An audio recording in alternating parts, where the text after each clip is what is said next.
Indoors TV के नाल तुसीं जुड़ चुके हो तो मैं हाँ हरजिंदर सिंह ढिल्लों। इस वक्त असीं एक बार फिर जिहड़ी कि मुलाकात आ किसान आगू जगजीत सिंह डल्लेवाल दे नाल करवा रहे हैं।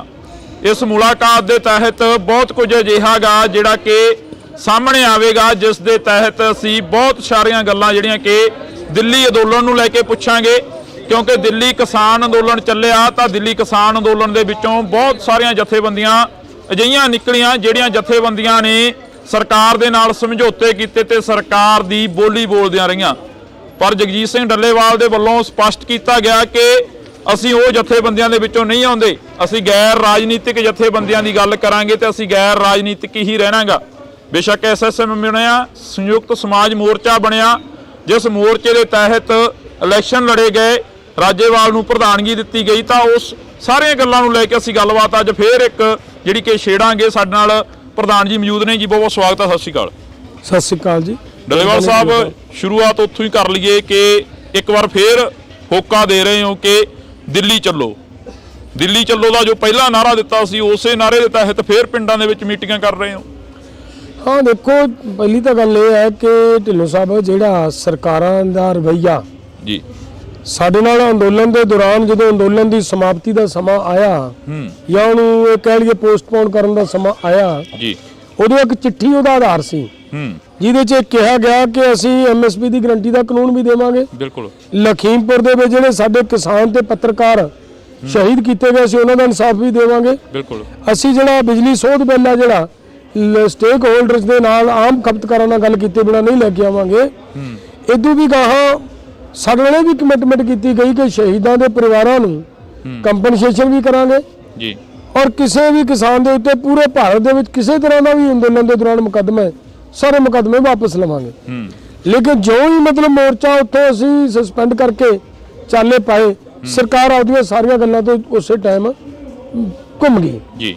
उस तो अगली गल सरकार ने 2014 च एक वादा करिया सी अपने नाल पूरे देश नाल। बिल्कुल। कि असीं डॉक्टर स्वामीनाथन की रिपोर्ट लागू करांगे अगर साडी सरकार बनती है तो। वो हजे तक लागू नहीं की। एक ये वायदा सीगा, मेरा कहना बहुत सारियां स्टेजां ते बोले कि असीं किसानां दा संपूर्ण कर्ज मुक्ति करांगे अगर असीं सत्ता ते आउणे आ तां जी। लेकिन लोकां ने तां सत्ता ते लैण दे 10 साल सत्ता दा आनंद भी मान लिया, लेकिन वो मंगां पूरीआं नहीं होईआं, वो वायदे पूरे नहीं होए जी। हुण उस तो भी गाहां वध के सरकार ने पिछे जो G20 होया ਉਹਦੇ ਵਿੱਚ ਇਹ ਕਰ ਦਿੱਤਾ ਕਿ ਜਿਹੜੇ ਸਾਡੇ ਡਰਾਈ ਫਰੂਟ ਦੇ ਫਾਰਮਰ ਨੇ ਜਾਂ ਫਰੂਟ ਦੇ ਫਾਰਮਰ ਨੇ ਉਹਨਾਂ ਲਈ ਇਹ ਕਰਤਾ ਕਿ ਜਿਹੜਾ ਬਾਹਰ ਤੋਂ ਫਰੂਟ ਜਾਂ ਡਰਾਈ ਫਰੂਟ ਆਉਣਾ ਹੈ ਉਹਦੇ ਚੋਂ 18% ਇੰਪੋਰਟ ਡਿਊਟੀ ਘਟਾਤੀ। ਜੇ ਇੰਪੋਰਟ ਡਿਊਟੀ ਬਾਹਰਲੇ ਫਰੂਟ ਤੋਂ ਘਟੇਗੀ 18% ਤਾਂ ਸਾਡੇ ਕਿਸਾਨਾਂ ਦਾ ਵੀ ਰੇਟ 18% ਫਸਲ ਦਾ ਡਿੱਗੇਗਾ ਜੀ। ਹੁਣ ਉਸੇ ਤੋਂ ਅੱਗੇ ਜਾ ਕੇ ਬੜੇ ਮੁਕਮੇ ਰੂਪ ਨਾਲ, ਬੜੇ ਮੁਕਮੇ ਢੰਗ ਨਾਲ G20 के दौरान ही ये फैसला ले लिया कि कणक ते छोलियां तो भी, पोल्ट्री प्रोडक्टां तो भी, डेयरी प्रोडक्टां तो भी असीं इंपोर्ट ड्यूटी खत्म कर देंगे। हुण जे बाहरला मक्खण आके इत्थे सस्ता विकूगा तो देश की डेयरी, साडी पंजाब की डेयरी, भारत के डेयरी फार्मर बिल्कुल बर्बाद हो जाएंगे जी। बहुत सारे स्टेट इहो जे कंट्री इहो जे ने ਜਿਹੜੇ ਮੁਰਗੇ ਦਾ ਕੇਵਲ ਮਾਸ ਜਿਹੜੇ ਵਰਤਦੇ ਨੇ ਮੁਲਕ, ਉਹ ਮੁਰਗੇ ਦੀ ਕੇਵਲ ਛਾਤੀ ਖਾਂਦੇ, ਬਾਕੀ ਨਹੀਂ ਖਾਂਦੇ। ਔਰ ਸਾਡੇ ਭਾਰਤ ਦੇ ਵਿੱਚ ਲੈਗ ਪੀਸ ਨੂੰ ਇੱਕ ਇੰਪੋਰਟੈਂਸ ਦਿੱਤੀ ਜਾ ਰਹੀ ਹੈ। ਉਹਨਾਂ ਦੀ ਉਹ ਵੇਸਟੇਜ ਹੈ, ਉਹਨਾਂ ਦੀ ਵੇਸਟੇਜ ਨੇ ਆ ਕੇ ਸਾਡੇ ਇੱਥੇ ਜਿਹੜਾ ਉਹਨਾਂ ਦਾ ਕੂੜਾ ਸੀਗਾ, ਸਾਡੇ ਇੱਥੇ ਆ ਕੇ ਉਹਨਾਂ ਦੇ ਲੈਗ ਪੀਸਾਂ ਨੇ ਸਾਡੀ ਡੇਅਰੀ ਆਪਣਾ ਪੋਲਟਰੀ ਪ੍ਰੋਡਕਟ ਨੂੰ ਬਿਲਕੁਲ ਤਹਿਸ਼-ਨਹਿਸ਼ ਕਰਨਾ ਹੈ। ਸੋ ਇਹ ਸਾਰੀਆਂ ਜਿਹੜੀਆਂ ਗੱਲਾਂ ਨੇ ਨਾ, ਇਹ ਸਾਡੇ ਕਿਸਾਨ ਵਿਚਾਰੇ ਅਵੇਅਰ ਨੇ।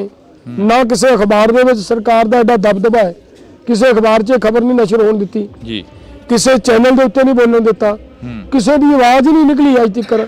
ਤੋਂ ਅਸੀਂ ਇਹਨੂੰ ਤਾਂ ਹੀ ਕੋਸ਼ਿਸ਼ ਕਰ ਰਹੇ ਹਾਂ ਕਿ ਪਿੰਡਾਂ ਦੇ ਵਿੱਚ ਨਿਕਲੋ, ਲੋਕਾਂ ਤੱਕ ਇਹ ਗੱਲ ਲੈ ਕੇ ਜਾਈਏ ਤਾਂ ਕਿ ਲੋਕਾਂ ਨੂੰ ਪਤਾ ਲੱਗੇ ਕਿ ਸਰਕਾਰ ਕੀ ਕਰਨ ਜਾ ਰਹੀ ਹੈ।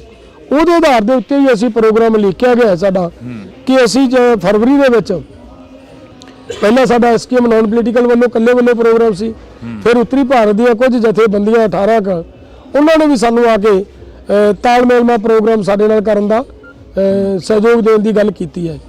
हो साडे नाल वो भी ने पिछले दिनों के 32-33 जथेबंदियां साडे नाल आके ਦੱਖਣੀ ਭਾਰਤ ਦੇ ਵਿੱਚੋਂ ਵੀ ਸਾਡੇ ਨਾਲ ਸਹਿਯੋਗ ਕਰਨ ਦੀ ਗੱਲ ਕੀਤੀ ਹੈ। ਤਾਂ ਵਾਹਿਗੁਰੂ ਦੇ ਹੁਕਮ ਦੇ ਨਾਲ ਇੱਕ ਵੱਡਾ ਅੰਦੋਲਨ ਹੋਣ ਵੱਲ ਨੂੰ ਜਾ ਰਿਹਾ ਹੈ। ਡੱਲੇਵਾਲ ਸਾਹਿਬ, ਜਿਵੇਂ ਤੁਸੀਂ ਸਟੇਜਾਂ ਦੇ ਉੱਪਰੋਂ ਕਿਸਾਨਾਂ ਦੇ ਨਾਲ ਜਿਹੜੀ ਵਿਚਾਰ ਚਰਚਾ ਕਰਦੇ ਹੋ, ਕਿਸਾਨਾਂ ਨੂੰ ਦੱਸਦੇ ਹੋ ਕਿ ਇੱਕ ਵਰਲਡ ਬੈਂਕ ਨੇ ਐਲਾਨ ਜਾਰੀ ਕੀਤਾ, ਇੱਕ ਜਿਹੜਾ ਵਰਲਡ ਬੈਂਕ ਨੇ ਕਿਸਾਨਾਂ ਨੂੰ ਆਪਣੇ ਕਬਜ਼ੇ ਦੇ ਵਿੱਚ ਲੈ ਲਿਆ। ਹਿੰਦੀ ਅਖਬਾਰਾਂ ਨੇ ਜਿਹੜੀਆਂ ਕਿ ਖਬਰਾਂ ਲਾਈਆਂ, ਜਿਹੜੀ ਕਿ ਹੁਣੇ ਤੁਸੀਂ ਚਰਚਾ ਕਰ ਰਹੇ ਸੀਗੇ ਕਿਸਾਨਾਂ ਦੇ ਨਾਲ, ਜਿਹੜੀ ਕਿ ਆਮ ਕਿਸਾਨਾਂ ਨੂੰ ਨਹੀਂ ਪਤਾ ਹੈਗੀ, ਤੇ ਨਾ ਹੀ ਉਹ ਕੋਈ ਟੀਵੀ ਚੈਨਲ, ਨਾ ਹੀ ਕੋਈ ਪੱਤਰਕਾਰ ਉਸ ਨੂੰ ਨਸ਼ਰ ਕਰ ਰਿਹਾ। ਪਰ ਅੱਜ ਅਸੀਂ ਤੁਹਾਡੇ ਨਾਲ ਸਬੱਬ ਬਣਿਆ ਇਸ ਗੱਲ ਨੂੰ ਲੈ ਕੇ ਚਰਚਾ ਜਿਹੜੀ ਕਿ ਕਰਨੀ ਚਾਹੁੰਦੇ ਹਾਂ ਕੁਛ। ਹਾਂ ਦੇਖੋ, ਜਿਹੜੀ ਵਰਲਡ ਬੈਂਕ ਦੀ ਖਬਰ ਲੱਗੀ ਵਰਲਡ ਬੈਂਕ ਦੇ ਹਵਾਲੇ ਤੋਂ, ਉਹਦੇ 'ਚ ਬੜਾ ਸਪਸ਼ਟ ਕਿਹਾ ਗਿਆ ਹੈ, ਹਿੰਦੀ ਅਖਬਾਰ ਦੀ ਖਬਰ ਆ ਉਹ, ਉਹਦੇ 'ਚ ਕਿਹਾ गया कि वर्ल्ड बैंक ने अपनी नीति स्पष्ट करते हुए बताया कि हमें भारत के अंदर किसानों की जरूरत नहीं है, हमें यहाँ लेबर चाहिए, मजदूर चाहिए। बिल्कुल ये स्पष्ट किया है। उस तो अगली लाइन ਦੇ ਵਿੱਚ ਉਹ ਲਿਖਦੇ ਨੇ ਕਿ ਜਿਹੜਾ ਇਹ ਫਾਰਮਰ ਹੈ, ਜਿਹੜਾ ਹੁਣ ਫਾਰਮਿੰਗ ਸਿਸਟਮ ਢਾਂਚਾ ਚੱਲ ਰਿਹਾ ਹੈ, ਇਹ ਕਦੇ ਤਾਂ ਖਾਦਾਂ ਤੋਂ ਸਬਸਿਡੀ ਮੰਗਦੇ ਨੇ, ਕਦੇ ਬੀਜ ਤੇ ਸਬਸਿਡੀ ਮੰਗਦੇ ਨੇ, ਯਾਨੀ ਵੱਖ-ਵੱਖ ਤਰੀਕਿਆਂ ਨਾਲ ਸਾਤੋਂ ਸਬਸਿਡੀ ਮੰਗਦੇ ਨੇ ਜੀ। तो ये नालों चंगा है कि इन्होंने सारे पासे करो, इन्हों तो जमीन फड़ो तो इतने बड़े क्लस्टर तैयार करो। और लास्ट दे तो बड़ी चिंता वाली गल है, जी साडे किसानों को नहीं पता, उन्होंने कहा कि रूप है जिहड़ा इत्थे नीति जिहड़ी लागू होंदी है, असर नज़र भी आ रहा है। तो उससे जो मेरी कोशिश सी कि मैं इत्थे साडे किसानों को ये सारिया गल्लां तो जानकारी देवां, क्योंकि सरकार ने अज जदों जे इहनूं पिछे तो ढिल्लों साहब निगाह मारोगे तुसीं जी, गैट ते साइन होंदे ने पहली बारी 1948 च, भारत 1948 तो मैंबर तुरिया आ रहा है। बैकडोर तो साडे देश के उत्ते लुकਵੇਂ ढंग नाल राज करने वालियां धिरां दा उन्हां दी कोशिश रही है कि किसी ना किसी तरीके दे नाल इंडिया ते मुड़ दोबारा कब्जा किवें कीता जा सकदा है।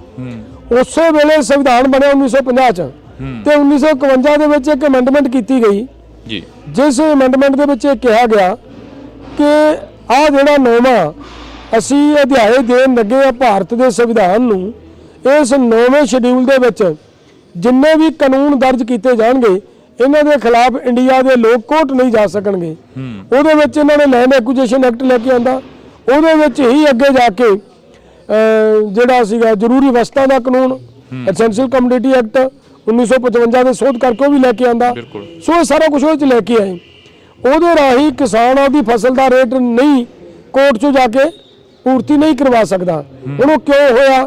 ਕਿਉਂਕਿ ਇੱਕ ਸਾਜ਼ਿਸ਼ ਸੀ ਕਿ ਕਿਸਾਨ ਤੋਂ ਜ਼ਮੀਨ ਲੈਣੀ ਆ, ਜ਼ਮੀਨ ਲੈਣੀ ਹੈ ਤਾਂ ਕਿਸਾਨ ਨੂੰ ਕਰਜ਼ਾਈ ਕਰਨਾ ਜ਼ਰੂਰੀ ਹੈ। ਜੇ ਕਿਸਾਨ ਨੂੰ ਕਰਜ਼ਾਈ ਕਰਨਾ ਹੈ ਤਾਂ ਸਭ ਤੋਂ ਵਧੀਆ ਤਰੀਕਾ ਕਿ ਉਹਨੂੰ ਫਸਲ ਦਾ ਰੇਟ ਲਾਗਤ ਨਾਲੋਂ ਹਮੇਸ਼ਾ ਘੱਟ ਦਿਓ। ਇੱਕ ਬਦਕਿਸਮਤੀ ਸਾਡੀ ਇਹ ਰਹੀ ਕਿ ਸਾਡੇ ਕਿਸਾਨਾਂ ਨੂੰ ਸੁਭਾਅ ਨਹੀਂ ਲੇਖਾ ਜੋਖਾ ਕਰਨ ਦਾ, ਆਪਦੇ ਘਰਾਂ 'ਚ ਹਿਸਾਬ ਕਰਨ ਦਾ, ਜਿਹਦੇ 'ਚੋਂ ਅੱਜ ਸਾਡਾ ਕਿਸਾਨ ਨੂੰ ਅਜੇ ਤੱਕ ਵੀ ਨਹੀਂ ਪਤਾ ਕਿ ਸਾਡੀ ਕਾਸਟ ਆਫ ਪ੍ਰੋਡਕਸ਼ਨ ਕੀ ਹੈ। ਹੁਣ ਉਹ ਜਿਹੜੀ ਜੇਕਰ caste of production 3200 I 1 quintal ਕਣਕ ਤੇ ਸਰਕਾਰ ਉਹਨੂੰ 2300 ਦੇ ਕੇ ਘਰ ਪੂਰਾ ਕਰਨ ਦੀ ਕੋਸ਼ਿਸ਼ ਕਰੇ ਤਾਂ ਉਹ ਤਾਂ ਫਿਰ ਜਿਹੜਾ 900 ਰੁਪਈਆ ਕਿਸਾਨ ਨੂੰ ਪਰ ਕੁਇੰਟਲ ਘਾਟਾ ਪੈਣਾ ਤਾਂ ਉਹ ਤਾਂ ਕਿਸਾਨ ਮਰੇਗਾ ਹੀ ਮਰੇਗਾ। ਉਹਦੇ ਜ਼ਰੀਏ ਕਿਸਾਨ ਨੂੰ ਬੈਂਕ ਵੱਲ ਤੋਰਿਆ ਗਿਆ। ਇੱਕ ਹੋਰ ਨੀਤੀ ਤੁਹਾਡੇ ਧਿਆਨ 'ਚ ਲਿਆ ਦਿੰਦਾ ਮੈਂ ਜੀ। ਦੇਖੋ ਪਿਛਲੇ ਸਮੇਂ ਜਦੋਂ सन 2000 ਚ ਨਵੀਂ ਐਗਰੀਕਲਚਰ ਪਾਲਿਸੀ ਭਾਰਤ ਸਰਕਾਰ ਨੇ ਬਣਾਈ, ਉਹਦੇ 'ਚ ਬੜਾ ਕਲੀਅਰ ਕੱਟ ਮੈਂਸ਼ਨ ਕੀਤਾ ਗਿਆ ਕਿ ਇੱਥੇ ਵੱਡੇ ਵੱਡੇ ਫਾਰਮ ਤਿਆਰ ਕਰਨੇ ਆ ਜੀ। ਇਹਦੇ 'ਚ ਮੈਂਸ਼ਨ ਕਰਤਾ, ਅੱਗੇ ਜਾ ਕੇ ਉਹਦੇ ਤੇ ਅਮਲ ਹੋਣਾ ਸ਼ੁਰੂ ਹੋ ਗਿਆ। ਬੈਂਕਾਂ ਨੂੰ ਇਹ ਕਿਸੇ ਕਿਸਾਨ ਦੀ ਮੰਗ ਨਹੀਂ, ਕਿਸੇ ਯੂਨੀਅਨ ਦੀ ਮੰਗ ਨਹੀਂ, ਕਿਸੇ ਪਿੰਡ ਦੀ ਪੰਚਾਇਤ ਦੀ ਮੰਗ ਨਹੀਂ ਕਿ ਸਾਡਾ ਪਿੰਡ ਇੱਕ ਬੈਂਕ ਨੂੰ ਲਾ ਦਿਓ। ਉਹ ਕਾਹਤੋਂ ਲਾਤਾ? ਔਰ ਪਿੰਡ ਬੈਂਕਾਂ ਨਾਲ ਜੋੜੇ ਗਏ, ਫਿਰ 4-4 ਪਿੰਡ ਜੋੜੇ ਗਏ। ਉਹ ਕੋਸ਼ਿਸ਼ ਉਹਨਾਂ ਦੀ ਇਹੀ ਸੀ ਜਿਹੜੀ ਉਹ ਲਾਸਟ ਤੇ ਕਈ ਲੈਣ ਉਹਨਾਂ ਨੇ ਕਿ ਸਾਨੂੰ ਉਹਦਾ ਅਸਰ ਨਜ਼ਰ ਆ ਵੀ ਰਿਹਾ ਹੈ। ਭਾਵ ਉਹਨਾਂ ਦੇ ਮੁਤਾਬਕ ਉਹ ਕਲਸਟਰ ਬਣ ਗਿਆ। ਉਹ 4 ਪਿੰਡਾਂ ਦੀ ਜ਼ਮੀਨ ਇੱਕ ਬੈਂਕ ਦੇ ਵਿੱਚ ਆਰਡਰ ਹੋ ਗਈ ਹੈ।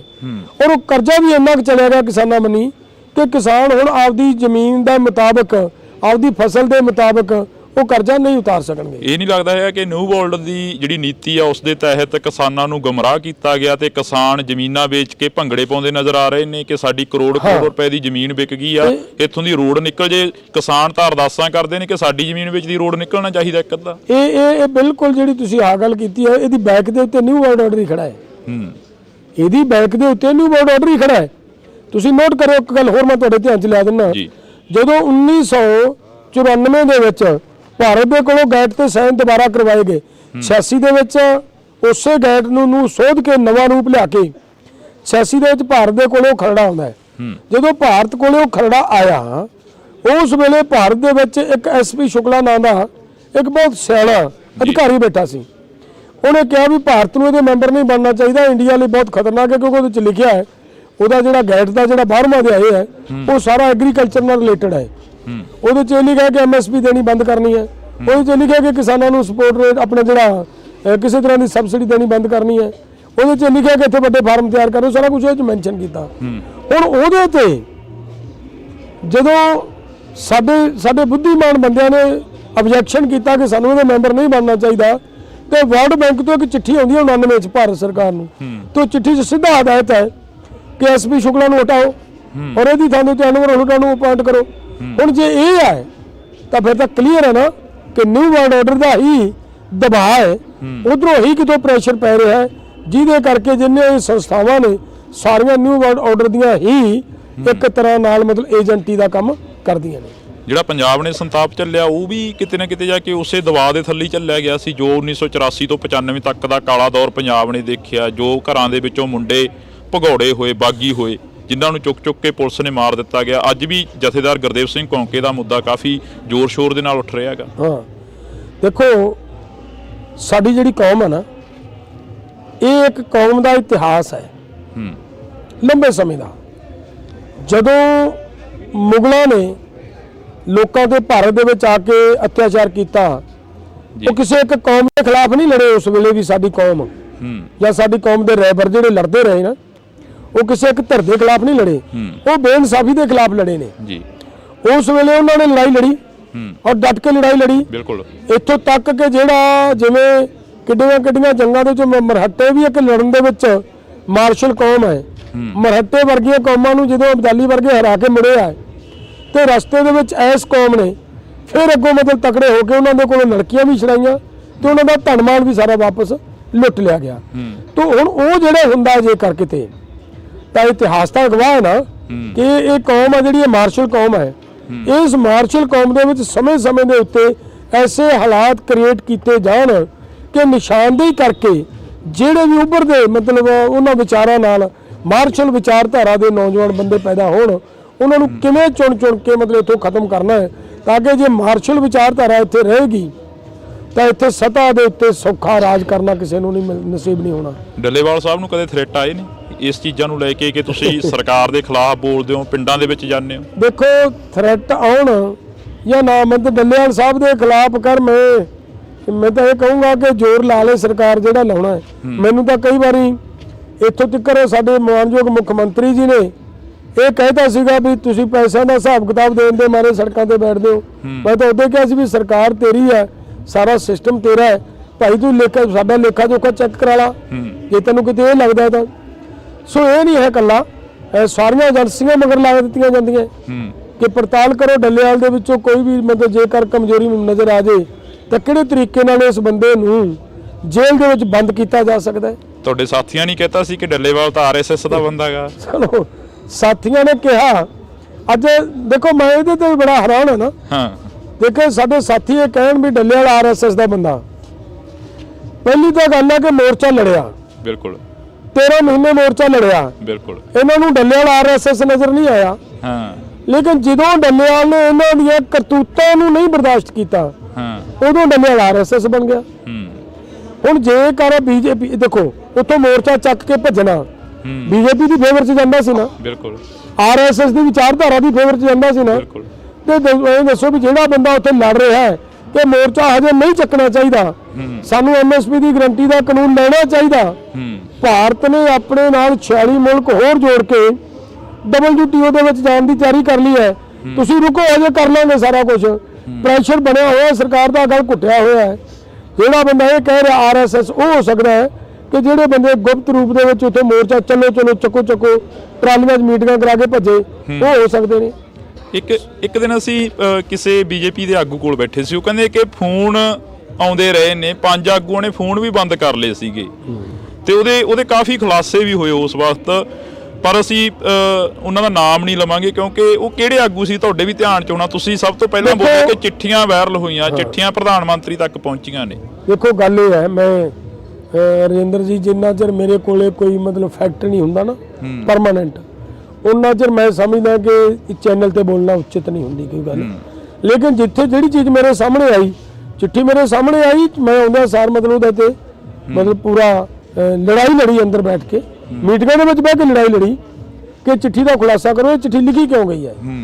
ਔਰ ਉਸੇ ਦੇ ਵਿੱਚੋਂ ਤੁਹਾਡੇ ਧਿਆਨ ਹੋਏਗਾ ਸਾਨੂੰ ਮਜਬੂਰੀ ਵਸ ਬਰਨਾਲੇ 'ਚ, ਕਿਉਂਕਿ ਪੂਰੇ ਭਾਰਤ ਦੇ ਵਿੱਚ ਜਿਹੜੀਆਂ ਕਿਸਾਨ ਮਹਾਪੰਚਾਇਤਾਂ ਹੁੰਦੀਆਂ ਸੀ ਨਾ ਉਹ ਐਸਕੇਐਮ ਦੇ ਨਾਂ ਤੇ ਹੁੰਦੀਆਂ ਸੀ ਜੀ। ਅਸੀਂ ਇੱਥੇ ਐਸਕੇਐਮ ਦੇ ਨਾਂ ਤੇ ਨਹੀਂ ਕੀਤੀ ਸੀ।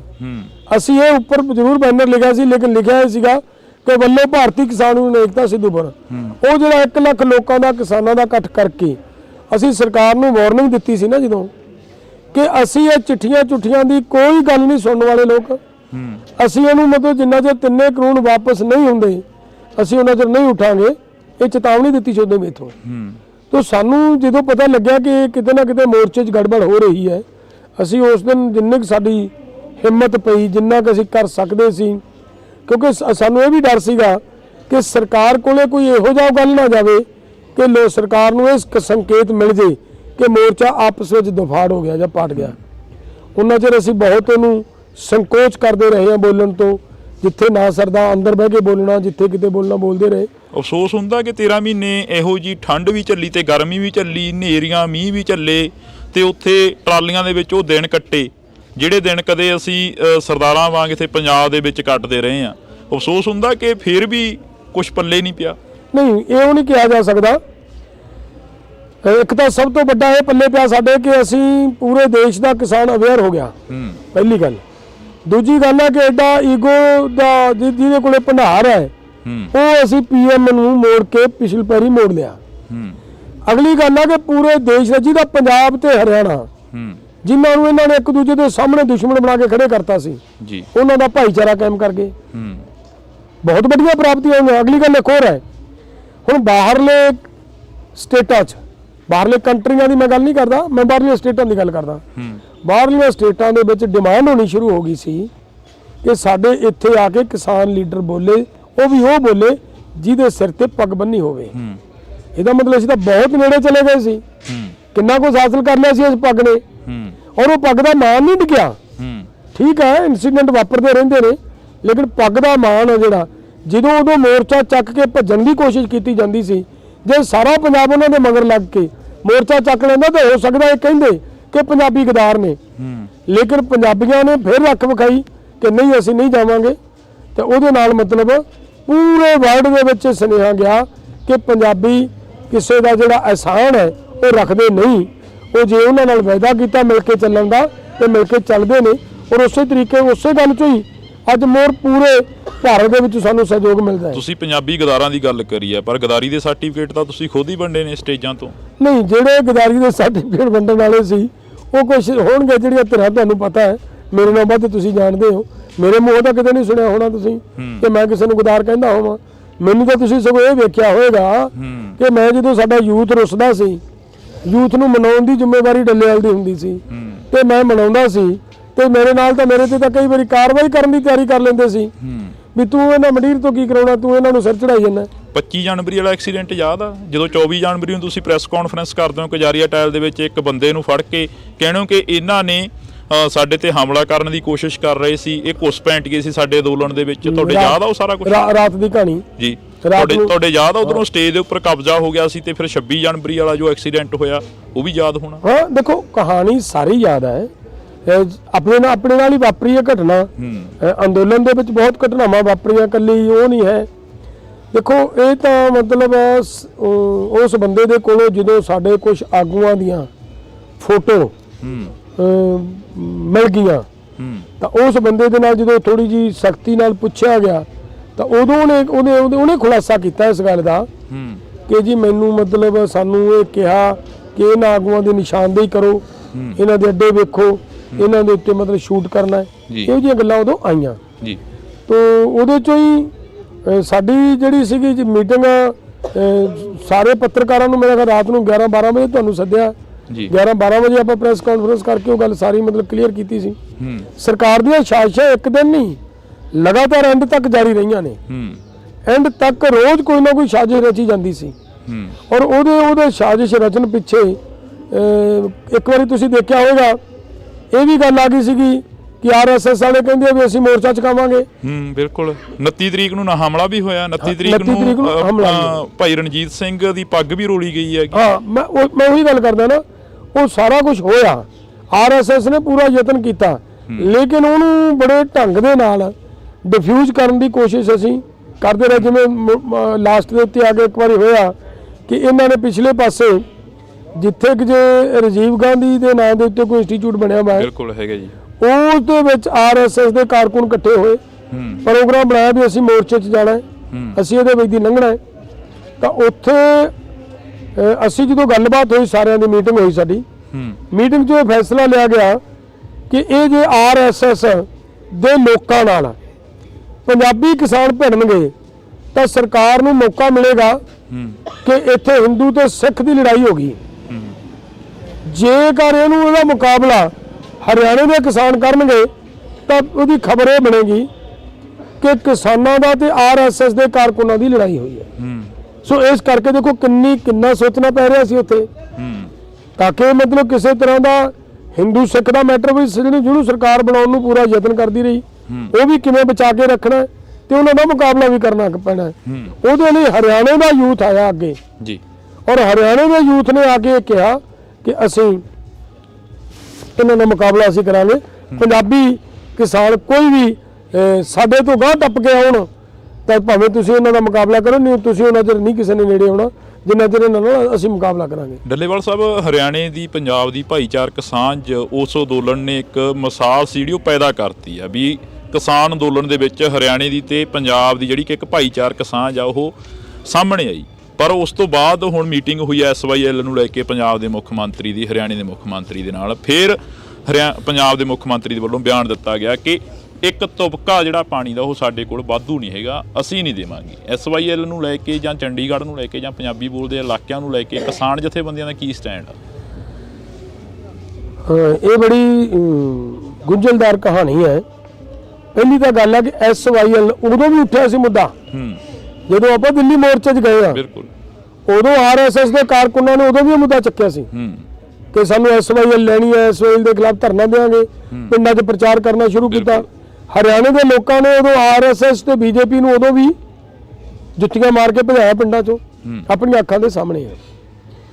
ਹੁਣ ਦੁਬਾਰਾ ਫੇਰ ਉਹਨਾਂ ਨੂੰ ਪਤਾ ਹੈ ਕਿ ਅੰਦੋਲਨ ਦੁਬਾਰਾ ਹੋਣ ਜਾ ਰਿਹਾ ਹੈ ਸਾਡੇ ਖਿਲਾਫ, ਕਿਉਂਕਿ ਉਹਨਾਂ ਨੂੰ ਪਤਾ ਹੈ ਕਿ ਚੋਣਾਂ ਦਾ ਲਾਸਟ ਟਾਈਮ ਹੈ।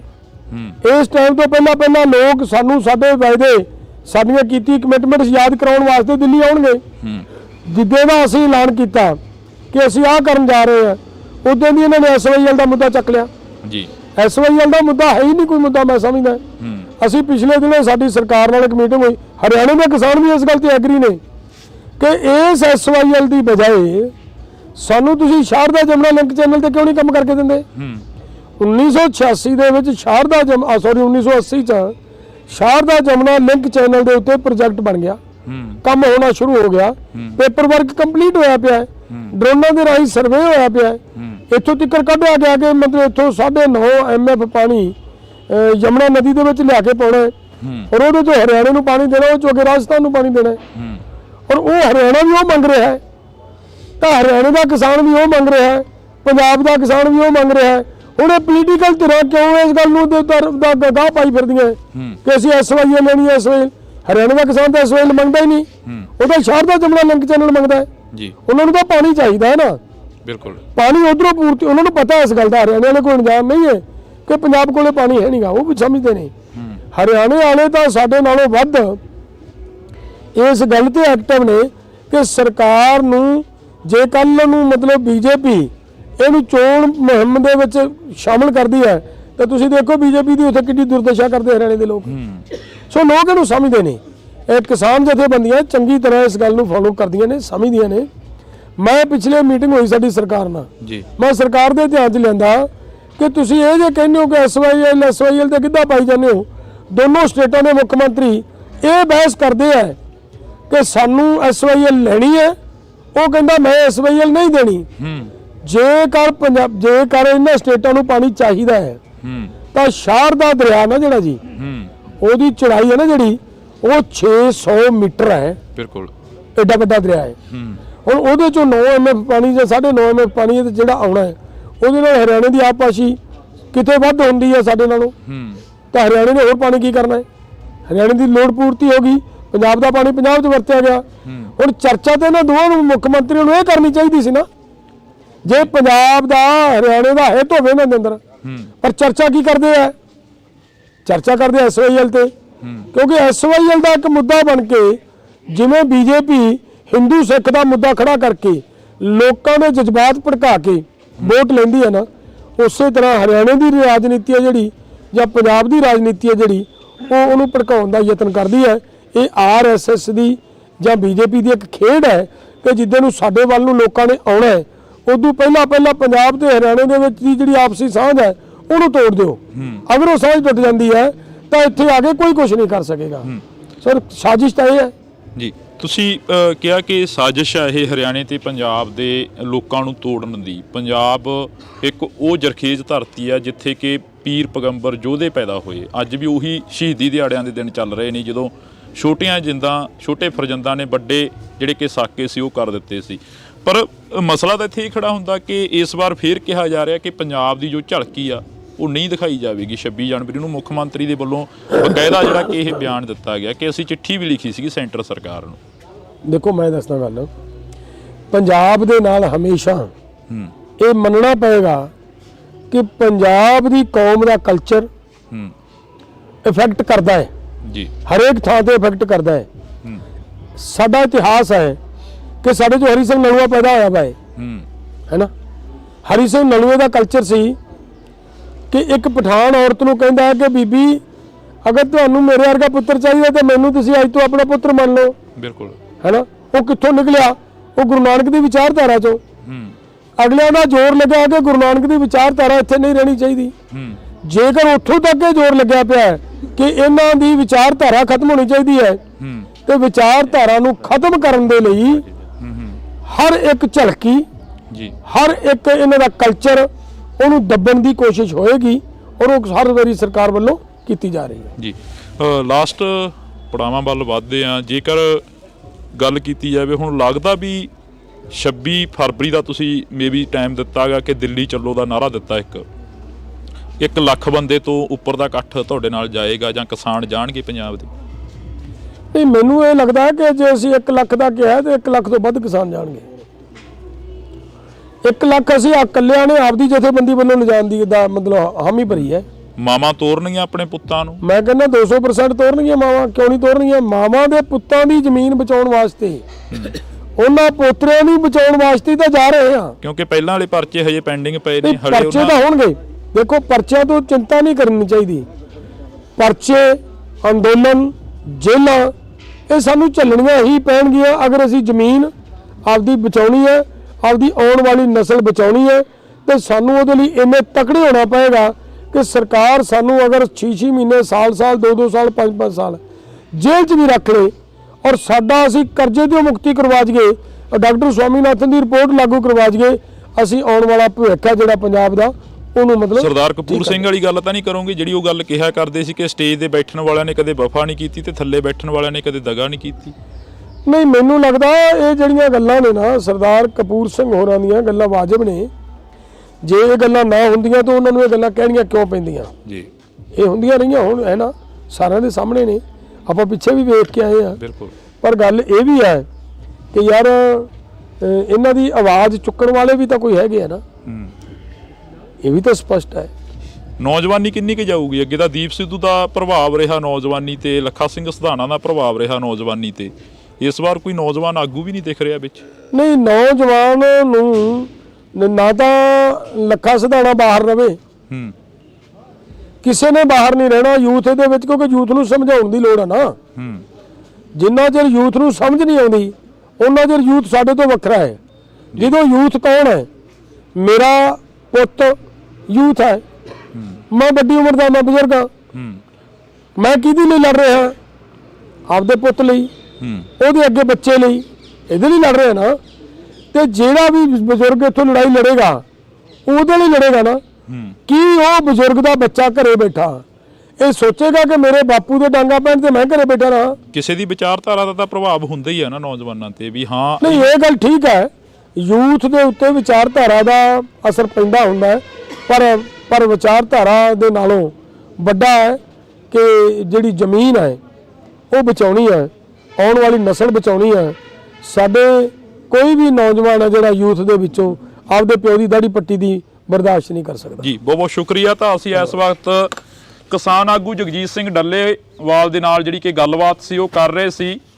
ਤਾਂ ਦੇਖਦੇ ਹਾਂ ਕਿ 26 ਫਰਵਰੀ ਦਾ ਜੋ ਨਾਰਾ ਦਿੱਤਾ ਦਿੱਲੀ ਚੱਲੋ ਦਾ, ਕਿੰਨੇ ਕੁ ਨੌਜਵਾਨ ਤੇ ਕਿੰਨੇ ਕੁ ਕਿਸਾਨ ਫੇਰ ਸਿੰਘੂ ਬਾਰਡਰ ਟਿੱਕਰੀ ਬਾਰਡਰ ਤੇ ਜਾ ਕੇ ਬੈਠਦੇ ਨੇ, ਫੇਰ ਦਿੱਲੀ ਪੁਲਿਸ ਜਾਂ ਹਰਿਆਣਾ ਪੁਲਿਸ ਦੇ ਬੈਰੀਗੇਡ ਤੋੜ ਕੇ ਅੱਗੇ ਵੱਧਦੇ ਨੇ। ਇਹ ਤਾਂ ਆਉਣ ਵਾਲਾ ਸਮਾਂ ਦੱਸੇਗਾ, ਪਰ ਤੁਸੀਂ ਜੁੜੇ ਰਹਿਣਾ ਇੰਡੋਜ਼ ਟੀਵੀ ਦੇ ਨਾਲ। ਅਜਿਹੀਆਂ ਮੁਲਾਕਾਤਾਂ ਤੁਹਾਡੇ ਰੂਬਰੂ ਕਰਦੇ ਰਵਾਂਗੇ। ਮੇਰੇ ਸਹਿਯੋਗੀ ਸਾਥੀ ਦੀਪ ਦੇ ਨਾਲ ਮੈਨੂੰ ਹਰਜਿੰਦਰ ਸਿੰਘ ਢਿੱਲੋਂ ਨੂੰ ਦਿਓ ਜੀ ਇਜਾਜ਼ਤ। ਧੰਨਵਾਦ। ਇੰਡੋਜ਼ ਟੀਵੀ ਦੇ ਨਾਲ ਤੁਸੀਂ ਜੁੜ ਚੁੱਕੇ ਹੋ ਤਾਂ ਮੈਂ ਹਾਂ ਹਰਜਿੰਦਰ ਸਿੰਘ ਢਿੱਲੋਂ। ਇਸ ਵਕਤ ਅਸੀਂ ਇੱਕ ਵਾਰ ਫੇਰ ਜਿਹੜੀ ਕਿ ਮੁਲਾਕਾਤ ਆ ਕਿਸਾਨ ਆਗੂ ਜਗਜੀਤ ਸਿੰਘ ਡੱਲੇਵਾਲ ਦੇ ਨਾਲ ਕਰਵਾ ਰਹੇ ਹਾਂ। ਇਸ ਮੁਲਾਕਾਤ ਦੇ ਤਹਿਤ ਬਹੁਤ ਕੁਝ ਅਜਿਹਾ ਗਾ ਜਿਹੜਾ ਕਿ ਸਾਹਮਣੇ ਆਵੇਗਾ, ਜਿਸ ਦੇ ਤਹਿਤ ਅਸੀਂ ਬਹੁਤ ਸਾਰੀਆਂ ਗੱਲਾਂ ਜਿਹੜੀਆਂ ਕਿ ਦਿੱਲੀ ਅੰਦੋਲਨ ਨੂੰ ਲੈ ਕੇ ਪੁੱਛਾਂਗੇ, ਕਿਉਂਕਿ ਦਿੱਲੀ ਕਿਸਾਨ ਅੰਦੋਲਨ ਚੱਲਿਆ ਤਾਂ ਦਿੱਲੀ ਕਿਸਾਨ ਅੰਦੋਲਨ ਦੇ ਵਿੱਚੋਂ ਬਹੁਤ ਸਾਰੀਆਂ ਜਥੇਬੰਦੀਆਂ ਅਜਿਹੀਆਂ ਨਿਕਲੀਆਂ ਜਿਹੜੀਆਂ ਜਥੇਬੰਦੀਆਂ ਨੇ ਸਰਕਾਰ ਦੇ ਨਾਲ ਸਮਝੌਤੇ ਕੀਤੇ ਤੇ ਸਰਕਾਰ ਦੀ ਬੋਲੀ ਬੋਲਦਿਆਂ ਰਹੀਆਂ। ਪਰ ਜਗਜੀਤ ਸਿੰਘ ਡੱਲੇਵਾਲ ਦੇ ਵੱਲੋਂ ਸਪਸ਼ਟ ਕੀਤਾ ਗਿਆ ਕਿ ਅਸੀਂ ਉਹ ਜਥੇਬੰਦੀਆਂ ਦੇ ਵਿੱਚੋਂ ਨਹੀਂ ਆਉਂਦੇ, ਅਸੀਂ ਗੈਰ ਰਾਜਨੀਤਿਕ ਜਥੇਬੰਦੀਆਂ ਦੀ ਗੱਲ ਕਰਾਂਗੇ ਤੇ ਅਸੀਂ ਗੈਰ ਰਾਜਨੀਤਿਕ ਹੀ ਰਹਿਣਾਗਾ। ਬੇਸ਼ੱਕ SSM ਬਣਿਆ, ਸੰਯੁਕਤ ਸਮਾਜ ਮੋਰਚਾ ਬਣਿਆ, ਜਿਸ ਮੋਰਚੇ ਦੇ ਤਹਿਤ ਇਲੈਕਸ਼ਨ ਲੜੇ ਗਏ, ਰਾਜੇਵਾਲ ਨੂੰ ਪ੍ਰਧਾਨਗੀ ਦਿੱਤੀ ਗਈ, ਤਾਂ ਉਸ ਸਾਰੀਆਂ ਗੱਲਾਂ ਨੂੰ ਲੈ ਕੇ ਅਸੀਂ ਗੱਲਬਾਤ ਅੱਜ ਫੇਰ ਇੱਕ ਜਿਹੜੀ ਕਿ ਛੇੜਾਂਗੇ। ਸਾਡੇ ਨਾਲ ਪ੍ਰਧਾਨ ਜੀ ਮੌਜੂਦ ਨੇ ਜੀ, ਬਹੁਤ ਬਹੁਤ ਸਵਾਗਤ ਹੈ। ਸਤਿ ਸ਼੍ਰੀ ਅਕਾਲ। ਸਤਿ ਸ਼੍ਰੀ ਅਕਾਲ ਜੀ। ਡੱਲੇਵਾਲ ਸਾਹਿਬ, ਸ਼ੁਰੂਆਤ ਉੱਥੋਂ ਹੀ ਕਰ ਲਈਏ ਕਿ ਇੱਕ ਵਾਰ ਫੇਰ ਹੋਕਾ ਦੇ ਰਹੇ ਹੋ ਕਿ ਦਿੱਲੀ ਚੱਲੋ। ਦਿੱਲੀ ਚੱਲੋ ਦਾ ਜੋ ਪਹਿਲਾ ਨਾਰਾ ਦਿੱਤਾ ਸੀ, ਉਸੇ ਨਾਰੇ ਦੇ ਤਹਿਤ ਫੇਰ ਪਿੰਡਾਂ ਦੇ ਵਿੱਚ ਮੀਟਿੰਗਾਂ ਕਰ ਰਹੇ ਹੋ। ਹਾਂ ਦੇਖੋ, ਪਹਿਲੀ ਤਾਂ ਗੱਲ ਇਹ ਹੈ ਕਿ ਢਿੱਲੋਂ ਸਾਹਿਬ ਜਿਹੜਾ ਸਰਕਾਰਾਂ ਦਾ ਰਵੱਈਆ ਜੀ ਸਾਡੇ ਨਾਲ ਅੰਦੋਲਨ ਦੇ ਦੌਰਾਨ, ਜਦੋਂ ਅੰਦੋਲਨ ਦੀ ਸਮਾਪਤੀ ਦਾ ਸਮਾਂ ਆਇਆ ਜਾਂ ਉਹਨੂੰ ਇਹ ਕਹਿ ਲਈਏ ਪੋਸਟਪੋਨ ਕਰਨ ਦਾ ਸਮਾਂ ਆਇਆ ਜੀ, ਉਦੋਂ ਇੱਕ ਚਿੱਠੀ ਉਹਦਾ ਆਧਾਰ ਸੀ ਜਿਹਦੇ 'ਚ ਕਿਹਾ ਗਿਆ ਕਿ ਅਸੀਂ MSP ਦੀ ਗਰੰਟੀ ਦਾ ਕਾਨੂੰਨ ਵੀ ਦੇਵਾਂਗੇ। ਬਿਲਕੁਲ। ਲਖੀਮਪੁਰ ਦੇ ਵਿੱਚ ਜਿਹੜੇ ਸਾਡੇ ਕਿਸਾਨ ਤੇ ਪੱਤਰਕਾਰ ਸ਼ਹੀਦ ਕੀਤੇ ਗਏ ਸੀ ਉਹਨਾਂ ਦਾ ਇਨਸਾਫ ਵੀ ਦੇਵਾਂਗੇ। ਬਿਲਕੁਲ। ਅਸੀਂ ਜਿਹੜਾ ਬਿਜਲੀ ਸੋਧ ਬਿੱਲ ਆ ਜਿਹੜਾ ਸਟੇਕ ਹੋਲਡਰਸ ਦੇ ਨਾਲ ਆਮ ਖਪਤਕਾਰਾਂ ਨਾਲ ਗੱਲ ਕੀਤੇ ਬਿਨਾਂ ਨਹੀਂ ਲੈ ਕੇ ਆਵਾਂਗੇ। ਇਦੋਂ ਵੀ ਗਾਹਾਂ ਸਾਡੇ ਨੇ ਵੀ ਕਮਿਟਮੈਂਟ ਕੀਤੀ ਗਈ ਕਿ ਸ਼ਹੀਦਾਂ ਦੇ ਪਰਿਵਾਰਾਂ ਨੂੰ ਕੰਪਨਸੇਸ਼ਨ ਵੀ ਕਰਾਂਗੇ ਜੀ, ਔਰ ਕਿਸੇ ਵੀ ਕਿਸਾਨ ਦੇ ਉੱਤੇ ਪੂਰੇ ਭਾਰਤ ਦੇ ਵਿੱਚ ਕਿਸੇ ਤਰ੍ਹਾਂ ਦਾ ਵੀ ਅੰਦੋਲਨ ਦੇ ਦੌਰਾਨ ਮੁਕੱਦਮੇ ਸਾਰੇ ਮੁਕੱਦਮੇ ਵਾਪਸ ਲਵਾਂਗੇ। ਲੇਕਿਨ ਜੋ ਹੀ ਮਤਲਬ ਮੋਰਚਾ ਉੱਥੋਂ ਅਸੀਂ ਸਸਪੈਂਡ ਕਰਕੇ ਚਾਲੇ ਪਾਏ, ਸਰਕਾਰ ਆਪਦੀਆਂ ਸਾਰੀਆਂ ਗੱਲਾਂ ਤੋਂ ਉਸੇ ਟਾਈਮ ਘੁੰਮ ਗਈ ਜੀ। ਉਸ ਤੋਂ ਅਗਲੀ ਗੱਲ ਸਰਕਾਰ ਨੇ 2014 'ਚ ਇੱਕ ਵਾਅਦਾ ਕਰਿਆ ਸੀ ਆਪਣੇ ਨਾਲ, ਪੂਰੇ ਦੇਸ਼ ਨਾਲ। ਬਿਲਕੁਲ। ਕਿ ਅਸੀਂ ਡਾਕਟਰ ਸਵਾਮੀਨਾਥਨ ਦੀ ਰਿਪੋਰਟ ਲਾਗੂ ਕਰਾਂਗੇ ਅਗਰ ਸਾਡੀ ਸਰਕਾਰ ਬਣਦੀ ਹੈ ਤਾਂ। ਉਹ ਹਜੇ ਤੱਕ ਲਾਗੂ ਨਹੀਂ ਕੀਤੀ। ਇੱਕ ਇਹ ਵਾਅਦਾ ਸੀਗਾ, ਮੇਰਾ ਖਿਆਲ ਬਹੁਤ ਸਾਰੀਆਂ ਸਟੇਜਾਂ ਤੇ ਬੋਲੇ ਕਿ ਅਸੀਂ ਕਿਸਾਨਾਂ ਦਾ ਸੰਪੂਰਨ ਕਰਜ਼ ਮੁਕਤੀ ਕਰਾਂਗੇ ਅਗਰ ਅਸੀਂ ਸੱਤਾ ਤੇ ਆਉਣੇ ਆ ਤਾਂ ਜੀ। ਲੇਕਿਨ ਲੋਕਾਂ ਨੇ ਤਾਂ ਸੱਤਾ ਤੇ ਲੈਣ ਦੇ 10 ਸਾਲ ਸੱਤਾ ਦਾ ਆਨੰਦ ਵੀ ਮਾਣ ਲਿਆ, ਲੇਕਿਨ ਉਹ ਮੰਗਾਂ ਪੂਰੀਆਂ ਨਹੀਂ ਹੋਈਆਂ, ਉਹ ਵਾਅਦੇ ਪੂਰੇ ਨਹੀਂ ਹੋਏ ਜੀ। ਹੁਣ ਉਸ ਤੋਂ ਵੀ ਗਾਹਾਂ ਵੱਧ ਕੇ ਸਰਕਾਰ ਨੇ ਪਿੱਛੇ ਜਦੋਂ G20 ਹੋਇਆ ਉਹਦੇ ਵਿੱਚ ਇਹ ਕਰ ਦਿੱਤਾ ਕਿ ਜਿਹੜੇ ਸਾਡੇ ਡਰਾਈ ਫਰੂਟ ਦੇ ਫਾਰਮਰ ਨੇ ਜਾਂ ਫਰੂਟ ਦੇ ਫਾਰਮਰ ਨੇ ਉਹਨਾਂ ਲਈ ਇਹ ਕਰਤਾ ਕਿ ਜਿਹੜਾ ਬਾਹਰ ਤੋਂ ਫਰੂਟ ਜਾਂ ਡਰਾਈ ਫਰੂਟ ਆਉਣਾ ਹੈ ਉਹਦੇ ਚੋਂ 18% ਇੰਪੋਰਟ ਡਿਊਟੀ ਘਟਾਤੀ। ਜੇ ਇੰਪੋਰਟ ਡਿਊਟੀ ਬਾਹਰਲੇ ਫਰੂਟ ਤੋਂ ਘਟੇਗੀ 18% ਤਾਂ ਸਾਡੇ ਕਿਸਾਨਾਂ ਦਾ ਵੀ ਰੇਟ 18% ਫਸਲ ਦਾ ਡਿੱਗੇਗਾ ਜੀ। ਹੁਣ ਉਸੇ ਤੋਂ ਅੱਗੇ ਜਾ ਕੇ ਬੜੇ ਮੁਕਮੇ ਰੂਪ ਨਾਲ, ਬੜੇ ਮੁਕਮੇ ਢੰਗ ਨਾਲ G20 ਦੇ ਦੌਰਾਨ ਹੀ ਇਹ ਫੈਸਲਾ ਲੈ ਲਿਆ ਕਿ ਕਣਕ ਤੇ ਛੋਲਿਆਂ ਤੋਂ ਵੀ, ਪੋਲਟਰੀ ਪ੍ਰੋਡਕਟਾਂ ਤੋਂ ਵੀ, ਡੇਅਰੀ ਪ੍ਰੋਡਕਟਾਂ ਤੋਂ ਵੀ ਅਸੀਂ ਇੰਪੋਰਟ ਡਿਊਟੀ ਖਤਮ ਕਰ ਦਿਆਂਗੇ। ਹੁਣ ਜੇ ਬਾਹਰਲਾ ਮੱਖਣ ਆ ਕੇ ਇੱਥੇ ਸਸਤਾ ਵਿਕੂਗਾ ਤਾਂ ਦੇਸ਼ ਦੀ ਡੇਅਰੀ, ਸਾਡੀ ਪੰਜਾਬ ਦੀ ਡੇਅਰੀ, ਭਾਰਤ ਦੇ ਡੇਅਰੀ ਫਾਰਮਰ ਬਿਲਕੁਲ ਬਰਬਾਦ ਹੋ ਜਾਣਗੇ ਜੀ। ਬਹੁਤ ਸਾਰੇ ਸਟੇਟ ਇਹੋ ਜਿਹੇ, ਕੰਟਰੀ ਇਹੋ ਜਿਹੇ ਨੇ ਜਿਹੜੇ ਮੁਰਗੇ ਦਾ ਕੇਵਲ ਮਾਸ ਜਿਹੜੇ ਵਰਤਦੇ ਨੇ ਮੁਲਕ, ਉਹ ਮੁਰਗੇ ਦੀ ਕੇਵਲ ਛਾਤੀ ਖਾਂਦੇ, ਬਾਕੀ ਨਹੀਂ ਖਾਂਦੇ। ਔਰ ਸਾਡੇ ਭਾਰਤ ਦੇ ਵਿੱਚ ਲੈਗ ਪੀਸ ਨੂੰ ਇੱਕ ਇੰਪੋਰਟੈਂਸ ਦਿੱਤੀ ਜਾ ਰਹੀ ਹੈ।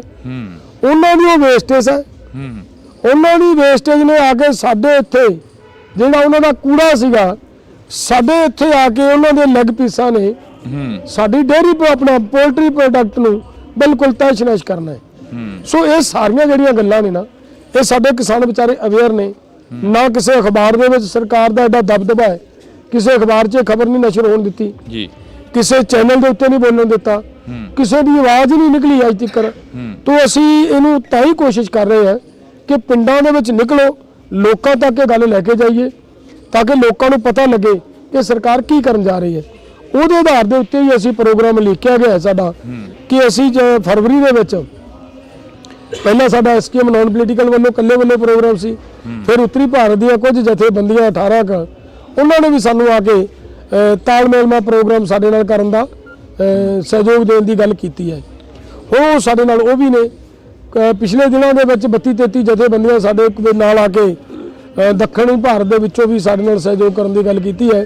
ਤੋਂ ਵਾਹਿਗੁਰੂ ਦੇ ਹੁਕਮ ਦੇ ਨਾਲ ਇੱਕ ਵੱਡਾ ਅੰਦੋਲਨ ਹੋਣ ਵੱਲ ਨੂੰ ਜਾ ਰਿਹਾ ਹੈ। ਡੱਲੇਵਾਲ ਸਾਹਿਬ, ਜਿਵੇਂ ਤੁਸੀਂ ਸਟੇਜਾਂ ਦੇ ਉੱਪਰੋਂ ਕਿਸਾਨਾਂ ਦੇ ਨਾਲ ਜਿਹੜੀ ਵਿਚਾਰ ਚਰਚਾ ਕਰਦੇ ਹੋ, ਕਿਸਾਨਾਂ ਨੂੰ ਦੱਸਦੇ ਹੋ ਕਿ ਇੱਕ ਵਰਲਡ ਬੈਂਕ ਨੇ ਐਲਾਨ ਜਾਰੀ ਕੀਤਾ, ਇੱਕ ਜਿਹੜਾ ਵਰਲਡ ਬੈਂਕ ਨੇ ਕਿਸਾਨਾਂ ਨੂੰ ਆਪਣੇ ਕਬਜ਼ੇ ਦੇ ਵਿੱਚ ਲੈ ਲਿਆ।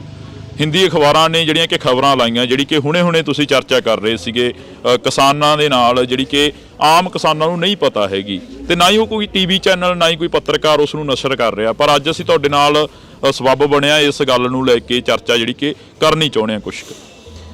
ਹਾਂ ਦੇਖੋ, ਜਿਹੜੀ ਵਰਲਡ ਬੈਂਕ ਦੀ ਖਬਰ ਲੱਗੀ ਵਰਲਡ ਬੈਂਕ ਦੇ ਹਵਾਲੇ ਤੋਂ, ਉਹਦੇ 'ਚ ਬੜਾ ਸਪਸ਼ਟ ਕਿਹਾ ਗਿਆ ਹੈ, ਹਿੰਦੀ ਅਖਬਾਰ ਦੀ ਖਬਰ ਆ ਉਹ, ਉਹਦੇ 'ਚ ਕਿਹਾ गया कि वर्ल्ड बैंक ने अपनी नीति स्पष्ट करते हुए बताया कि हमें भारत के अंदर किसानों की जरूरत नहीं है, हमें यहाँ लेबर चाहिए, मजदूर चाहिए। बिल्कुल ये स्पष्ट किया है। उस तो अगली लाइन दे विच लिखते हैं कि जिहड़ा ये फार्मर है, जिहड़ा हुण फार्मिंग सिस्टम ढांचा चल रहा है, ये कदे तां खादां तो सबसिडी मंगते हैं, कदे बीज ते सबसिडी मंगते हैं, यानी ਵੱਖ-ਵੱਖ तरीकों नाल सातों सबसिडी मंगते हैं जी।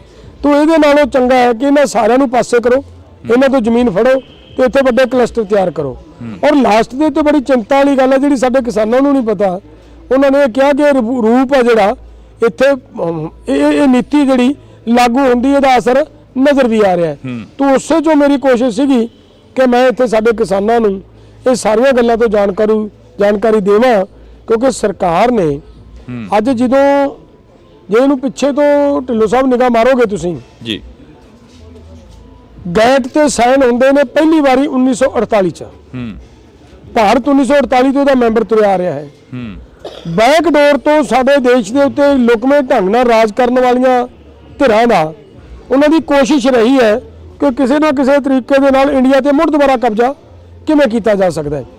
उस वेले संविधान बनिया 1950 च ते 1951 दे विच एक अमेंडमेंट कीती गई जी, जिस अमेंडमेंट दे विच कहा गया कि आ जिहड़ा नौवां असी अध्याय देण लगे आ भारत दे संविधान नूं, इस नौवें शेड्यूल दे विच जिन्ने भी कानून दर्ज किए जाएंगे इन्हां दे खिलाफ इंडिया दे लोग कोर्ट नहीं जा सकणगे। उहदे विच इन्हां ने लैंड एक्विजिशन एक्ट लैके आंदा, उहदे विच ही अगे जाके जिहड़ा सीगा जरूरी वस्तां दा कानून, एसेंशियल कमोडिटी एक्ट 1955 ਦੇ ਸੋਧ ਕਰਕੇ ਉਹ ਵੀ ਲੈ ਕੇ ਆਂਦਾ।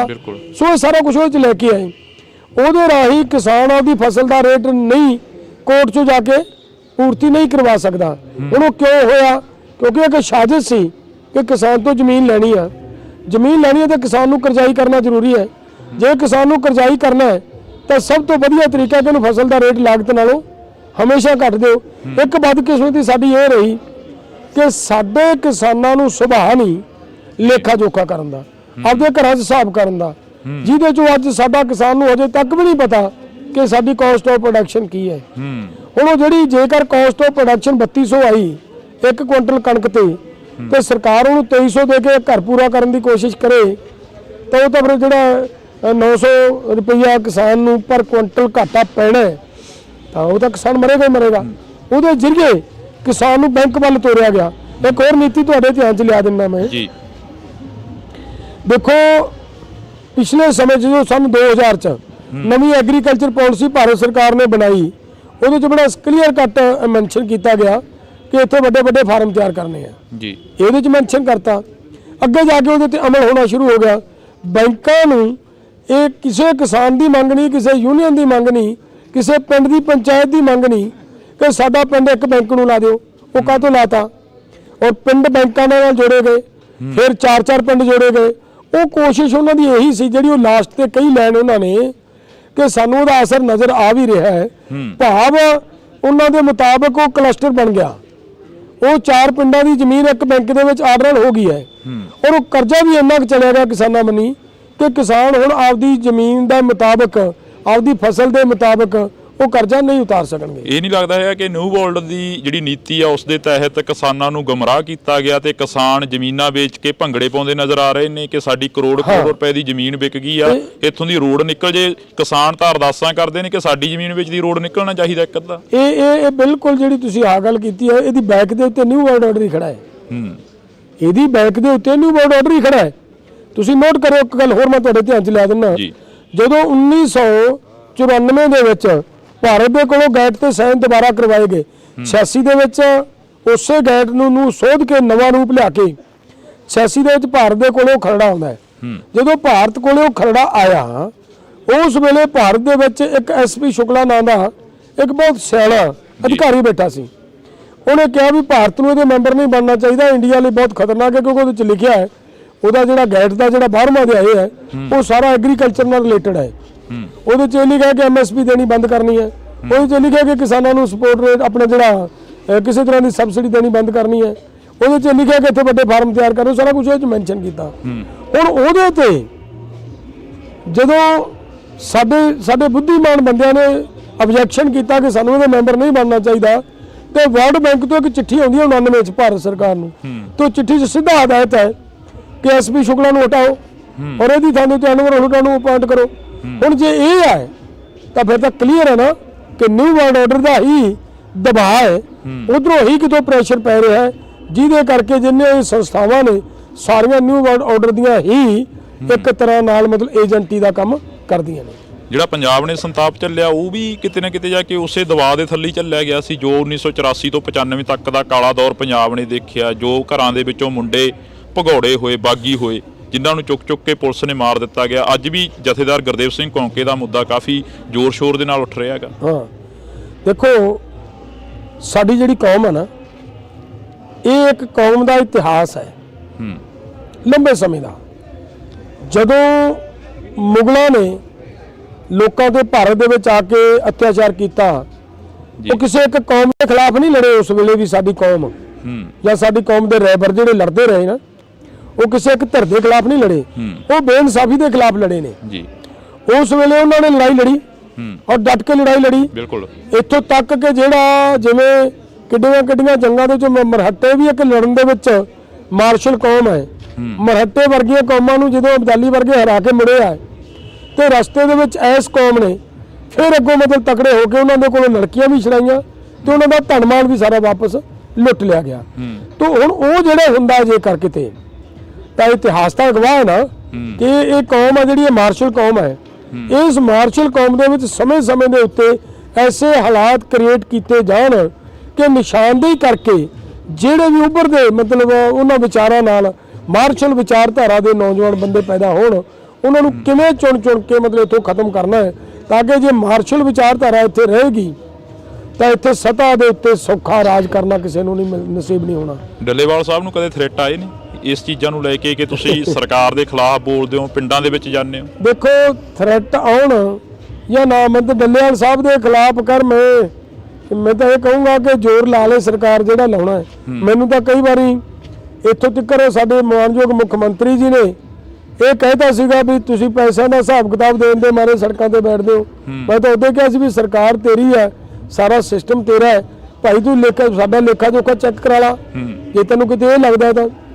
ਸੋ ਇਹ ਨਹੀਂ ਹੈ ਇਕੱਲਾ, ਸਾਰੀਆਂ ਏਜੰਸੀਆਂ ਮਗਰ ਲਾ ਦਿੱਤੀਆਂ ਜਾਂਦੀਆਂ ਕਿ ਪੜਤਾਲ ਕਰੋ ਡੱਲੇਵਾਲ ਦੇ ਵਿੱਚੋਂ ਕੋਈ ਵੀ ਮਤਲਬ ਜੇਕਰ ਕਮਜ਼ੋਰੀ ਨਜ਼ਰ ਆ ਜੇ ਤਾਂ ਕਿਹੜੇ ਤਰੀਕੇ ਨਾਲ ਇਸ ਬੰਦੇ ਨੂੰ ਜੇਲ੍ਹ ਦੇ ਵਿੱਚ ਬੰਦ ਕੀਤਾ ਜਾ ਸਕਦਾ ਹੈ। ਤੁਹਾਡੇ ਸਾਥੀਆਂ ਨੇ ਕਹਿਤਾ ਸੀ ਕਿ ਡੱਲੇਵਾਲ ਤਾਂ RSS ਦਾ ਬੰਦਾ ਹੈਗਾ। ਚਲੋ, ਸਾਥੀਆਂ ਨੇ ਕਿਹਾ। ਅੱਜ ਦੇਖੋ, ਮੈਂ ਇਹਦੇ ਤੇ ਬੜਾ ਹੈਰਾਨ ਹਾਂ ਨਾ। ਦੇਖੋ ਸਾਡੇ ਸਾਥੀ ਇਹ ਕਹਿਣ ਵੀ ਡੱਲੇਵਾਲ RSS ਦਾ ਬੰਦਾ, ਪਹਿਲੀ ਤਾਂ ਗੱਲ ਹੈ ਕਿ ਮੋਰਚਾ ਲੜਿਆ, ਬਿਲਕੁਲ 13 ਮਹੀਨੇ ਮੋਰਚਾ ਲੜਿਆ, ਬਿਲਕੁਲ ਇਹਨਾਂ ਨੂੰ ਡੱਲੇਵਾਲ RSS ਨਜ਼ਰ ਨਹੀਂ ਆਇਆ। ਹਾਂ ਲੇਕਿਨ ਜਦੋਂ ਡੱਲੇਵਾਲ ਨੇ ਇਹਨਾਂ ਦੀਆਂ ਕਰਤੂਤਾਂ ਨੂੰ ਨਹੀਂ ਬਰਦਾਸ਼ਤ ਕੀਤਾ, ਹਾਂ ਉਦੋਂ ਡੱਲੇਵਾਲ RSS ਬਣ ਗਿਆ। ਹੁਣ ਜੇਕਰ BJP ਦੇਖੋ ਉੱਥੋਂ ਮੋਰਚਾ ਚੱਕ ਕੇ ਭੱਜਣਾ BJP ਦੀ ਫੇਵਰ 'ਚ ਜਾਂਦਾ ਸੀ ਨਾ, ਬਿਲਕੁਲ RSS ਦੀ ਵਿਚਾਰਧਾਰਾ ਦੀ ਫੇਵਰ 'ਚ ਜਾਂਦਾ ਸੀ ਨਾ। ਬਿਲਕੁਲ ਤੇ ਇਹ ਦੱਸੋ ਵੀ ਜਿਹੜਾ ਬੰਦਾ ਉੱਥੇ ਲੜ ਰਿਹਾ ਹੈ ਕਿ ਮੋਰਚਾ ਹਜੇ ਨਹੀਂ ਚੱਕਣਾ ਚਾਹੀਦਾ, ਸਾਨੂੰ MSP ਦੀ ਗਰੰਟੀ ਦਾ ਕਾਨੂੰਨ ਲੈਣਾ ਚਾਹੀਦਾ।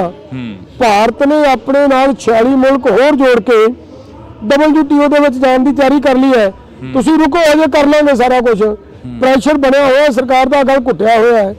ਜਿਹੜਾ ਬੰਦਾ ਇਹ ਕਹਿ ਰਿਹਾ RSS, ਉਹ ਹੋ ਸਕਦਾ ਹੈ ਕਿ ਜਿਹੜੇ ਬੰਦੇ ਗੁਪਤ ਰੂਪ ਦੇ ਵਿੱਚ ਉੱਥੇ ਮੋਰਚਾ ਚਲੋ ਚੱਕੋ ਟਰਾਲੀਆਂ 'ਚ ਮੀਟਿੰਗਾਂ ਕਰਾ ਕੇ ਭੱਜੇ, ਉਹ ਹੋ ਸਕਦੇ ਨੇ। ਇੱਕ ਦਿਨ ਅਸੀਂ ਕਿਸੇ BJP ਦੇ ਆਗੂ ਕੋਲ ਬੈਠੇ ਸੀ, ਉਹ ਕਹਿੰਦੇ ਕਿ ਫੋਨ ਆਉਂਦੇ ਰਹੇ ਨੇ, 5 ਆਗੂਆਂ ਨੇ ਫੋਨ ਵੀ ਬੰਦ ਕਰ ਲਏ ਸੀਗੇ ਤੇ ਉਹਦੇ ਕਾਫੀ ਖੁਲਾਸੇ ਵੀ ਹੋਏ ਉਸ ਵਕਤ, ਪਰ ਅਸੀਂ ਉਹਨਾਂ ਦਾ ਨਾਮ ਨਹੀਂ ਲਵਾਂਗੇ ਕਿਉਂਕਿ ਉਹ ਕਿਹੜੇ ਆਗੂ ਸੀ ਤੁਹਾਡੇ ਵੀ ਧਿਆਨ 'ਚ ਹੋਣਾ। ਤੁਸੀਂ ਸਭ ਤੋਂ ਪਹਿਲਾਂ ਬੋਲੇ ਕਿ ਚਿੱਠੀਆਂ ਵਾਇਰਲ ਹੋਈਆਂ, ਚਿੱਠੀਆਂ ਪ੍ਰਧਾਨ ਮੰਤਰੀ ਤੱਕ ਪਹੁੰਚੀਆਂ ਨੇ। ਦੇਖੋ ਗੱਲ ਇਹ ਹੈ, ਮੈਂ ਰਜਿੰਦਰ ਜੀ ਜਿੰਨਾ ਚਿਰ ਮੇਰੇ ਕੋਲੇ ਕੋਈ ਮਤਲਬ ਫੈਕਟ ਨਹੀਂ ਹੁੰਦਾ ਨਾ ਪਰਮਾਨੈਂਟ, ਉਹਨਾਂ ਚਿਰ ਮੈਂ ਸਮਝਦਾ ਕਿ ਚੈਨਲ ਤੇ ਬੋਲਣਾ ਉਚਿਤ ਨਹੀਂ ਹੁੰਦੀ ਕੋਈ ਗੱਲ। ਲੇਕਿਨ ਜਿੱਥੇ ਜਿਹੜੀ ਚੀਜ਼ ਮੇਰੇ ਸਾਹਮਣੇ ਆਈ, ਚਿੱਠੀ ਮੇਰੇ ਸਾਹਮਣੇ ਆਈ, ਮੈਂ ਆਉਂਦਾ ਸਾਰ ਮਤਲਬ ਉਹਦੇ ਤੇ ਮਤਲਬ ਪੂਰਾ ਲੜਾਈ ਲੜੀ ਅੰਦਰ ਬੈਠ ਕੇ, ਮੀਟਿੰਗਾਂ ਦੇ ਵਿੱਚ ਬਹਿ ਕੇ ਲੜਾਈ ਲੜੀ ਕਿ ਚਿੱਠੀ ਦਾ ਖੁਲਾਸਾ ਕਰੋ, ਇਹ ਚਿੱਠੀ ਲਿਖੀ ਕਿਉਂ ਗਈ ਹੈ। ਔਰ ਉਸੇ ਦੇ ਵਿੱਚੋਂ ਤੁਹਾਡੇ ਧਿਆਨ ਹੋਏਗਾ ਸਾਨੂੰ ਮਜਬੂਰੀ ਵਸ ਬਰਨਾਲੇ 'ਚ, ਕਿਉਂਕਿ ਪੂਰੇ ਭਾਰਤ ਦੇ ਵਿੱਚ ਜਿਹੜੀਆਂ ਕਿਸਾਨ ਮਹਾਪੰਚਾਇਤਾਂ ਹੁੰਦੀਆਂ ਸੀ ਨਾ, ਉਹ SKM ਦੇ ਨਾਂ ਤੇ ਹੁੰਦੀਆਂ ਸੀ ਜੀ। ਅਸੀਂ ਇੱਥੇ SKM ਦੇ ਨਾਂ ਤੇ ਨਹੀਂ ਕੀਤੀ ਸੀ। ਅਸੀਂ ਇਹ ਉੱਪਰ ਜ਼ਰੂਰ ਬੈਨਰ ਲਿਖਿਆ ਸੀ, ਲੇਕਿਨ ਲਿਖਿਆ ਇਹ ਸੀਗਾ ਕਿ ਵੱਲੋਂ ਭਾਰਤੀ ਕਿਸਾਨ ਯੂਨੀਅਨ ਏਕਤਾ ਸਿੱਧੂਪੁਰ। ਉਹ ਜਿਹੜਾ 1 ਲੱਖ ਲੋਕਾਂ ਦਾ ਕਿਸਾਨਾਂ ਦਾ ਇਕੱਠ ਕਰਕੇ ਅਸੀਂ ਸਰਕਾਰ ਨੂੰ ਵਾਰਨਿੰਗ ਦਿੱਤੀ ਸੀ ਨਾ ਜਦੋਂ, ਕਿ ਅਸੀਂ ਇਹ ਚਿੱਠੀਆਂ ਦੀ ਕੋਈ ਗੱਲ ਨਹੀਂ ਸੁਣਨ ਵਾਲੇ ਲੋਕ, ਅਸੀਂ ਇਹਨੂੰ ਮਤਲਬ ਜਿੰਨਾ ਚਿਰ 3 ਕਾਨੂੰਨ ਵਾਪਸ ਨਹੀਂ ਹੁੰਦੇ ਅਸੀਂ ਉਹਨਾਂ ਚਿਰ ਨਹੀਂ ਉਠਾਂਗੇ। ਇਹ ਚੇਤਾਵਨੀ ਦਿੱਤੀ ਸੀ ਉਦੋਂ ਮੇਥੋਂ।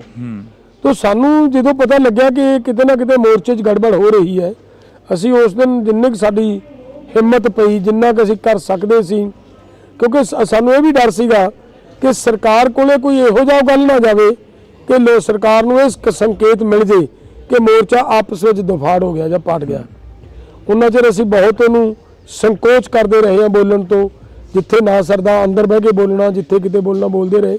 ਅਫਸੋਸ ਹੁੰਦਾ ਕਿ 13 ਮਹੀਨੇ ਇਹੋ ਜੀ ਠੰਡ ਵੀ ਚੱਲੀ ਤੇ ਗਰਮੀ ਵੀ ਚੱਲੀ, ਹਨੇਰੀਆਂ ਮੀਂਹ ਵੀ ਚੱਲੇ ਤੇ ਉੱਥੇ ਟਰਾਲੀਆਂ ਦੇ ਵਿੱਚ ਉਹ ਦਿਨ ਕੱਟੇ ਜਿਹੜੇ ਦਿਨ ਕਦੇ ਅਸੀਂ ਸਰਦਾਰਾਂ ਵਾਂਗ ਇੱਥੇ ਪੰਜਾਬ ਦੇ ਵਿੱਚ ਕੱਟਦੇ ਰਹੇ ਹਾਂ। ਅਫਸੋਸ ਹੁੰਦਾ ਕਿ ਫਿਰ ਵੀ ਕੁਝ ਪੱਲੇ ਨਹੀਂ ਪਿਆ। ਨਹੀਂ, ਇਹ ਨਹੀਂ ਕਿਹਾ ਜਾ ਸਕਦਾ। ਇੱਕ ਤਾਂ ਸਭ ਤੋਂ ਵੱਡਾ ਇਹ ਪੱਲੇ ਪਿਆ ਸਾਡੇ ਕਿ ਅਸੀਂ ਪੂਰੇ ਦੇਸ਼ ਦਾ ਕਿਸਾਨ ਅਵੇਅਰ ਹੋ ਗਿਆ, ਪਹਿਲੀ ਗੱਲ। ਦੂਜੀ ਗੱਲ ਹੈ ਕਿ ਐਡਾ ਈਗੋ ਦਾ ਜਿਹਦੇ ਕੋਲੇ ਭੰਡਾਰ ਹੈ, ਉਹ ਅਸੀਂ PM ਨੂੰ ਮੋੜ ਕੇ ਪਿਛਲੀ ਪੈਰੀ ਮੋੜ ਲਿਆ। ਅਗਲੀ ਗੱਲ ਹੈ ਕਿ ਪੂਰੇ ਦੇਸ਼ ਦਾ ਜਿਹਦਾ ਪੰਜਾਬ ਤੇ ਹਰਿਆਣਾ, ਜਿਨ੍ਹਾਂ ਨੂੰ ਇਹਨਾਂ ਨੇ ਇੱਕ ਦੂਜੇ ਦੇ ਸਾਹਮਣੇ ਦੁਸ਼ਮਣ ਬਣਾ ਕੇ ਖੜੇ ਕਰਤਾ ਸੀ ਜੀ, ਉਹਨਾਂ ਦਾ ਭਾਈਚਾਰਾ ਕਾਇਮ ਕਰਕੇ ਬਹੁਤ ਵੱਡੀਆਂ ਪ੍ਰਾਪਤੀਆਂ ਹੋਈਆਂ। ਅਗਲੀ ਗੱਲ ਇੱਕ ਹੋਰ ਹੈ, ਹੁਣ ਬਾਹਰਲੇ ਸਟੇਟਾਂ 'ਚ, ਬਾਹਰਲੇ ਕੰਟਰੀਆਂ ਦੀ ਮੈਂ ਗੱਲ ਨਹੀਂ ਕਰਦਾ, ਮੈਂ ਬਾਹਰਲੀਆਂ ਸਟੇਟਾਂ ਦੀ ਗੱਲ ਕਰਦਾ। ਬਾਹਰਲੀਆਂ ਸਟੇਟਾਂ ਦੇ ਵਿੱਚ ਡਿਮਾਂਡ ਹੋਣੀ ਸ਼ੁਰੂ ਹੋ ਗਈ ਸੀ ਕਿ ਸਾਡੇ ਇੱਥੇ ਆ ਕੇ ਕਿਸਾਨ ਲੀਡਰ ਬੋਲੇ, ਉਹ ਵੀ ਉਹ ਬੋਲੇ ਜਿਹਦੇ ਸਿਰ ਤੇ ਪੱਗ ਬੰਨੀ ਹੋਵੇ। ਇਹਦਾ ਮਤਲਬ ਅਸੀਂ ਤਾਂ ਬਹੁਤ ਨੇੜੇ ਚਲੇ ਗਏ ਸੀ, ਕਿੰਨਾ ਕੁਝ ਹਾਸਲ ਕਰ ਲਿਆ ਸੀ ਇਸ ਪੱਗ ਨੇ, ਔਰ ਉਹ ਪੱਗ ਦਾ ਮਾਣ ਨਹੀਂ ਡਿੱਗਿਆ।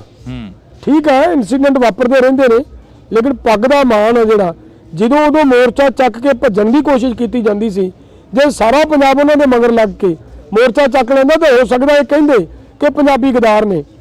ਲੇਕਿਨ ਪੰਜਾਬੀਆਂ ਨੇ ਫਿਰ ਰੱਖ ਵਿਖਾਈ ਕਿ ਨਹੀਂ, ਅਸੀਂ ਨਹੀਂ ਜਾਵਾਂਗੇ।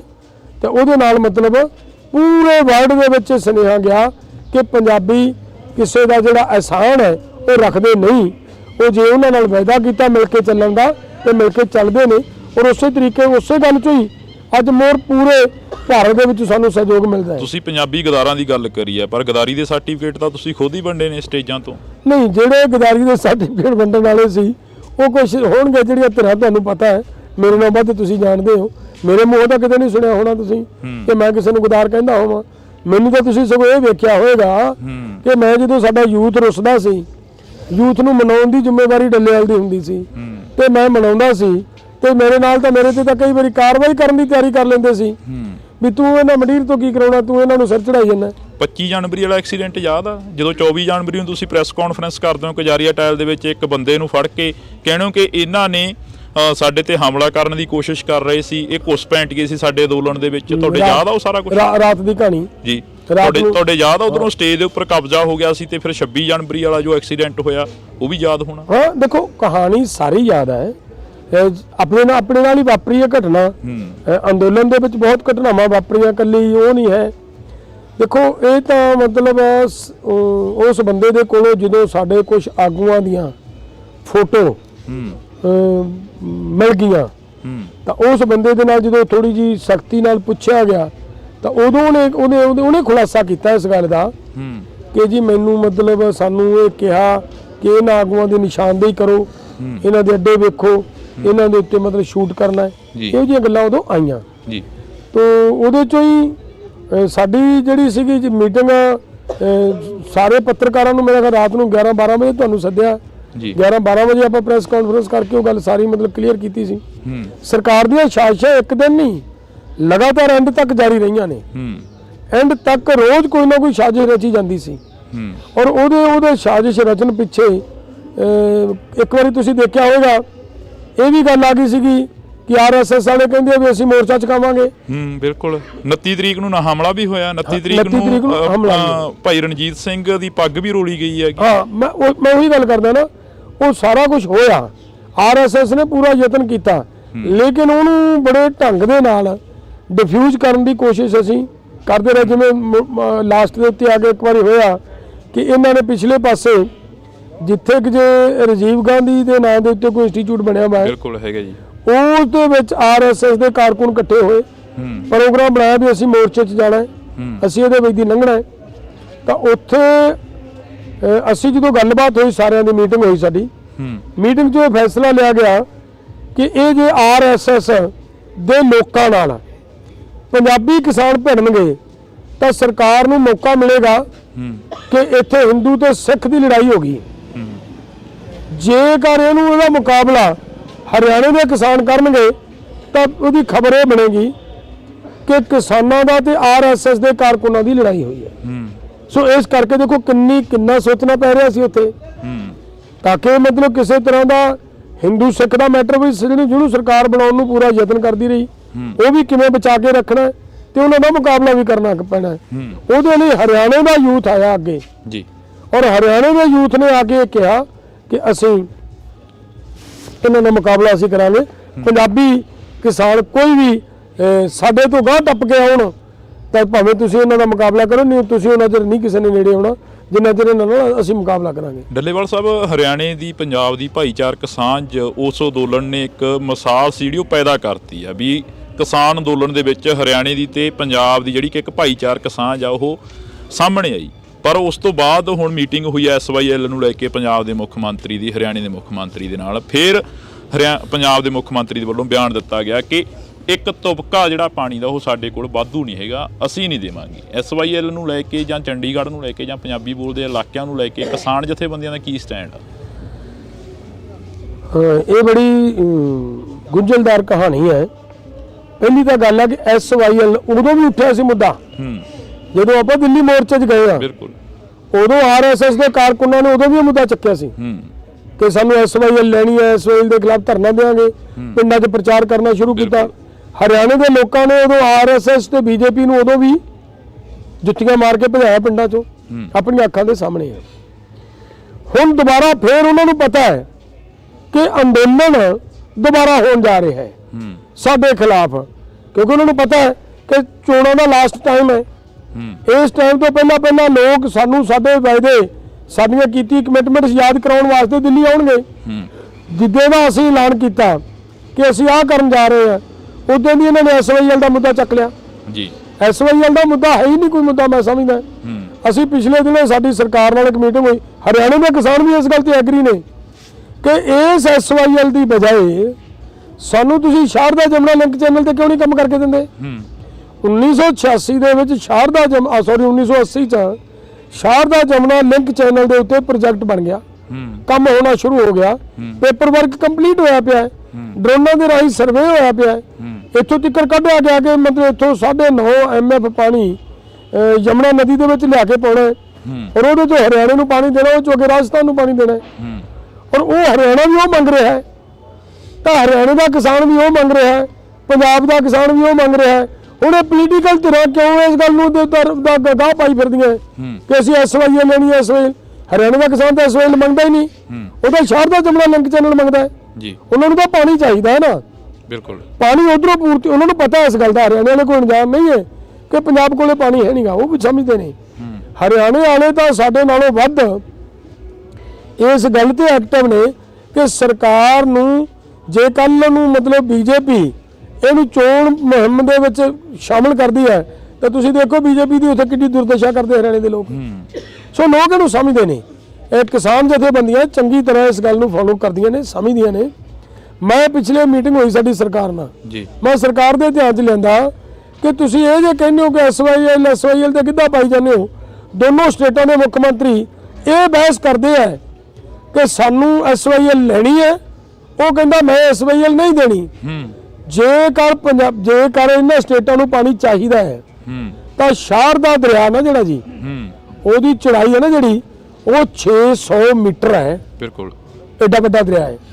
ਹੁਣ ਉਹਦੇ ਚੋਂ 9 MF ਪਾਣੀ ਜਾਂ 9.5 MF ਪਾਣੀ ਜਿਹੜਾ ਆਉਣਾ ਹੈ, ਉਹਦੇ ਨਾਲ ਹਰਿਆਣੇ ਦੀ ਆਪਾਸ਼ੀ ਕਿਤੇ ਵੱਧ ਹੁੰਦੀ ਹੈ ਸਾਡੇ ਨਾਲੋਂ, ਤਾਂ ਹਰਿਆਣੇ ਨੇ ਹੋਰ ਪਾਣੀ ਕੀ ਕਰਨਾ ਹੈ। ਹਰਿਆਣੇ ਦੀ ਲੋੜ ਪੂਰਤੀ ਹੋ ਗਈ, ਪੰਜਾਬ ਦਾ ਪਾਣੀ ਪੰਜਾਬ 'ਚ ਵਰਤਿਆ ਗਿਆ। ਹੁਣ ਚਰਚਾ ਤੇ ਇਹਨਾਂ ਦੋਵਾਂ ਨੂੰ ਮੁੱਖ ਮੰਤਰੀਆਂ ਨੂੰ ਇਹ ਕਰਨੀ ਚਾਹੀਦੀ ਸੀ ਨਾ, ਜੇ ਪੰਜਾਬ ਦਾ ਹਰਿਆਣੇ ਦਾ ਹਿੱਤ ਹੋਵੇ ਇਹਨਾਂ ਦੇ ਅੰਦਰ। ਪਰ ਚਰਚਾ ਕੀ ਕਰਦੇ ਆ, ਚਰਚਾ ਕਰਦੇ SYL ਤੇ, ਕਿਉਂਕਿ SYL ਦਾ ਇੱਕ ਮੁੱਦਾ ਬਣ ਕੇ ਜਿਵੇਂ BJP ਹਿੰਦੂ ਸਿੱਖ ਦਾ ਮੁੱਦਾ ਖੜਾ ਕਰਕੇ ਲੋਕਾਂ ਦੇ ਜਜ਼ਬਾਤ ਭੜਕਾ ਕੇ ਵੋਟ ਲੈਂਦੀ ਹੈ ਨਾ, ਉਸੇ ਤਰ੍ਹਾਂ ਹਰਿਆਣੇ ਦੀ ਰਾਜਨੀਤੀ ਹੈ ਜਿਹੜੀ ਜਾਂ ਪੰਜਾਬ ਦੀ ਰਾਜਨੀਤੀ ਹੈ ਜਿਹੜੀ, ਉਹ ਉਹਨੂੰ ਭੜਕਾਉਣ ਦਾ ਯਤਨ ਕਰਦੀ ਹੈ। ਇਹ RSS ਦੀ ਜਾਂ BJP ਦੀ ਇੱਕ ਖੇਡ ਹੈ ਕਿ ਜਿੱਦਾਂ ਨੂੰ ਸਾਡੇ ਵੱਲ ਨੂੰ ਲੋਕਾਂ ਨੇ ਆਉਣਾ ਹੈ, ਉਦੋਂ ਪਹਿਲਾਂ ਪੰਜਾਬ ਤੇ ਹਰਿਆਣੇ ਦੇ ਵਿੱਚ ਦੀ ਜਿਹੜੀ ਆਪਸੀ ਸਾਂਝ ਹੈ ਉਹਨੂੰ ਤੋੜ ਦਿਓ। ਅਗਰ ਉਹ ਸਾਂਝ ਟੁੱਟ ਜਾਂਦੀ ਹੈ ਤਾਂ ਇੱਥੇ ਆ ਕੇ ਕੋਈ ਕੁਝ ਨਹੀਂ ਕਰ ਸਕੇਗਾ। ਸਰ ਸਾਜ਼ਿਸ਼ ਤਾਂ ਇਹ ਹੈ ਜੀ। ਤੁਸੀਂ ਕਿਹਾ ਕਿ ਸਾਜ਼ਿਸ਼ ਹੈ ਇਹ ਹਰਿਆਣੇ ਤੇ ਪੰਜਾਬ ਦੇ ਲੋਕਾਂ ਨੂੰ ਤੋੜਨ ਦੀ। ਪੰਜਾਬ ਇੱਕ ਉਹ ਜਰਖੇਜ਼ ਧਰਤੀ ਹੈ ਜਿੱਥੇ ਕਿ ਪੀਰ ਪੈਗੰਬਰ ਯੋਧੇ ਪੈਦਾ ਹੋਏ। ਅੱਜ ਵੀ ਉਹੀ ਸ਼ਹੀਦੀ ਦਿਹਾੜਿਆਂ ਦੇ ਦਿਨ ਚੱਲ ਰਹੇ ਨੇ ਜਦੋਂ ਛੋਟੀਆਂ ਜਿੰਦਾਂ ਛੋਟੇ ਫਰਜ਼ੰਦਾਂ ਨੇ ਵੱਡੇ ਜਿਹੜੇ ਕਿ ਸਾਕੇ ਸੀ ਉਹ ਕਰ ਦਿੱਤੇ ਸੀ। ਪਰ ਮਸਲਾ ਤਾਂ ਇੱਥੇ ਹੀ ਖੜਾ ਹੁੰਦਾ ਕਿ ਇਸ ਵਾਰ ਫੇਰ ਕਿਹਾ ਜਾ ਰਿਹਾ ਕਿ ਪੰਜਾਬ ਦੀ ਜੋ ਝਲਕੀ ਆ ਉਹ ਨਹੀਂ ਦਿਖਾਈ ਜਾਵੇਗੀ। 26 ਜਨਵਰੀ ਨੂੰ ਮੁੱਖ ਮੰਤਰੀ ਦੇ ਵੱਲੋਂ ਬਕਾਇਦਾ ਜਿਹੜਾ ਕਿ ਇਹ ਬਿਆਨ ਦਿੱਤਾ ਗਿਆ ਕਿ ਅਸੀਂ ਚਿੱਠੀ ਵੀ ਲਿਖੀ ਸੀਗੀ ਸੈਂਟਰ ਸਰਕਾਰ ਨੂੰ। ਦੇਖੋ ਮੈਂ ਦੱਸਦਾ ਗੱਲ, ਪੰਜਾਬ ਦੇ ਨਾਲ ਹਮੇਸ਼ਾ ਇਹ ਮੰਨਣਾ ਪਏਗਾ ਕਿ ਪੰਜਾਬ ਦੀ ਕੌਮ ਦਾ ਕਲਚਰ ਇਫੈਕਟ ਕਰਦਾ ਹੈ ਜੀ, ਹਰੇਕ ਥਾਂ ਤੇ ਇਫੈਕਟ ਕਰਦਾ ਹੈ। ਸਾਡਾ ਇਤਿਹਾਸ ਹੈ ਕਿ ਸਾਡੇ ਜੋ ਹਰੀ ਸਿੰਘ ਨਲੂਆ ਪੈਦਾ ਹੋਇਆ ਵਾ ਹੈ ਨਾ, ਹਰੀ ਸਿੰਘ ਨਲੂਏ ਦਾ ਕਲਚਰ ਸੀ ਕਿ ਇੱਕ ਪਠਾਨ ਔਰਤ ਨੂੰ ਕਹਿੰਦਾ ਹੈ ਕਿ ਬੀਬੀ ਅਗਰ ਤੁਹਾਨੂੰ ਮੇਰੇ ਵਰਗਾ ਪੁੱਤਰ ਚਾਹੀਦਾ ਤਾਂ ਮੈਨੂੰ ਤੁਸੀਂ ਅੱਜ ਤੋਂ ਆਪਣਾ ਪੁੱਤਰ ਮੰਨ ਲਓ। ਬਿਲਕੁਲ ਹੈ ਨਾ। ਉਹ ਕਿੱਥੋਂ ਨਿਕਲਿਆ? ਉਹ ਗੁਰੂ ਨਾਨਕ ਦੀ ਵਿਚਾਰਧਾਰਾ ਚੋਂ। ਅਗਲਿਆਂ ਦਾ ਜ਼ੋਰ ਲੱਗਾ ਕਿ ਗੁਰੂ ਨਾਨਕ ਦੀ ਵਿਚਾਰਧਾਰਾ ਇੱਥੇ ਨਹੀਂ ਰਹਿਣੀ ਚਾਹੀਦੀ। ਜੇਕਰ ਉੱਥੋਂ ਤੱਕ ਇਹ ਜ਼ੋਰ ਲੱਗਿਆ ਪਿਆ ਕਿ ਇਹਨਾਂ ਦੀ ਵਿਚਾਰਧਾਰਾ ਖਤਮ ਹੋਣੀ ਚਾਹੀਦੀ ਹੈ ਤੇ ਵਿਚਾਰਧਾਰਾ ਨੂੰ ਖਤਮ ਕਰਨ ਦੇ ਲਈ ਹਰ ਇੱਕ ਝਲਕੀ ਜੀ, ਹਰ ਇੱਕ ਇਹਨਾਂ ਦਾ ਕਲਚਰ ਉਹਨੂੰ ਦੱਬਣ ਦੀ ਕੋਸ਼ਿਸ਼ ਹੋਏਗੀ ਔਰ ਉਹ ਹਰ ਵਾਰੀ ਸਰਕਾਰ ਵੱਲੋਂ ਕੀਤੀ ਜਾ ਰਹੀ ਹੈ ਜੀ। ਲਾਸਟ ਪੜਾਵਾਂ ਵੱਲ ਵੱਧਦੇ ਆ। ਜੇਕਰ ਗੱਲ ਕੀਤੀ ਜਾਵੇ, ਹੁਣ ਲੱਗਦਾ ਵੀ 26 ਫਰਵਰੀ ਦਾ ਤੁਸੀਂ ਮੇਬੀ ਟਾਈਮ ਦਿੱਤਾ ਗਾ ਕਿ ਦਿੱਲੀ ਚੱਲੋ ਦਾ ਨਾਅਰਾ ਦਿੱਤਾ, 1 ਲੱਖ ਬੰਦੇ ਤੋਂ ਉੱਪਰ ਦਾ ਇਕੱਠ ਤੁਹਾਡੇ ਨਾਲ ਜਾਏਗਾ ਜਾਂ ਕਿਸਾਨ ਜਾਣਗੇ ਪੰਜਾਬ ਦੇ? ਨਹੀਂ, ਮੈਨੂੰ ਇਹ ਲੱਗਦਾ ਹੈ ਕਿ ਜੇ ਅਸੀਂ 1 ਲੱਖ ਦਾ ਕਿਹਾ ਤੇ 1 ਲੱਖ ਤੋਂ ਵੱਧ ਕਿਸਾਨ ਜਾਣਗੇ। 1 ਲੱਖ ਅਸੀਂ ਇਕੱਲਿਆਂ ਨੇ ਆਪਦੀ ਜਥੇਬੰਦੀ ਵੱਲੋਂ ਲਿਜਾਣ ਦੀ ਦਾ ਮਤਲਬ ਹਾਮੀ ਭਰੀ ਹੈ।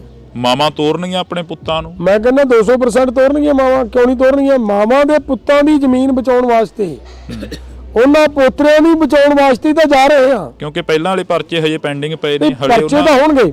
ਦੇਖੋ, ਪਰਚਿਆਂ ਤੋਂ ਚਿੰਤਾ ਨਹੀਂ ਕਰਨੀ ਚਾਹੀਦੀ। ਪਰਚੇ, ਅੰਦੋਲਨ, ਜੇਲਾਂ ਇਹ ਸਾਨੂੰ ਝੱਲਣੀਆਂ ਹੀ ਪੈਣਗੀਆਂ ਅਗਰ ਅਸੀਂ ਜ਼ਮੀਨ ਆਪਦੀ ਬਚਾਉਣੀ ਹੈ, ਆਪਦੀ ਆਉਣ ਵਾਲੀ ਨਸਲ ਬਚਾਉਣੀ ਹੈ। ਤੇ ਸਾਨੂੰ ਉਹਦੇ ਲਈ ਇੰਨੇ ਤਕੜੇ ਹੋਣਾ ਪਏਗਾ ਕਿ ਸਰਕਾਰ ਸਾਨੂੰ ਅਗਰ 6-6 ਮਹੀਨੇ, ਸਾਲ-ਸਾਲ, 2-2 ਸਾਲ, 5-5 ਸਾਲ ਜੇਲ੍ਹ 'ਚ ਵੀ ਰੱਖ ਲੇ ਔਰ ਸਾਡਾ ਅਸੀਂ ਕਰਜ਼ੇ ਦੀ ਮੁਕਤੀ ਕਰਵਾ ਜੀਏ, ਡਾਕਟਰ ਸਵਾਮੀਨਾਥਨ ਦੀ ਰਿਪੋਰਟ ਲਾਗੂ ਕਰਵਾ ਜੀਏ, ਅਸੀਂ ਆਉਣ ਵਾਲਾ ਭਵਿੱਖ ਹੈ ਜਿਹੜਾ ਪੰਜਾਬ ਦਾ ਉਹਨੂੰ ਮਤਲਬ ਸਰਦਾਰ ਕਪੂਰ ਸਿੰਘ ਵਾਲੀ ਗੱਲ ਤਾਂ ਨਹੀਂ ਕਰੋਗੇ ਜਿਹੜੀ ਉਹ ਗੱਲ ਕਿਹਾ ਕਰਦੇ ਸੀ ਕਿ ਸਟੇਜ ਦੇ ਬੈਠਣ ਵਾਲਿਆਂ ਨੇ ਕਦੇ ਵਫਾ ਨਹੀਂ ਕੀਤੀ ਤੇ ਥੱਲੇ ਬੈਠਣ ਵਾਲਿਆਂ ਨੇ ਕਦੇ ਦਗਾ ਨਹੀਂ ਕੀਤੀ? ਨਹੀਂ, ਮੈਨੂੰ ਲੱਗਦਾ ਇਹ ਜਿਹੜੀਆਂ ਗੱਲਾਂ ਨੇ ਨਾ ਸਰਦਾਰ ਕਪੂਰ ਸਿੰਘ ਹੋਰਾਂ ਦੀਆਂ ਗੱਲਾਂ ਵਾਜਬ ਨੇ। ਜੇ ਇਹ ਗੱਲਾਂ ਨਾ ਹੁੰਦੀਆਂ ਤਾਂ ਉਹਨਾਂ ਨੂੰ ਇਹ ਗੱਲਾਂ ਕਹਿਣੀਆਂ ਕਿਉਂ ਪੈਂਦੀਆਂ ਜੀ? ਇਹ ਹੁੰਦੀਆਂ ਰਹੀਆਂ ਹੁਣ, ਹੈ ਨਾ, ਸਾਰਿਆਂ ਦੇ ਸਾਹਮਣੇ ਨੇ, ਆਪਾਂ ਪਿੱਛੇ ਵੀ ਵੇਖ ਕੇ ਆਏ ਆ। ਬਿਲਕੁਲ। ਪਰ ਗੱਲ ਇਹ ਵੀ ਹੈ ਕਿ ਯਾਰ ਇਹਨਾਂ ਦੀ ਆਵਾਜ਼ ਚੁੱਕਣ ਵਾਲੇ ਵੀ ਤਾਂ ਕੋਈ ਹੈਗੇ ਆ ਨਾ, ਇਹ ਵੀ ਤਾਂ ਸਪਸ਼ਟ ਹੈ। ਨੌਜਵਾਨੀ ਕਿੰਨੀ ਕੁ ਜਾਊਗੀ ਅੱਗੇ? ਤਾਂ ਦੀਪ ਸਿੱਧੂ ਦਾ ਪ੍ਰਭਾਵ ਰਿਹਾ ਨੌਜਵਾਨੀ ਤੇ, ਲੱਖਾ ਸਿੰਘ ਸਿਧਾਣਾ ਦਾ ਪ੍ਰਭਾਵ ਰਿਹਾ ਨੌਜਵਾਨੀ ਤੇ, ਇਸ ਵਾਰ ਕੋਈ ਨੌਜਵਾਨ ਆਗੂ ਵੀ ਨਹੀਂ ਦਿਖ ਰਿਹਾ ਵਿੱਚ। ਨਹੀਂ, ਨੌਜਵਾਨ ਨੂੰ ਨਾ ਤਾਂ ਲੱਖਾ ਸਿਧਾਣਾ ਬਾਹਰ ਰਵੇ, ਕਿਸੇ ਨੇ ਬਾਹਰ ਨਹੀਂ ਰਹਿਣਾ ਯੂਥ ਇਹਦੇ ਵਿੱਚ, ਕਿਉਂਕਿ ਯੂਥ ਨੂੰ ਸਮਝਾਉਣ ਦੀ ਲੋੜ ਹੈ ਨਾ। ਜਿੰਨਾ ਚਿਰ ਯੂਥ ਨੂੰ ਸਮਝ ਨਹੀਂ ਆਉਂਦੀ ਉਹਨਾਂ ਚਿਰ ਯੂਥ ਸਾਡੇ ਤੋਂ ਵੱਖਰਾ ਹੈ। ਜਦੋਂ ਯੂਥ ਕੌਣ ਹੈ? ਮੇਰਾ ਪੁੱਤ ਯੂਥ ਹੈ, ਮੈਂ ਵੱਡੀ ਉਮਰ ਦਾ, ਮੈਂ ਬਜ਼ੁਰਗ ਹਾਂ, ਮੈਂ ਕਿਹਦੇ ਲਈ ਲੜ ਰਿਹਾ? ਆਪਦੇ ਪੁੱਤ ਲਈ, ਉਹਦੇ ਅੱਗੇ ਬੱਚੇ ਲਈ, ਇਹਦੇ ਲਈ ਲੜ ਰਿਹਾ ਨਾ। ਤੇ ਜਿਹੜਾ ਵੀ ਬਜ਼ੁਰਗ ਇੱਥੋਂ ਲੜਾਈ ਲੜੇਗਾ ਉਹਦੇ ਲਈ ਲੜੇਗਾ ਨਾ। ਕੀ ਉਹ ਬਜ਼ੁਰਗ ਦਾ ਬੱਚਾ ਘਰੇ ਬੈਠਾ ਇਹ ਸੋਚੇਗਾ ਕਿ ਮੇਰੇ ਬਾਪੂ ਦੇ ਡਾਂਗਾ ਪੈਣ ਤੇ ਮੈਂ ਘਰੇ ਬੈਠਾ ਰਹਾ? ਕਿਸੇ ਦੀ ਵਿਚਾਰਧਾਰਾ ਦਾ ਤਾਂ ਪ੍ਰਭਾਵ ਹੁੰਦਾ ਹੀ ਹੈ ਨਾ ਨੌਜਵਾਨਾਂ ਤੇ ਵੀ। ਹਾਂ, ਨਹੀਂ, ਇਹ ਗੱਲ ਠੀਕ ਹੈ, ਯੂਥ ਦੇ ਉੱਤੇ ਵਿਚਾਰਧਾਰਾ ਦਾ ਅਸਰ ਪੈਂਦਾ ਹੁੰਦਾ ਹੈ, ਪਰ ਵਿਚਾਰਧਾਰਾ ਦੇ ਨਾਲੋਂ ਵੱਡਾ ਹੈ ਕਿ ਜਿਹੜੀ ਜ਼ਮੀਨ ਹੈ ਉਹ ਬਚਾਉਣੀ ਹੈ, ਆਉਣ ਵਾਲੀ ਨਸਲ ਬਚਾਉਣੀ ਹੈ। ਸਾਡੇ ਕੋਈ ਵੀ ਨੌਜਵਾਨ ਹੈ ਜਿਹੜਾ ਯੂਥ ਦੇ ਵਿੱਚੋਂ ਆਪਦੇ ਪਿਓ ਦੀ ਦਾੜੀ ਪੱਟੀ ਦੀ ਬਰਦਾਸ਼ਤ ਨਹੀਂ ਕਰ ਸਕਦਾ। ਜੀ ਬਹੁਤ ਬਹੁਤ ਸ਼ੁਕਰੀਆ। ਤਾਂ ਅਸੀਂ ਇਸ ਵਕਤ ਕਿਸਾਨ ਆਗੂ ਜਗਜੀਤ ਸਿੰਘ ਡੱਲੇਵਾਲ ਦੇ ਨਾਲ ਜਿਹੜੀ ਕਿ ਗੱਲਬਾਤ ਸੀ ਉਹ ਕਰ ਰਹੇ ਸੀ। ਤਾਂ ਦੇਖਦੇ ਹਾਂ ਕਿ 26 ਫਰਵਰੀ ਦਾ ਜੋ ਨਾਰਾ ਦਿੱਤਾ ਦਿੱਲੀ ਚੱਲੋ ਦਾ, ਕਿੰਨੇ ਕੁ ਨੌਜਵਾਨ ਤੇ ਕਿੰਨੇ ਕੁ ਕਿਸਾਨ ਫੇਰ ਸਿੰਘੂ ਬਾਰਡਰ, ਟਿੱਕਰੀ ਬਾਰਡਰ ਤੇ ਜਾ ਕੇ ਬੈਠਦੇ ਨੇ, ਫੇਰ ਦਿੱਲੀ ਪੁਲਿਸ ਜਾਂ ਹਰਿਆਣਾ ਪੁਲਿਸ ਦੇ ਬੈਰੀਗੇਡ ਤੋੜ ਕੇ ਅੱਗੇ ਵੱਧਦੇ ਨੇ। ਇਹ ਤਾਂ ਆਉਣ ਵਾਲਾ ਸਮਾਂ ਦੱਸੇਗਾ, ਪਰ ਤੁਸੀਂ ਜੁੜੇ ਰਹਿਣਾ ਇੰਡੋਜ਼ ਟੀਵੀ ਦੇ ਨਾਲ। ਅਜਿਹੀਆਂ ਮੁਲਾਕਾਤਾਂ ਤੁਹਾਡੇ ਰੂਬਰੂ ਕਰਦੇ ਰਵਾਂਗੇ। ਮੇਰੇ ਸਹਿਯੋਗੀ ਸਾਥੀ ਦੀਪ ਦੇ ਨਾਲ ਮੈਨੂੰ ਹਰਜਿੰਦਰ ਸਿੰਘ ਢਿੱਲੋਂ ਨੂੰ ਦਿਓ ਜੀ ਇਜਾਜ਼ਤ। ਧੰਨਵਾਦ। ਇੰਡੋਜ਼ ਟੀਵੀ ਦੇ ਨਾਲ ਤੁਸੀਂ ਜੁੜ ਚੁੱਕੇ ਹੋ ਤਾਂ ਮੈਂ ਹਾਂ ਹਰਜਿੰਦਰ ਸਿੰਘ ਢਿੱਲੋਂ। ਇਸ ਵਕਤ ਅਸੀਂ ਇੱਕ ਵਾਰ ਫੇਰ ਜਿਹੜੀ ਕਿ ਮੁਲਾਕਾਤ ਆ ਕਿਸਾਨ ਆਗੂ ਜਗਜੀਤ ਸਿੰਘ ਡੱਲੇਵਾਲ ਦੇ ਨਾਲ ਕਰਵਾ ਰਹੇ ਹਾਂ। ਇਸ ਮੁਲਾਕਾਤ ਦੇ ਤਹਿਤ ਬਹੁਤ ਕੁਝ ਅਜਿਹਾ ਗਾ ਜਿਹੜਾ ਕਿ ਸਾਹਮਣੇ ਆਵੇਗਾ, ਜਿਸ ਦੇ ਤਹਿਤ ਅਸੀਂ ਬਹੁਤ ਸਾਰੀਆਂ ਗੱਲਾਂ ਜਿਹੜੀਆਂ ਕਿ ਦਿੱਲੀ ਅੰਦੋਲਨ ਨੂੰ ਲੈ ਕੇ ਪੁੱਛਾਂਗੇ, ਕਿਉਂਕਿ ਦਿੱਲੀ ਕਿਸਾਨ ਅੰਦੋਲਨ ਚੱਲਿਆ ਤਾਂ ਦਿੱਲੀ ਕਿਸਾਨ ਅੰਦੋਲਨ ਦੇ ਵਿੱਚੋਂ ਬਹੁਤ ਸਾਰੀਆਂ ਜਥੇਬੰਦੀਆਂ ਅਜਿਹੀਆਂ ਨਿਕਲੀਆਂ ਜਿਹੜੀਆਂ ਜਥੇਬੰਦੀਆਂ ਨੇ ਸਰਕਾਰ ਦੇ ਨਾਲ ਸਮਝੌਤੇ ਕੀਤੇ ਤੇ ਸਰਕਾਰ ਦੀ ਬੋਲੀ ਬੋਲਦਿਆਂ ਰਹੀਆਂ। ਪਰ ਜਗਜੀਤ ਸਿੰਘ ਡੱਲੇਵਾਲ ਦੇ ਵੱਲੋਂ ਸਪਸ਼ਟ ਕੀਤਾ ਗਿਆ ਕਿ ਅਸੀਂ ਉਹ ਜਥੇਬੰਦੀਆਂ ਦੇ ਵਿੱਚੋਂ ਨਹੀਂ ਆਉਂਦੇ, ਅਸੀਂ ਗੈਰ ਰਾਜਨੀਤਿਕ ਜਥੇਬੰਦੀਆਂ ਦੀ ਗੱਲ ਕਰਾਂਗੇ ਤੇ ਅਸੀਂ ਗੈਰ ਰਾਜਨੀਤਿਕ ਹੀ ਰਹਿਣਾਗਾ। ਬੇਸ਼ੱਕ SSM ਬਣਿਆ, ਸੰਯੁਕਤ ਸਮਾਜ ਮੋਰਚਾ ਬਣਿਆ, ਜਿਸ ਮੋਰਚੇ ਦੇ ਤਹਿਤ ਇਲੈਕਸ਼ਨ ਲੜੇ ਗਏ, ਰਾਜੇਵਾਲ ਨੂੰ ਪ੍ਰਧਾਨਗੀ ਦਿੱਤੀ ਗਈ, ਤਾਂ ਉਸ ਸਾਰੀਆਂ ਗੱਲਾਂ ਨੂੰ ਲੈ ਕੇ ਅਸੀਂ ਗੱਲਬਾਤ ਅੱਜ ਫੇਰ ਇੱਕ ਜਿਹੜੀ ਕਿ ਛੇੜਾਂਗੇ। ਸਾਡੇ ਨਾਲ ਪ੍ਰਧਾਨ ਜੀ ਮੌਜੂਦ ਨੇ ਜੀ, ਬਹੁਤ ਬਹੁਤ ਸਵਾਗਤ ਹੈ। ਸਤਿ ਸ਼੍ਰੀ ਅਕਾਲ। ਸਤਿ ਸ਼੍ਰੀ ਅਕਾਲ ਜੀ। ਡੱਲੇਵਾਲ ਸਾਹਿਬ, ਸ਼ੁਰੂਆਤ ਉੱਥੋਂ ਹੀ ਕਰ ਲਈਏ ਕਿ ਇੱਕ ਵਾਰ ਫੇਰ ਹੋਕਾ ਦੇ ਰਹੇ ਹੋ ਕਿ ਦਿੱਲੀ ਚੱਲੋ। ਦਿੱਲੀ ਚੱਲੋ ਦਾ ਜੋ ਪਹਿਲਾ ਨਾਰਾ ਦਿੱਤਾ ਸੀ, ਉਸੇ ਨਾਰੇ ਦੇ ਤਹਿਤ ਫੇਰ ਪਿੰਡਾਂ ਦੇ ਵਿੱਚ ਮੀਟਿੰਗਾਂ ਕਰ ਰਹੇ ਹੋ। ਹਾਂ, ਦੇਖੋ, ਪਹਿਲੀ ਤਾਂ ਗੱਲ ਇਹ ਹੈ ਕਿ ਢਿੱਲੋਂ ਸਾਹਿਬ ਜਿਹੜਾ ਸਰਕਾਰਾਂ ਦਾ ਰਵੱਈਆ ਜੀ ਸਾਡੇ ਨਾਲ ਅੰਦੋਲਨ ਦੇ ਦੌਰਾਨ, ਜਦੋਂ ਅੰਦੋਲਨ ਦੀ ਸਮਾਪਤੀ ਦਾ ਸਮਾਂ ਆਇਆ ਜਾਂ ਉਹਨੂੰ ਇਹ ਕਹਿ ਲਈਏ ਪੋਸਟਪੋਨ ਕਰਨ ਦਾ ਸਮਾਂ ਆਇਆ ਜੀ, ਉਦੋਂ ਇੱਕ ਚਿੱਠੀ ਉਹਦਾ ਆਧਾਰ ਸੀ ਜਿਹਦੇ 'ਚ ਕਿਹਾ ਗਿਆ ਕਿ ਅਸੀਂ MSP ਦੀ ਗਰੰਟੀ ਦਾ ਕਾਨੂੰਨ ਵੀ ਦੇਵਾਂਗੇ। ਬਿਲਕੁਲ। ਲਖੀਮਪੁਰ ਦੇ ਵਿੱਚ ਜਿਹੜੇ ਸਾਡੇ ਕਿਸਾਨ ਤੇ ਪੱਤਰਕਾਰ ਸ਼ਹੀਦ ਕੀਤੇ ਗਏ ਸੀ ਉਹਨਾਂ ਦਾ ਇਨਸਾਫ ਵੀ ਦੇਵਾਂਗੇ। ਬਿਲਕੁਲ। ਅਸੀਂ ਜਿਹੜਾ ਬਿਜਲੀ ਸੋਧ ਬਿੱਲ ਆ ਜਿਹੜਾ ਸਟੇਕ ਹੋਲਡਰਸ ਦੇ ਨਾਲ ਆਮ ਖਪਤਕਾਰਾਂ ਨਾਲ ਗੱਲ ਕੀਤੇ ਬਿਨਾਂ ਨਹੀਂ ਲੈ ਕੇ ਆਵਾਂਗੇ। ਇਦੋਂ ਵੀ ਗਾਹਾਂ ਸਾਡੇ ਨਾਲ ਵੀ ਕਮਿਟਮੈਂਟ ਕੀਤੀ ਗਈ ਕਿ ਸ਼ਹੀਦਾਂ ਦੇ ਪਰਿਵਾਰਾਂ ਨੂੰ ਕੰਪਨਸੇਸ਼ਨ ਵੀ ਕਰਾਂਗੇ ਜੀ, ਔਰ ਕਿਸੇ ਵੀ ਕਿਸਾਨ ਦੇ ਉੱਤੇ ਪੂਰੇ ਭਾਰਤ ਦੇ ਵਿੱਚ ਕਿਸੇ ਤਰ੍ਹਾਂ ਦਾ ਵੀ ਅੰਦੋਲਨ ਦੇ ਦੌਰਾਨ ਮੁਕੱਦਮਾ ਸਾਰੇ ਮੁਕੱਦਮੇ ਵਾਪਸ ਲਵਾਂਗੇ। ਲੇਕਿਨ ਜੋ ਹੀ ਮਤਲਬ ਮੋਰਚਾ ਉੱਥੇ ਅਸੀਂ ਸਸਪੈਂਡ ਕਰਕੇ ਚਾਲੇ ਪਾਏ, ਸਰਕਾਰ ਆਪਦੀਆਂ ਸਾਰੀਆਂ ਗੱਲਾਂ ਤੋਂ ਉਸੇ ਟਾਈਮ ਘੁੰਮ ਗਈ ਜੀ।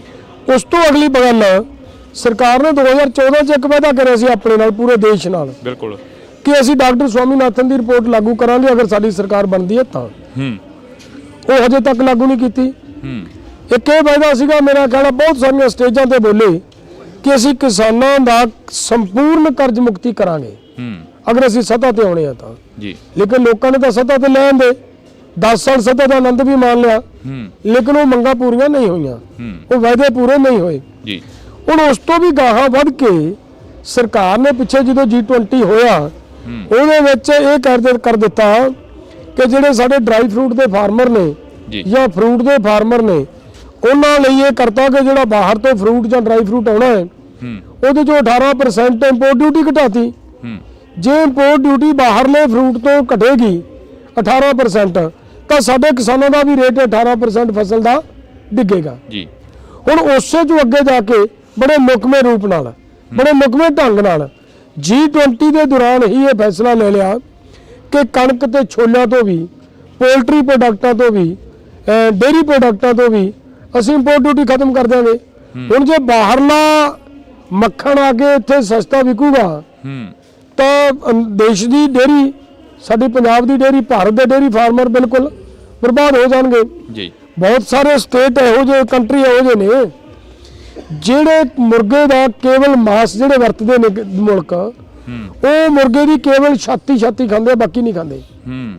ਔਰ ਸਾਡੇ ਭਾਰਤ ਦੇ ਵਿੱਚ ਲੈਗ ਪੀਸ ਨੂੰ ਇੱਕ ਇੰਪੋਰਟੈਂਸ ਦਿੱਤੀ ਜਾ ਰਹੀ ਹੈ। ਉਹਨਾਂ ਦੀ ਉਹ ਵੇਸਟੇਜ ਹੈ, ਉਹਨਾਂ ਦੀ ਵੇਸਟੇਜ ਨੇ ਆ ਕੇ ਸਾਡੇ ਇੱਥੇ ਜਿਹੜਾ ਉਹਨਾਂ ਦਾ ਕੂੜਾ ਸੀਗਾ, ਸਾਡੇ ਇੱਥੇ ਆ ਕੇ ਉਹਨਾਂ ਦੇ ਲੈਗ ਪੀਸਾਂ ਨੇ ਸਾਡੀ ਡੇਅਰੀ ਆਪਣਾ ਪੋਲਟਰੀ ਪ੍ਰੋਡਕਟ ਨੂੰ ਬਿਲਕੁਲ ਤਹਿਸ਼-ਨਹਿਸ਼ ਕਰਨਾ ਹੈ। ਸੋ ਇਹ ਸਾਰੀਆਂ ਜਿਹੜੀਆਂ ਗੱਲਾਂ ਨੇ ਨਾ, ਇਹ ਸਾਡੇ ਕਿਸਾਨ ਵਿਚਾਰੇ ਅਵੇਅਰ ਨੇ। ਨਾ ਕਿਸੇ ਅਖਬਾਰ ਦੇ ਵਿੱਚ ਸਰਕਾਰ ਦਾ ਐਡਾ ਦਬਦਬਾ ਹੈ, ਕਿਸੇ ਅਖਬਾਰ 'ਚ ਖਬਰ ਨਹੀਂ ਨਸ਼ਰ ਹੋਣ ਦਿੱਤੀ ਜੀ, ਕਿਸੇ ਚੈਨਲ ਦੇ ਉੱਤੇ ਨਹੀਂ ਬੋਲਣ ਦਿੱਤਾ, ਕਿਸੇ ਦੀ ਆਵਾਜ਼ ਨਹੀਂ ਨਿਕਲੀ ਅੱਜ ਤੱਕ। ਤੋਂ ਅਸੀਂ ਇਹਨੂੰ ਤਾਂ ਹੀ ਕੋਸ਼ਿਸ਼ ਕਰ ਰਹੇ ਹਾਂ ਕਿ ਪਿੰਡਾਂ ਦੇ ਵਿੱਚ ਨਿਕਲੋ, ਲੋਕਾਂ ਤੱਕ ਇਹ ਗੱਲ ਲੈ ਕੇ ਜਾਈਏ ਤਾਂ ਕਿ ਲੋਕਾਂ ਨੂੰ ਪਤਾ ਲੱਗੇ ਕਿ ਸਰਕਾਰ ਕੀ ਕਰਨ ਜਾ ਰਹੀ ਹੈ। ਉਹਦੇ ਆਧਾਰ ਦੇ ਉੱਤੇ ਹੀ ਅਸੀਂ ਪ੍ਰੋਗਰਾਮ ਲਿਖਿਆ ਗਿਆ ਸਾਡਾ ਕਿ ਅਸੀਂ ਫਰਵਰੀ ਦੇ ਵਿੱਚ ਪਹਿਲਾਂ ਸਾਡਾ SKM ਨਾਨ ਪੋਲੀਟੀਕਲ ਵੱਲੋਂ ਇਕੱਲੇ ਵੱਲੋਂ ਪ੍ਰੋਗਰਾਮ ਸੀ, ਫਿਰ ਉੱਤਰੀ ਭਾਰਤ ਦੀਆਂ ਕੁਝ ਜਥੇਬੰਦੀਆਂ 18 ਕ ਉਹਨਾਂ ਨੇ ਵੀ ਸਾਨੂੰ ਆ ਕੇ ਤਾਲਮੇਲ ਨਾਲ ਪ੍ਰੋਗਰਾਮ ਸਾਡੇ ਨਾਲ ਕਰਨ ਦਾ ਸਹਿਯੋਗ ਦੇਣ ਦੀ ਗੱਲ ਕੀਤੀ ਹੈ। ਉਹ ਸਾਡੇ ਨਾਲ ਉਹ ਵੀ ਨੇ। ਪਿਛਲੇ ਦਿਨਾਂ ਦੇ ਵਿੱਚ 32-33 ਜਥੇਬੰਦੀਆਂ ਸਾਡੇ ਨਾਲ ਆ ਕੇ ਦੱਖਣੀ ਭਾਰਤ ਦੇ ਵਿੱਚੋਂ ਵੀ ਸਾਡੇ ਨਾਲ ਸਹਿਯੋਗ ਕਰਨ ਦੀ ਗੱਲ ਕੀਤੀ ਹੈ। ਤੋਂ ਵਾਹਿਗੁਰੂ ਦੇ ਹੁਕਮ ਦੇ ਨਾਲ ਇੱਕ ਵੱਡਾ ਅੰਦੋਲਨ ਹੋਣ ਵੱਲ ਨੂੰ ਜਾ ਰਿਹਾ ਹੈ। ਡੱਲੇਵਾਲ ਸਾਹਿਬ, ਜਿਵੇਂ ਤੁਸੀਂ ਸਟੇਜਾਂ ਦੇ ਉੱਪਰੋਂ ਕਿਸਾਨਾਂ ਦੇ ਨਾਲ ਜਿਹੜੀ ਵਿਚਾਰ ਚਰਚਾ ਕਰਦੇ ਹੋ, ਕਿਸਾਨਾਂ ਨੂੰ ਦੱਸਦੇ ਹੋ ਕਿ ਇੱਕ ਵਰਲਡ ਬੈਂਕ ਨੇ ਐਲਾਨ ਜਾਰੀ ਕੀਤਾ, ਇੱਕ ਜਿਹੜਾ ਵਰਲਡ ਬੈਂਕ ਨੇ ਕਿਸਾਨਾਂ ਨੂੰ ਆਪਣੇ ਕਬਜ਼ੇ ਦੇ ਵਿੱਚ ਲੈ ਲਿਆ। ਹਿੰਦੀ ਅਖਬਾਰਾਂ ਨੇ ਜਿਹੜੀਆਂ ਕਿ ਖਬਰਾਂ ਲਾਈਆਂ, ਜਿਹੜੀ ਕਿ ਹੁਣੇ ਤੁਸੀਂ ਚਰਚਾ ਕਰ ਰਹੇ ਸੀਗੇ ਕਿਸਾਨਾਂ ਦੇ ਨਾਲ, ਜਿਹੜੀ ਕਿ ਆਮ ਕਿਸਾਨਾਂ ਨੂੰ ਨਹੀਂ ਪਤਾ ਹੈਗੀ ਤੇ ਨਾ ਹੀ ਉਹ ਕੋਈ TV ਚੈਨਲ, ਨਾ ਹੀ ਕੋਈ ਪੱਤਰਕਾਰ ਉਸ ਨੂੰ ਨਸ਼ਰ ਕਰ ਰਿਹਾ। ਪਰ ਅੱਜ ਅਸੀਂ ਤੁਹਾਡੇ ਨਾਲ ਸਬੱਬ ਬਣਿਆ ਇਸ ਗੱਲ ਨੂੰ ਲੈ ਕੇ ਚਰਚਾ ਜਿਹੜੀ ਕਿ ਕਰਨੀ ਚਾਹੁੰਦੇ ਹਾਂ ਕੁਛ।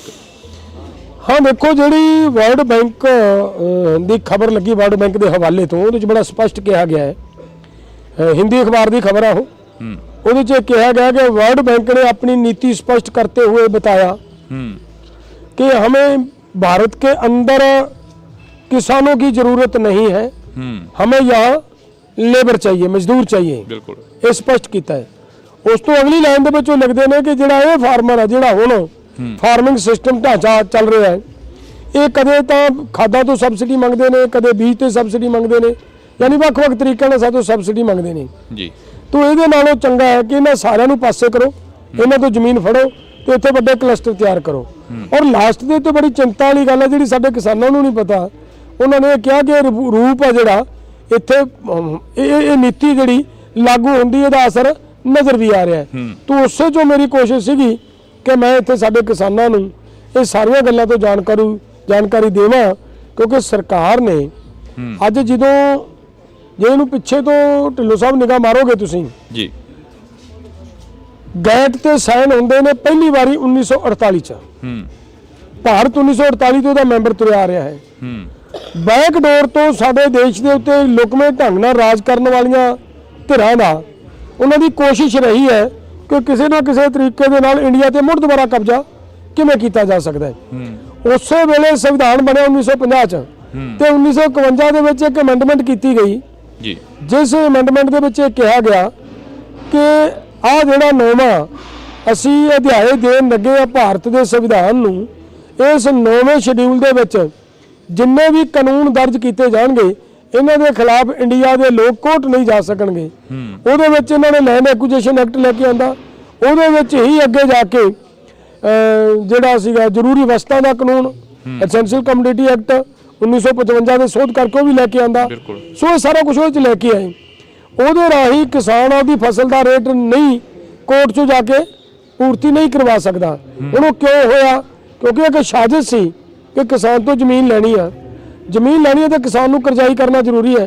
ਜੇ ਕਿਸਾਨ ਨੂੰ ਕਰਜ਼ਾਈ ਕਰਨਾ ਹੈ ਤਾਂ ਸਭ ਤੋਂ ਵਧੀਆ ਤਰੀਕਾ ਕਿ ਉਹਨੂੰ ਫਸਲ ਦਾ ਰੇਟ ਲਾਗਤ ਨਾਲੋਂ ਹਮੇਸ਼ਾ ਘੱਟ ਦਿਓ। ਇੱਕ ਬਦਕਿਸਮਤੀ ਸਾਡੀ ਇਹ ਰਹੀ ਕਿ ਸਾਡੇ ਕਿਸਾਨਾਂ ਨੂੰ ਸੁਭਾਅ ਨਹੀਂ ਲੇਖਾ ਜੋਖਾ ਕਰਨ ਦਾ, ਆਪਦੇ ਘਰਾਂ 'ਚ ਹਿਸਾਬ ਕਰਨ ਦਾ, ਜਿਹਦੇ 'ਚੋਂ ਅੱਜ ਸਾਡਾ ਕਿਸਾਨ ਨੂੰ ਅਜੇ ਤੱਕ ਵੀ ਨਹੀਂ ਪਤਾ ਕਿ ਸਾਡੀ ਕਾਸਟ ਆਫ ਪ੍ਰੋਡਕਸ਼ਨ ਕੀ ਹੈ। ਹੁਣ ਉਹ ਜਿਹੜੀ ਜੇਕਰ caste of production 3200 I 1 quintal ਕਣਕ ਤੇ ਸਰਕਾਰ ਉਹਨੂੰ 2300 ਦੇ ਕੇ ਘਰ ਪੂਰਾ ਕਰਨ ਦੀ ਕੋਸ਼ਿਸ਼ ਕਰੇ ਤਾਂ ਉਹ ਤਾਂ ਫਿਰ ਜਿਹੜਾ 900 ਰੁਪਈਆ ਕਿਸਾਨ ਨੂੰ ਪਰ ਕੁਇੰਟਲ ਘਾਟਾ ਪੈਣਾ ਤਾਂ ਉਹ ਤਾਂ ਕਿਸਾਨ ਮਰੇਗਾ ਹੀ ਮਰੇਗਾ। ਉਹਦੇ ਜ਼ਰੀਏ ਕਿਸਾਨ ਨੂੰ ਬੈਂਕ ਵੱਲ ਤੋਰਿਆ ਗਿਆ। ਇੱਕ ਹੋਰ ਨੀਤੀ ਤੁਹਾਡੇ ਧਿਆਨ 'ਚ ਲਿਆ ਦਿੰਦਾ ਮੈਂ ਜੀ। ਦੇਖੋ ਪਿਛਲੇ ਸਮੇਂ ਜਦੋਂ ਸਨ 2000 ਚ ਨਵੀਂ ਐਗਰੀਕਲਚਰ ਪਾਲਿਸੀ ਭਾਰਤ ਸਰਕਾਰ ਨੇ ਬਣਾਈ, ਉਹਦੇ 'ਚ ਬੜਾ ਕਲੀਅਰ ਕੱਟ ਮੈਂਸ਼ਨ ਕੀਤਾ ਗਿਆ ਕਿ ਇੱਥੇ ਵੱਡੇ ਵੱਡੇ ਫਾਰਮ ਤਿਆਰ ਕਰਨੇ ਆ ਜੀ। ਇਹਦੇ 'ਚ ਮੈਂਸ਼ਨ ਕਰਤਾ। ਅੱਗੇ ਜਾ ਕੇ ਉਹਦੇ ਤੇ ਅਮਲ ਹੋਣਾ ਸ਼ੁਰੂ ਹੋ ਗਿਆ। ਬੈਂਕਾਂ ਨੂੰ ਇਹ ਕਿਸੇ ਕਿਸਾਨ ਦੀ ਮੰਗ ਨਹੀਂ, ਕਿਸੇ ਯੂਨੀਅਨ ਦੀ ਮੰਗ ਨਹੀਂ, ਕਿਸੇ ਪਿੰਡ ਦੀ ਪੰਚਾਇਤ ਦੀ ਮੰਗ ਨਹੀਂ ਕਿ ਸਾਡਾ ਪਿੰਡ ਇੱਕ ਬੈਂਕ ਨੂੰ ਲਾ ਦਿਓ। ਉਹ ਕਾਹਤੋਂ ਲਾਤਾ? ਔਰ ਪਿੰਡ ਬੈਂਕਾਂ ਨਾਲ ਜੋੜੇ ਗਏ, ਫਿਰ 4-4 ਪਿੰਡ ਜੋੜੇ ਗਏ। ਉਹ ਕੋਸ਼ਿਸ਼ ਉਹਨਾਂ ਦੀ ਇਹੀ ਸੀ ਜਿਹੜੀ ਉਹ ਲਾਸਟ ਤੇ ਕਈ ਲੈਣ ਉਹਨਾਂ ਨੇ ਕਿ ਸਾਨੂੰ ਉਹਦਾ ਅਸਰ ਨਜ਼ਰ ਆ ਵੀ ਰਿਹਾ ਹੈ। ਭਾਵ ਉਹਨਾਂ ਦੇ ਮੁਤਾਬਕ ਉਹ ਕਲਸਟਰ ਬਣ ਗਿਆ। ਉਹ 4 ਪਿੰਡਾਂ ਦੀ ਜ਼ਮੀਨ ਇੱਕ ਬੈਂਕ ਦੇ ਵਿੱਚ ਆਰਡਰ ਹੋ ਗਈ ਹੈ। ਔਰ ਉਹ ਕਰਜ਼ਾ ਵੀ ਇੰਨਾ ਕੁ ਚਲਿਆ ਗਿਆ ਕਿਸਾਨਾਂ ਬੰਨੀ ਕਿ ਕਿਸਾਨ ਹੁਣ ਆਪਦੀ ਜ਼ਮੀਨ ਦੇ ਮੁਤਾਬਕ, ਆਪਦੀ ਫਸਲ ਦੇ ਮੁਤਾਬਕ ਉਹ ਕਰਜ਼ਾ ਨਹੀਂ ਉਤਾਰ ਸਕਣਗੇ। ਇਹ ਨਹੀਂ ਲੱਗਦਾ ਹੈ ਕਿ ਨਿਊ ਵਰਲਡ ਦੀ ਜਿਹੜੀ ਨੀਤੀ ਆ ਉਸ ਦੇ ਤਹਿਤ ਕਿਸਾਨਾਂ ਨੂੰ ਗੁੰਮਰਾਹ ਕੀਤਾ ਗਿਆ ਤੇ ਕਿਸਾਨ ਜ਼ਮੀਨਾਂ ਵੇਚ ਕੇ ਭੰਗੜੇ ਪਾਉਂਦੇ ਨਜ਼ਰ ਆ ਰਹੇ ਨੇ ਕਿ ਸਾਡੀ ਕਰੋੜ ਰੁਪਏ ਦੀ ਜ਼ਮੀਨ ਵਿਕ ਗਈ ਆ, ਇੱਥੋਂ ਦੀ ਰੋਡ ਨਿਕਲ ਜੇ। ਕਿਸਾਨ ਤਾਂ ਅਰਦਾਸਾਂ ਕਰਦੇ ਨੇ ਕਿ ਸਾਡੀ ਜ਼ਮੀਨ ਵਿੱਚ ਦੀ ਰੋਡ ਨਿਕਲਣਾ ਚਾਹੀਦਾ ਇੱਕ ਅੱਧਾ। ਇਹ ਬਿਲਕੁਲ ਜਿਹੜੀ ਤੁਸੀਂ ਆਹ ਗੱਲ ਕੀਤੀ ਹੈ, ਇਹਦੀ ਬੈਕ ਦੇ ਉੱਤੇ ਨਿਊ ਵਰਲਡ ਆਰਡਰ ਹੀ ਖੜਾ ਹੈ। ਇਹਦੀ ਬੈਕ ਦੇ ਉੱਤੇ ਨਿਊ ਵਰਲਡ ਆਰਡਰ ਹੀ ਖੜਾ ਹੈ। ਤੁਸੀਂ ਨੋਟ ਕਰੋ ਇੱਕ ਗੱਲ ਹੋਰ ਮੈਂ ਤੁਹਾਡੇ ਧਿਆਨ 'ਚ ਲਿਆ ਦਿੰਦਾ। ਜਦੋਂ 1994 ਦੇ ਵਿੱਚ ਭਾਰਤ ਦੇ ਕੋਲੋਂ ਗੈਟ ਤੇ ਸਾਈਨ ਦੁਬਾਰਾ ਕਰਵਾਏ ਗਏ, 86 ਦੇ ਵਿੱਚ ਉਸੇ ਗੈਟ ਨੂੰ ਸੋਧ ਕੇ ਨਵਾਂ ਰੂਪ ਲਿਆ ਕੇ 86 ਦੇ ਵਿੱਚ ਭਾਰਤ ਦੇ ਕੋਲੋਂ ਖਰੜਾ ਆਉਂਦਾ ਹੈ। ਜਦੋਂ ਭਾਰਤ ਕੋਲੇ ਉਹ ਖਰੜਾ ਆਇਆ, ਉਸ ਵੇਲੇ ਭਾਰਤ ਦੇ ਵਿੱਚ ਇੱਕ SP ਸ਼ੁਕਲਾ ਨਾਂ ਦਾ ਇੱਕ ਬਹੁਤ ਸਿਆਣਾ ਅਧਿਕਾਰੀ ਬੈਠਾ ਸੀ। ਉਹਨੇ ਕਿਹਾ ਵੀ ਭਾਰਤ ਨੂੰ ਇਹਦੇ ਮੈਂਬਰ ਨਹੀਂ ਬਣਨਾ ਚਾਹੀਦਾ, ਇੰਡੀਆ ਲਈ ਬਹੁਤ ਖਤਰਨਾਕ ਹੈ, ਕਿਉਂਕਿ ਉਹਦੇ 'ਚ ਲਿਖਿਆ ਹੈ ਉਹਦਾ ਜਿਹੜਾ ਗੈਟ ਦਾ ਜਿਹੜਾ 12ਵਾਂ ਅਧਿਆਇ ਹੈ ਉਹ ਸਾਰਾ ਐਗਰੀਕਲਚਰ ਨਾਲ ਰਿਲੇਟਡ ਹੈ। ਉਹਦੇ 'ਚ ਇਹ ਲਿਖਿਆ ਕਿ MSP ਦੇਣੀ ਬੰਦ ਕਰਨੀ ਹੈ। ਉਹਦੇ 'ਚ ਲਿਖਿਆ ਕਿ ਕਿਸਾਨਾਂ ਨੂੰ ਸਪੋਰਟ ਰੇਟ ਆਪਣਾ ਜਿਹੜਾ ਕਿਸੇ ਤਰ੍ਹਾਂ ਦੀ ਸਬਸਿਡੀ ਦੇਣੀ ਬੰਦ ਕਰਨੀ ਹੈ। ਉਹਦੇ 'ਚ ਲਿਖਿਆ ਕਿ ਇੱਥੇ ਵੱਡੇ ਫਾਰਮ ਤਿਆਰ ਕਰੋ, ਸਾਰਾ ਕੁਝ ਉਹਦੇ 'ਚ ਮੈਂਸ਼ਨ ਕੀਤਾ। ਹੁਣ ਉਹਦੇ ਤੇ ਜਦੋਂ ਸਾਡੇ ਬੁੱਧੀਮਾਨ ਬੰਦਿਆਂ ਨੇ ਆਬਜੈਕਸ਼ਨ ਕੀਤਾ ਕਿ ਸਾਨੂੰ ਇਹਦੇ ਮੈਂਬਰ ਨਹੀਂ ਬਣਨਾ ਚਾਹੀਦਾ, ਤੇ ਵਰਲਡ ਬੈਂਕ ਤੋਂ ਇੱਕ ਚਿੱਠੀ ਆਉਂਦੀ ਹੈ 99 ਚ ਭਾਰਤ ਸਰਕਾਰ ਨੂੰ, ਤੇ ਉਹ ਚਿੱਠੀ 'ਚ ਸਿੱਧਾ ਹਦਾਇਤ ਹੈ ਕਿ SP ਸ਼ੁਕਲਾ ਨੂੰ ਹਟਾਓ ਔਰ ਇਹਦੀ ਥਾਂ ਤੇ ਅਨਵਰ ਹੁੱਡਾ ਨੂੰ ਅਪਾਇੰਟ ਕਰੋ। ਹੁਣ ਜੇ ਇਹ ਹੈ ਤਾਂ ਫਿਰ ਤਾਂ ਕਲੀਅਰ ਹੈ ਨਾ ਕਿ ਨਿਊ ਵਰਲਡ ਆਰਡਰ ਦਾ ਹੀ ਦਬਾਅ ਹੈ, ਉਧਰੋਂ ਹੀ ਕਿਤੋਂ ਪ੍ਰੈਸ਼ਰ ਪੈ ਰਿਹਾ ਹੈ, ਜਿਹਦੇ ਕਰਕੇ ਜਿੰਨੇ ਸੰਸਥਾਵਾਂ ਨੇ ਸਾਰੀਆਂ ਨਿਊ ਵਰਲਡ ਆਰਡਰ ਦੀਆਂ ਹੀ ਇੱਕ ਤਰ੍ਹਾਂ ਨਾਲ ਮਤਲਬ ਏਜੰਟੀ ਦਾ ਕੰਮ ਕਰਦੀਆਂ ਨੇ। ਜਿਹੜਾ ਪੰਜਾਬ ਨੇ ਸੰਤਾਪ ਚੱਲਿਆ ਉਹ ਵੀ ਕਿਤੇ ਨਾ ਕਿਤੇ ਜਾ ਕੇ ਉਸੇ ਦਬਾਅ ਦੇ ਥੱਲੇ ਚੱਲਿਆ ਗਿਆ ਸੀ ਜੋ 1984 ਤੋਂ 95 ਤੱਕ ਦਾ ਕਾਲਾ ਦੌਰ ਪੰਜਾਬ ਨੇ ਦੇਖਿਆ, ਜੋ ਘਰਾਂ ਦੇ ਵਿੱਚੋਂ ਮੁੰਡੇ ਭਗੌੜੇ ਹੋਏ, ਬਾਗੀ ਹੋਏ, ਜਿਨ੍ਹਾਂ ਨੂੰ ਚੁੱਕ ਕੇ ਪੁਲਿਸ ਨੇ ਮਾਰ ਦਿੱਤਾ ਗਿਆ। ਅੱਜ ਵੀ ਜਥੇਦਾਰ ਗੁਰਦੇਵ ਸਿੰਘ ਕੌਂਕੇ ਦਾ ਮੁੱਦਾ ਕਾਫੀ ਜ਼ੋਰ ਸ਼ੋਰ ਦੇ ਨਾਲ ਉੱਠ ਰਿਹਾ ਹੈਗਾ। ਹਾਂ, ਦੇਖੋ ਸਾਡੀ ਜਿਹੜੀ ਕੌਮ ਹੈ ਨਾ, ਇਹ ਇੱਕ ਕੌਮ ਦਾ ਇਤਿਹਾਸ ਹੈ ਲੰਬੇ ਸਮੇਂ ਦਾ। ਜਦੋਂ ਮੁਗਲਾਂ ਨੇ ਲੋਕਾਂ ਤੇ ਭਾਰਤ ਦੇ ਵਿੱਚ ਆ ਕੇ ਅਤਿਆਚਾਰ ਕੀਤਾ, ਉਹ ਕਿਸੇ ਇੱਕ ਕੌਮ ਦੇ ਖਿਲਾਫ ਨਹੀਂ ਲੜੇ। ਉਸ ਵੇਲੇ ਵੀ ਸਾਡੀ ਕੌਮ ਜਾਂ ਸਾਡੀ ਕੌਮ ਦੇ ਰਹਿਬਰ ਜਿਹੜੇ ਲੜਦੇ ਰਹੇ ਨਾ, ਉਹ ਕਿਸੇ ਇੱਕ ਧਿਰ ਦੇ ਖਿਲਾਫ ਨਹੀਂ ਲੜੇ, ਉਹ ਬੇਇਨਸਾਫੀ ਦੇ ਖਿਲਾਫ ਲੜੇ ਨੇ ਜੀ। ਉਸ ਵੇਲੇ ਉਹਨਾਂ ਨੇ ਲੜਾਈ ਲੜੀ ਔਰ ਡਟ ਕੇ ਲੜਾਈ ਲੜੀ। ਬਿਲਕੁਲ ਇੱਥੋਂ ਤੱਕ ਕਿ ਜਿਹੜਾ ਜਿਵੇਂ ਕਿੱਡੀਆਂ ਜੰਗਾਂ ਦੇ ਵਿੱਚ ਮਰਹੱਟੇ ਵੀ ਇੱਕ ਲੜਨ ਦੇ ਵਿੱਚ ਮਾਰਸ਼ਲ ਕੌਮ ਹੈ। ਮਰਹੱਟੇ ਵਰਗੀਆਂ ਕੌਮਾਂ ਨੂੰ ਜਦੋਂ ਅਬਦਾਲੀ ਵਰਗੇ ਹਰਾ ਕੇ ਮੁੜੇ ਆ ਤੇ ਰਸਤੇ ਦੇ ਵਿੱਚ ਇਸ ਕੌਮ ਨੇ ਫਿਰ ਅੱਗੋਂ ਮਤਲਬ ਤਕੜੇ ਹੋ ਕੇ ਉਹਨਾਂ ਦੇ ਕੋਲੋਂ ਲੜਕੀਆਂ ਵੀ ਛੜਾਈਆਂ ਤੇ ਉਹਨਾਂ ਦਾ ਧਨਮਾਲ ਵੀ ਸਾਰਾ ਵਾਪਸ ਲੁੱਟ ਲਿਆ ਗਿਆ। ਤੇ ਹੁਣ ਉਹ ਜਿਹੜੇ ਹੁੰਦਾ ਜੇ ਕਰ ਕਿਤੇ ਤਾਂ ਇਤਿਹਾਸ ਦਾ ਗਵਾਹ ਹੈ ਨਾ ਕਿ ਇਹ ਕੌਮ ਹੈ ਜਿਹੜੀ ਮਾਰਸ਼ਲ ਕੌਮ ਹੈ। ਇਸ ਮਾਰਸ਼ਲ ਕੌਮ ਦੇ ਵਿੱਚ ਸਮੇਂ ਦੇ ਉੱਤੇ ਐਸੇ ਹਾਲਾਤ ਕ੍ਰੀਏਟ ਕੀਤੇ ਜਾਣ ਕਿ ਨਿਸ਼ਾਨਦੇਹੀ ਕਰਕੇ ਜਿਹੜੇ ਵੀ ਉੱਭਰਦੇ ਮਤਲਬ ਉਹਨਾਂ ਵਿਚਾਰਾਂ ਨਾਲ ਮਾਰਸ਼ਲ ਵਿਚਾਰਧਾਰਾ ਦੇ ਨੌਜਵਾਨ ਬੰਦੇ ਪੈਦਾ ਹੋਣ, ਉਹਨਾਂ ਨੂੰ ਕਿਵੇਂ ਚੁਣ ਕੇ ਮਤਲਬ ਇੱਥੋਂ ਖਤਮ ਕਰਨਾ ਹੈ, ਤਾਂ ਕਿ ਜੇ ਮਾਰਸ਼ਲ ਵਿਚਾਰਧਾਰਾ ਇੱਥੇ ਰਹੇਗੀ ਤਾਂ ਇੱਥੇ ਸਤਾ ਦੇ ਉੱਤੇ ਸੌਖਾ ਰਾਜ ਕਰਨਾ ਕਿਸੇ ਨੂੰ ਨਹੀਂ ਨਸੀਬ ਨਹੀਂ ਹੋਣਾ। ਡੱਲੇਵਾਲ ਸਾਹਿਬ ਨੂੰ ਕਦੇ ਥ੍ਰੈਟ ਆਏ ਨਹੀਂ ਇਸ ਚੀਜ਼ਾਂ ਨੂੰ ਲੈ ਕੇ ਕਿ ਤੁਸੀਂ ਸਰਕਾਰ ਦੇ ਖਿਲਾਫ ਬੋਲਦੇ ਹੋ, ਪਿੰਡਾਂ ਦੇ ਵਿੱਚ ਜਾਂਦੇ ਹੋ? ਦੇਖੋ ਥ੍ਰੈਟ ਆਉਣ ਜਾਂ ਨਾ, ਮੈਂ ਤਾਂ ਡੱਲੇਵਾਲ ਸਾਹਿਬ ਦੇ ਖਿਲਾਫ ਕਰ ਮੈਂ ਤਾਂ ਇਹ ਕਹੂੰਗਾ ਕਿ ਜ਼ੋਰ ਲਾ ਲੈ ਸਰਕਾਰ ਜਿਹੜਾ ਲਾਉਣਾ ਹੈ। ਮੈਨੂੰ ਤਾਂ ਕਈ ਵਾਰੀ ਇੱਥੋਂ ਤੱਕ ਸਾਡੇ ਮਾਨਯੋਗ ਮੁੱਖ ਮੰਤਰੀ ਜੀ ਨੇ ਇਹ ਕਹਿਤਾ ਸੀਗਾ ਵੀ ਤੁਸੀਂ ਪੈਸਿਆਂ ਦਾ ਹਿਸਾਬ ਕਿਤਾਬ ਦੇਣ ਦੇ ਮਾਰੇ ਸੜਕਾਂ ਤੇ ਬੈਠਦੇ ਹੋ। ਮੈਂ ਤਾਂ ਉਦੋਂ ਕਿਹਾ ਸੀ ਵੀ ਸਰਕਾਰ ਤੇਰੀ ਹੈ, ਸਾਰਾ ਸਿਸਟਮ ਤੇਰਾ ਹੈ ਭਾਈ, ਤੂੰ ਸਾਡਾ ਲੇਖਾ ਜੋਖਾ ਚੈੱਕ ਕਰਾ ਲਾ ਜੇ ਤੈਨੂੰ ਕਿਤੇ ਇਹ ਲੱਗਦਾ ਤਾਂ।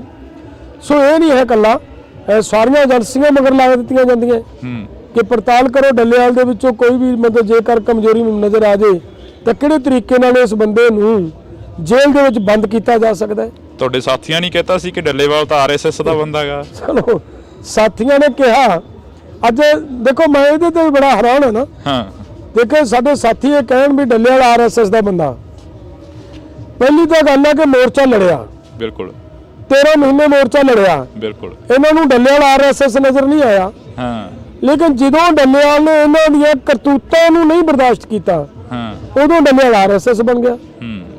ਹੁਣ ਜੇਕਰ ਬੀਜੇਪੀ ਦੇਖੋ ਉੱਥੋਂ ਮੋਰਚਾ ਚੱਕ ਕੇ ਭੱਜਣਾ ਬੀਜੇਪੀ ਦੀ ਫੇਵਰ 'ਚ ਜਾਂਦਾ ਸੀ ਨਾ, ਬਿਲਕੁਲ ਆਰਐਸਐਸ ਦੀ ਵਿਚਾਰਧਾਰਾ ਦੀ ਫੇਵਰ 'ਚ ਜਾਂਦਾ ਸੀ ਨਾ। ਬਿਲਕੁਲ। ਤੇ ਇਹ ਦੱਸੋ ਵੀ ਜਿਹੜਾ ਬੰਦਾ ਉੱਥੇ ਲੜ ਰਿਹਾ ਹੈ ਇਹ ਮੋਰਚਾ ਹਜੇ ਨਹੀਂ ਚੱਕਣਾ ਚਾਹੀਦਾ, ਸਾਨੂੰ ਐਮਐਸਪੀ ਦੀ ਗਰੰਟੀ ਦਾ ਕਾਨੂੰਨ ਲੈਣਾ ਚਾਹੀਦਾ। ਭਾਰਤ ਨੇ ਆਪਣੇ ਨਾਲ 46 ਮੁਲਕ ਹੋਰ ਜੋੜ ਕੇ WTO ਦੇ ਵਿੱਚ ਜਾਣ ਦੀ ਤਿਆਰੀ ਕਰ ਲਈ ਹੈ। ਤੁਸੀਂ ਰੁਕੋ, ਹਜੇ ਕਰ ਲਾਂਗੇ ਸਾਰਾ ਕੁਝ। ਪ੍ਰੈਸ਼ਰ ਬਣਿਆ ਹੋਇਆ ਸਰਕਾਰ ਦਾ, ਗੱਲ ਘੁੱਟਿਆ ਹੋਇਆ ਹੈ। ਜਿਹੜਾ ਬੰਦਾ ਇਹ ਕਹਿ ਰਿਹਾ ਆਰਐਸਐਸ, ਉਹ ਹੋ ਸਕਦਾ ਹੈ ਕਿ ਜਿਹੜੇ ਬੰਦੇ ਗੁਪਤ ਰੂਪ ਦੇ ਵਿੱਚ ਉੱਥੇ ਮੋਰਚਾ ਚਲੋ ਚੱਕੋ ਟਰਾਲੀਆਂ 'ਚ ਮੀਟਿੰਗਾਂ ਕਰਾ ਕੇ ਭੱਜੇ, ਉਹ ਹੋ ਸਕਦੇ ਨੇ। ਇੱਕ ਦਿਨ ਅਸੀਂ ਕਿਸੇ ਬੀਜੇਪੀ ਦੇ ਆਗੂ ਕੋਲ ਬੈਠੇ ਸੀ, ਉਹ ਕਹਿੰਦੇ ਕਿ ਫੋਨ ਆਉਂਦੇ ਰਹੇ ਨੇ, 5 ਆਗੂਆਂ ਨੇ ਫੋਨ ਵੀ ਬੰਦ ਕਰ ਲਏ ਸੀਗੇ ਤੇ ਉਹਦੇ ਕਾਫੀ ਖੁਲਾਸੇ ਵੀ ਹੋਏ ਉਸ ਵਕਤ, ਪਰ ਅਸੀਂ ਉਹਨਾਂ ਦਾ ਨਾਮ ਨਹੀਂ ਲਵਾਂਗੇ ਕਿਉਂਕਿ ਉਹ ਕਿਹੜੇ ਆਗੂ ਸੀ ਤੁਹਾਡੇ ਵੀ ਧਿਆਨ 'ਚ ਹੋਣਾ। ਤੁਸੀਂ ਸਭ ਤੋਂ ਪਹਿਲਾਂ ਬੋਲੇ ਕਿ ਚਿੱਠੀਆਂ ਵਾਇਰਲ ਹੋਈਆਂ, ਚਿੱਠੀਆਂ ਪ੍ਰਧਾਨ ਮੰਤਰੀ ਤੱਕ ਪਹੁੰਚੀਆਂ ਨੇ। ਦੇਖੋ ਗੱਲ ਇਹ ਹੈ, ਮੈਂ ਰਜਿੰਦਰ ਜੀ ਜਿੰਨਾ ਚਿਰ ਮੇਰੇ ਕੋਲੇ ਕੋਈ ਮਤਲਬ ਫੈਕਟ ਨਹੀਂ ਹੁੰਦਾ ਨਾ ਪਰਮਾਨੈਂਟ, ਉਹਨਾਂ ਚਿਰ ਮੈਂ ਸਮਝਦਾ ਕਿ ਇਸ ਚੈਨਲ ਤੇ ਬੋਲਣਾ ਉਚਿਤ ਨਹੀਂ ਹੁੰਦੀ ਕੋਈ ਗੱਲ। ਲੇਕਿਨ ਜਿੱਥੇ ਜਿਹੜੀ ਚੀਜ਼ ਮੇਰੇ ਸਾਹਮਣੇ ਆਈ, ਚਿੱਠੀ ਮੇਰੇ ਸਾਹਮਣੇ ਆਈ, ਮੈਂ ਉਹਦਾ ਸਾਰ ਮਤਲਬ ਉਹਦੇ ਤੇ ਮਤਲਬ ਪੂਰਾ ਲੜਾਈ ਲੜੀ ਅੰਦਰ ਬੈਠ ਕੇ, ਮੀਟਿੰਗਾਂ ਦੇ ਵਿੱਚ ਬਹਿ ਕੇ ਲੜਾਈ ਲੜੀ ਕਿ ਚਿੱਠੀ ਦਾ ਖੁਲਾਸਾ ਕਰੋ, ਇਹ ਚਿੱਠੀ ਲਿਖੀ ਕਿਉਂ ਗਈ ਹੈ। ਔਰ ਉਸੇ ਦੇ ਵਿੱਚੋਂ ਤੁਹਾਡੇ ਧਿਆਨ ਹੋਏਗਾ ਸਾਨੂੰ ਮਜਬੂਰੀ ਵਸ ਬਰਨਾਲੇ 'ਚ, ਕਿਉਂਕਿ ਪੂਰੇ ਭਾਰਤ ਦੇ ਵਿੱਚ ਜਿਹੜੀਆਂ ਕਿਸਾਨ ਮਹਾਪੰਚਾਇਤਾਂ ਹੁੰਦੀਆਂ ਸੀ ਨਾ, ਉਹ ਐਸਕੇਐਮ ਦੇ ਨਾਂ ਤੇ ਹੁੰਦੀਆਂ ਸੀ ਜੀ। ਅਸੀਂ ਇੱਥੇ ਐਸਕੇਐਮ ਦੇ ਨਾਂ ਤੇ ਨਹੀਂ ਕੀਤੀ ਸੀ। ਅਸੀਂ ਇਹ ਉੱਪਰ ਜ਼ਰੂਰ ਬੈਨਰ ਲਿਖਿਆ ਸੀ, ਲੇਕਿਨ ਲਿਖਿਆ ਇਹ ਸੀਗਾ ਕਿ ਵੱਲੋਂ ਭਾਰਤੀ ਕਿਸਾਨ ਯੂਨੀਅਨ ਏਕਤਾ ਸਿੱਧੂਪੁਰ। ਉਹ ਜਿਹੜਾ 1 ਲੱਖ ਲੋਕਾਂ ਦਾ ਕਿਸਾਨਾਂ ਦਾ ਇਕੱਠ ਕਰਕੇ ਅਸੀਂ ਸਰਕਾਰ ਨੂੰ ਵਾਰਨਿੰਗ ਦਿੱਤੀ ਸੀ ਨਾ ਜਦੋਂ, ਕਿ ਅਸੀਂ ਇਹ ਚਿੱਠੀਆਂ ਦੀ ਕੋਈ ਗੱਲ ਨਹੀਂ ਸੁਣਨ ਵਾਲੇ ਲੋਕ, ਅਸੀਂ ਇਹਨੂੰ ਮਤਲਬ ਜਿੰਨਾ ਚਿਰ 3 ਕਾਨੂੰਨ ਵਾਪਸ ਨਹੀਂ ਹੁੰਦੇ ਅਸੀਂ ਉਹਨਾਂ ਚਿਰ ਨਹੀਂ ਉਠਾਂਗੇ। ਇਹ ਚੇਤਾਵਨੀ ਦਿੱਤੀ ਸੀ ਉਹਦੇ ਮੇਥੋਂ। ਤਾਂ ਸਾਨੂੰ ਜਦੋਂ ਪਤਾ ਲੱਗਿਆ ਕਿ ਕਿਤੇ ਨਾ ਕਿਤੇ ਮੋਰਚੇ 'ਚ ਗੜਬੜ ਹੋ ਰਹੀ ਹੈ, ਅਸੀਂ ਉਸ ਦਿਨ ਜਿੰਨੇ ਕੁ ਸਾਡੀ ਹਿੰਮਤ ਪਈ, ਜਿੰਨਾ ਕੁ ਅਸੀਂ ਕਰ ਸਕਦੇ ਸੀ, ਕਿਉਂਕਿ ਸਾਨੂੰ ਇਹ ਵੀ ਡਰ ਸੀਗਾ ਕਿ ਸਰਕਾਰ ਕੋਲੇ ਕੋਈ ਇਹੋ ਜਿਹਾ ਗੱਲ ਨਾ ਜਾਵੇ ਕਿ ਸਰਕਾਰ ਨੂੰ ਇਹ ਸੰਕੇਤ ਮਿਲ ਜੇ ਕਿ ਮੋਰਚਾ ਆਪਸ ਵਿੱਚ ਦਫਾੜ ਹੋ ਗਿਆ ਜਾਂ ਪਾਟ ਗਿਆ। ਉਹਨਾਂ ਚਿਰ ਅਸੀਂ ਬਹੁਤ ਉਹਨੂੰ ਸੰਕੋਚ ਕਰਦੇ ਰਹੇ ਹਾਂ ਬੋਲਣ ਤੋਂ, ਜਿੱਥੇ ਨਾ ਸਰਦਾ ਅੰਦਰ ਬਹਿ ਕੇ ਬੋਲਣਾ, ਜਿੱਥੇ ਕਿਤੇ ਬੋਲਣਾ ਬੋਲਦੇ ਰਹੇ। ਅਫਸੋਸ ਹੁੰਦਾ ਕਿ 13 ਮਹੀਨੇ ਇਹੋ ਜੀ ਠੰਡ ਵੀ ਚੱਲੀ ਤੇ ਗਰਮੀ ਵੀ ਚੱਲੀ, ਹਨੇਰੀਆਂ ਮੀਂਹ ਵੀ ਚੱਲੇ ਤੇ ਉੱਥੇ ਟਰਾਲੀਆਂ ਦੇ ਵਿੱਚ ਉਹ ਦਿਨ ਕੱਟੇ ਜਿਹੜੇ ਦਿਨ ਕਦੇ ਅਸੀਂ ਸਰਦੀ ਵਿੱਚ ਕੱਟਦੇ ਰਹੇ ਹਾਂ। ਅਫਸੋਸ ਹੁੰਦਾ ਕਿ ਫੇਰ ਨਹੀਂ ਪਿਆ। ਨਹੀਂ, ਇਹ ਨਹੀਂ ਕਿਹਾ ਜਾ ਸਕਦਾ। ਇੱਕ ਤਾਂ ਸਭ ਤੋਂ ਵੱਡਾ ਇਹ ਪੱਲੇ ਪਿਆ ਸਾਡੇ ਕਿ ਅਸੀਂ ਪੂਰੇ ਦੇਸ਼ ਦਾ ਕਿਸਾਨ ਅਵੇਅਰ ਹੋ ਗਿਆ, ਪਹਿਲੀ ਗੱਲ। ਦੂਜੀ ਗੱਲ ਹੈ ਕਿ ਐਡਾ ਈਗੋ ਦਾ ਜਿਹਦੇ ਕੋਲੇ ਭੰਡਾਰ ਹੈ ਉਹ ਅਸੀਂ ਪੀਐਮ ਨੂੰ ਮੋੜ ਕੇ ਪਿਛਲ ਪੈਰੀ ਮੋੜ ਲਿਆ। ਅਗਲੀ ਗੱਲ ਹੈ ਕਿ ਪੂਰੇ ਦੇਸ਼ ਦਾ ਜਿਹਦਾ ਪੰਜਾਬ ਤੇ ਹਰਿਆਣਾ, ਜਿਨ੍ਹਾਂ ਨੂੰ ਇਹਨਾਂ ਨੇ ਇੱਕ ਦੂਜੇ ਦੇ ਸਾਹਮਣੇ ਦੁਸ਼ਮਣ ਬਣਾ ਕੇ ਖੜੇ ਕਰਤਾ ਸੀ ਜੀ, ਉਹਨਾਂ ਦਾ ਭਾਈਚਾਰਾ ਕਾਇਮ ਕਰਕੇ ਬਹੁਤ ਵੱਡੀਆਂ ਪ੍ਰਾਪਤੀਆਂ ਹੋਈਆਂ। ਅਗਲੀ ਗੱਲ ਇੱਕ ਹੋਰ ਹੈ, ਹੁਣ ਬਾਹਰਲੇ ਸਟੇਟਾਂ ਦੇ ਵਿੱਚ ਡਿਮਾਂਡ ਹੋਣੀ ਸ਼ੁਰੂ ਹੋ ਗਈ ਸੀ ਕਿ ਸਾਡੇ ਇੱਥੇ ਆ ਕੇ ਕਿਸਾਨ ਲੀਡਰ ਬੋਲੇ, ਉਹ ਵੀ ਉਹ ਬੋਲੇ ਜਿਹਦੇ ਸਿਰ ਤੇ ਪੱਗ ਬੰਨੀ ਹੋਵੇ। ਇਹਦਾ ਮਤਲਬ ਅਸੀਂ ਤਾਂ ਬਹੁਤ ਨੇੜੇ ਚਲੇ ਗਏ ਸੀ, ਕਿੰਨਾ ਕੁਝ ਹਾਸਲ ਕਰ ਲਿਆ ਸੀ ਇਸ ਪੱਗ ਨੇ, ਔਰ ਉਹ ਪੱਗ ਦਾ ਮਾਣ ਨਹੀਂ ਡਿੱਗਿਆ। ठीक है इंसीडेंट वापरते रहंदे ने, लेकिन पग दा मान है जिहड़ा ਜਦੋਂ उदों मोर्चा ਚੱਕ के भज्जण ਦੀ कोशिश की ਜਾਂਦੀ ਸੀ, जे सारा पंजाब उन्हां दे मगर लग के मोर्चा ਚੱਕ ਲੈਂਦਾ तो हो सकदा ਇਹ ਕਹਿੰਦੇ कि पंजाबी गदार ने, लेकिन पंजाबियों ने फिर रख विखाई कि नहीं असीं नहीं जावांगे। तो उहदे नाल मतलब पूरे वर्ल्ड दे विच सुनेहा गया कि पंजाबी किसी का जिहड़ा एहसान है वो रखते नहीं, वो जे उन्हां नाल वायदा कीता मिल के चलण दा ते मिल के चलदे ने, और उस तरीके उस गल चों ही ਅੱਜ ਮੋਰ ਪੂਰੇ ਭਾਰਤ ਦੇ ਵਿੱਚ ਸਾਨੂੰ ਸਹਿਯੋਗ ਮਿਲਦਾ ਹੈ। ਤੁਸੀਂ ਪੰਜਾਬੀ ਗਦਾਰਾਂ ਦੀ ਗੱਲ ਕਰੀ ਹੈ, ਪਰ ਗਦਾਰੀ ਦੇ ਸਰਟੀਫਿਕੇਟ ਤਾਂ ਤੁਸੀਂ ਖੁਦ ਹੀ ਵੰਡੇ ਨੇ ਸਟੇਜਾਂ ਤੋਂ। ਨਹੀਂ, ਜਿਹੜੇ ਗਦਾਰੀ ਦੇ ਸਰਟੀਫਿਕੇਟ ਵੰਡਣ ਵਾਲੇ ਸੀ ਉਹ ਕੁਝ ਹੋਣਗੇ ਜਿਹੜੀਆਂ ਧਿਰਾਂ ਤੁਹਾਨੂੰ ਪਤਾ ਹੈ, ਮੇਰੇ ਨਾਲ ਵੱਧ ਤੁਸੀਂ ਜਾਣਦੇ ਹੋ। ਮੇਰੇ ਮੂੰਹ ਤਾਂ ਕਿਤੇ ਨਹੀਂ ਸੁਣਿਆ ਹੋਣਾ ਤੁਸੀਂ ਕਿ ਮੈਂ ਕਿਸੇ ਨੂੰ ਗਦਾਰ ਕਹਿੰਦਾ ਹੋਵਾਂ। ਮੈਨੂੰ ਤਾਂ ਤੁਸੀਂ ਸਗੋਂ ਇਹ ਵੇਖਿਆ ਹੋਵੇਗਾ ਕਿ ਮੈਂ ਜਦੋਂ ਸਾਡਾ ਯੂਥ ਰੁੱਸਦਾ ਸੀ, ਯੂਥ ਨੂੰ ਮਨਾਉਣ ਦੀ ਜ਼ਿੰਮੇਵਾਰੀ ਡੱਲੇਵਾਲ ਦੀ ਹੁੰਦੀ ਸੀ ਤੇ ਮੈਂ ਮਨਾਉਂਦਾ ਸੀ, ਤੇ ਮੇਰੇ ਨਾਲ ਤਾਂ ਮੇਰੇ ਤੇ ਤਾਂ ਕਈ ਵਾਰੀ ਕਾਰਵਾਈ ਕਰਨ ਦੀ ਤਿਆਰੀ ਕਰ ਲੈਂਦੇ ਸੀ ਵੀ ਤੂੰ ਇਹਨਾਂ ਮੰਡੀਰ ਤੋਂ ਕੀ ਕਰਾਉਣਾ, ਤੂੰ ਇਹਨਾਂ ਨੂੰ ਸਿਰ ਚੜਾਈ ਜਾਂਦਾ। 25 ਜਨਵਰੀ ਵਾਲਾ ਐਕਸੀਡੈਂਟ ਯਾਦ ਆ, ਜਦੋਂ 24 ਜਨਵਰੀ ਨੂੰ ਤੁਸੀਂ ਪ੍ਰੈਸ ਕਾਨਫਰੰਸ ਕਰਦੇ ਹੋ ਕਜਾਰੀਆ ਟਾਇਲ ਦੇ ਵਿੱਚ ਇੱਕ ਬੰਦੇ ਨੂੰ ਫੜ ਕੇ ਕਹਿੰਦੇ ਹੋ ਕਿ ਇਹਨਾਂ ਨੇ ਸਾਡੇ ਤੇ ਹਮਲਾ ਕਰਨ ਦੀ ਕੋਸ਼ਿਸ਼ ਕਰ ਰਹੇ ਸੀ, ਇਹ ਕੁੱਸ ਪੈਂਟ ਗਏ ਸੀ ਸਾਡੇ ਅੰਦੋਲਨ ਦੇ ਵਿੱਚ। ਤੁਹਾਡੇ ਯਾਦ ਆ ਉਹ ਸਾਰਾ ਕੁਝ? ਰਾਤ ਦੀ ਕਹਾਣੀ ਜੀ ਤੁਹਾਡੇ ਯਾਦ ਆ? ਉਧਰੋਂ ਸਟੇਜ ਦੇ ਉੱਪਰ ਕਬਜ਼ਾ ਹੋ ਗਿਆ ਸੀ ਤੇ ਫਿਰ 26 ਜਨਵਰੀ ਵਾਲਾ ਜੋ ਐਕਸੀਡੈਂਟ ਹੋਇਆ ਉਹ ਵੀ ਯਾਦ ਹੋਣਾ। ਹਾਂ ਦੇਖੋ, ਕਹਾਣੀ ਸਾਰੀ ਯਾਦ ਹੈ। ਆਪਣੇ ਨਾਲ ਹੀ ਵਾਪਰੀ ਹੈ ਘਟਨਾ। ਅੰਦੋਲਨ ਦੇ ਵਿੱਚ ਬਹੁਤ ਘਟਨਾਵਾਂ ਵਾਪਰੀਆਂ, ਇਕੱਲੀ ਉਹ ਨਹੀਂ ਹੈ।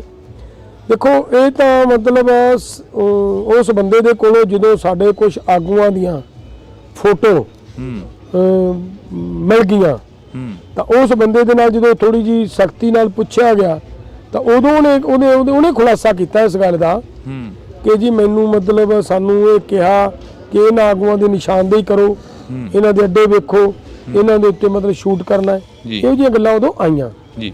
ਤੋ ਉਹਦੇ ਚੋਂ ਹੀ ਸਾਡੀ ਜਿਹੜੀ ਸੀਗੀ ਮੀਟਿੰਗ, ਸਾਰੇ ਪੱਤਰਕਾਰਾਂ ਨੂੰ ਮੇਰਾ ਰਾਤ ਨੂੰ 11-12 ਵਜੇ ਤੁਹਾਨੂੰ ਸੱਦਿਆ, 11-12 ਵਜੇ ਆਪਾਂ ਪ੍ਰੈਸ ਕਾਨਫਰੰਸ ਕਰਕੇ ਉਹ ਗੱਲ ਸਾਰੀ ਮਤਲਬ ਕਲੀਅਰ ਕੀਤੀ ਸੀ। ਸਰਕਾਰ ਦੀਆਂ ਸਾਜ਼ਿਸ਼ਾਂ ਇੱਕ ਦਿਨ ਨਹੀਂ, ਲਗਾਤਾਰ ਐਂਡ ਤੱਕ ਜਾਰੀ ਰਹੀਆਂ ਨੇ। ਐਂਡ ਤੱਕ ਰੋਜ਼ ਕੋਈ ਨਾ ਕੋਈ ਸਾਜ਼ਿਸ਼ ਰਚੀ ਜਾਂਦੀ ਸੀ, ਔਰ ਉਹਦੇ ਸਾਜ਼ਿਸ਼ ਰਚਨ ਪਿੱਛੇ ਜਿਵੇਂ ਲਾਸਟ ਦੇ ਉੱਤੇ ਆ ਕੇ ਇੱਕ ਵਾਰੀ ਹੋਇਆ ਕਿ ਇਹਨਾਂ ਨੇ ਪਿਛਲੇ ਪਾਸੇ ਜਿੱਥੇ ਕਿ ਜੇ ਰਾਜੀਵ ਗਾਂਧੀ ਦੇ ਨਾਂ ਦੇ ਉੱਤੇ ਕੋਈ ਇੰਸਟੀਚਿਊਟ ਬਣਿਆ ਹੋਇਆ ਬਿਲਕੁਲ ਹੈਗਾ ਜੀ, ਉਸ ਦੇ ਵਿੱਚ ਆਰਐਸਐਸ ਦੇ ਕਾਰਕੁਨ ਇਕੱਠੇ ਹੋਏ, ਪ੍ਰੋਗਰਾਮ ਬਣਾਇਆ ਵੀ ਅਸੀਂ ਮੋਰਚੇ 'ਚ ਜਾਣਾ ਹੈ, ਅਸੀਂ ਇਹਦੇ ਵਿੱਚ ਦੀ ਲੰਘਣਾ ਹੈ। ਤਾਂ ਉੱਥੇ ਅਸੀਂ ਜਦੋਂ ਗੱਲਬਾਤ ਹੋਈ, ਸਾਰਿਆਂ ਦੀ ਮੀਟਿੰਗ ਹੋਈ ਸਾਡੀ, ਮੀਟਿੰਗ 'ਚ ਇਹ ਫੈਸਲਾ ਲਿਆ ਗਿਆ ਕਿ ਇਹ ਜੇ ਆਰਐਸਐਸ ਦੇ ਲੋਕਾਂ ਨਾਲ ਪੰਜਾਬੀ ਕਿਸਾਨ ਭਿੜਨਗੇ ਤਾਂ ਸਰਕਾਰ ਨੂੰ ਮੌਕਾ ਮਿਲੇਗਾ ਕਿ ਇੱਥੇ ਹਿੰਦੂ ਤੇ ਸਿੱਖ ਦੀ ਲੜਾਈ ਹੋ ਗਈ। ਜੇਕਰ ਇਹਦਾ ਮੁਕਾਬਲਾ ਹਰਿਆਣੇ ਦੇ ਕਿਸਾਨ ਕਰਨਗੇ ਤਾਂ ਉਹਦੀ ਖਬਰ ਇਹ ਬਣੇਗੀ ਕਿ ਕਿਸਾਨਾਂ ਦਾ ਤੇ ਆਰਐਸਐਸ ਦੇ ਕਾਰਕੁਨਾਂ ਦੀ ਲੜਾਈ ਹੋਈ ਹੈ।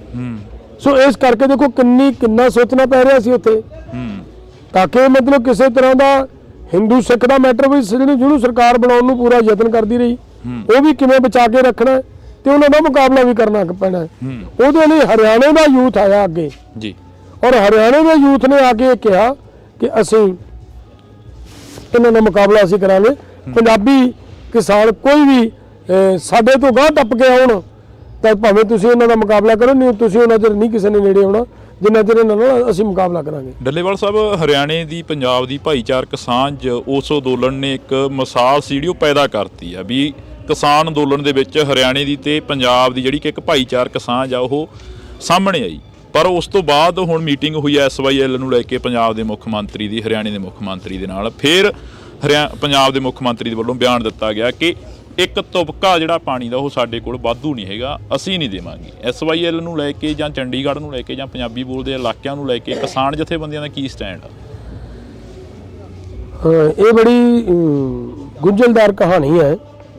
ਪਹਿਲੀ ਤਾਂ ਗੱਲ ਹੈ ਕਿ SYL ਉਦੋਂ ਵੀ ਉੱਠਿਆ ਸੀ ਮੁੱਦਾ ਜਦੋਂ ਆਪਾਂ ਦਿੱਲੀ ਮੋਰਚੇ 'ਚ ਗਏ ਆ, ਬਿਲਕੁਲ ਉਦੋਂ RSS ਦੇ ਕਾਰਕੁਨਾਂ ਨੇ ਉਦੋਂ ਵੀ ਇਹ ਮੁੱਦਾ ਚੱਕਿਆ ਸੀ ਕਿ ਸਾਨੂੰ SYL ਲੈਣੀ ਹੈ, SYL ਦੇ ਖਿਲਾਫ ਧਰਨਾ ਦੇਵਾਂਗੇ, ਪਿੰਡਾਂ 'ਚ ਪ੍ਰਚਾਰ ਕਰਨਾ ਸ਼ੁਰੂ ਕੀਤਾ। ਹਰਿਆਣੇ ਦੇ ਲੋਕਾਂ ਨੇ ਉਦੋਂ RSS ਤੇ BJP ਨੂੰ ਉਦੋਂ ਵੀ ਜੁੱਤੀਆਂ ਮਾਰ ਕੇ ਭਜਾਇਆ ਪਿੰਡਾਂ 'ਚੋਂ, ਆਪਣੀਆਂ ਅੱਖਾਂ ਦੇ ਸਾਹਮਣੇ ਹੈ। ਹੁਣ ਦੁਬਾਰਾ ਫੇਰ ਉਹਨਾਂ ਨੂੰ ਪਤਾ ਹੈ ਕਿ ਅੰਦੋਲਨ ਦੁਬਾਰਾ ਹੋਣ ਜਾ ਰਿਹਾ ਹੈ ਸਾਡੇ ਖਿਲਾਫ, ਕਿਉਂਕਿ ਉਹਨਾਂ ਨੂੰ ਪਤਾ ਹੈ ਕਿ ਚੋਣਾਂ ਦਾ ਲਾਸਟ ਟਾਈਮ ਹੈ। ਇਸ ਟਾਈਮ ਤੋਂ ਪਹਿਲਾਂ ਲੋਕ ਸਾਨੂੰ ਸਾਡੇ ਵਾਅਦੇ ਸਾਡੀਆਂ ਕੀਤੀ ਕਮਿਟਮੈਂਟਸ ਯਾਦ ਕਰਾਉਣ ਵਾਸਤੇ ਦਿੱਲੀ ਆਉਣਗੇ। ਜਿੱਦੇ ਦਾ ਅਸੀਂ ਐਲਾਨ ਕੀਤਾ ਕਿ ਅਸੀਂ ਆਹ ਕਰਨ ਜਾ ਰਹੇ ਹਾਂ, ਉਦੋਂ ਦੀ ਇਹਨਾਂ ਨੇ SYL ਦਾ ਮੁੱਦਾ ਚੱਕ ਲਿਆ ਜੀ। SYL ਦਾ ਮੁੱਦਾ ਹੈ ਹੀ ਨਹੀਂ ਕੋਈ ਮੁੱਦਾ, ਮੈਂ ਸਮਝਦਾ। ਅਸੀਂ ਪਿਛਲੇ ਦਿਨੇ ਸਾਡੀ ਸਰਕਾਰ ਨਾਲ ਇੱਕ ਮੀਟਿੰਗ ਹੋਈ, ਹਰਿਆਣੇ ਦੇ ਕਿਸਾਨ ਵੀ ਇਸ ਗੱਲ ਤੇ ਐਗਰੀ ਨੇ ਕਿ ਇਸ SYL ਦੀ ਬਜਾਏ ਸਾਨੂੰ ਤੁਸੀਂ ਸ਼ਾਰਦਾ ਜਮਨਾ ਲਿੰਕ ਚੈਨਲ ਤੇ ਕਿਉਂ ਨਹੀਂ ਕੰਮ ਕਰਕੇ ਦਿੰਦੇ। 1986 ਦੇ ਵਿੱਚ ਸ਼ਾਰਦਾ ਜਮਨਾ ਲਿੰਕ ਚੈਨਲ ਦੇ ਉੱਤੇ ਪ੍ਰੋਜੈਕਟ ਬਣ ਗਿਆ, ਕੰਮ ਹੋਣਾ ਸ਼ੁਰੂ ਹੋ ਗਿਆ, ਪੇਪਰ ਵਰਕ ਕੰਪਲੀਟ ਹੋਇਆ ਪਿਆ, ਡਰੋਨਾਂ ਦੇ ਰਾਹੀਂ ਸਰਵੇ ਹੋਇਆ ਪਿਆ, ਇੱਥੋਂ ਤੱਕ ਕੱਢਿਆ ਗਿਆ ਕਿ ਮਤਲਬ ਇੱਥੋਂ 9.5 MF ਪਾਣੀ ਯਮੁਨਾ ਨਦੀ ਦੇ ਵਿੱਚ ਲਿਆ ਕੇ ਪਾਉਣਾ, ਔਰ ਉਹਦੇ ਤੋਂ ਹਰਿਆਣੇ ਨੂੰ ਪਾਣੀ ਦੇਣਾ, ਉਹ ਚੋਂ ਅੱਗੇ ਰਾਜਸਥਾਨ ਨੂੰ ਪਾਣੀ ਦੇਣਾ, ਔਰ ਉਹ ਹਰਿਆਣਾ ਵੀ ਉਹ ਮੰਗ ਰਿਹਾ ਹੈ, ਤਾਂ ਹਰਿਆਣੇ ਦਾ ਕਿਸਾਨ ਵੀ ਉਹ ਮੰਗ ਰਿਹਾ ਹੈ, ਪੰਜਾਬ ਦਾ ਕਿਸਾਨ ਵੀ ਉਹ ਮੰਗ ਰਿਹਾ ਹੈ। ਉਹਨੇ ਦਾ ਗਾਹ ਪਾਈ ਫਿਰਦੀਆਂ ਕਿ ਅਸੀਂ SYL ਲੈਣੀ ਹੈ। SYL ਹਰਿਆਣੇ ਦਾ ਕਿਸਾਨ ਤਾਂ SYL ਮੰਗਦਾ ਹੀ ਨਹੀਂ, ਉਹ ਤਾਂ ਸ਼ਾਰਦਾ ਜਮਨਾ ਲਿੰਕ ਚੈਨਲ ਮੰਗਦਾ ਹੈ ਜੀ। ਉਹਨਾਂ ਨੂੰ ਤਾਂ ਪਾਣੀ ਚਾਹੀਦਾ ਹੈ ਨਾ, ਬਿਲਕੁਲ ਪਾਣੀ ਉਧਰੋਂ ਪੂਰਤੀ, ਉਹਨਾਂ ਨੂੰ ਪਤਾ ਇਸ ਗੱਲ ਦਾ, ਹਰਿਆਣੇ ਵਾਲੇ ਕੋਈ ਇੰਤਜ਼ਾਮ ਨਹੀਂ ਹੈ ਕਿ ਪੰਜਾਬ ਕੋਲੇ ਪਾਣੀ ਹੈ ਨਹੀਂਗਾ, ਉਹ ਵੀ ਸਮਝਦੇ ਨੇ। ਹਰਿਆਣੇ ਵਾਲੇ ਤਾਂ ਸਾਡੇ ਨਾਲੋਂ ਵੱਧ ਇਸ ਗੱਲ ਤੇ ਐਕਟਿਵ ਨੇ ਕਿ ਸਰਕਾਰ ਨੂੰ ਜੇ ਕੱਲ ਨੂੰ ਮਤਲਬ BJP ਇਹਨੂੰ ਚੋਣ ਮੁਹਿੰਮ ਦੇ ਵਿੱਚ ਸ਼ਾਮਲ ਕਰਦੀ ਹੈ ਤਾਂ ਤੁਸੀਂ ਦੇਖੋ BJP ਦੀ ਉੱਥੇ ਕਿੰਨੀ ਦੁਰਦਸ਼ਾ ਕਰਦੇ ਹਰਿਆਣੇ ਦੇ ਲੋਕ। ਸੋ ਲੋਕ ਇਹਨੂੰ ਸਮਝਦੇ ਨੇ, ਇਹ ਕਿਸਾਨ ਜਥੇਬੰਦੀਆਂ ਚੰਗੀ ਤਰ੍ਹਾਂ ਇਸ ਗੱਲ ਨੂੰ ਫੋਲੋ ਕਰਦੀਆਂ ਨੇ, ਸਮਝਦੀਆਂ ਨੇ। ਮੈਂ ਪਿਛਲੇ ਮੀਟਿੰਗ ਹੋਈ ਸਾਡੀ ਸਰਕਾਰ ਨਾਲ ਜੀ, ਮੈਂ ਸਰਕਾਰ ਦੇ ਧਿਆਨ 'ਚ ਲਿਆਂਦਾ ਕਿ ਤੁਸੀਂ ਇਹ ਜੇ ਕਹਿੰਦੇ ਹੋ ਕਿ SYL ਤੇ ਕਿੱਦਾਂ ਪਾਈ ਜਾਂਦੇ ਹੋ। ਦੋਨੋਂ ਸਟੇਟਾਂ ਦੇ ਮੁੱਖ ਮੰਤਰੀ ਇਹ ਬਹਿਸ ਕਰਦੇ ਆ ਕਿ ਸਾਨੂੰ SYL ਲੈਣੀ ਹੈ, ਉਹ ਕਹਿੰਦਾ ਮੈਂ SYL ਨਹੀਂ ਦੇਣੀ। ਜੇਕਰ ਇਹਨਾਂ ਸਟੇਟਾਂ ਨੂੰ ਪਾਣੀ ਚਾਹੀਦਾ ਹੈ ਤਾਂ ਸ਼ਾਰਦਾ ਦਰਿਆ ਨਾ ਜਿਹੜਾ ਜੀ, ਉਹਦੀ ਚੌੜਾਈ ਹੈ ਨਾ ਜਿਹੜੀ, ਉਹ 600 ਮੀਟਰ ਹੈ, ਬਿਲਕੁਲ ਐਡਾ ਵੱਡਾ ਦਰਿਆ ਹੈ। ਹੁਣ ਉਹਦੇ ਚੋਂ 9 MF ਪਾਣੀ ਜਾਂ 9.5 MF ਪਾਣੀ ਜਿਹੜਾ ਆਉਣਾ ਹੈ, ਉਹਦੇ ਨਾਲ ਹਰਿਆਣੇ ਦੀ ਆਪਾਸ਼ੀ ਕਿਤੇ ਵੱਧ ਹੁੰਦੀ ਹੈ ਸਾਡੇ ਨਾਲੋਂ, ਤਾਂ ਹਰਿਆਣੇ ਨੇ ਹੋਰ ਪਾਣੀ ਕੀ ਕਰਨਾ ਹੈ। ਹਰਿਆਣੇ ਦੀ ਲੋੜ ਪੂਰਤੀ ਹੋ ਗਈ, ਪੰਜਾਬ ਦਾ ਪਾਣੀ ਪੰਜਾਬ 'ਚ ਵਰਤਿਆ ਗਿਆ। ਹੁਣ ਚਰਚਾ ਤੇ ਇਹਨਾਂ ਦੋਵਾਂ ਨੂੰ ਮੁੱਖ ਮੰਤਰੀਆਂ ਨੂੰ ਇਹ ਕਰਨੀ ਚਾਹੀਦੀ ਸੀ ਨਾ, ਜੇ ਪੰਜਾਬ ਦਾ ਹਰਿਆਣੇ ਦਾ ਹਿੱਤ ਹੋਵੇ ਇਹਨਾਂ ਦੇ ਅੰਦਰ, ਪਰ ਚਰਚਾ ਕੀ ਕਰਦੇ ਆ, ਚਰਚਾ ਕਰਦੇ SYL ਤੇ, ਕਿਉਂਕਿ SYL ਦਾ ਇੱਕ ਮੁੱਦਾ ਬਣ ਕੇ ਜਿਵੇਂ BJP ਹਿੰਦੂ ਸਿੱਖ ਦਾ ਮੁੱਦਾ ਖੜਾ ਕਰਕੇ ਲੋਕਾਂ ਦੇ ਜਜ਼ਬਾਤ ਭੜਕਾ ਕੇ ਵੋਟ ਲੈਂਦੀ ਹੈ ਨਾ, ਉਸੇ ਤਰ੍ਹਾਂ ਹਰਿਆਣੇ ਦੀ ਰਾਜਨੀਤੀ ਹੈ ਜਿਹੜੀ ਜਾਂ ਪੰਜਾਬ ਦੀ ਰਾਜਨੀਤੀ ਹੈ ਜਿਹੜੀ, ਉਹ ਉਹਨੂੰ ਭੜਕਾਉਣ ਦਾ ਯਤਨ ਕਰਦੀ ਹੈ। ਇਹ RSS ਦੀ ਜਾਂ BJP ਦੀ ਇੱਕ ਖੇਡ ਹੈ ਕਿ ਜਿੱਦਾਂ ਨੂੰ ਸਾਡੇ ਵੱਲ ਨੂੰ ਲੋਕਾਂ ਨੇ ਆਉਣਾ ਹੈ, ਉਦੋਂ ਪਹਿਲਾਂ ਪੰਜਾਬ ਤੇ ਹਰਿਆਣੇ ਦੇ ਵਿੱਚ ਦੀ ਜਿਹੜੀ ਆਪਸੀ ਸਾਂਝ ਹੈ ਉਹਨੂੰ ਤੋੜ ਦਿਓ। ਅਗਰ ਉਹ ਸਾਂਝ ਟੁੱਟ ਜਾਂਦੀ ਹੈ ਤਾਂ ਇੱਥੇ ਆ ਕੇ ਕੋਈ ਕੁਝ ਨਹੀਂ ਕਰ ਸਕੇਗਾ। ਸਰ ਸਾਜ਼ਿਸ਼ ਤਾਂ ਇਹ ਹੈ ਜੀ। ਤੁਸੀਂ ਕਿਹਾ ਕਿ ਸਾਜ਼ਿਸ਼ ਹੈ ਇਹ ਹਰਿਆਣੇ ਤੇ ਪੰਜਾਬ ਦੇ ਲੋਕਾਂ ਨੂੰ ਤੋੜਨ ਦੀ। ਪੰਜਾਬ ਇੱਕ ਉਹ ਜਰਖੇਜ਼ ਧਰਤੀ ਹੈ ਜਿੱਥੇ ਕਿ ਪੀਰ ਪੈਗੰਬਰ ਯੋਧੇ ਪੈਦਾ ਹੋਏ। ਅੱਜ ਵੀ ਉਹੀ ਸ਼ਹੀਦੀ ਦਿਹਾੜਿਆਂ ਦੇ ਦਿਨ ਚੱਲ ਰਹੇ ਨੇ ਜਦੋਂ ਛੋਟੀਆਂ ਜਿੰਦਾਂ ਛੋਟੇ ਫਰਜ਼ੰਦਾਂ ਨੇ ਵੱਡੇ ਜਿਹੜੇ ਕਿ ਸਾਕੇ ਸੀ ਉਹ ਕਰ ਦਿੱਤੇ ਸੀ। ਪਰ ਮਸਲਾ ਤਾਂ ਇੱਥੇ ਹੀ ਖੜਾ ਹੁੰਦਾ ਕਿ ਇਸ ਵਾਰ ਫੇਰ ਕਿਹਾ ਜਾ ਰਿਹਾ ਕਿ ਪੰਜਾਬ ਦੀ ਜੋ ਝਲਕੀ ਆ ਉਹ ਨਹੀਂ ਦਿਖਾਈ ਜਾਵੇਗੀ। 26 ਜਨਵਰੀ ਨੂੰ ਮੁੱਖ ਮੰਤਰੀ ਦੇ ਵੱਲੋਂ ਬਕਾਇਦਾ ਜਿਹੜਾ ਕਿ ਇਹ ਬਿਆਨ ਦਿੱਤਾ ਗਿਆ ਕਿ ਅਸੀਂ ਚਿੱਠੀ ਵੀ ਲਿਖੀ ਸੀਗੀ ਸੈਂਟਰ ਸਰਕਾਰ ਨੂੰ। ਦੇਖੋ ਮੈਂ ਦੱਸਦਾ ਗੱਲ, ਪੰਜਾਬ ਦੇ ਨਾਲ ਹਮੇਸ਼ਾ ਇਹ ਮੰਨਣਾ ਪਏਗਾ ਕਿ ਪੰਜਾਬ ਦੀ ਕੌਮ ਦਾ ਕਲਚਰ ਇਫੈਕਟ ਕਰਦਾ ਹੈ ਜੀ, ਹਰੇਕ ਥਾਂ ਤੇ ਇਫੈਕਟ ਕਰਦਾ ਹੈ।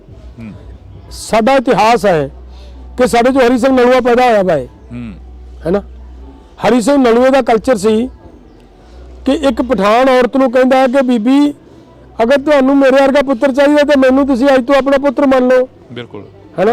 ਉਹ ਕਿੱਥੋਂ ਨਿਕਲਿਆ? ਉਹ ਗੁਰੂ ਨਾਨਕ ਦੀ ਵਿਚਾਰਧਾਰਾ ਚੋਂ।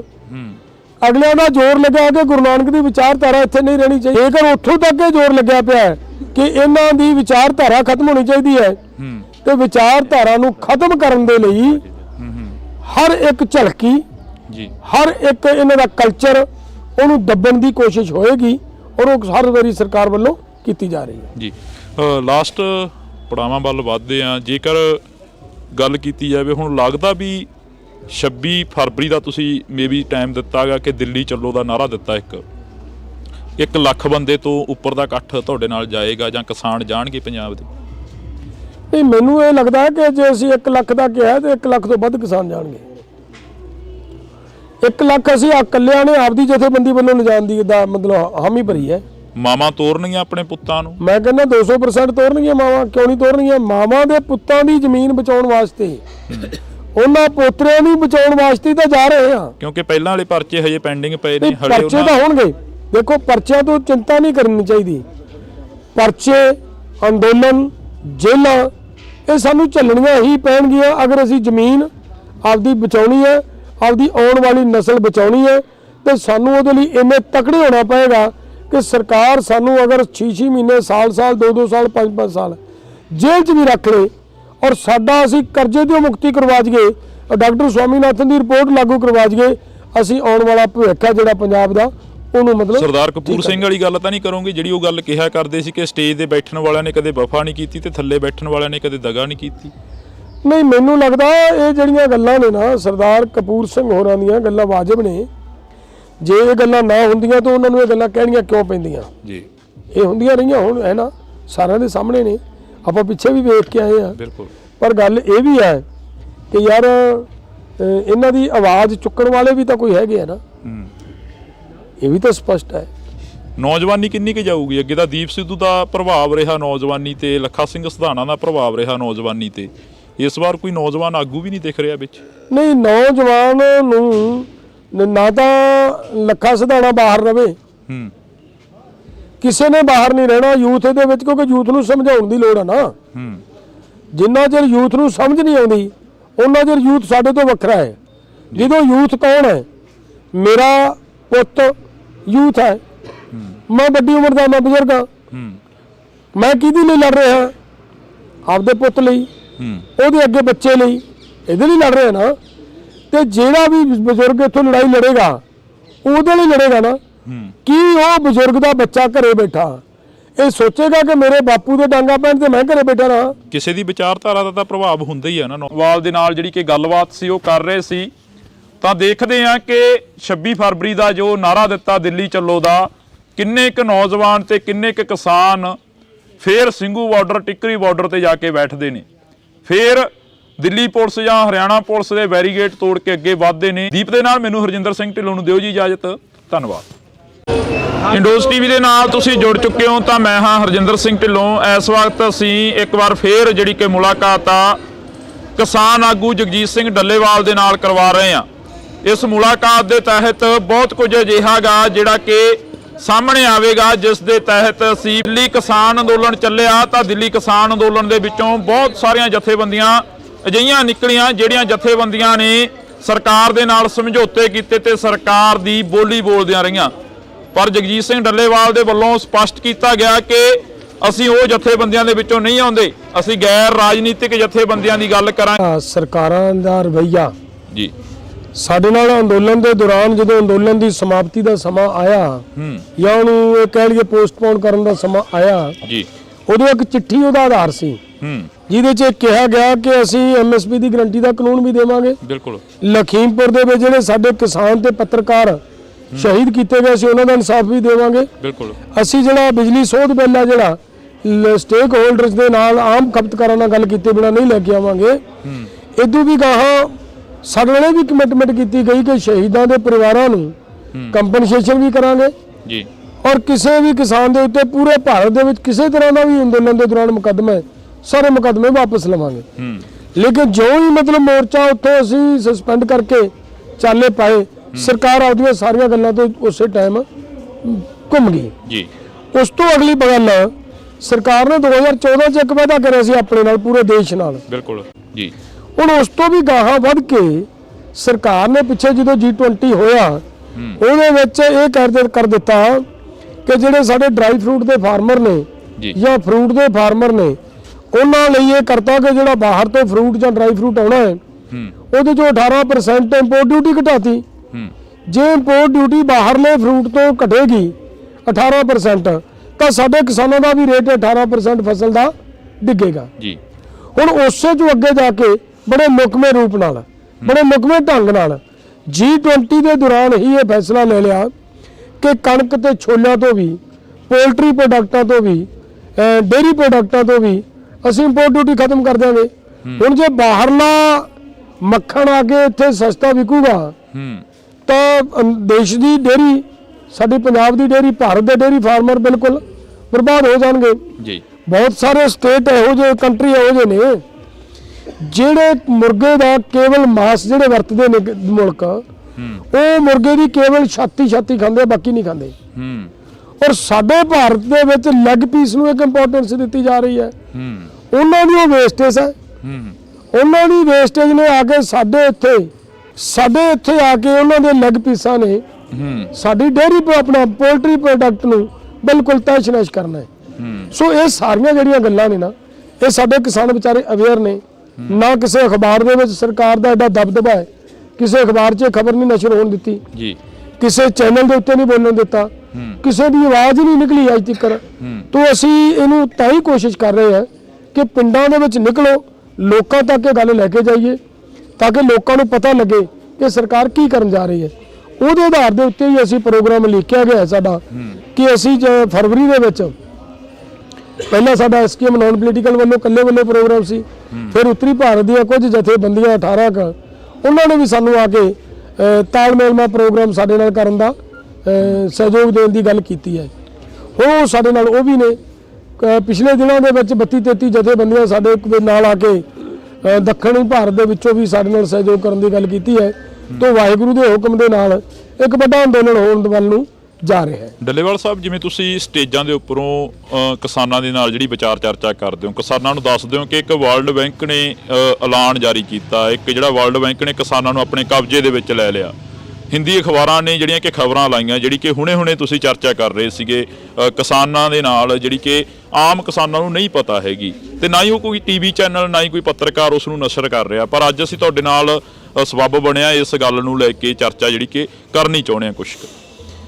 ਹਾਂ ਦੇਖੋ, ਜਿਹੜੀ ਵਰਲਡ ਬੈਂਕ ਦੀ ਖਬਰ ਲੱਗੀ ਵਰਲਡ ਬੈਂਕ ਦੇ ਹਵਾਲੇ ਤੋਂ, ਉਹਦੇ 'ਚ ਬੜਾ ਸਪਸ਼ਟ ਕਿਹਾ ਗਿਆ ਹੈ, ਹਿੰਦੀ ਅਖਬਾਰ ਦੀ ਖਬਰ ਆ ਉਹ, ਉਹਦੇ 'ਚ ਕਿਹਾ गया कि वर्ल्ड बैंक ने अपनी नीति स्पष्ट करते हुए बताया कि हमें भारत के अंदर किसानों की जरूरत नहीं है, हमें यहाँ लेबर चाहिए, मजदूर चाहिए। बिल्कुल ये स्पष्ट किया है। उस तो अगली लाइन ਦੇ ਵਿੱਚ ਉਹ ਲਿਖਦੇ ਨੇ ਕਿ ਜਿਹੜਾ ਇਹ ਫਾਰਮਰ ਹੈ, ਜਿਹੜਾ ਹੁਣ ਫਾਰਮਿੰਗ ਸਿਸਟਮ ਢਾਂਚਾ ਚੱਲ ਰਿਹਾ ਹੈ, ਇਹ ਕਦੇ ਤਾਂ ਖਾਦਾਂ ਤੋਂ ਸਬਸਿਡੀ ਮੰਗਦੇ ਨੇ, ਕਦੇ ਬੀਜ ਤੇ ਸਬਸਿਡੀ ਮੰਗਦੇ ਨੇ, ਯਾਨੀ ਵੱਖ-ਵੱਖ ਤਰੀਕਿਆਂ ਨਾਲ ਸਾਤੋਂ ਸਬਸਿਡੀ ਮੰਗਦੇ ਨੇ ਜੀ।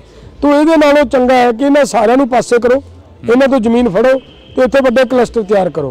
और लास्ट ਦੇ तो बड़ी चिंता वाली गल है, जी साडे किसानों ਨੂੰ नहीं पता, उन्होंने कहा कि रूप है जिहड़ा इत्थे नीति जिहड़ी लागू होंदी है, असर नज़र भी आ रहा है। तो उससे जो मेरी कोशिश सीगी कि मैं इत्थे साडे किसानों ਨੂੰ ਇਹ ਸਾਰੀਆਂ ਗੱਲਾਂ ਤੋਂ ਜਾਣਕਾਰੀ ਦੇਵਾਂ, क्योंकि सरकार ने ਅੱਜ ਜਦੋਂ ਜੇ ਇਹਨੂੰ ਪਿੱਛੇ ਤੋਂ ਢਿੱਲੋਂ ਸਾਹਿਬ ਨਿਗਾਹ ਮਾਰੋਗੇ ਤੁਸੀਂ ਜੀ, ਗੈਟ ਤੇ ਸਾਈਨ ਹੁੰਦੇ ਨੇ ਪਹਿਲੀ ਵਾਰੀ 1948 ਚ। ਭਾਰਤ 1948 ਤੋਂ ਦਾ ਮੈਂਬਰ ਤੁਰਿਆ ਆ ਰਿਹਾ ਹੈ। ਬੈਕਡੋਰ ਤੋਂ ਸਾਡੇ ਦੇਸ਼ ਦੇ ਉੱਤੇ ਲੁਕਵੇਂ ਢੰਗ ਨਾਲ ਰਾਜ ਕਰਨ ਵਾਲੀਆਂ ਧਿਰਾਂ ਦਾ ਉਹਨਾਂ ਦੀ ਕੋਸ਼ਿਸ਼ ਰਹੀ ਹੈ ਕਿ ਕਿਸੇ ਨਾ ਕਿਸੇ ਤਰੀਕੇ ਦੇ ਨਾਲ ਇੰਡੀਆ ਤੇ ਮੁੜ ਦੁਬਾਰਾ ਕਬਜ਼ਾ ਕਿਵੇਂ ਕੀਤਾ ਜਾ ਸਕਦਾ ਹੈ। ਉਸੇ ਵੇਲੇ ਸੰਵਿਧਾਨ ਬਣਿਆ 1950 ਚ, ਤੇ 1951 ਦੇ ਵਿੱਚ ਇੱਕ ਅਮੈਂਡਮੈਂਟ ਕੀਤੀ ਗਈ ਜੀ, ਜਿਸ ਅਮੈਂਡਮੈਂਟ ਦੇ ਵਿੱਚ ਇਹ ਕਿਹਾ ਗਿਆ ਕਿ ਆਹ ਜਿਹੜਾ ਨੌਵਾਂ ਅਸੀਂ ਅਧਿਆਏ ਦੇਣ ਲੱਗੇ ਆ ਭਾਰਤ ਦੇ ਸੰਵਿਧਾਨ ਨੂੰ, ਇਸ ਨੌਵੇਂ ਸ਼ਡਿਊਲ ਦੇ ਵਿੱਚ ਜਿੰਨੇ ਵੀ ਕਾਨੂੰਨ ਦਰਜ ਕੀਤੇ ਜਾਣਗੇ ਇਹਨਾਂ ਦੇ ਖਿਲਾਫ ਇੰਡੀਆ ਦੇ ਲੋਕ ਕੋਰਟ ਨਹੀਂ ਜਾ ਸਕਣਗੇ। ਉਹਦੇ ਵਿੱਚ ਇਹਨਾਂ ਨੇ ਲੈਂਡ ਐਕੁਜੀਸ਼ਨ ਐਕਟ ਲੈ ਕੇ ਆਂਦਾ, ਉਹਦੇ ਵਿੱਚ ਹੀ ਅੱਗੇ ਜਾ ਕੇ ਜਿਹੜਾ ਸੀਗਾ ਜ਼ਰੂਰੀ ਵਸਤਾਂ ਦਾ ਕਾਨੂੰਨ, ਐਸੈਂਸ਼ੀਅਲ ਕਮੋਡਿਟੀ ਐਕਟ 1955 ਦੇ ਸੋਧ ਕਰਕੇ ਉਹ ਵੀ ਲੈ ਕੇ ਆਂਦਾ। ਸੋ ਇਹ ਸਾਰਾ ਕੁਝ ਉਹ 'ਚ ਲੈ ਕੇ ਆਏ। ਉਹਦੇ ਰਾਹੀਂ ਕਿਸਾਨ ਆਪਦੀ ਫਸਲ ਦਾ ਰੇਟ ਨਹੀਂ ਕੋਰਟ 'ਚੋਂ ਜਾ ਕੇ ਪੂਰਤੀ ਨਹੀਂ ਕਰਵਾ ਸਕਦਾ। ਹੁਣ ਉਹ ਕਿਉਂ ਹੋਇਆ? ਕਿਉਂਕਿ ਇੱਕ ਸਾਜ਼ਿਸ਼ ਸੀ ਕਿ ਕਿਸਾਨ ਤੋਂ ਜ਼ਮੀਨ ਲੈਣੀ ਆ, ਜ਼ਮੀਨ ਲੈਣੀ ਹੈ ਤਾਂ ਕਿਸਾਨ ਨੂੰ ਕਰਜ਼ਾਈ ਕਰਨਾ ਜ਼ਰੂਰੀ ਹੈ। ਜੇ ਕਿਸਾਨ ਨੂੰ ਕਰਜ਼ਾਈ ਕਰਨਾ ਹੈ ਤਾਂ ਸਭ ਤੋਂ ਵਧੀਆ ਤਰੀਕਾ ਕਿ ਉਹਨੂੰ ਫਸਲ ਦਾ ਰੇਟ ਲਾਗਤ ਨਾਲੋਂ ਹਮੇਸ਼ਾ ਘੱਟ ਦਿਓ। ਇੱਕ ਬਦਕਿਸਮਤੀ ਸਾਡੀ ਇਹ ਰਹੀ ਕਿ ਸਾਡੇ ਕਿਸਾਨਾਂ ਨੂੰ ਸੁਭਾਅ ਨਹੀਂ ਲੇਖਾ ਜੋਖਾ ਕਰਨ ਦਾ, ਆਪਦੇ ਘਰਾਂ 'ਚ ਹਿਸਾਬ ਕਰਨ ਦਾ, ਜਿਹਦੇ 'ਚੋਂ ਅੱਜ ਸਾਡਾ ਕਿਸਾਨ ਨੂੰ ਅਜੇ ਤੱਕ ਵੀ ਨਹੀਂ ਪਤਾ ਕਿ ਸਾਡੀ ਕਾਸਟ ਆਫ ਪ੍ਰੋਡਕਸ਼ਨ ਕੀ ਹੈ। ਹੁਣ ਉਹ ਜਿਹੜੀ ਜੇਕਰ caste of production 3200 I 1 quintal ਕਣਕ ਤੇ ਸਰਕਾਰ ਉਹਨੂੰ 2300 ਦੇ ਕੇ ਘਰ ਪੂਰਾ ਕਰਨ ਦੀ ਕੋਸ਼ਿਸ਼ ਕਰੇ ਤਾਂ ਉਹ ਤਾਂ ਫਿਰ ਜਿਹੜਾ 900 ਰੁਪਈਆ ਕਿਸਾਨ ਨੂੰ ਪਰ ਕੁਇੰਟਲ ਘਾਟਾ ਪੈਣਾ ਤਾਂ ਉਹ ਤਾਂ ਕਿਸਾਨ ਮਰੇਗਾ ਹੀ ਮਰੇਗਾ। ਉਹਦੇ ਜ਼ਰੀਏ ਕਿਸਾਨ ਨੂੰ ਬੈਂਕ ਵੱਲ ਤੋਰਿਆ ਗਿਆ। ਇੱਕ ਹੋਰ ਨੀਤੀ ਤੁਹਾਡੇ ਧਿਆਨ 'ਚ ਲਿਆ ਦਿੰਦਾ ਮੈਂ ਜੀ। ਦੇਖੋ ਪਿਛਲੇ ਸਮੇਂ 'ਚ ਜੋ ਸਨ 2000 'ਚ ਨਵੀਂ ਐਗਰੀਕਲਚਰ ਪਾਲਿਸੀ ਭਾਰਤ ਸਰਕਾਰ ਨੇ ਬਣਾਈ, ਉਹਦੇ 'ਚ ਬੜਾ ਕਲੀਅਰ ਕੱਟ ਮੈਂਸ਼ਨ ਕੀਤਾ ਗਿਆ ਕਿ ਇੱਥੇ ਵੱਡੇ ਵੱਡੇ ਫਾਰਮ ਤਿਆਰ ਕਰਨੇ ਆ ਜੀ। ਇਹਦੇ 'ਚ ਮੈਂਸ਼ਨ ਕਰਤਾ। ਅੱਗੇ ਜਾ ਕੇ ਉਹਦੇ ਤੇ ਅਮਲ ਹੋਣਾ ਸ਼ੁਰੂ ਹੋ ਗਿਆ। ਬੈਂਕਾਂ ਨੂੰ ਇਹ ਕਿਸੇ ਕਿਸਾਨ ਦੀ ਮੰਗ ਨਹੀਂ, ਕਿਸੇ ਯੂਨੀਅਨ ਦੀ ਮੰਗ ਨਹੀਂ, ਕਿਸੇ ਪਿੰਡ ਦੀ ਪੰਚਾਇਤ ਦੀ ਮੰਗ ਨਹੀਂ ਕਿ ਸਾਡਾ ਪਿੰਡ ਇੱਕ ਬੈਂਕ ਨੂੰ ਲਾ ਦਿਓ। ਉਹ ਕਾਹਤੋਂ ਲਾਤਾ? ਔਰ ਪਿੰਡ ਬੈਂਕਾਂ ਨਾਲ ਜੋੜੇ ਗਏ, ਫਿਰ 4-4 ਪਿੰਡ ਜੋੜੇ ਗਏ। ਉਹ ਕੋਸ਼ਿਸ਼ ਉਹਨਾਂ ਦੀ ਇਹੀ ਸੀ, ਜਿਹੜੀ ਉਹ ਲਾਸਟ ਤੇ ਕਈ ਲੈਣ ਉਹਨਾਂ ਨੇ ਕਿ ਸਾਨੂੰ ਉਹਦਾ ਅਸਰ ਨਜ਼ਰ ਆ ਵੀ ਰਿਹਾ ਹੈ। ਭਾਵ ਉਹਨਾਂ ਦੇ ਮੁਤਾਬਕ ਉਹ ਕਲਸਟਰ ਬਣ ਗਿਆ। ਉਹ 4 ਪਿੰਡਾਂ ਦੀ ਜ਼ਮੀਨ ਇੱਕ ਬੈਂਕ ਦੇ ਵਿੱਚ ਆਰਡਰ ਹੋ ਗਈ ਹੈ। ਔਰ ਉਹ ਕਰਜ਼ਾ ਵੀ ਇੰਨਾ ਕੁ ਚਲਿਆ ਗਿਆ ਕਿਸਾਨਾਂ ਬੰਨੀ ਕਿ ਕਿਸਾਨ ਹੁਣ ਆਪਦੀ ਜ਼ਮੀਨ ਦੇ ਮੁਤਾਬਕ, ਆਪਦੀ ਫਸਲ ਦੇ ਮੁਤਾਬਕ ਉਹ ਕਰਜ਼ਾ ਨਹੀਂ ਉਤਾਰ ਸਕਣਗੇ। ਇਹ ਨਹੀਂ ਲੱਗਦਾ ਹੈ ਕਿ ਨਿਊ ਵਰਲਡ ਦੀ ਜਿਹੜੀ ਨੀਤੀ ਆ ਉਸ ਦੇ ਤਹਿਤ ਕਿਸਾਨਾਂ ਨੂੰ ਗੁੰਮਰਾਹ ਕੀਤਾ ਗਿਆ ਤੇ ਕਿਸਾਨ ਜ਼ਮੀਨਾਂ ਵੇਚ ਕੇ ਭੰਗੜੇ ਪਾਉਂਦੇ ਨਜ਼ਰ ਆ ਰਹੇ ਨੇ ਕਿ ਸਾਡੀ ਕਰੋੜ ਰੁਪਏ ਦੀ ਜ਼ਮੀਨ ਵਿਕ ਗਈ ਆ, ਇੱਥੋਂ ਦੀ ਰੋਡ ਨਿਕਲ ਜੇ। ਕਿਸਾਨ ਤਾਂ ਅਰਦਾਸਾਂ ਕਰਦੇ ਨੇ ਕਿ ਸਾਡੀ ਜ਼ਮੀਨ ਵਿੱਚ ਦੀ ਰੋਡ ਨਿਕਲਣਾ ਚਾਹੀਦਾ ਇੱਕ ਅੱਧਾ। ਇਹ ਬਿਲਕੁਲ ਜਿਹੜੀ ਤੁਸੀਂ ਆਹ ਗੱਲ ਕੀਤੀ ਹੈ, ਇਹਦੀ ਬੈਕ ਦੇ ਉੱਤੇ ਨਿਊ ਵਰਲਡ ਆਰਡਰ ਹੀ ਖੜਾ ਹੈ। ਇਹਦੀ ਬੈਕ ਦੇ ਉੱਤੇ ਨਿਊ ਵਰਲਡ ਆਰਡਰ ਹੀ ਖੜਾ ਹੈ। ਤੁਸੀਂ ਨੋਟ ਕਰਿਓ ਇੱਕ ਗੱਲ ਹੋਰ ਮੈਂ ਤੁਹਾਡੇ ਧਿਆਨ 'ਚ ਲਿਆ ਦਿੰਦਾ। ਜਦੋਂ 1994 ਦੇ ਵਿੱਚ ਭਾਰਤ ਦੇ ਕੋਲੋਂ ਗੈਟ ਤੇ ਸਾਈਨ ਦੁਬਾਰਾ ਕਰਵਾਏ ਗਏ, 86 ਦੇ ਵਿੱਚ ਉਸੇ ਗੈਟ ਨੂੰ ਸੋਧ ਕੇ ਨਵਾਂ ਰੂਪ ਲਿਆ ਕੇ 86 ਦੇ ਵਿੱਚ ਭਾਰਤ ਦੇ ਕੋਲੋਂ ਖਰੜਾ ਆਉਂਦਾ ਹੈ। ਜਦੋਂ ਭਾਰਤ ਕੋਲੋਂ ਖਰੜਾ ਆਇਆ, ਉਸ ਵੇਲੇ ਭਾਰਤ ਦੇ ਵਿੱਚ ਇੱਕ SP ਸ਼ੁਕਲਾ ਨਾਂ ਦਾ ਇੱਕ ਬਹੁਤ ਸਿਆਣਾ ਅਧਿਕਾਰੀ ਬੈਠਾ ਸੀ। ਉਹਨੇ ਕਿਹਾ ਵੀ ਭਾਰਤ ਨੂੰ ਇਹਦੇ ਮੈਂਬਰ ਨਹੀਂ ਬਣਨਾ ਚਾਹੀਦਾ, ਇੰਡੀਆ ਲਈ ਬਹੁਤ ਖਤਰਨਾਕ ਹੈ, ਕਿਉਂਕਿ ਉਹਦੇ 'ਚ ਲਿਖਿਆ ਹੈ ਉਹਦਾ ਜਿਹੜਾ ਗੈਟ ਦਾ ਜਿਹੜਾ 12ਵਾਂ ਅਧਿਆਇ ਹੈ ਉਹ ਸਾਰਾ ਐਗਰੀਕਲਚਰ ਨਾਲ ਰਿਲੇਟਡ ਹੈ। ਉਹਦੇ 'ਚ ਇਹ ਲਿਖਿਆ ਕਿ MSP ਦੇਣੀ ਬੰਦ ਕਰਨੀ ਹੈ। ਉਹਦੇ 'ਚ ਲਿਖਿਆ ਕਿ ਕਿਸਾਨਾਂ ਨੂੰ ਸਪੋਰਟ ਰੇਟ ਆਪਣਾ ਜਿਹੜਾ ਕਿਸੇ ਤਰ੍ਹਾਂ ਦੀ ਸਬਸਿਡੀ ਦੇਣੀ ਬੰਦ ਕਰਨੀ ਹੈ। ਉਹਦੇ 'ਚ ਲਿਖਿਆ ਕਿ ਇੱਥੇ ਵੱਡੇ ਫਾਰਮ ਤਿਆਰ ਕਰੋ, ਸਾਰਾ ਕੁਝ ਉਹਦੇ 'ਚ ਮੈਂਸ਼ਨ ਕੀਤਾ।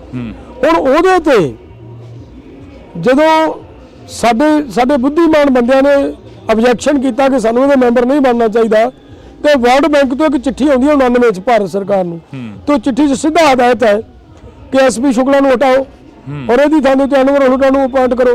ਹੁਣ ਜੇ ਇਹ ਹੈ ਤਾਂ ਫਿਰ ਤਾਂ ਕਲੀਅਰ ਹੈ ਨਾ ਕਿ ਨਿਊ ਵਰਲਡ ਆਰਡਰ ਦਾ ਹੀ ਦਬਾਅ ਹੈ, ਉਧਰੋਂ ਹੀ ਕਿਤੋਂ ਪ੍ਰੈਸ਼ਰ ਪੈ ਰਿਹਾ ਹੈ, ਜਿਹਦੇ ਕਰਕੇ ਜਿੰਨੇ ਸੰਸਥਾਵਾਂ ਨੇ ਸਾਰੀਆਂ ਨਿਊ ਵਰਲਡ ਆਰਡਰ ਦੀਆਂ ਹੀ ਇੱਕ ਤਰ੍ਹਾਂ ਨਾਲ ਮਤਲਬ ਏਜੰਟੀ ਦਾ ਕੰਮ ਕਰਦੀਆਂ ਨੇ। ਜਿਹੜਾ ਪੰਜਾਬ ਨੇ ਸੰਤਾਪ ਚੱਲਿਆ ਉਹ ਵੀ ਕਿਤੇ ਨਾ ਕਿਤੇ ਜਾ ਕੇ ਉਸੇ ਦਬਾਅ ਦੇ ਥੱਲੇ ਚੱਲਿਆ ਗਿਆ ਸੀ, ਜੋ 1984 ਤੋਂ 95 ਤੱਕ ਦਾ ਕਾਲਾ ਦੌਰ ਪੰਜਾਬ ਨੇ ਦੇਖਿਆ, ਜੋ ਘਰਾਂ ਦੇ ਵਿੱਚੋਂ ਮੁੰਡੇ ਭਗੌੜੇ ਹੋਏ, ਬਾਗੀ ਹੋਏ, ਜਿਨ੍ਹਾਂ ਨੂੰ ਚੁੱਕ ਕੇ ਪੁਲਿਸ ਨੇ ਮਾਰ ਦਿੱਤਾ ਗਿਆ। ਅੱਜ ਵੀ ਜਥੇਦਾਰ ਗੁਰਦੇਵ ਸਿੰਘ ਕੌਂਕੇ ਦਾ ਮੁੱਦਾ ਕਾਫੀ ਜ਼ੋਰ ਸ਼ੋਰ ਦੇ ਨਾਲ ਉੱਠ ਰਿਹਾ ਹੈਗਾ। ਹਾਂ, ਦੇਖੋ ਸਾਡੀ ਜਿਹੜੀ ਕੌਮ ਹੈ ਨਾ, ਇਹ ਇੱਕ ਕੌਮ ਦਾ ਇਤਿਹਾਸ ਹੈ ਲੰਬੇ ਸਮੇਂ ਦਾ। ਜਦੋਂ ਮੁਗਲਾਂ ਨੇ ਲੋਕਾਂ ਤੇ ਭਾਰਤ ਦੇ ਵਿੱਚ ਆ ਕੇ ਅਤਿਆਚਾਰ ਕੀਤਾ, ਉਹ ਕਿਸੇ ਇੱਕ ਕੌਮ ਦੇ ਖਿਲਾਫ ਨਹੀਂ ਲੜੇ। ਉਸ ਵੇਲੇ ਵੀ ਸਾਡੀ ਕੌਮ ਜਾਂ ਸਾਡੀ ਕੌਮ ਦੇ ਰਹਿਬਰ ਜਿਹੜੇ ਲੜਦੇ ਰਹੇ ਨਾ, ਉਹ ਕਿਸੇ ਇੱਕ ਧਿਰ ਦੇ ਖਿਲਾਫ ਨਹੀਂ ਲੜੇ, ਉਹ ਬੇਇਨਸਾਫੀ ਦੇ ਖਿਲਾਫ ਲੜੇ ਨੇ ਜੀ। ਉਸ ਵੇਲੇ ਉਹਨਾਂ ਨੇ ਲੜਾਈ ਲੜੀ ਔਰ ਡਟ ਕੇ ਲੜਾਈ ਲੜੀ। ਬਿਲਕੁਲ ਇੱਥੋਂ ਤੱਕ ਕਿ ਜਿਹੜਾ ਜਿਵੇਂ ਕਿੱਡੀਆਂ ਜੰਗਾਂ ਦੇ ਵਿੱਚ ਮਰਹੱਟੇ ਵੀ ਇੱਕ ਲੜਨ ਦੇ ਵਿੱਚ ਮਾਰਸ਼ਲ ਕੌਮ ਹੈ।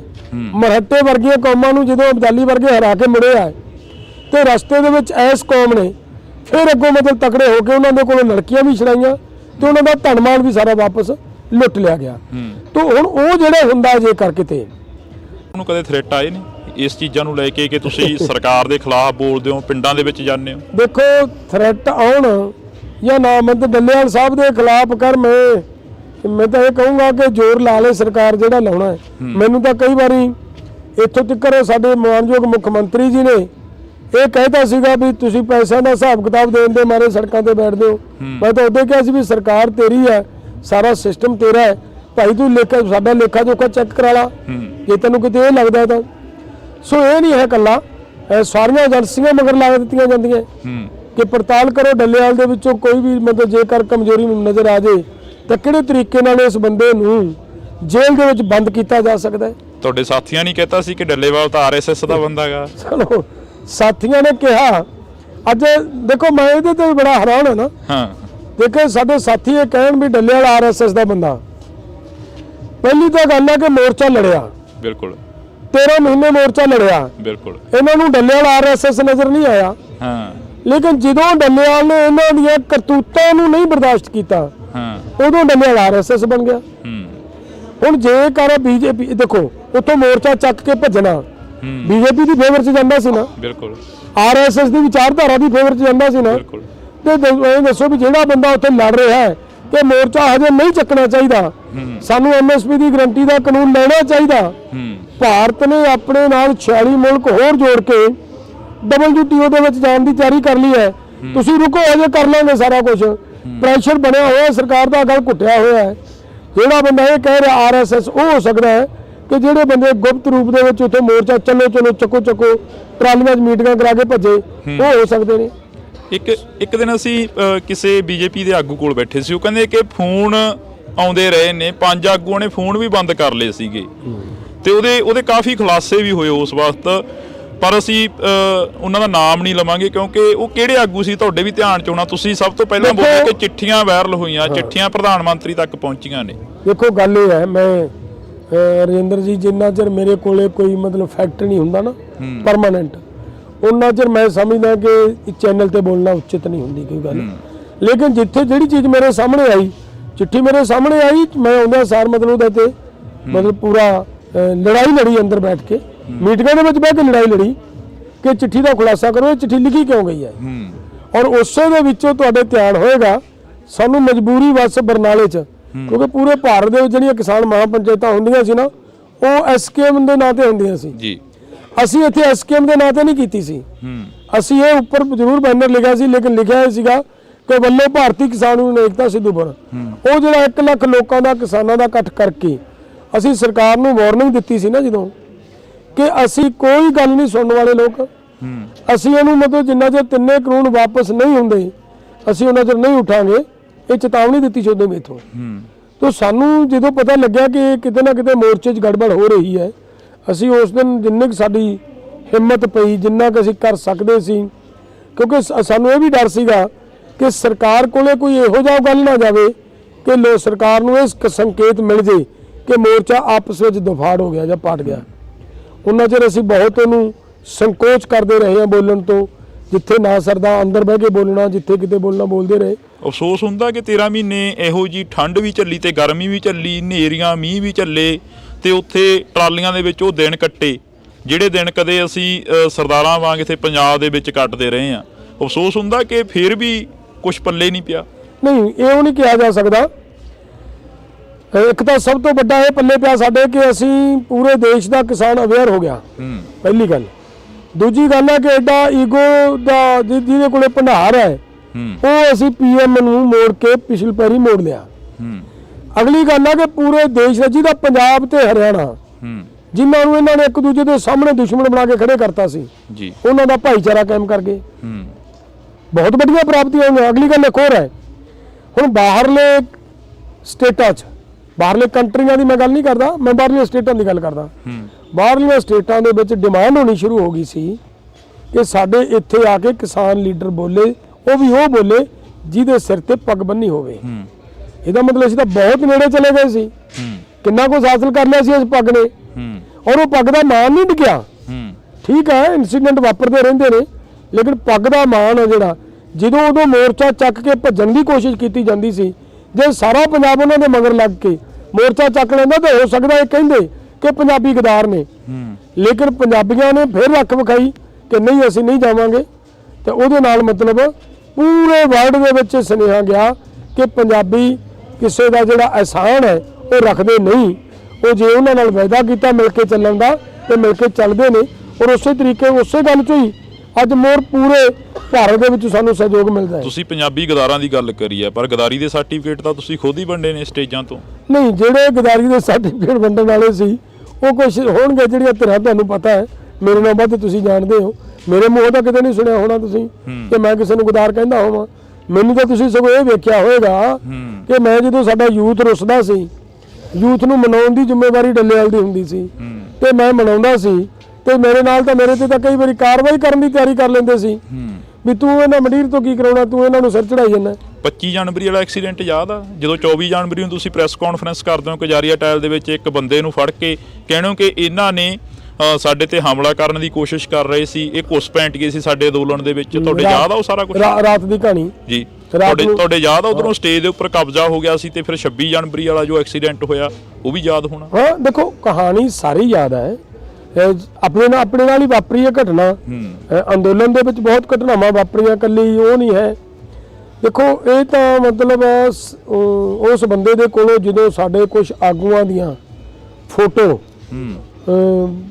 ਮਿਲ ਗਈਆਂ ਤਾਂ ਉਸ ਬੰਦੇ ਦੇ ਨਾਲ ਜਦੋਂ ਥੋੜੀ ਜੀ ਸਖਤੀ ਨਾਲ ਪੁੱਛਿਆ ਗਿਆ ਤਾਂ ਉਦੋਂ ਉਹਨੇ ਖੁਲਾਸਾ ਕੀਤਾ ਇਸ ਗੱਲ ਦਾ ਕਿ ਜੀ ਮੈਨੂੰ ਮਤਲਬ ਸਾਨੂੰ ਇਹ ਕਿਹਾ ਕਿ ਇਹਨਾਂ ਆਗੂਆਂ ਦੀ ਨਿਸ਼ਾਨਦੇਹੀ ਕਰੋ, ਇਹਨਾਂ ਦੇ ਅੱਡੇ ਵੇਖੋ, ਇਹਨਾਂ ਦੇ ਉੱਤੇ ਮਤਲਬ ਸ਼ੂਟ ਕਰਨਾ ਹੈ। ਇਹੋ ਜਿਹੀਆਂ ਗੱਲਾਂ ਉਦੋਂ ਆਈਆਂ ਜੀ। ਤਾਂ ਉਹਦੇ ਚੋਂ ਹੀ ਸਾਡੀ ਜਿਹੜੀ ਸੀਗੀ ਮੀਟਿੰਗ, ਸਾਰੇ ਪੱਤਰਕਾਰਾਂ ਨੂੰ ਮੇਰਾ ਰਾਤ ਨੂੰ 11-12 ਵਜੇ ਤੁਹਾਨੂੰ ਸੱਦਿਆ, 11-12 ਵਜੇ ਆਪਾਂ ਪ੍ਰੈਸ ਕਾਨਫਰੰਸ ਕਰਕੇ ਉਹ ਗੱਲ ਸਾਰੀ ਮਤਲਬ ਕਲੀਅਰ ਕੀਤੀ ਸੀ। ਸਰਕਾਰ ਦੀਆਂ ਸਾਜ਼ਿਸ਼ਾਂ ਇੱਕ ਦਿਨ ਨਹੀਂ, ਲਗਾਤਾਰ ਐਂਡ ਤੱਕ ਜਾਰੀ ਰਹੀਆਂ ਨੇ। ਐਂਡ ਤੱਕ ਰੋਜ਼ ਕੋਈ ਨਾ ਕੋਈ ਸਾਜ਼ਿਸ਼ ਰਚੀ ਜਾਂਦੀ ਸੀ ਔਰ ਉਹਦੇ ਸਾਜ਼ਿਸ਼ ਰਚਨ ਪਿੱਛੇ ਇੱਕ ਵਾਰੀ ਤੁਸੀਂ ਦੇਖਿਆ ਹੋਵੇਗਾ ਇਹ ਵੀ ਗੱਲ ਆ ਗਈ ਸੀਗੀ ਕਿ ਆਰਐਸਐਸ ਵਾਲੇ ਕਹਿੰਦੇ ਵੀ ਅਸੀਂ ਮੋਰਚਾ ਚੁਕਾਵਾਂਗੇ। ਬਿਲਕੁਲ 29 ਤਰੀਕ ਨੂੰ ਨਾ ਹਮਲਾ ਵੀ ਹੋਇਆ, 29 ਤਰੀਕ ਨੂੰ ਭਾਈ ਰਣਜੀਤ ਸਿੰਘ ਦੀ ਪੱਗ ਵੀ ਰੋਲੀ ਗਈ ਹੈ। ਹਾਂ, ਮੈਂ ਉਹੀ ਗੱਲ ਕਰਦਾ ਨਾ, ਉਹ ਸਾਰਾ ਕੁਝ ਹੋਇਆ, ਆਰਐਸਐਸ ਨੇ ਪੂਰਾ ਯਤਨ ਕੀਤਾ, ਲੇਕਿਨ ਉਹਨੂੰ ਬੜੇ ਢੰਗ ਦੇ ਨਾਲ ਡਿਫਿਊਜ਼ ਕਰਨ ਦੀ ਕੋਸ਼ਿਸ਼ ਅਸੀਂ ਕਰਦੇ ਰਹੇ। ਜਿਵੇਂ ਲਾਸਟ ਦੇ ਉੱਤੇ ਆ ਕੇ ਇੱਕ ਵਾਰੀ ਹੋਇਆ ਕਿ ਇਹਨਾਂ ਨੇ ਪਿਛਲੇ ਪਾਸੇ ਜਿੱਥੇ ਕਿ ਜੇ ਰਾਜੀਵ ਗਾਂਧੀ ਦੇ ਨਾਂ ਦੇ ਉੱਤੇ ਕੋਈ ਇੰਸਟੀਚਿਊਟ ਬਣਿਆ ਹੋਇਆ ਬਿਲਕੁਲ ਹੈਗਾ ਜੀ, ਉਸ ਦੇ ਵਿੱਚ ਆਰਐਸਐਸ ਦੇ ਕਾਰਕੁਨ ਇਕੱਠੇ ਹੋਏ, ਪ੍ਰੋਗਰਾਮ ਬਣਾਇਆ ਵੀ ਅਸੀਂ ਮੋਰਚੇ 'ਚ ਜਾਣਾ, ਅਸੀਂ ਇਹਦੇ ਵਿੱਚ ਦੀ ਲੰਘਣਾ ਹੈ। ਤਾਂ ਉੱਥੇ ਅਸੀਂ ਜਦੋਂ ਗੱਲਬਾਤ ਹੋਈ, ਸਾਰਿਆਂ ਦੀ ਮੀਟਿੰਗ ਹੋਈ ਸਾਡੀ, ਮੀਟਿੰਗ 'ਚ ਇਹ ਫੈਸਲਾ ਲਿਆ ਗਿਆ ਕਿ ਇਹ ਜੇ ਆਰਐਸਐਸ ਦੇ ਲੋਕਾਂ ਨਾਲ ਪੰਜਾਬੀ ਕਿਸਾਨ ਭਿੜਨਗੇ ਤਾਂ ਸਰਕਾਰ ਨੂੰ ਮੌਕਾ ਮਿਲੇਗਾ ਕਿ ਇੱਥੇ ਹਿੰਦੂ ਤੇ ਸਿੱਖ ਦੀ ਲੜਾਈ ਹੋ ਗਈ। ਜੇਕਰ ਇਹਦਾ ਮੁਕਾਬਲਾ ਹਰਿਆਣੇ ਦੇ ਕਿਸਾਨ ਕਰਨਗੇ ਤਾਂ ਉਹਦੀ ਖਬਰ ਇਹ ਬਣੇਗੀ ਕਿ ਕਿਸਾਨਾਂ ਦਾ ਤੇ ਆਰਐਸਐਸ ਦੇ ਕਾਰਕੁਨਾਂ ਦੀ ਲੜਾਈ ਹੋਈ ਹੈ। ਸੋ ਇਸ ਕਰਕੇ ਦੇਖੋ ਕਿੰਨਾ ਸੋਚਣਾ ਪੈ ਰਿਹਾ ਸੀ ਉੱਥੇ, ਤਾਂ ਕਿ ਮਤਲਬ ਕਿਸੇ ਤਰ੍ਹਾਂ ਦਾ ਹਿੰਦੂ ਸਿੱਖ ਦਾ ਮੈਟਰ ਵੀ ਜਿਹਨੂੰ ਸਰਕਾਰ ਬਣਾਉਣ ਨੂੰ ਪੂਰਾ ਯਤਨ ਕਰਦੀ ਰਹੀ, ਉਹ ਵੀ ਕਿਵੇਂ ਬਚਾ ਕੇ ਰੱਖਣਾ ਤੇ ਉਹਨਾਂ ਦਾ ਮੁਕਾਬਲਾ ਵੀ ਕਰਨਾ ਪੈਣਾ। ਉਹਦੇ ਲਈ ਹਰਿਆਣੇ ਦਾ ਯੂਥ ਆਇਆ ਅੱਗੇ ਜੀ, ਔਰ ਹਰਿਆਣੇ ਦੇ ਯੂਥ ਨੇ ਆ ਕੇ ਕਿਹਾ ਕਿ ਅਸੀਂ ਇਹਨਾਂ ਦਾ ਮੁਕਾਬਲਾ ਅਸੀਂ ਕਰਾਂਗੇ। ਪੰਜਾਬੀ ਕਿਸਾਨ ਕੋਈ ਵੀ ਸਾਡੇ ਤੋਂ ਗਾਂਹ ਟੱਪ ਕੇ ਆਉਣ ਤਾਂ ਭਾਵੇਂ ਤੁਸੀਂ ਇਹਨਾਂ ਦਾ ਮੁਕਾਬਲਾ ਕਰੋ, ਨਹੀਂ ਤੁਸੀਂ ਉਹਨਾਂ ਚਿਰ ਨਹੀਂ ਕਿਸੇ ਨੇ ਨੇੜੇ ਆਉਣਾ ਜਿੰਨਾ ਚਿਰ ਇਹਨਾਂ ਨਾਲ ਅਸੀਂ ਮੁਕਾਬਲਾ ਕਰਾਂਗੇ। ਡੱਲੇਵਾਲ ਸਾਹਿਬ, ਹਰਿਆਣੇ ਦੀ ਪੰਜਾਬ ਦੀ ਭਾਈਚਾਰਕ ਸਾਂਝ ਉਸ ਅੰਦੋਲਨ ਨੇ ਇੱਕ ਮਿਸਾਲ ਸੀ ਜਿਹੜੀ ਉਹ ਪੈਦਾ ਕਰਤੀ ਆ ਵੀ ਕਿਸਾਨ ਅੰਦੋਲਨ ਦੇ ਵਿੱਚ ਹਰਿਆਣੇ ਦੀ ਤੇ ਪੰਜਾਬ ਦੀ ਜਿਹੜੀ ਕਿ ਇੱਕ ਭਾਈਚਾਰਕ ਸਾਂਝ ਆ ਉਹ ਸਾਹਮਣੇ ਆਈ। ਪਰ ਉਸ ਤੋਂ ਬਾਅਦ ਹੁਣ ਮੀਟਿੰਗ ਹੋਈ SYL ਨੂੰ ਲੈ ਕੇ ਪੰਜਾਬ ਦੇ ਮੁੱਖ ਮੰਤਰੀ ਦੀ, ਹਰਿਆਣੇ ਦੇ ਮੁੱਖ ਮੰਤਰੀ ਦੇ ਨਾਲ, ਫਿਰ ਪੰਜਾਬ ਦੇ ਮੁੱਖ ਮੰਤਰੀ ਦੇ ਵੱਲੋਂ ਬਿਆਨ ਦਿੱਤਾ ਗਿਆ ਕਿ ਇੱਕ ਤੁਪਕਾ ਜਿਹੜਾ ਪਾਣੀ ਦਾ ਉਹ ਸਾਡੇ ਕੋਲ ਵਾਧੂ ਨਹੀਂ ਹੈਗਾ, ਅਸੀਂ ਨਹੀਂ ਦੇਵਾਂਗੇ। SYL ਨੂੰ ਲੈ ਕੇ ਜਾਂ ਚੰਡੀਗੜ੍ਹ ਨੂੰ ਲੈ ਕੇ ਜਾਂ ਪੰਜਾਬੀ ਬੋਲਦੇ ਇਲਾਕਿਆਂ ਨੂੰ ਲੈ ਕੇ ਕਿਸਾਨ ਜਥੇਬੰਦੀਆਂ ਦਾ ਕੀ ਸਟੈਂਡ ਆ? ਇਹ ਬੜੀ ਗੁੰਝਲਦਾਰ ਕਹਾਣੀ ਹੈ। ਪਹਿਲੀ ਤਾਂ ਗੱਲ ਹੈ ਕਿ SYL ਉਦੋਂ ਵੀ ਉੱਠਿਆ ਸੀ ਮੁੱਦਾ ਜਦੋਂ ਆਪਾਂ ਦਿੱਲੀ ਮੋਰਚੇ 'ਚ ਗਏ ਆ, ਬਿਲਕੁਲ ਉਦੋਂ ਆਰਐਸਐਸ ਦੇ ਕਾਰਕੁਨਾਂ ਨੇ ਉਦੋਂ ਵੀ ਮੁੱਦਾ ਚੱਕਿਆ ਸੀ ਕਿ ਸਾਨੂੰ SYL ਲੈਣੀ ਹੈ, SYL ਦੇ ਖਿਲਾਫ ਧਰਨਾ ਦੇਵਾਂਗੇ, ਪਿੰਡਾਂ 'ਚ ਪ੍ਰਚਾਰ ਕਰਨਾ ਸ਼ੁਰੂ ਕੀਤਾ। ਹਰਿਆਣੇ ਦੇ ਲੋਕਾਂ ਨੇ ਉਦੋਂ ਆਰਐਸਐਸ ਤੇ BJP ਨੂੰ ਉਦੋਂ ਵੀ ਜੁੱਤੀਆਂ ਮਾਰ ਕੇ ਭਜਾਇਆ ਪਿੰਡਾਂ 'ਚੋਂ, ਆਪਣੀਆਂ ਅੱਖਾਂ ਦੇ ਸਾਹਮਣੇ ਹੈ। ਹੁਣ ਦੁਬਾਰਾ ਫੇਰ ਉਹਨਾਂ ਨੂੰ ਪਤਾ ਹੈ ਕਿ ਅੰਦੋਲਨ ਦੁਬਾਰਾ ਹੋਣ ਜਾ ਰਿਹਾ ਹੈ ਸਾਡੇ ਖਿਲਾਫ, ਕਿਉਂਕਿ ਉਹਨਾਂ ਨੂੰ ਪਤਾ ਹੈ ਕਿ ਚੋਣਾਂ ਦਾ ਲਾਸਟ ਟਾਈਮ ਹੈ। ਇਸ ਟਾਈਮ ਤੋਂ ਪਹਿਲਾਂ ਲੋਕ ਸਾਨੂੰ ਸਾਡੇ ਵਾਅਦੇ, ਸਾਡੀਆਂ ਕੀਤੀ ਕਮਿਟਮੈਂਟਸ ਯਾਦ ਕਰਾਉਣ ਵਾਸਤੇ ਦਿੱਲੀ ਆਉਣਗੇ। ਜਿੱਦਾਂ ਦਾ ਅਸੀਂ ਐਲਾਨ ਕੀਤਾ ਕਿ ਅਸੀਂ ਆਹ ਕਰਨ ਜਾ ਰਹੇ ਹਾਂ, ਉਦੋਂ ਦੀ ਇਹਨਾਂ ਨੇ SYL ਦਾ ਮੁੱਦਾ ਚੱਕ ਲਿਆ ਜੀ। SYL ਦਾ ਮੁੱਦਾ ਹੈ ਹੀ ਨਹੀਂ ਕੋਈ ਮੁੱਦਾ, ਮੈਂ ਸਮਝਦਾ। ਅਸੀਂ ਪਿਛਲੇ ਦਿਨੇ ਸਾਡੀ ਸਰਕਾਰ ਨਾਲ ਇੱਕ ਮੀਟਿੰਗ ਹੋਈ, ਹਰਿਆਣੇ ਦੇ ਕਿਸਾਨ ਵੀ ਇਸ ਗੱਲ ਤੇ ਐਗਰੀ ਨੇ ਕਿ ਇਸ SYL ਦੀ ਬਜਾਏ ਸਾਨੂੰ ਤੁਸੀਂ ਸ਼ਾਰਦਾ ਜਮਨਾ ਲਿੰਕ ਚੈਨਲ ਤੇ ਕਿਉਂ ਨਹੀਂ ਕੰਮ ਕਰਕੇ ਦਿੰਦੇ? 1986 ਦੇ ਵਿੱਚ 1980 ਚ ਸ਼ਾਰਦਾ ਜਮਨਾ ਲਿੰਕ ਚੈਨਲ ਦੇ ਉੱਤੇ ਪ੍ਰੋਜੈਕਟ ਬਣ ਗਿਆ, ਕੰਮ ਹੋਣਾ ਸ਼ੁਰੂ ਹੋ ਗਿਆ, ਪੇਪਰ ਵਰਕ ਕੰਪਲੀਟ ਹੋਇਆ ਪਿਆ, ਡਰੋਨਾਂ ਦੇ ਰਾਹੀਂ ਸਰਵੇ ਹੋਇਆ ਪਿਆ, ਇੱਥੋਂ ਤੱਕ ਕੱਢਿਆ ਗਿਆ ਕਿ ਮਤਲਬ ਇੱਥੋਂ 9.5 MF ਪਾਣੀ ਯਮੁਨਾ ਨਦੀ ਦੇ ਵਿੱਚ ਲਿਆ ਕੇ ਪਾਉਣਾ ਔਰ ਉਹਦੇ ਚੋਂ ਹਰਿਆਣੇ ਨੂੰ ਪਾਣੀ ਦੇਣਾ, ਉਹ ਚੋਂ ਅੱਗੇ ਰਾਜਸਥਾਨ ਨੂੰ ਪਾਣੀ ਦੇਣਾ, ਔਰ ਉਹ ਹਰਿਆਣਾ ਵੀ ਉਹ ਮੰਗ ਰਿਹਾ ਹੈ, ਤਾਂ ਹਰਿਆਣੇ ਦਾ ਕਿਸਾਨ ਵੀ ਉਹ ਮੰਗ ਰਿਹਾ ਹੈ, ਪੰਜਾਬ ਦਾ ਕਿਸਾਨ ਵੀ ਉਹ ਮੰਗ ਰਿਹਾ ਹੈ। ਹੁਣ ਇਹ ਪੋਲੀਟੀਕਲ ਧਿਰਾਂ ਕਿਉਂ ਇਸ ਗੱਲ ਨੂੰ ਗਾਹ ਪਾਈ ਫਿਰਦੀਆਂ ਕਿ ਅਸੀਂ SYL ਲੈਣੀ ਹੈ? SYL ਹਰਿਆਣੇ ਦਾ ਕਿਸਾਨ ਤਾਂ ਇਸ ਵੇਲੇ ਮੰਗਦਾ ਹੀ ਨਹੀਂ, ਉਹਦਾ ਸ਼ਹਿਰ ਦਾ ਜਮਨਾ ਲਿੰਕ ਚੈਨਲ ਮੰਗਦਾ ਹੈ ਜੀ। ਉਹਨਾਂ ਨੂੰ ਤਾਂ ਪਾਣੀ ਚਾਹੀਦਾ ਹੈ ਨਾ, ਬਿਲਕੁਲ ਪਾਣੀ ਉਧਰੋਂ ਪੂਰਤੀ, ਉਹਨਾਂ ਨੂੰ ਪਤਾ ਇਸ ਗੱਲ ਦਾ, ਹਰਿਆਣੇ ਵਾਲੇ ਕੋਈ ਇੰਤਜ਼ਾਮ ਨਹੀਂ ਹੈ ਕਿ ਪੰਜਾਬ ਕੋਲੇ ਪਾਣੀ ਹੈ ਨਹੀਂਗਾ, ਉਹ ਵੀ ਸਮਝਦੇ ਨੇ। ਹਰਿਆਣੇ ਵਾਲੇ ਤਾਂ ਸਾਡੇ ਨਾਲੋਂ ਵੱਧ ਇਸ ਗੱਲ ਤੇ ਐਕਟਿਵ ਨੇ ਕਿ ਸਰਕਾਰ ਨੂੰ ਜੇ ਕੱਲ ਨੂੰ ਮਤਲਬ ਬੀਜੇਪੀ ਇਹਨੂੰ ਚੋਣ ਮੁਹਿੰਮ ਦੇ ਵਿੱਚ ਸ਼ਾਮਲ ਕਰਦੀ ਹੈ ਤਾਂ ਤੁਸੀਂ ਦੇਖੋ ਬੀਜੇਪੀ ਦੀ ਉੱਥੇ ਕਿੰਨੀ ਦੁਰਦਸ਼ਾ ਕਰਦੇ ਹਰਿਆਣੇ ਦੇ ਲੋਕ। ਸੋ ਲੋਕ ਇਹਨੂੰ ਸਮਝਦੇ ਨੇ, ਇਹ ਕਿਸਾਨ ਜਥੇਬੰਦੀਆਂ ਚੰਗੀ ਤਰ੍ਹਾਂ ਇਸ ਗੱਲ ਨੂੰ ਫੋਲੋ ਕਰਦੀਆਂ ਨੇ, ਸਮਝਦੀਆਂ ਨੇ। ਮੈਂ ਪਿਛਲੇ ਮੀਟਿੰਗ ਹੋਈ ਸਾਡੀ ਸਰਕਾਰ ਨਾਲ ਜੀ, ਮੈਂ ਮੈਂ ਸਰਕਾਰ ਦੇ ਧਿਆਨ 'ਚ ਲਿਆਂਦਾ ਕਿ ਤੁਸੀਂ ਇਹ ਜੇ ਕਹਿੰਦੇ ਹੋ ਕਿ SYL ਤੇ ਕਿੱਦਾਂ ਪਾਈ ਜਾਂਦੇ ਹੋ, ਦੋਨੋਂ ਸਟੇਟਾਂ ਦੇ ਮੁੱਖ ਮੰਤਰੀ ਇਹ ਬਹਿਸ ਕਰਦੇ ਆ ਕਿ ਸਾਨੂੰ SYL ਲੈਣੀ ਹੈ, ਉਹ ਕਹਿੰਦਾ ਮੈਂ SYL ਨਹੀਂ ਦੇਣੀ। ਜੇਕਰ ਇਹਨਾਂ ਸਟੇਟਾਂ ਨੂੰ ਪਾਣੀ ਚਾਹੀਦਾ ਹੈ ਤਾਂ ਸ਼ਾਰਦਾ ਦਰਿਆ ਨਾ ਜਿਹੜਾ ਜੀ, ਉਹਦੀ ਚੜਾਈ ਹੈ ਨਾ ਜਿਹੜੀ, ਉਹ 600 ਮੀਟਰ ਹੈ, ਬਿਲਕੁਲ ਐਡਾ ਵੱਡਾ ਦਰਿਆ ਹੈ। ਹੁਣ ਉਹਦੇ ਚੋਂ 9 MF ਪਾਣੀ ਜਾਂ 9.5 MF ਪਾਣੀ ਜਿਹੜਾ ਆਉਣਾ ਹੈ, ਉਹਦੇ ਨਾਲ ਹਰਿਆਣੇ ਦੀ ਆਪਾਸ਼ੀ ਕਿਤੇ ਵੱਧ ਹੁੰਦੀ ਹੈ ਸਾਡੇ ਨਾਲੋਂ, ਤਾਂ ਹਰਿਆਣੇ ਨੇ ਹੋਰ ਪਾਣੀ ਕੀ ਕਰਨਾ ਹੈ? ਹਰਿਆਣੇ ਦੀ ਲੋੜ ਪੂਰਤੀ ਹੋ ਗਈ, ਪੰਜਾਬ ਦਾ ਪਾਣੀ ਪੰਜਾਬ 'ਚ ਵਰਤਿਆ ਗਿਆ। ਹੁਣ ਚਰਚਾ ਤੇ ਇਹਨਾਂ ਦੋਵਾਂ ਨੂੰ ਮੁੱਖ ਮੰਤਰੀਆਂ ਨੂੰ ਇਹ ਕਰਨੀ ਚਾਹੀਦੀ ਸੀ ਨਾ, ਜੇ ਪੰਜਾਬ ਦਾ ਹਰਿਆਣੇ ਦਾ ਹਿੱਤ ਹੋਵੇ ਇਹਨਾਂ ਦੇ ਅੰਦਰ, ਪਰ ਚਰਚਾ ਕੀ ਕਰਦੇ ਆ? ਚਰਚਾ ਕਰਦੇ SYL ਤੇ, ਕਿਉਂਕਿ SYL ਦਾ ਇੱਕ ਮੁੱਦਾ ਬਣ ਕੇ ਜਿਵੇਂ ਬੀਜੇਪੀ ਹਿੰਦੂ ਸਿੱਖ ਦਾ ਮੁੱਦਾ ਖੜਾ ਕਰਕੇ ਲੋਕਾਂ ਦੇ ਜਜ਼ਬਾਤ ਭੜਕਾ ਕੇ ਵੋਟ ਲੈਂਦੀ ਹੈ ਨਾ, ਉਸੇ ਤਰ੍ਹਾਂ ਹਰਿਆਣੇ ਦੀ ਰਾਜਨੀਤੀ ਹੈ ਜਿਹੜੀ ਜਾਂ ਪੰਜਾਬ ਦੀ ਰਾਜਨੀਤੀ ਹੈ ਜਿਹੜੀ, ਉਹ ਉਹਨੂੰ ਭੜਕਾਉਣ ਦਾ ਯਤਨ ਕਰਦੀ ਹੈ। ਇਹ RSS ਦੀ ਜਾਂ ਬੀਜੇਪੀ ਦੀ ਇੱਕ ਖੇਡ ਹੈ ਕਿ ਜਿੱਦਾਂ ਨੂੰ ਸਾਡੇ ਵੱਲ ਨੂੰ ਲੋਕਾਂ ਨੇ ਆਉਣਾ ਹੈ, ਉਦੋਂ ਪਹਿਲਾਂ ਪੰਜਾਬ ਤੇ ਹਰਿਆਣੇ ਦੇ ਵਿੱਚ ਦੀ ਜਿਹੜੀ ਆਪਸੀ ਸਾਂਝ ਹੈ ਉਹਨੂੰ ਤੋੜ ਦਿਓ। ਅਗਰ ਉਹ ਸਾਂਝ ਟੁੱਟ ਜਾਂਦੀ ਹੈ ਤਾਂ ਇੱਥੇ ਆ ਕੇ ਕੋਈ ਕੁਝ ਨਹੀਂ ਕਰ ਸਕੇਗਾ। ਸਰ ਸਾਜ਼ਿਸ਼ ਤਾਂ ਇਹ ਹੈ ਜੀ। ਤੁਸੀਂ ਕਿਹਾ ਕਿ ਸਾਜ਼ਿਸ਼ ਹੈ ਇਹ ਹਰਿਆਣੇ ਤੇ ਪੰਜਾਬ ਦੇ ਲੋਕਾਂ ਨੂੰ ਤੋੜਨ ਦੀ। ਪੰਜਾਬ ਇੱਕ ਉਹ ਜਰਖੇਜ਼ ਧਰਤੀ ਹੈ ਜਿੱਥੇ ਕਿ ਪੀਰ ਪੈਗੰਬਰ ਯੋਧੇ ਪੈਦਾ ਹੋਏ। ਅੱਜ ਵੀ ਉਹੀ ਸ਼ਹੀਦੀ ਦਿਹਾੜਿਆਂ ਦੇ ਦਿਨ ਚੱਲ ਰਹੇ ਨੇ ਜਦੋਂ ਛੋਟੀਆਂ ਜਿੰਦਾਂ ਛੋਟੇ ਫਰਜ਼ੰਦਾਂ ਨੇ ਵੱਡੇ ਜਿਹੜੇ ਕਿ ਸਾਕੇ ਸੀ ਉਹ ਕਰ ਦਿੱਤੇ ਸੀ। ਪਰ ਮਸਲਾ ਤਾਂ ਇੱਥੇ ਹੀ ਖੜਾ ਹੁੰਦਾ ਕਿ ਇਸ ਵਾਰ ਫੇਰ ਕਿਹਾ ਜਾ ਰਿਹਾ ਕਿ ਪੰਜਾਬ ਦੀ ਜੋ ਝਲਕੀ ਆ ਉਹ ਨਹੀਂ ਦਿਖਾਈ ਜਾਵੇਗੀ। 26 ਜਨਵਰੀ ਨੂੰ ਮੁੱਖ ਮੰਤਰੀ ਦੇ ਵੱਲੋਂ ਬਕਾਇਦਾ ਜਿਹੜਾ ਕਿ ਇਹ ਬਿਆਨ ਦਿੱਤਾ ਗਿਆ ਕਿ ਅਸੀਂ ਚਿੱਠੀ ਵੀ ਲਿਖੀ ਸੀਗੀ ਸੈਂਟਰ ਸਰਕਾਰ ਨੂੰ। ਦੇਖੋ ਮੈਂ ਦੱਸਦਾ ਗੱਲ, ਪੰਜਾਬ ਦੇ ਨਾਲ ਹਮੇਸ਼ਾ ਇਹ ਮੰਨਣਾ ਪਏਗਾ ਕਿ ਪੰਜਾਬ ਦੀ ਕੌਮ ਦਾ ਕਲਚਰ ਇਫੈਕਟ ਕਰਦਾ ਹੈ ਜੀ, ਹਰੇਕ ਥਾਂ ਤੇ ਇਫੈਕਟ ਕਰਦਾ ਹੈ।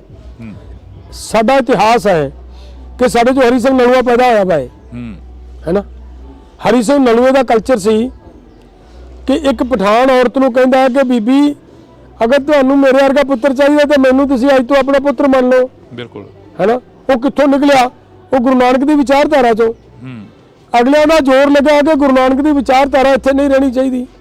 ਜੇਕਰ ਉੱਥੋਂ ਤੱਕ ਇਹ ਜ਼ੋਰ ਲੱਗਿਆ ਪਿਆ ਕਿ ਇਹਨਾਂ ਦੀ ਵਿਚਾਰਧਾਰਾ ਖਤਮ ਹੋਣੀ ਚਾਹੀਦੀ ਹੈ ਤੇ ਵਿਚਾਰਧਾਰਾ ਨੂੰ ਖਤਮ ਕਰਨ ਦੇ ਲਈ ਹਰ ਇੱਕ ਝਲਕੀ ਜੀ, ਹਰ ਇੱਕ ਇਹਨਾਂ ਦਾ ਕਲਚਰ ਉਹਨੂੰ ਦੱਬਣ ਦੀ ਕੋਸ਼ਿਸ਼ ਹੋਏਗੀ ਔਰ ਉਹ ਹਰ ਵਾਰੀ ਸਰਕਾਰ ਵੱਲੋਂ ਕੀਤੀ ਜਾ ਰਹੀ ਹੈ ਜੀ।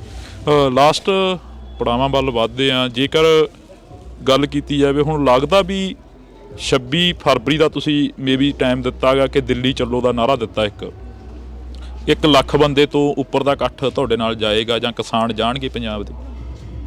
ਨਹੀਂ, ਮੈਨੂੰ ਇਹ ਲੱਗਦਾ ਕਿ ਜੇ ਅਸੀਂ 1 ਲੱਖ ਦਾ ਕਿਹਾ ਤੇ 1 ਲੱਖ ਤੋਂ ਵੱਧ ਕਿਸਾਨ ਜਾਣਗੇ। 1 ਲੱਖ ਅਸੀਂ ਇਕੱਲਿਆਂ ਨੇ ਆਪਦੀ ਜਥੇਬੰਦੀ ਵੱਲੋਂ ਲਿਜਾਣ ਦੀ ਮਤਲਬ ਹਾਮੀ ਭਰੀ ਹੈ। ਮਾਵਾਂ ਤੋਰਨਗੀਆਂ ਆਪਣੇ ਪੁੱਤਾਂ ਨੂੰ? ਮੈਂ ਕਹਿੰਦਾ 200% ਤੋਰਨਗੀਆਂ ਮਾਵਾਂ। ਕਿਉਂ ਨਹੀਂ ਤੋਰਨਗੀਆਂ? ਮਾਵਾਂ ਦੇ ਪੁੱਤਾਂ ਦੀ ਜ਼ਮੀਨ ਬਚਾਉਣ ਵਾਸਤੇ, ਉਹਨਾਂ ਪੋਤਰਿਆਂ ਨੂੰ ਬਚਾਉਣ ਵਾਸਤੇ ਤਾਂ ਜਾ ਰਹੇ ਆ। ਕਿਉਂਕਿ ਪਹਿਲਾਂ ਵਾਲੇ ਪਰਚੇ ਹਜੇ ਪੈਂਡਿੰਗ ਪਏ ਨੇ। ਪਰਚੇ ਤਾਂ ਹੋਣਗੇ। ਦੇਖੋ, ਪਰਚਿਆਂ ਤੋਂ ਚਿੰਤਾ ਨਹੀਂ ਕਰਨੀ ਚਾਹੀਦੀ। ਪਰਚੇ, ਅੰਦੋਲਨ, ਜੇਲਾਂ ਇਹ ਸਾਨੂੰ ਝੱਲਣੀਆਂ ਹੀ ਪੈਣਗੀਆਂ ਅਗਰ ਅਸੀਂ ਜ਼ਮੀਨ ਆਪਦੀ ਬਚਾਉਣੀ ਹੈ, ਆਪਦੀ ਆਉਣ ਵਾਲੀ ਨਸਲ ਬਚਾਉਣੀ ਹੈ। ਤੇ ਸਾਨੂੰ ਉਹਦੇ ਲਈ ਇੰਨੇ ਤਕੜੇ ਹੋਣਾ ਪਏਗਾ ਕਿ ਸਰਕਾਰ ਸਾਨੂੰ ਅਗਰ 6-6 ਮਹੀਨੇ, ਸਾਲ 2-2 ਸਾਲ, 5-5 ਸਾਲ ਜੇਲ੍ਹ 'ਚ ਵੀ ਰੱਖ ਲੇ ਔਰ ਸਾਡਾ ਅਸੀਂ ਕਰਜ਼ੇ ਤੋਂ ਮੁਕਤੀ ਕਰਵਾ ਜਾਈਏ, ਡਾਕਟਰ ਸਵਾਮੀਨਾਥਨ ਦੀ ਰਿਪੋਰਟ ਲਾਗੂ ਕਰਵਾ ਜਾਈਏ, ਅਸੀਂ ਆਉਣ ਵਾਲਾ ਭਵਿੱਖ ਹੈ ਜਿਹੜਾ ਪੰਜਾਬ ਦਾ ਉਹਨੂੰ ਮਤਲਬ। ਸਰਦਾਰ ਕਪੂਰ ਸਿੰਘ ਵਾਲੀ ਗੱਲ ਤਾਂ ਨਹੀਂ ਕਰੋਗੇ ਜਿਹੜੀ ਉਹ ਗੱਲ ਕਿਹਾ ਕਰਦੇ ਸੀ ਕਿ ਸਟੇਜ ਤੇ ਬੈਠਣ ਵਾਲਿਆਂ ਨੇ ਕਦੇ ਵਫਾ ਨਹੀਂ ਕੀਤੀ ਤੇ ਥੱਲੇ ਬੈਠਣ ਵਾਲਿਆਂ ਨੇ ਕਦੇ ਦਗਾ ਨਹੀਂ ਕੀਤੀ?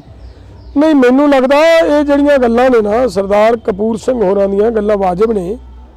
ਜੇ ਇਹ ਗੱਲਾਂ ਨਾ ਹੁੰਦੀਆਂ ਤਾਂ ਉਹਨਾਂ ਨੂੰ ਇਹ ਗੱਲਾਂ ਕਹਿਣੀਆਂ ਕਿਉਂ ਪੈਂਦੀਆਂ ਜੀ? ਇਹ ਹੁੰਦੀਆਂ ਰਹੀਆਂ ਹੁਣ ਹੈ ਨਾ, ਸਾਰਿਆਂ ਦੇ ਸਾਹਮਣੇ ਨੇ। ਆਪਾਂ ਪਿੱਛੇ ਵੀ ਵੇਖ ਕੇ ਆਏ ਆ। ਬਿਲਕੁਲ। ਪਰ ਗੱਲ ਇਹ ਵੀ ਹੈ ਕਿ ਯਾਰ ਇਹਨਾਂ ਦੀ ਆਵਾਜ਼ ਚੁੱਕਣ ਵਾਲੇ ਵੀ ਤਾਂ ਕੋਈ ਹੈਗੇ ਆ ਨਾ, ਇਹ ਵੀ ਤਾਂ ਸਪਸ਼ਟ ਹੈ। ਨੌਜਵਾਨੀ ਕਿੰਨੀ ਕੁ ਜਾਊਗੀ ਅੱਗੇ? ਤਾਂ ਦੀਪ ਸਿੱਧੂ ਦਾ ਪ੍ਰਭਾਵ ਰਿਹਾ ਨੌਜਵਾਨੀ ਤੇ, ਲੱਖਾ ਸਿੰਘ ਸਧਾਣਾ ਦਾ ਪ੍ਰਭਾਵ ਰਿਹਾ ਨੌਜਵਾਨੀ ਤੇ, ਇਸ ਵਾਰ ਕੋਈ ਨੌਜਵਾਨ ਆਗੂ ਵੀ ਨਹੀਂ ਦਿਖ ਰਿਹਾ ਵਿੱਚ। ਨਹੀਂ, ਨੌਜਵਾਨ ਨੂੰ ਨਾ ਤਾਂ ਲੱਖਾ ਸਧਾਣਾ ਬਾਹਰ ਰਵੇ, ਕਿਸੇ ਨੇ ਬਾਹਰ ਨਹੀਂ ਰਹਿਣਾ ਯੂਥ ਇਹਦੇ ਵਿੱਚ, ਕਿਉਂਕਿ ਯੂਥ ਨੂੰ ਸਮਝਾਉਣ ਦੀ ਲੋੜ ਆ ਨਾ। ਜਿੰਨਾ ਚਿਰ ਯੂਥ ਨੂੰ ਸਮਝ ਨਹੀਂ ਆਉਂਦੀ ਉਹਨਾਂ ਚਿਰ ਯੂਥ ਸਾਡੇ ਤੋਂ ਵੱਖਰਾ ਹੈ। ਜਦੋਂ ਯੂਥ ਕੌਣ ਹੈ? ਮੇਰਾ ਪੁੱਤ ਯੂਥ ਹੈ, ਮੈਂ ਵੱਡੀ ਉਮਰ ਦਾ, ਮੈਂ ਬਜ਼ੁਰਗ ਹਾਂ, ਮੈਂ ਕਿਹਦੇ ਲਈ ਲੜ ਰਿਹਾ? ਆਪਦੇ ਪੁੱਤ ਲਈ, ਉਹਦੇ ਅੱਗੇ ਬੱਚੇ ਲਈ, ਇਹਦੇ ਲਈ ਲੜ ਰਿਹਾ ਨਾ। ਤੇ ਜਿਹੜਾ ਵੀ ਬਜ਼ੁਰਗ ਇੱਥੋਂ ਲੜਾਈ ਲੜੇਗਾ ਉਹਦੇ ਲਈ ਲੜੇਗਾ ਨਾ। ਕੀ ਉਹ ਬਜ਼ੁਰਗ ਦਾ ਬੱਚਾ ਘਰੇ ਬੈਠਾ ਇਹ ਸੋਚੇਗਾ ਕਿ ਮੇਰੇ ਬਾਪੂ ਦੇ ਡਾਂਗਾ ਪੈਣ ਤੇ ਮੈਂ ਘਰੇ ਬੈਠਾ ਰਹਾ? ਕਿਸੇ ਦੀ ਵਿਚਾਰਧਾਰਾ ਦਾ ਤਾਂ ਪ੍ਰਭਾਵ ਹੁੰਦਾ ਹੀ ਹੈ ਨਾ ਨੌਜਵਾਨਾਂ ਤੇ ਵੀ। ਹਾਂ, ਨਹੀਂ, ਇਹ ਗੱਲ ਠੀਕ ਹੈ, ਯੂਥ ਦੇ ਉੱਤੇ ਵਿਚਾਰਧਾਰਾ ਦਾ ਅਸਰ ਪੈਂਦਾ ਹੁੰਦਾ ਹੈ, ਪਰ ਵਿਚਾਰਧਾਰਾ ਦੇ ਨਾਲੋਂ ਵੱਡਾ ਹੈ ਕਿ ਜਿਹੜੀ ਜ਼ਮੀਨ ਹੈ ਉਹ ਬਚਾਉਣੀ ਹੈ, ਆਉਣ ਵਾਲੀ ਨਸਲ ਬਚਾਉਣੀ ਹੈ। ਸਾਡੇ ਕੋਈ ਵੀ ਨੌਜਵਾਨ ਹੈ ਜਿਹੜਾ ਯੂਥ ਦੇ ਵਿੱਚੋਂ ਆਪਦੇ ਪਿਓ ਦੀ ਦਾੜੀ ਪੱਟੀ ਦੀ ਬਰਦਾਸ਼ਤ ਨਹੀਂ ਕਰ ਸਕਦਾ। ਜੀ ਬਹੁਤ ਬਹੁਤ ਸ਼ੁਕਰੀਆ। ਤਾਂ ਅਸੀਂ ਇਸ ਵਕਤ ਕਿਸਾਨ ਆਗੂ ਜਗਜੀਤ ਸਿੰਘ ਡੱਲੇਵਾਲ ਦੇ ਨਾਲ ਜਿਹੜੀ ਕਿ ਗੱਲਬਾਤ ਸੀ ਉਹ ਕਰ ਰਹੇ ਸੀ। ਤਾਂ ਦੇਖਦੇ ਹਾਂ ਕਿ 26 ਫਰਵਰੀ ਦਾ ਜੋ ਨਾਅਰਾ ਦਿੱਤਾ ਦਿੱਲੀ ਚੱਲੋ ਦਾ, ਕਿੰਨੇ ਕੁ ਨੌਜਵਾਨ ਤੇ ਕਿੰਨੇ ਕੁ ਕਿਸਾਨ ਫੇਰ ਸਿੰਘੂ ਬਾਰਡਰ, ਟਿੱਕਰੀ ਬਾਰਡਰ ਤੇ ਜਾ ਕੇ ਬੈਠਦੇ ਨੇ, ਫੇਰ ਦਿੱਲੀ ਪੁਲਿਸ ਜਾਂ ਹਰਿਆਣਾ ਪੁਲਿਸ ਦੇ ਬੈਰੀਗੇਡ ਤੋੜ ਕੇ ਅੱਗੇ ਵੱਧਦੇ ਨੇ। ਇਹ ਤਾਂ ਆਉਣ ਵਾਲਾ ਸਮਾਂ ਦੱਸੇਗਾ, ਪਰ ਤੁਸੀਂ ਜੁੜੇ ਰਹਿਣਾ ਇੰਡੋਜ਼ ਟੀਵੀ ਦੇ ਨਾਲ। ਅਜਿਹੀਆਂ ਮੁਲਾਕਾਤਾਂ ਤੁਹਾਡੇ ਰੂਬਰੂ ਕਰਦੇ ਰਵਾਂਗੇ। ਮੇਰੇ ਸਹਿਯੋਗੀ ਸਾਥੀ ਦੀਪ ਦੇ ਨਾਲ ਮੈਨੂੰ ਹਰਜਿੰਦਰ ਸਿੰਘ ਢਿੱਲੋਂ ਨੂੰ ਦਿਓ ਜੀ ਇਜਾਜ਼ਤ। ਧੰਨਵਾਦ। ਇੰਡੋਜ਼ ਟੀਵੀ ਦੇ ਨਾਲ ਤੁਸੀਂ ਜੁੜ ਚੁੱਕੇ ਹੋ ਤਾਂ ਮੈਂ ਹਾਂ ਹਰਜਿੰਦਰ ਸਿੰਘ ਢਿੱਲੋਂ। ਇਸ ਵਕਤ ਅਸੀਂ ਇੱਕ ਵਾਰ ਫੇਰ ਜਿਹੜੀ ਕਿ ਮੁਲਾਕਾਤ ਆ ਕਿਸਾਨ ਆਗੂ ਜਗਜੀਤ ਸਿੰਘ ਡੱਲੇਵਾਲ ਦੇ ਨਾਲ ਕਰਵਾ ਰਹੇ ਹਾਂ। ਇਸ ਮੁਲਾਕਾਤ ਦੇ ਤਹਿਤ ਬਹੁਤ ਕੁਝ ਅਜਿਹਾ ਗਾ ਜਿਹੜਾ ਕਿ ਸਾਹਮਣੇ ਆਵੇਗਾ, ਜਿਸ ਦੇ ਤਹਿਤ ਅਸੀਂ ਬਹੁਤ ਸਾਰੀਆਂ ਗੱਲਾਂ ਜਿਹੜੀਆਂ ਕਿ ਦਿੱਲੀ ਅੰਦੋਲਨ ਨੂੰ ਲੈ ਕੇ ਪੁੱਛਾਂਗੇ, ਕਿਉਂਕਿ ਦਿੱਲੀ ਕਿਸਾਨ ਅੰਦੋਲਨ ਚੱਲਿਆ ਤਾਂ ਦਿੱਲੀ ਕਿਸਾਨ ਅੰਦੋਲਨ ਦੇ ਵਿੱਚੋਂ ਬਹੁਤ ਸਾਰੀਆਂ ਜਥੇਬੰਦੀਆਂ ਅਜਿਹੀਆਂ ਨਿਕਲੀਆਂ ਜਿਹੜੀਆਂ ਜਥੇਬੰਦੀਆਂ ਨੇ ਸਰਕਾਰ ਦੇ ਨਾਲ ਸਮਝੌਤੇ ਕੀਤੇ ਤੇ ਸਰਕਾਰ ਦੀ ਬੋਲੀ ਬੋਲਦਿਆਂ ਰਹੀਆਂ। ਪਰ ਜਗਜੀਤ ਸਿੰਘ ਡੱਲੇਵਾਲ ਦੇ ਵੱਲੋਂ ਸਪਸ਼ਟ ਕੀਤਾ ਗਿਆ ਕਿ ਅਸੀਂ ਉਹ ਜਥੇਬੰਦੀਆਂ ਦੇ ਵਿੱਚੋਂ ਨਹੀਂ ਆਉਂਦੇ, ਅਸੀਂ ਗੈਰ ਰਾਜਨੀਤਿਕ ਜਥੇਬੰਦੀਆਂ ਦੀ ਗੱਲ ਕਰਾਂਗੇ ਤੇ ਅਸੀਂ ਗੈਰ ਰਾਜਨੀਤਿਕ ਹੀ ਰਹਿਣਾਗਾ। ਬੇਸ਼ੱਕ SSM ਬਣਿਆ, ਸੰਯੁਕਤ ਸਮਾਜ ਮੋਰਚਾ ਬਣਿਆ, ਜਿਸ ਮੋਰਚੇ ਦੇ ਤਹਿਤ ਇਲੈਕਸ਼ਨ ਲੜੇ ਗਏ, ਰਾਜੇਵਾਲ ਨੂੰ ਪ੍ਰਧਾਨਗੀ ਦਿੱਤੀ ਗਈ, ਤਾਂ ਉਸ ਸਾਰੀਆਂ ਗੱਲਾਂ ਨੂੰ ਲੈ ਕੇ ਅਸੀਂ ਗੱਲਬਾਤ ਅੱਜ ਫੇਰ ਇੱਕ ਜਿਹੜੀ ਕਿ ਛੇੜਾਂਗੇ। ਸਾਡੇ ਨਾਲ ਪ੍ਰਧਾਨ ਜੀ ਮੌਜੂਦ ਨੇ ਜੀ, ਬਹੁਤ ਬਹੁਤ ਸਵਾਗਤ ਹੈ। ਸਤਿ ਸ਼੍ਰੀ ਅਕਾਲ। ਸਤਿ ਸ਼੍ਰੀ ਅਕਾਲ ਜੀ। ਡੱਲੇਵਾਲ ਸਾਹਿਬ, ਸ਼ੁਰੂਆਤ ਉੱਥੋਂ ਹੀ ਕਰ ਲਈਏ ਕਿ ਇੱਕ ਵਾਰ ਫੇਰ ਹੋਕਾ ਦੇ ਰਹੇ ਹੋ ਕਿ ਦਿੱਲੀ ਚੱਲੋ। ਦਿੱਲੀ ਚੱਲੋ ਦਾ ਜੋ ਪਹਿਲਾ ਨਾਅਰਾ ਦਿੱਤਾ ਸੀ, ਉਸੇ ਨਾਅਰੇ ਦੇ ਤਹਿਤ ਫੇਰ ਪਿੰਡਾਂ ਦੇ ਵਿੱਚ ਮੀਟਿੰਗਾਂ ਕਰ ਰਹੇ ਹੋ। ਹਾਂ ਦੇਖੋ, ਪਹਿਲੀ ਤਾਂ ਗੱਲ ਇਹ ਹੈ ਕਿ ਢਿੱਲੋਂ ਸਾਹਿਬ ਜਿਹੜਾ ਸਰਕਾਰਾਂ ਦਾ ਰਵੱਈਆ ਜੀ ਸਾਡੇ ਨਾਲ ਅੰਦੋਲਨ ਦੇ ਦੌਰਾਨ, ਜਦੋਂ ਅੰਦੋਲਨ ਦੀ ਸਮਾਪਤੀ ਦਾ ਸਮਾਂ ਆਇਆ ਜਾਂ ਉਹਨੂੰ ਇਹ ਕਹਿ ਲਈਏ ਪੋਸਟਪੋਨ ਕਰਨ ਦਾ ਸਮਾਂ ਆਇਆ ਜੀ, ਉਦੋਂ ਇੱਕ ਚਿੱਠੀ ਉਹਦਾ ਆਧਾਰ ਸੀ ਜਿਹਦੇ 'ਚ ਕਿਹਾ ਗਿਆ ਕਿ ਅਸੀਂ MSP ਦੀ ਗਰੰਟੀ ਦਾ ਕਾਨੂੰਨ ਵੀ ਦੇਵਾਂਗੇ। ਬਿਲਕੁਲ। ਲਖੀਮਪੁਰ ਦੇ ਵਿੱਚ ਜਿਹੜੇ ਸਾਡੇ ਕਿਸਾਨ ਤੇ ਪੱਤਰਕਾਰ ਸ਼ਹੀਦ ਕੀਤੇ ਗਏ ਸੀ ਉਹਨਾਂ ਦਾ ਇਨਸਾਫ ਵੀ ਦੇਵਾਂਗੇ। ਬਿਲਕੁਲ। ਅਸੀਂ ਜਿਹੜਾ ਬਿਜਲੀ ਸੋਧ ਬਿੱਲ ਆ ਜਿਹੜਾ ਸਟੇਕ ਹੋਲਡਰਸ ਦੇ ਨਾਲ ਆਮ ਖਪਤਕਾਰਾਂ ਨਾਲ ਗੱਲ ਕੀਤੇ ਬਿਨਾਂ ਨਹੀਂ ਲੈ ਕੇ ਆਵਾਂਗੇ। ਇਦੋਂ ਵੀ ਗਾਹਾਂ ਸਾਡੇ ਨਾਲ ਵੀ ਕਮਿਟਮੈਂਟ ਕੀਤੀ ਗਈ ਕਿ ਸ਼ਹੀਦਾਂ ਦੇ ਪਰਿਵਾਰਾਂ ਨੂੰ ਕੰਪਨਸੇਸ਼ਨ ਵੀ ਕਰਾਂਗੇ ਜੀ, ਔਰ ਕਿਸੇ ਵੀ ਕਿਸਾਨ ਦੇ ਉੱਤੇ ਪੂਰੇ ਭਾਰਤ ਦੇ ਵਿੱਚ ਕਿਸੇ ਤਰ੍ਹਾਂ ਦਾ ਵੀ ਅੰਦੋਲਨ ਦੇ ਦੌਰਾਨ ਮੁਕੱਦਮੇ, ਸਾਰੇ ਮੁਕੱਦਮੇ ਵਾਪਸ ਲਵਾਂਗੇ। ਲੇਕਿਨ ਜੋ ਹੀ ਮਤਲਬ ਮੋਰਚਾ ਉੱਥੋਂ ਅਸੀਂ ਸਸਪੈਂਡ ਕਰਕੇ ਚਾਲੇ ਪਾਏ, ਸਰਕਾਰ ਆਪਦੀਆਂ ਸਾਰੀਆਂ ਗੱਲਾਂ ਤੋਂ ਉਸੇ ਟਾਈਮ ਘੁੰਮ ਗਈ ਜੀ। ਉਸ ਤੋਂ ਅਗਲੀ ਗੱਲ ਸਰਕਾਰ ਨੇ 2014 'ਚ ਇੱਕ ਵਾਅਦਾ ਕਰਿਆ ਸੀ ਆਪਣੇ ਨਾਲ, ਪੂਰੇ ਦੇਸ਼ ਨਾਲ। ਬਿਲਕੁਲ। ਕਿ ਅਸੀਂ ਡਾਕਟਰ ਸਵਾਮੀਨਾਥਨ ਦੀ ਰਿਪੋਰਟ ਲਾਗੂ ਕਰਾਂਗੇ ਅਗਰ ਸਾਡੀ ਸਰਕਾਰ ਬਣਦੀ ਹੈ ਤਾਂ। ਉਹ ਹਜੇ ਤੱਕ ਲਾਗੂ ਨਹੀਂ ਕੀਤੀ।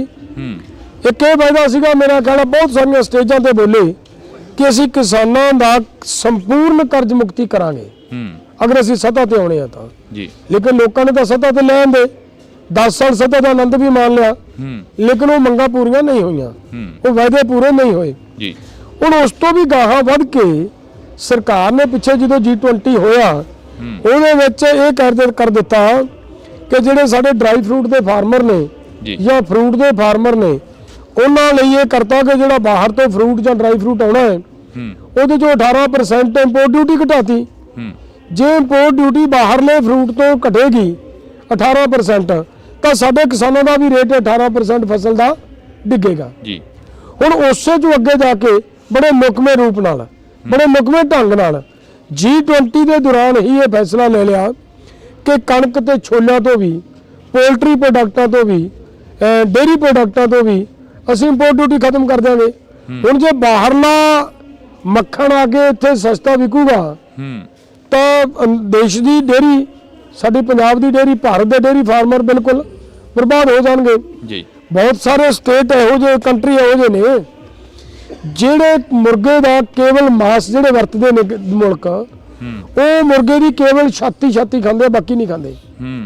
ਔਰ ਸਾਡੇ ਭਾਰਤ ਦੇ ਵਿੱਚ ਲੈਗ ਪੀਸ ਨੂੰ ਇੱਕ ਇੰਪੋਰਟੈਂਸ ਦਿੱਤੀ ਜਾ ਰਹੀ ਹੈ।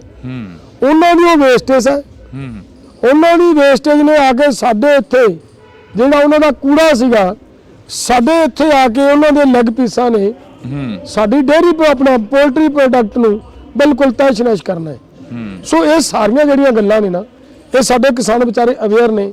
ਨਾ ਕਿਸੇ ਅਖਬਾਰ ਦੇ ਵਿੱਚ ਸਰਕਾਰ ਦਾ ਐਡਾ ਦਬਦਬਾ ਹੈ, ਕਿਸੇ ਅਖਬਾਰ 'ਚ ਖਬਰ ਨਹੀਂ ਨਸ਼ਰ ਹੋਣ ਦਿੱਤੀ ਜੀ, ਕਿਸੇ ਚੈਨਲ ਦੇ ਉੱਤੇ ਨਹੀਂ ਬੋਲਣ ਦਿੱਤਾ, ਕਿਸੇ ਦੀ ਆਵਾਜ਼ ਨਹੀਂ ਨਿਕਲੀ ਅੱਜ ਤੱਕ। ਤੋਂ ਅਸੀਂ ਇਹਨੂੰ ਤਾਂ ਹੀ ਕੋਸ਼ਿਸ਼ ਕਰ ਰਹੇ ਹਾਂ ਕਿ ਪਿੰਡਾਂ ਦੇ ਵਿੱਚ ਨਿਕਲੋ, ਲੋਕਾਂ ਤੱਕ ਇਹ ਗੱਲ ਲੈ ਕੇ ਜਾਈਏ ਤਾਂ ਕਿ ਲੋਕਾਂ ਨੂੰ ਪਤਾ ਲੱਗੇ ਕਿ ਸਰਕਾਰ ਕੀ ਕਰਨ ਜਾ ਰਹੀ ਹੈ। ਉਹਦੇ ਆਧਾਰ ਦੇ ਉੱਤੇ ਹੀ ਅਸੀਂ ਪ੍ਰੋਗਰਾਮ ਲਿਖਿਆ ਗਿਆ ਸਾਡਾ ਕਿ ਅਸੀਂ ਫਰਵਰੀ ਦੇ ਵਿੱਚ ਪਹਿਲਾਂ ਸਾਡਾ ਐਸਕੇਐਮ ਨਾਨ ਪੋਲੀਟੀਕਲ ਵੱਲੋਂ ਇਕੱਲੇ ਵੱਲੋਂ ਪ੍ਰੋਗਰਾਮ ਸੀ, ਫਿਰ ਉੱਤਰੀ ਭਾਰਤ ਦੀਆਂ ਕੁਝ ਜਥੇਬੰਦੀਆਂ 18 ਕੁ, ਉਹਨਾਂ ਨੇ ਵੀ ਸਾਨੂੰ ਆ ਕੇ ਤਾਲਮੇਲ ਨਾਲ ਪ੍ਰੋਗਰਾਮ ਸਾਡੇ ਨਾਲ ਕਰਨ ਦਾ ਸਹਿਯੋਗ ਦੇਣ ਦੀ ਗੱਲ ਕੀਤੀ ਹੈ। ਉਹ ਸਾਡੇ ਨਾਲ ਉਹ ਵੀ ਨੇ। ਪਿਛਲੇ ਦਿਨਾਂ ਦੇ ਵਿੱਚ 32-33 ਜਥੇਬੰਦੀਆਂ ਸਾਡੇ ਨਾਲ ਆ ਕੇ ਦੱਖਣੀ ਭਾਰਤ ਦੇ ਵਿੱਚੋਂ ਵੀ ਸਾਡੇ ਨਾਲ ਸਹਿਯੋਗ ਕਰਨ ਦੀ ਗੱਲ ਕੀਤੀ ਹੈ। ਤੋਂ ਵਾਹਿਗੁਰੂ ਦੇ ਹੁਕਮ ਦੇ ਨਾਲ ਇੱਕ ਵੱਡਾ ਅੰਦੋਲਨ ਹੋਣ ਵੱਲ ਨੂੰ ਜਾ ਰਿਹਾ ਹੈ। ਡੱਲੇਵਾਲ ਸਾਹਿਬ, ਜਿਵੇਂ ਤੁਸੀਂ ਸਟੇਜਾਂ ਦੇ ਉੱਪਰੋਂ ਕਿਸਾਨਾਂ ਦੇ ਨਾਲ ਜਿਹੜੀ ਵਿਚਾਰ ਚਰਚਾ ਕਰਦੇ ਹੋ, ਕਿਸਾਨਾਂ ਨੂੰ ਦੱਸਦੇ ਹੋ ਕਿ ਇੱਕ ਵਰਲਡ ਬੈਂਕ ਨੇ ਐਲਾਨ ਜਾਰੀ ਕੀਤਾ, ਇੱਕ ਜਿਹੜਾ ਵਰਲਡ ਬੈਂਕ ਨੇ ਕਿਸਾਨਾਂ ਨੂੰ ਆਪਣੇ ਕਬਜ਼ੇ ਦੇ ਵਿੱਚ ਲੈ ਲਿਆ। ਹਿੰਦੀ ਅਖਬਾਰਾਂ ਨੇ ਜਿਹੜੀਆਂ ਕਿ ਖਬਰਾਂ ਲਾਈਆਂ, ਜਿਹੜੀ ਕਿ ਹੁਣੇ ਤੁਸੀਂ ਚਰਚਾ ਕਰ ਰਹੇ ਸੀਗੇ ਕਿਸਾਨਾਂ ਦੇ ਨਾਲ, ਜਿਹੜੀ ਕਿ ਆਮ ਕਿਸਾਨਾਂ ਨੂੰ ਨਹੀਂ ਪਤਾ ਹੈਗੀ, ਤੇ ਨਾ ਹੀ ਉਹ ਕੋਈ ਟੀਵੀ ਚੈਨਲ, ਨਾ ਹੀ ਕੋਈ ਪੱਤਰਕਾਰ ਉਸ ਨੂੰ ਨਸ਼ਰ ਕਰ ਰਿਹਾ। ਪਰ ਅੱਜ ਅਸੀਂ ਤੁਹਾਡੇ ਨਾਲ ਸਬੱਬ ਬਣਿਆ ਇਸ ਗੱਲ ਨੂੰ ਲੈ ਕੇ ਚਰਚਾ ਜਿਹੜੀ ਕਿ ਕਰਨੀ ਚਾਹੁੰਦੇ ਹਾਂ ਕੁਛ।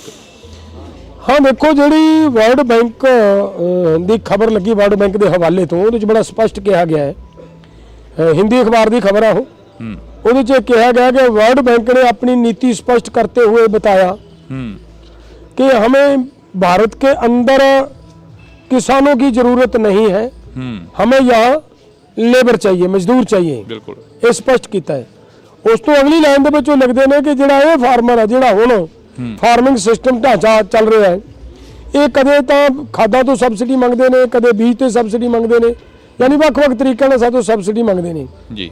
ਤੋਂ ਇਹਦੇ ਨਾਲੋਂ ਚੰਗਾ ਹੈ ਕਿ ਇਹਨਾਂ ਸਾਰਿਆਂ ਨੂੰ ਪਾਸੇ ਕਰੋ, ਇਹਨਾਂ ਤੋਂ ਜ਼ਮੀਨ ਫੜੋ ਤੇ ਇੱਥੇ ਵੱਡੇ ਕਲਸਟਰ ਤਿਆਰ ਕਰੋ। ਔਰ ਲਾਸਟ ਦੇ ਤੋਂ ਬੜੀ ਚਿੰਤਾ ਵਾਲੀ ਗੱਲ ਹੈ, ਜਿਹੜੀ ਸਾਡੇ ਕਿਸਾਨਾਂ ਨੂੰ ਨਹੀਂ ਪਤਾ, ਉਹਨਾਂ ਨੇ ਕਿਹਾ ਕਿ ਰੂਪ ਹੈ ਜਿਹੜਾ ਇੱਥੇ ਇਹ ਨੀਤੀ ਜਿਹੜੀ ਲਾਗੂ ਹੁੰਦੀ, ਇਹਦਾ ਅਸਰ ਨਜ਼ਰ ਵੀ ਆ ਰਿਹਾ ਹੈ।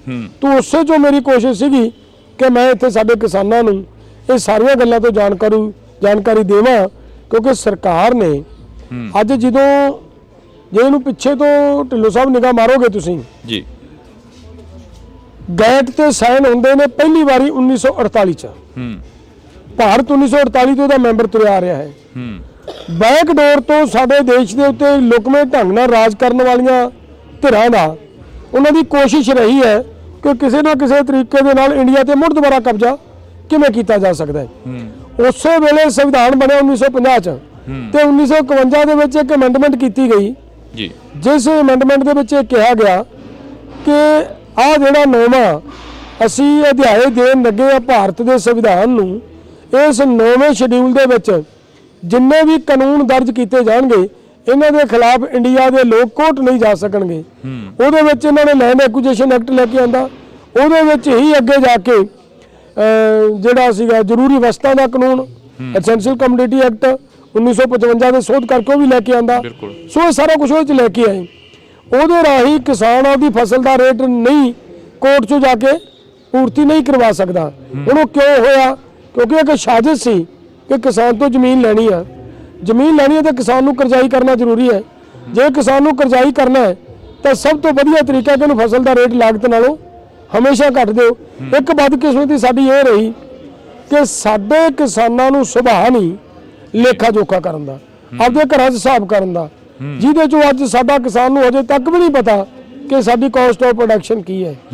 ਹੁਣ ਉਹ ਜਿਹੜੀ ਜੇਕਰ caste of production 3200 I 1 quintal ਕਣਕ ਤੇ ਸਰਕਾਰ ਉਹਨੂੰ 2300 ਦੇ ਕੇ ਘਰ ਪੂਰਾ ਕਰਨ ਦੀ ਕੋਸ਼ਿਸ਼ ਕਰੇ ਤਾਂ ਉਹ ਤਾਂ ਫਿਰ ਜਿਹੜਾ 900 ਰੁਪਈਆ ਕਿਸਾਨ ਨੂੰ ਪਰ ਕੁਇੰਟਲ ਘਾਟਾ ਪੈਣਾ ਤਾਂ ਉਹ ਤਾਂ ਕਿਸਾਨ ਮਰੇਗਾ ਹੀ ਮਰੇਗਾ।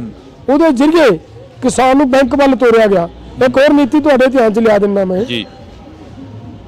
ਦੇਖੋ ਪਿਛਲੇ ਸਮੇਂ 'ਚ ਜੋ ਸਨ 2000 'ਚ ਨਵੀਂ ਐਗਰੀਕਲਚਰ ਪਾਲਿਸੀ ਭਾਰਤ ਸਰਕਾਰ ਨੇ ਬਣਾਈ, ਉਹਦੇ 'ਚ ਬੜਾ ਕਲੀਅਰ ਕੱਟ ਮੈਂਸ਼ਨ ਕੀਤਾ ਗਿਆ ਕਿ ਇੱਥੇ ਵੱਡੇ ਵੱਡੇ ਫਾਰਮ ਤਿਆਰ ਕਰਨੇ ਆ ਜੀ। ਇਹਦੇ 'ਚ ਮੈਂਸ਼ਨ ਕਰਤਾ, ਅੱਗੇ ਜਾ ਕੇ ਉਹਦੇ ਤੇ ਅਮਲ ਹੋਣਾ ਸ਼ੁਰੂ ਹੋ ਗਿਆ।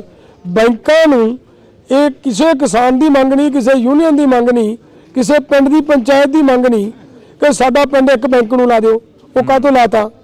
ਔਰ ਪਿੰਡ ਬੈਂਕਾਂ ਨਾਲ ਜੋੜੇ ਗਏ, ਫਿਰ 4-4 ਪਿੰਡ ਜੋੜੇ ਗਏ। ਉਹ ਕੋਸ਼ਿਸ਼ ਉਹਨਾਂ ਦੀ ਇਹੀ ਸੀ ਜਿਹੜੀ ਉਹ ਲਾਸਟ ਤੇ ਕਈ ਲੈਣ ਉਹਨਾਂ ਨੇ ਕਿ ਸਾਨੂੰ ਉਹਦਾ ਅਸਰ ਨਜ਼ਰ ਆ ਵੀ ਰਿਹਾ ਹੈ। ਭਾਵ ਉਹਨਾਂ ਦੇ ਮੁਤਾਬਕ ਉਹ ਕਲਸਟਰ ਬਣ ਗਿਆ। ਉਹ 4 ਪਿੰਡਾਂ ਦੀ ਜ਼ਮੀਨ ਇੱਕ ਬੈਂਕ ਦੇ ਵਿੱਚ ਆਰਡਰ ਹੋ ਗਈ ਹੈ ਔਰ ਉਹ ਕਰਜ਼ਾ ਵੀ ਇੰਨਾ ਕੁ ਚਲਿਆ ਗਿਆ ਕਿਸਾਨਾਂ ਬੰਨੀ ਕਿ ਕਿਸਾਨ ਹੁਣ ਆਪਦੀ ਜ਼ਮੀਨ ਦੇ ਮੁਤਾਬਕ, ਆਪਦੀ ਫਸਲ ਦੇ ਮੁਤਾਬਕ ਉਹ ਕਰਜ਼ਾ ਨਹੀਂ ਉਤਾਰ ਸਕਣਗੇ। ਇਹ ਨਹੀਂ ਲੱਗਦਾ ਹੈ ਕਿ ਨਿਊ ਵਰਲਡ ਦੀ ਜਿਹੜੀ ਨੀਤੀ ਆ ਉਸ ਦੇ ਤਹਿਤ ਕਿਸਾਨਾਂ ਨੂੰ ਗੁੰਮਰਾਹ ਕੀਤਾ ਗਿਆ ਤੇ ਕਿਸਾਨ ਜ਼ਮੀਨਾਂ ਵੇਚ ਕੇ ਭੰਗੜੇ ਪਾਉਂਦੇ ਨਜ਼ਰ ਆ ਰਹੇ ਨੇ ਕਿ ਸਾਡੀ ਕਰੋੜ ਰੁਪਏ ਦੀ ਜ਼ਮੀਨ ਵਿਕ ਗਈ ਆ, ਇੱਥੋਂ ਦੀ ਰੋਡ ਨਿਕਲ ਜੇ। ਕਿਸਾਨ ਤਾਂ ਅਰਦਾਸਾਂ ਕਰਦੇ ਨੇ ਕਿ ਸਾਡੀ ਜ਼ਮੀਨ ਵਿੱਚ ਦੀ ਰੋਡ ਨਿਕਲਣਾ ਚਾਹੀਦਾ ਇੱਕ ਅੱਧਾ। ਇਹ ਬਿਲਕੁਲ ਜਿਹੜੀ ਤੁਸੀਂ ਆਹ ਗੱਲ ਕੀਤੀ ਹੈ, ਇਹਦੀ ਬੈਕ ਦੇ ਉੱਤੇ ਨਿਊ ਵਰਲਡ ਆਰਡਰ ਹੀ ਖੜਾ ਹੈ। ਇਹਦੀ ਬੈਕ ਦੇ ਉੱਤੇ ਨਿਊ ਵਰਲਡ ਆਰਡਰ ਹੀ ਖੜਾ ਹੈ। ਤੁਸੀਂ ਨੋਟ ਕਰਿਓ ਇੱਕ ਗੱਲ ਹੋਰ ਮੈਂ ਤੁਹਾਡੇ ਧਿਆਨ 'ਚ ਲਿਆ ਦਿੰਦਾ। ਜਦੋਂ 1994 ਦੇ ਵਿੱਚ ਭਾਰਤ ਦੇ ਕੋਲੋਂ ਗੈਟ ਤੇ ਸਾਈਨ ਦੁਬਾਰਾ ਕਰਵਾਏ ਗਏ, 86 ਦੇ ਵਿੱਚ ਉਸੇ ਗੈਟ ਨੂੰ ਸੋਧ ਕੇ ਨਵਾਂ ਰੂਪ ਲਿਆ ਕੇ 86 ਦੇ ਵਿੱਚ ਭਾਰਤ ਦੇ ਕੋਲੋਂ ਖਰੜਾ ਆਉਂਦਾ ਹੈ। ਜਦੋਂ ਭਾਰਤ ਕੋਲੋਂ ਖਰੜਾ ਆਇਆ ਉਸ ਵੇਲੇ ਭਾਰਤ ਦੇ ਵਿੱਚ ਇੱਕ ਐਸਪੀ ਸ਼ੁਕਲਾ ਨਾਂ ਦਾ ਇੱਕ ਬਹੁਤ ਸਿਆਣਾ ਅਧਿਕਾਰੀ ਬੈਠਾ ਸੀ। ਉਹਨੇ ਕਿਹਾ ਵੀ ਭਾਰਤ ਨੂੰ ਇਹਦੇ ਮੈਂਬਰ ਨਹੀਂ ਬਣਨਾ ਚਾਹੀਦਾ, ਇੰਡੀਆ ਲਈ ਬਹੁਤ ਖਤਰਨਾਕ ਹੈ, ਕਿਉਂਕਿ ਉਹਦੇ 'ਚ ਲਿਖਿਆ ਹੈ ਉਹਦਾ ਜਿਹੜਾ ਗੈਟ ਦਾ ਜਿਹੜਾ 12ਵਾਂ ਅਧਿਆਇ ਹੈ ਉਹ ਸਾਰਾ ਐਗਰੀਕਲਚਰ ਨਾਲ ਰਿਲੇਟਡ ਹੈ। ਉਹਦੇ 'ਚ ਲਿਖਿਆ ਕਿ MSP ਦੇਣੀ ਬੰਦ ਕਰਨੀ ਹੈ, ਉਹਦੇ 'ਚ ਲਿਖਿਆ ਕਿ ਕਿਸਾਨਾਂ ਨੂੰ ਸਪੋਰਟ ਰੇਟ ਆਪਣਾ ਜਿਹੜਾ ਕਿਸੇ ਤਰ੍ਹਾਂ ਦੀ ਸਬਸਿਡੀ ਦੇਣੀ ਬੰਦ ਕਰਨੀ ਹੈ, ਉਹਦੇ 'ਚ ਲਿਖਿਆ ਕਿ ਇੱਥੇ ਵੱਡੇ ਫਾਰਮ ਤਿਆਰ ਕਰੋ, ਸਾਰਾ ਕੁਝ ਉਹਦੇ 'ਚ ਮੈਂਸ਼ਨ ਕੀਤਾ। ਹੁਣ ਉਹਦੇ ਤੇ ਜਦੋਂ ਸਾਡੇ ਬੁੱਧੀਮਾਨ ਬੰਦਿਆਂ ਨੇ ਆਬਜੈਕਸ਼ਨ ਕੀਤਾ ਕਿ ਸਾਨੂੰ ਇਹਦਾ ਮੈਂਬਰ ਨਹੀਂ ਬਣਨਾ ਚਾਹੀਦਾ ਤੇ ਵਰਲਡ ਬੈਂਕ ਤੋਂ ਇੱਕ ਚਿੱਠੀ ਆਉਂਦੀ ਹੈ 99 ਵਿੱਚ ਭਾਰਤ ਸਰਕਾਰ ਨੂੰ, ਤੇ ਚਿੱਠੀ 'ਚ ਸਿੱਧਾ ਹਦਾਇਤ ਹੈ ਕਿ SP ਸ਼ੁਕਲਾ ਨੂੰ ਹਟਾਓ ਔਰ ਇਹਦੀ ਥਾਂ ਤੇ ਅਨਵਰ ਹੁੱਡਾ ਨੂੰ ਅਪਾਇੰਟ ਕਰੋ। ਹੁਣ ਜੇ ਇਹ ਹੈ ਤਾਂ ਫਿਰ ਤਾਂ ਕਲੀਅਰ ਹੈ ਨਾ ਕਿ ਨਿਊ ਵਰਲਡ ਆਰਡਰ ਦਾ ਹੀ ਦਬਾਅ ਹੈ, ਉਧਰੋਂ ਹੀ ਕਿਤੋਂ ਪ੍ਰੈਸ਼ਰ ਪੈ ਰਿਹਾ ਹੈ, ਜਿਹਦੇ ਕਰਕੇ ਜਿੰਨੇ ਸੰਸਥਾਵਾਂ ਨੇ ਸਾਰੀਆਂ ਨਿਊ ਵਰਲਡ ਆਰਡਰ ਦੀਆਂ ਹੀ ਇੱਕ ਤਰ੍ਹਾਂ ਨਾਲ ਮਤਲਬ ਏਜੰਟੀ ਦਾ ਕੰਮ ਕਰਦੀਆਂ ਨੇ। ਜਿਹੜਾ ਪੰਜਾਬ ਨੇ ਸੰਤਾਪ ਚੱਲਿਆ ਉਹ ਵੀ ਕਿਤੇ ਨਾ ਕਿਤੇ ਜਾ ਕੇ ਉਸੇ ਦਬਾਅ ਦੇ ਥੱਲੇ ਚੱਲਿਆ ਗਿਆ ਸੀ ਜੋ 1984 ਤੋਂ 95 ਤੱਕ ਦਾ ਕਾਲਾ ਦੌਰ ਪੰਜਾਬ ਨੇ ਦੇਖਿਆ, ਜੋ ਘਰਾਂ ਦੇ ਵਿੱਚੋਂ ਮੁੰਡੇ ਭਗੌੜੇ ਹੋਏ, ਬਾਗੀ ਹੋਏ, ਜਿਨ੍ਹਾਂ ਨੂੰ ਚੁੱਕ ਕੇ ਪੁਲਿਸ ਨੇ ਮਾਰ ਦਿੱਤਾ ਗਿਆ। ਅੱਜ ਵੀ ਜਥੇਦਾਰ ਗੁਰਦੇਵ ਸਿੰਘ ਕੌਂਕੇ ਦਾ ਮੁੱਦਾ ਕਾਫੀ ਜ਼ੋਰ ਸ਼ੋਰ ਦੇ ਨਾਲ ਉੱਠ ਰਿਹਾ ਹੈਗਾ। ਹਾਂ ਦੇਖੋ ਸਾਡੀ ਜਿਹੜੀ ਕੌਮ ਹੈ ਨਾ, ਇਹ ਇੱਕ ਕੌਮ ਦਾ ਇਤਿਹਾਸ ਹੈ ਲੰਬੇ ਸਮੇਂ ਦਾ। ਜਦੋਂ ਮੁਗਲਾਂ ਨੇ ਲੋਕਾਂ ਤੇ ਭਾਰਤ ਦੇ ਵਿੱਚ ਆ ਕੇ ਅਤਿਆਚਾਰ ਕੀਤਾ, ਉਹ ਕਿਸੇ ਇੱਕ ਕੌਮ ਦੇ ਖਿਲਾਫ ਨਹੀਂ ਲੜੇ। ਉਸ ਵੇਲੇ ਵੀ ਸਾਡੀ ਕੌਮ ਜਾਂ ਸਾਡੀ ਕੌਮ ਦੇ ਰਹਿਬਰ ਜਿਹੜੇ ਲੜਦੇ ਰਹੇ ਨਾ, ਉਹ ਕਿਸੇ ਇੱਕ ਧਿਰ ਦੇ ਖਿਲਾਫ ਨਹੀਂ ਲੜੇ, ਉਹ ਬੇਇਨਸਾਫੀ ਦੇ ਖਿਲਾਫ ਲੜੇ ਨੇ ਜੀ। ਉਸ ਵੇਲੇ ਉਹਨਾਂ ਨੇ ਲੜਾਈ ਲੜੀ ਔਰ ਡਟ ਕੇ ਲੜਾਈ ਲੜੀ। ਬਿਲਕੁਲ ਇੱਥੋਂ ਤੱਕ ਕਿ ਜਿਹੜਾ ਜਿਵੇਂ ਕਿੱਡੀਆਂ ਜੰਗਾਂ ਦੇ ਵਿੱਚ ਮਰਹੱਟੇ ਵੀ ਇੱਕ ਲੜਨ ਦੇ ਵਿੱਚ ਮਾਰਸ਼ਲ ਕੌਮ ਹੈ। ਮਰਹੱਟੇ ਵਰਗੀਆਂ ਕੌਮਾਂ ਨੂੰ ਜਦੋਂ ਅਬਦਾਲੀ ਵਰਗੇ ਹਰਾ ਕੇ ਮੁੜੇ ਆ ਤੇ ਰਸਤੇ ਦੇ ਵਿੱਚ ਇਸ ਕੌਮ ਨੇ ਫਿਰ ਅੱਗੋਂ ਮਤਲਬ ਤਕੜੇ ਹੋ ਕੇ ਉਹਨਾਂ ਦੇ ਕੋਲੋਂ ਲੜਕੀਆਂ ਵੀ ਛੜਾਈਆਂ ਤੇ ਉਹਨਾਂ ਦਾ ਧਨ ਮਾਲ ਵੀ ਸਾਰਾ ਵਾਪਸ ਲੁੱਟ ਲਿਆ ਗਿਆ। ਤਾਂ ਹੁਣ ਉਹ ਜਿਹੜਾ ਹੁੰਦਾ ਜੇ ਕਰਕੇ ਤੇ ਤਾਂ ਇਤਿਹਾਸ ਦਾ ਗਵਾਹ ਹੈ ਨਾ ਕਿ ਇਹ ਕੌਮ ਹੈ ਜਿਹੜੀ ਮਾਰਸ਼ਲ ਕੌਮ ਹੈ। ਇਸ ਮਾਰਸ਼ਲ ਕੌਮ ਦੇ ਵਿੱਚ ਸਮੇਂ ਦੇ ਉੱਤੇ ਐਸੇ ਹਾਲਾਤ ਕ੍ਰੀਏਟ ਕੀਤੇ ਜਾਣ ਕਿ ਨਿਸ਼ਾਨਦੇਹੀ ਕਰਕੇ ਜਿਹੜੇ ਵੀ ਉੱਭਰਦੇ ਮਤਲਬ ਉਹਨਾਂ ਵਿਚਾਰਾਂ ਨਾਲ ਮਾਰਸ਼ਲ ਵਿਚਾਰਧਾਰਾ ਦੇ ਨੌਜਵਾਨ ਬੰਦੇ ਪੈਦਾ ਹੋਣ, ਉਹਨਾਂ ਨੂੰ ਕਿਵੇਂ ਚੁਣ ਕੇ ਮਤਲਬ ਇੱਥੋਂ ਖਤਮ ਕਰਨਾ ਹੈ ਤਾਂ ਕਿ ਜੇ ਮਾਰਸ਼ਲ ਵਿਚਾਰਧਾਰਾ ਇੱਥੇ ਰਹੇਗੀ ਤਾਂ ਇੱਥੇ ਸਤਾ ਦੇ ਉੱਤੇ ਸੌਖਾ ਰਾਜ ਕਰਨਾ ਕਿਸੇ ਨੂੰ ਨਹੀਂ ਨਸੀਬ ਨਹੀਂ ਹੋਣਾ। ਡੱਲੇਵਾਲ ਸਾਹਿਬ ਨੂੰ ਕਦੇ ਥ੍ਰੈਟ ਆਏ ਨੇ ਇਸ ਚੀਜ਼ਾਂ ਨੂੰ ਲੈ ਕੇ ਕਿ ਤੁਸੀਂ ਸਰਕਾਰ ਦੇ ਖਿਲਾਫ ਬੋਲਦੇ ਹੋ, ਪਿੰਡਾਂ ਦੇ ਵਿੱਚ ਜਾਂਦੇ ਹੋ? ਦੇਖੋ ਥ੍ਰੈਟ ਆਉਣ ਜਾਂ ਨਾ ਮੈਂ ਤਾਂ ਡੱਲੇਵਾਲ ਸਾਹਿਬ ਦੇ ਖਿਲਾਫ ਕਰ, ਮੈਂ ਤਾਂ ਇਹ ਕਹੂੰਗਾ ਕਿ ਜ਼ੋਰ ਲਾ ਲੇ ਸਰਕਾਰ ਜਿਹੜਾ ਲਾਉਣਾ ਹੈ। ਮੈਨੂੰ ਤਾਂ ਕਈ ਵਾਰੀ ਇੱਥੋਂ ਤੱਕ ਸਾਡੇ ਮਾਨਯੋਗ ਮੁੱਖ ਮੰਤਰੀ ਜੀ ਨੇ ਇਹ ਕਹਿਤਾ ਸੀਗਾ ਵੀ ਤੁਸੀਂ ਪੈਸਿਆਂ ਦਾ ਹਿਸਾਬ ਕਿਤਾਬ ਦੇਣ ਦੇ ਮਾਰੇ ਸੜਕਾਂ ਤੇ ਬੈਠਦੇ ਹੋ। ਮੈਂ ਤਾਂ ਉਦੋਂ ਕਿਹਾ ਸੀ ਵੀ ਸਰਕਾਰ ਤੇਰੀ ਹੈ, ਸਾਰਾ ਸਿਸਟਮ ਤੇਰਾ ਹੈ, ਭਾਈ ਤੂੰ ਸਾਡਾ ਲੇਖਾ ਜੋਖਾ ਚੈੱਕ ਕਰਾ ਲਾ ਜੇ ਤੈਨੂੰ ਕਿਤੇ ਇਹ ਲੱਗਦਾ ਤਾਂ।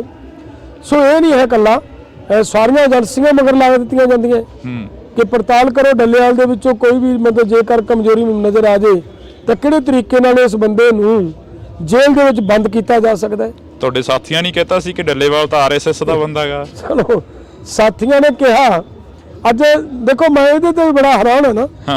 ਦੇਖੋ ਸਾਡੇ ਸਾਥੀ ਇਹ ਕਹਿਣ ਵੀ ਡੱਲੇਵਾਲ ਆਰਐਸਐਸ ਦਾ ਬੰਦਾ, ਪਹਿਲੀ ਤਾਂ ਗੱਲ ਹੈ ਕਿ ਮੋਰਚਾ ਲੜਿਆ, ਬਿਲਕੁਲ 13 ਮਹੀਨੇ ਮੋਰਚਾ ਲੜਿਆ, ਬਿਲਕੁਲ ਇਹਨਾਂ ਨੂੰ ਡੱਲੇਵਾਲ ਆਰਐਸਐਸ ਨਜ਼ਰ ਨਹੀਂ ਆਇਆ। ਲੇਕਿਨ ਜਦੋਂ ਡੱਲੇਵਾਲ ਨੇ ਇਹਨਾਂ ਦੀਆਂ ਕਰਤੂਤਾਂ ਨੂੰ ਨਹੀਂ ਬਰਦਾਸ਼ਤ ਕੀਤਾ ਉਦੋਂ ਡੱਲੇਵਾਲ ਆਰਐਸਐਸ ਬਣ ਗਿਆ। ਹੁਣ ਜੇਕਰ ਬੀਜੇਪੀ ਦੇਖੋ ਉੱਥੋਂ ਮੋਰਚਾ ਚੱਕ ਕੇ ਭੱਜਣਾ ਬੀਜੇਪੀ ਦੀ ਫੇਵਰ 'ਚ ਜਾਂਦਾ ਸੀ ਨਾ, ਬਿਲਕੁਲ ਆਰਐਸਐਸ ਦੀ ਵਿਚਾਰਧਾਰਾ ਦੀ ਫੇਵਰ 'ਚ ਜਾਂਦਾ ਸੀ ਨਾ। ਤੇ ਇਹ ਦੱਸੋ ਵੀ ਜਿਹੜਾ ਬੰਦਾ ਉੱਥੇ ਲੜ ਰਿਹਾ ਹੈ ਕਿ ਮੋਰਚਾ ਹਜੇ ਨਹੀਂ ਚੱਕਣਾ ਚਾਹੀਦਾ, ਸਾਨੂੰ ਐਮਐਸਪੀ ਦੀ ਗਰੰਟੀ ਦਾ ਕਾਨੂੰਨ ਲੈਣਾ ਚਾਹੀਦਾ। ਭਾਰਤ ਨੇ ਆਪਣੇ ਨਾਲ 46 ਮੁਲਕ ਹੋਰ ਜੋੜ ਕੇ WTO ਦੇ ਵਿੱਚ ਜਾਣ ਦੀ ਤਿਆਰੀ ਕਰ ਲਈ ਹੈ। ਤੁਸੀਂ ਰੁਕੋ, ਅਜੇ ਕਰ ਲਾਂਗੇ ਸਾਰਾ ਕੁਝ। ਪ੍ਰੈਸ਼ਰ ਬਣਿਆ ਹੋਇਆ, ਸਰਕਾਰ ਦਾ ਗੱਲ ਘੁੱਟਿਆ ਹੋਇਆ ਹੈ। ਜਿਹੜਾ ਬੰਦਾ ਇਹ ਕਹਿ ਰਿਹਾ ਆਰਐਸਐਸ, ਉਹ ਹੋ ਸਕਦਾ ਹੈ ਕਿ ਜਿਹੜੇ ਬੰਦੇ ਗੁਪਤ ਰੂਪ ਦੇ ਵਿੱਚ ਉੱਥੇ ਮੋਰਚਾ ਚਲੋ ਚੱਕੋ ਟਰਾਲੀਆਂ 'ਚ ਮੀਟਿੰਗਾਂ ਕਰਾ ਕੇ ਭੱਜੇ, ਉਹ ਹੋ ਸਕਦੇ ਨੇ। ਇੱਕ ਦਿਨ ਅਸੀਂ ਕਿਸੇ ਬੀਜੇਪੀ ਦੇ ਆਗੂ ਕੋਲ ਬੈਠੇ ਸੀ, ਉਹ ਕਹਿੰਦੇ ਕਿ ਫੋਨ ਆਉਂਦੇ ਰਹੇ ਨੇ, 5 ਆਗੂਆਂ ਨੇ ਫੋਨ ਵੀ ਬੰਦ ਕਰ ਲਏ ਸੀਗੇ ਤੇ ਉਹਦੇ ਕਾਫੀ ਖੁਲਾਸੇ ਵੀ ਹੋਏ ਉਸ ਵਕਤ, ਪਰ ਅਸੀਂ ਉਹਨਾਂ ਦਾ ਨਾਮ ਨਹੀਂ ਲਵਾਂਗੇ ਕਿਉਂਕਿ ਉਹ ਕਿਹੜੇ ਆਗੂ ਸੀ ਤੁਹਾਡੇ ਵੀ ਧਿਆਨ 'ਚ ਹੋਣਾ। ਤੁਸੀਂ ਸਭ ਤੋਂ ਪਹਿਲਾਂ ਬੋਲੇ ਕਿ ਚਿੱਠੀਆਂ ਵਾਇਰਲ ਹੋਈਆਂ, ਚਿੱਠੀਆਂ ਪ੍ਰਧਾਨ ਮੰਤਰੀ ਤੱਕ ਪਹੁੰਚੀਆਂ ਨੇ। ਦੇਖੋ ਗੱਲ ਇਹ ਹੈ, ਮੈਂ ਰਜਿੰਦਰ ਜੀ ਜਿੰਨਾ ਚਿਰ ਮੇਰੇ ਕੋਲੇ ਕੋਈ ਮਤਲਬ ਫੈਕਟ ਨਹੀਂ ਹੁੰਦਾ ਨਾ ਪਰਮਾਨੈਂਟ, ਉਹਨਾਂ ਚਿਰ ਮੈਂ ਸਮਝਦਾ ਕਿ ਚੈਨਲ ਤੇ ਬੋਲਣਾ ਉਚਿਤ ਨਹੀਂ ਹੁੰਦੀ ਕੋਈ ਗੱਲ। ਲੇਕਿਨ ਜਿੱਥੇ ਜਿਹੜੀ ਚੀਜ਼ ਮੇਰੇ ਸਾਹਮਣੇ ਆਈ, ਚਿੱਠੀ ਮੇਰੇ ਸਾਹਮਣੇ ਆਈ, ਮੈਂ ਆਉਂਦਾ ਸਾਰ ਮਤਲਬ ਉਹਦੇ ਤੇ ਮਤਲਬ ਪੂਰਾ ਲੜਾਈ ਲੜੀ ਅੰਦਰ ਬੈਠ ਕੇ, ਮੀਟਿੰਗਾਂ ਦੇ ਵਿੱਚ ਬਹਿ ਕੇ ਲੜਾਈ ਲੜੀ ਕਿ ਚਿੱਠੀ ਦਾ ਖੁਲਾਸਾ ਕਰੋ, ਇਹ ਚਿੱਠੀ ਲਿਖੀ ਕਿਉਂ ਗਈ ਹੈ। ਔਰ ਉਸੇ ਦੇ ਵਿੱਚੋਂ ਤੁਹਾਡੇ ਧਿਆਨ ਹੋਏਗਾ ਸਾਨੂੰ ਮਜਬੂਰੀ ਵਸ ਬਰਨਾਲੇ 'ਚ, ਕਿਉਂਕਿ ਪੂਰੇ ਭਾਰਤ ਦੇ ਵਿੱਚ ਜਿਹੜੀਆਂ ਕਿਸਾਨ ਮਹਾਪੰਚਾਇਤਾਂ ਹੁੰਦੀਆਂ ਸੀ ਨਾ, ਉਹ ਐਸਕੇਐਮ ਦੇ ਨਾਂ ਤੇ ਹੁੰਦੀਆਂ ਸੀ ਜੀ। ਅਸੀਂ ਇੱਥੇ ਐਸਕੇਐਮ ਦੇ ਨਾਂ ਤੇ ਨਹੀਂ ਕੀਤੀ ਸੀ। ਅਸੀਂ ਇਹ ਉੱਪਰ ਜ਼ਰੂਰ ਬੈਨਰ ਲਿਖਿਆ ਸੀ, ਲੇਕਿਨ ਲਿਖਿਆ ਇਹ ਸੀਗਾ ਕਿ ਵੱਲੋਂ ਭਾਰਤੀ ਕਿਸਾਨ ਯੂਨੀਅਨ ਏਕਤਾ ਸਿੱਧੂਪੁਰ। ਉਹ ਜਿਹੜਾ 1 ਲੱਖ ਲੋਕਾਂ ਦਾ ਕਿਸਾਨਾਂ ਦਾ ਇਕੱਠ ਕਰਕੇ ਅਸੀਂ ਸਰਕਾਰ ਨੂੰ ਵਾਰਨਿੰਗ ਦਿੱਤੀ ਸੀ ਨਾ ਜਦੋਂ, ਕਿ ਅਸੀਂ ਇਹ ਚਿੱਠੀਆਂ ਦੀ ਕੋਈ ਗੱਲ ਨਹੀਂ ਸੁਣਨ ਵਾਲੇ ਲੋਕ, ਅਸੀਂ ਇਹਨੂੰ ਮਤਲਬ ਜਿੰਨਾ ਚਿਰ 3 ਕਾਨੂੰਨ ਵਾਪਸ ਨਹੀਂ ਹੁੰਦੇ ਅਸੀਂ ਉਹਨਾਂ ਚਿਰ ਨਹੀਂ ਉਠਾਂਗੇ। ਇਹ ਚੇਤਾਵਨੀ ਦਿੱਤੀ ਸੀ ਉਦੋਂ ਮੇਥੋਂ। ਤਾਂ ਸਾਨੂੰ ਜਦੋਂ ਪਤਾ ਲੱਗਿਆ ਕਿ ਕਿਤੇ ਨਾ ਕਿਤੇ ਮੋਰਚੇ 'ਚ ਗੜਬੜ ਹੋ ਰਹੀ ਹੈ, ਅਸੀਂ ਉਸ ਦਿਨ ਜਿੰਨੇ ਕੁ ਸਾਡੀ ਹਿੰਮਤ ਪਈ, ਜਿੰਨਾ ਕੁ ਅਸੀਂ ਕਰ ਸਕਦੇ ਸੀ, ਕਿਉਂਕਿ ਸਾਨੂੰ ਇਹ ਵੀ ਡਰ ਸੀਗਾ ਕਿ ਸਰਕਾਰ ਕੋਲੇ ਕੋਈ ਇਹੋ ਜਿਹਾ ਗੱਲ ਨਾ ਜਾਵੇ ਕਿ ਸਰਕਾਰ ਨੂੰ ਇਹ ਸੰਕੇਤ ਮਿਲ ਜੇ ਕਿ ਮੋਰਚਾ ਆਪਸ ਵਿੱਚ ਦਫਾੜ ਹੋ ਗਿਆ ਜਾਂ ਪਾਟ ਗਿਆ। ਉਹਨਾਂ ਚਿਰ ਅਸੀਂ ਬਹੁਤ ਉਹਨੂੰ ਸੰਕੋਚ ਕਰਦੇ ਰਹੇ ਹਾਂ ਬੋਲਣ ਤੋਂ, ਜਿੱਥੇ ਨਾ ਸਰਦਾ ਅੰਦਰ ਬਹਿ ਕੇ ਬੋਲਣਾ, ਜਿੱਥੇ ਕਿਤੇ ਬੋਲਣਾ ਬੋਲਦੇ ਰਹੇ। ਅਫਸੋਸ ਹੁੰਦਾ ਕਿ 13 ਮਹੀਨੇ ਇਹੋ ਜੀ ਠੰਡ ਵੀ ਚੱਲੀ ਤੇ ਗਰਮੀ ਵੀ ਚੱਲੀ, ਹਨੇਰੀਆਂ ਮੀਂਹ ਵੀ ਚੱਲੇ ਤੇ ਉੱਥੇ ਟਰਾਲੀਆਂ ਦੇ ਵਿੱਚ ਉਹ ਦਿਨ ਕੱਟੇ ਜਿਹੜੇ ਦਿਨ ਕਦੇ ਅਸੀਂ ਸਰਦਾਰਾਂ ਵਾਂਗ ਇੱਥੇ ਪੰਜਾਬ ਦੇ ਵਿੱਚ ਕੱਟਦੇ ਰਹੇ ਹਾਂ। ਅਫਸੋਸ ਹੁੰਦਾ ਕਿ ਫਿਰ ਵੀ ਕੁਝ ਪੱਲੇ ਨਹੀਂ ਪਿਆ। ਨਹੀਂ, ਇਹ ਨਹੀਂ ਕਿਹਾ ਜਾ ਸਕਦਾ। ਇੱਕ ਤਾਂ ਸਭ ਤੋਂ ਵੱਡਾ ਇਹ ਪੱਲੇ ਪਿਆ ਸਾਡੇ ਕਿ ਅਸੀਂ ਪੂਰੇ ਦੇਸ਼ ਦਾ ਕਿਸਾਨ ਅਵੇਅਰ ਹੋ ਗਿਆ, ਪਹਿਲੀ ਗੱਲ। ਦੂਜੀ ਗੱਲ ਹੈ ਕਿ ਐਡਾ ਈਗੋ ਦਾ ਜਿਹਦੇ ਕੋਲੇ ਭੰਡਾਰ ਹੈ ਉਹ ਅਸੀਂ ਪੀਐਮ ਨੂੰ ਮੋੜ ਕੇ ਪਿਛਲੀ ਪੈਰੀ ਮੋੜ ਲਿਆ। ਅਗਲੀ ਗੱਲ ਹੈ ਕਿ ਪੂਰੇ ਦੇਸ਼ ਦਾ ਜਿਹਦਾ ਪੰਜਾਬ ਤੇ ਹਰਿਆਣਾ ਜਿਨ੍ਹਾਂ ਨੂੰ ਇਹਨਾਂ ਨੇ ਇੱਕ ਦੂਜੇ ਦੇ ਸਾਹਮਣੇ ਦੁਸ਼ਮਣ ਬਣਾ ਕੇ ਖੜੇ ਕਰਤਾ ਸੀ ਜੀ, ਉਹਨਾਂ ਦਾ ਭਾਈਚਾਰਾ ਕਾਇਮ ਕਰ ਗਏ। ਬਹੁਤ ਵੱਡੀਆਂ ਪ੍ਰਾਪਤੀਆਂ ਹੋਈਆਂ। ਅਗਲੀ ਗੱਲ ਇੱਕ ਹੋਰ ਹੈ, ਹੁਣ ਬਾਹਰਲੇ ਸਟੇਟਾਂ 'ਚ, ਬਾਹਰਲੇ ਕੰਟਰੀਆਂ ਦੀ ਮੈਂ ਗੱਲ ਨਹੀਂ ਕਰਦਾ, ਮੈਂ ਬਾਹਰਲੀਆਂ ਸਟੇਟਾਂ ਦੀ ਗੱਲ ਕਰਦਾ। ਬਾਹਰਲੀਆਂ ਸਟੇਟਾਂ ਦੇ ਵਿੱਚ ਡਿਮਾਂਡ ਹੋਣੀ ਸ਼ੁਰੂ ਹੋ ਗਈ ਸੀ ਕਿ ਸਾਡੇ ਇੱਥੇ ਆ ਕੇ ਕਿਸਾਨ ਲੀਡਰ ਬੋਲੇ, ਉਹ ਵੀ ਉਹ ਬੋਲੇ ਜਿਹਦੇ ਸਿਰ ਤੇ ਪੱਗ ਬੰਨੀ ਹੋਵੇ। ਇਹਦਾ ਮਤਲਬ ਅਸੀਂ ਤਾਂ ਬਹੁਤ ਨੇੜੇ ਚਲੇ ਗਏ ਸੀ, ਕਿੰਨਾ ਕੁਝ ਹਾਸਲ ਕਰ ਲਿਆ ਸੀ ਇਸ ਪੱਗ ਨੇ, ਔਰ ਉਹ ਪੱਗ ਦਾ ਮਾਣ ਨਹੀਂ ਟਿਕਿਆ। ਠੀਕ ਹੈ, ਇਨਸੀਡੈਂਟ ਵਾਪਰਦੇ ਰਹਿੰਦੇ ਨੇ, ਲੇਕਿਨ ਪੱਗ ਦਾ ਮਾਣ ਹੈ ਜਿਹੜਾ, ਜਦੋਂ ਉਦੋਂ ਮੋਰਚਾ ਚੱਕ ਕੇ ਭੱਜਣ ਦੀ ਕੋਸ਼ਿਸ਼ ਕੀਤੀ ਜਾਂਦੀ ਸੀ, ਜੇ ਸਾਰਾ ਪੰਜਾਬ ਉਹਨਾਂ ਦੇ ਮਗਰ ਲੱਗ ਕੇ ਮੋਰਚਾ ਚੱਕ ਲੈਂਦਾ ਤਾਂ ਹੋ ਸਕਦਾ ਇਹ ਕਹਿੰਦੇ ਕਿ ਪੰਜਾਬੀ ਗਦਾਰ ਨੇ। ਲੇਕਿਨ ਪੰਜਾਬੀਆਂ ਨੇ ਫਿਰ ਰੱਖ ਵਿਖਾਈ ਕਿ ਨਹੀਂ, ਅਸੀਂ ਨਹੀਂ ਜਾਵਾਂਗੇ। ਤੇ ਉਹਦੇ ਨਾਲ ਮਤਲਬ ਪੂਰੇ ਵਰਲਡ ਦੇ ਵਿੱਚ ਸੁਨੇਹਾ ਗਿਆ ਕਿ ਪੰਜਾਬੀ ਕਿਸੇ ਦਾ ਜਿਹੜਾ ਅਹਿਸਾਨ ਹੈ ਉਹ ਰੱਖਦੇ ਨਹੀਂ। ਉਹ ਜੇ ਉਹਨਾਂ ਨਾਲ ਵਾਅਦਾ ਕੀਤਾ ਮਿਲ ਕੇ ਚੱਲਣ ਦਾ ਤੇ ਮਿਲ ਕੇ ਚੱਲਦੇ ਨੇ, ਔਰ ਉਸੇ ਤਰੀਕੇ ਉਸੇ ਗੱਲ 'ਚੋਂ ਹੀ ਅੱਜ ਮੋਰ ਪੂਰੇ ਭਾਰਤ ਦੇ ਵਿੱਚ ਸਾਨੂੰ ਸਹਿਯੋਗ ਮਿਲਦਾ ਹੈ। ਤੁਸੀਂ ਪੰਜਾਬੀ ਗਦਾਰਾਂ ਦੀ ਗੱਲ ਕਰੀ ਹੈ, ਪਰ ਗਦਾਰੀ ਦੇ ਸਰਟੀਫਿਕੇਟ ਤਾਂ ਤੁਸੀਂ ਖੁਦ ਹੀ ਵੰਡੇ ਨੇ ਸਟੇਜਾਂ ਤੋਂ। ਨਹੀਂ, ਜਿਹੜੇ ਗਦਾਰੀ ਦੇ ਸਰਟੀਫਿਕੇਟ ਵੰਡਣ ਵਾਲੇ ਸੀ ਉਹ ਕੁਛ ਹੋਣਗੇ ਜਿਹੜੀਆਂ ਧਿਰਾਂ ਤੁਹਾਨੂੰ ਪਤਾ ਹੈ, ਮੇਰੇ ਨਾਲ ਵੱਧ ਤੁਸੀਂ ਜਾਣਦੇ ਹੋ। ਮੇਰੇ ਮੂੰਹੋਂ ਤਾਂ ਕਿਤੇ ਨਹੀਂ ਸੁਣਿਆ ਹੋਣਾ ਤੁਸੀਂ ਕਿ ਮੈਂ ਕਿਸੇ ਨੂੰ ਗਦਾਰ ਕਹਿੰਦਾ ਹੋਵਾਂ।